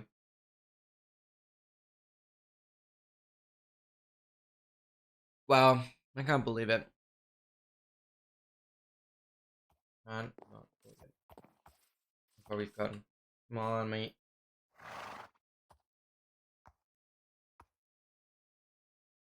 Gapless 10. Oh. What is Egap? Does it say that? Right? You can do Egaps on these guys, right? God Apple is a skill issue. We gotta do a God Apple on, like, the last horse. Oh, you can't? Oh, I'm stupid. Thank you. Oh, I feel like I've heard something or someone say, something about, like, not wanting to feed a God Apple on accident. Just can't do it, yeah. Wait, never mind, they give 10? Really? Wait, what is real now? Because I thought you could do it. You can do it. Yeah. I kind of need to try that out, though. We'll do that a little later, when we get close to, like, 14. Oh, but I don't know how much I want to spend on this tomorrow. We'll have to go here tomorrow. Kinda want to start the mission tomorrow, so I can have it run through the week. Everything else would just be stupid. Come on.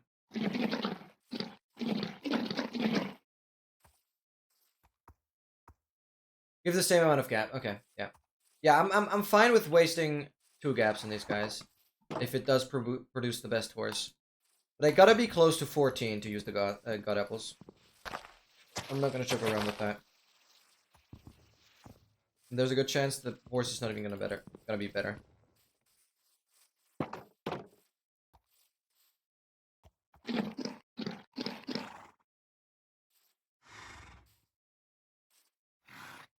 Gapple showed my 4-minute adult time. It's a big one. Okay, oh. Okay, so gapples are really good. But I don't have as many of those.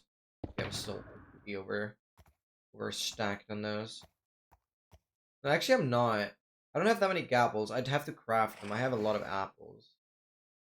No, I guess it's 12 in here. Yeah, actually I don't have that many gapples. No, I shouldn't use them. Okay, guy grew up. I think it's this guy. Wait, hold up. No, this is the 12.5. You're the one.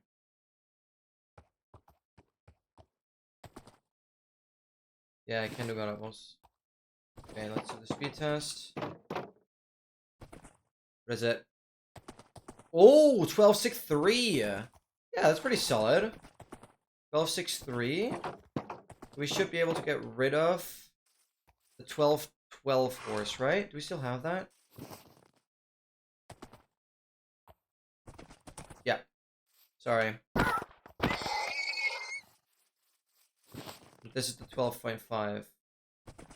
Did those get bred again? Yeah.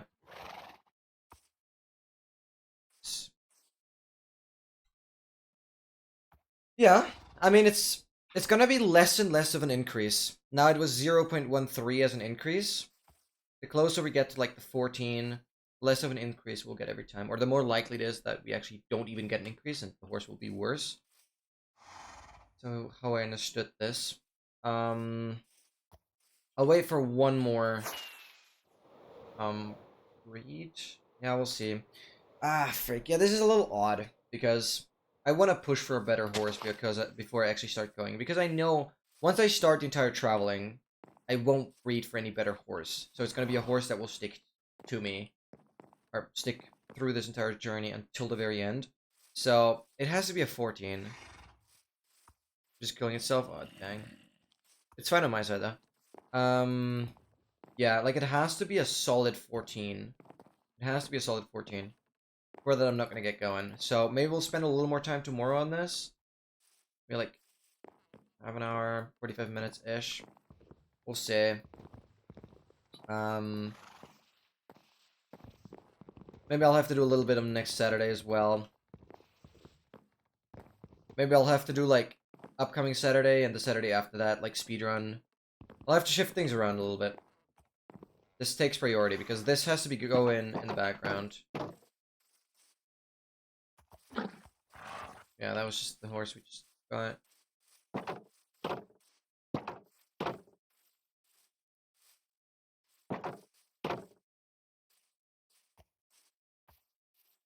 Very, very amazing, though. Very amazing. I feel like we've gotten a really good horse really, really quickly. Yo, Francie, thanks for the raid! Oh no, I feel bad because I have to end soon. How did you...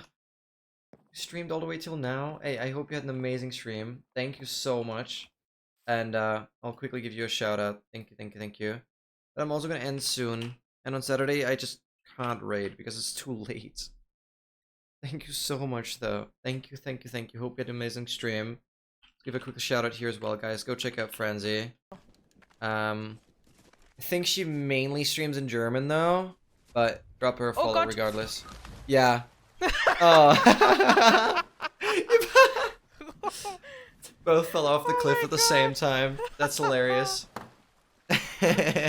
Stream was good. That's Oh my awesome. God. Yeah, what can I say? We reached the 1 million, 1 million. It's like an unofficial world record, I guess, that we managed to beat today. I traveled 1.4 million blocks in the actual nether. I got 21 netherite blocks from that, and I solid solid 17 god apples. Absolutely insane. Club is so stupid. Well, those are the best, that's for sure. And now I'm waiting for one more breed. I'm gonna breed these horses.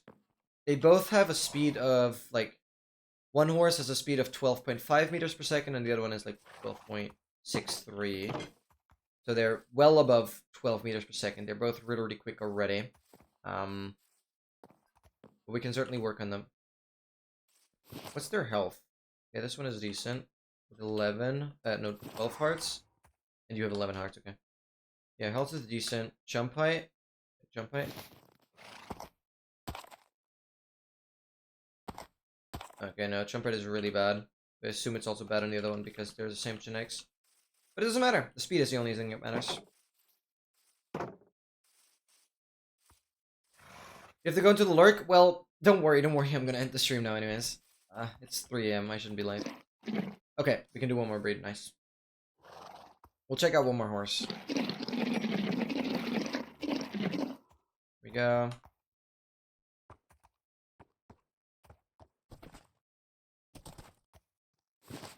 Let's see. Better be better. Come on. 1259, yeah. It's still better than the other one, but not better than the other one. Wow. Which was the 1250? They all look the same now. Yeah, this was the 1250. So we have a 1259 and a 1263. Cool. Okay. We'll work on this a little more tomorrow, I guess. And if it doesn't work, then we'll continue a little bit on this next Saturday. Like, I want to make sure I can get this going by next Saturday. When we start the speedruns. I want to get this going by next Saturday. That we actually take a horse here, set up a portal, link that portal onto the nether roof, and then get going. For the southwest corner, so that way. Then we'll go over this way, then we'll go that way, and then we'll end southeast that way. We're literally going to be in every single corner. But we're already over 8 million blocks out, so making good progress. Let's freaking go, mate. Let's freaking go. I'll eat one more golden carrot. Snakes, you also do this. What is going on with SSG right now? What the hell? Guys. Guys. What a good stream, man. What a good stream. Woo. That was really amazing. I can't believe I had an hour to spare. I must start doing SSG. I can't believe I had an hour to spare after literally doing more than 200k. SSG is not boring. It's just like you practice the mechanics. It's a lot more repetitive, I guess, but yeah. Guys, can we have one more hype in the chat? What an insane stream. Thank you so much again, Francie, for the raid. You're an absolute legend. I'll go to bed now. I will make sure to set up everything on the laptop. I might do a little bit of Minecraft after like 4 hours tomorrow. So we'll have like 4 hours of interactive stuff in 15 hours, by the way. And then after that, I might do a little bit more Minecraft, but I think I'll have a bigger Minecraft portion on the upcoming Saturday. I doubt I'll be able to do anything throughout this week yet, because I want to aim for at least a 14 block course. And I wasn't expecting this to be done immediately, so obviously, because we spent a lot of time in the horse, it actually matters, because the difference between a 13 block horse, meter per second horse, and a 14 meter per second horse is literally like multiple days, or could even boil down to taking a week longer if it's a 1 meter per second slower. Like, that matters. It matters a lot, so I shouldn't take it lightly. So we might do a little bit tomorrow, just breed a couple more horses. But mainly I'll be doing some more next Saturday, and then we'll do some speedruns. Maybe we'll do some more speedruns the Saturday after, but I want to make sure that we get ready next Saturday. It is very, very significant. Exactly. Thank you so much, guys. for all the freaking emotes here. I appreciate them. And have a good night, guys. I'll see you all again in 15 hours. I'll be live with some interactive stuff. And thank you guys for this amazing stream today. It was incredible. Bye.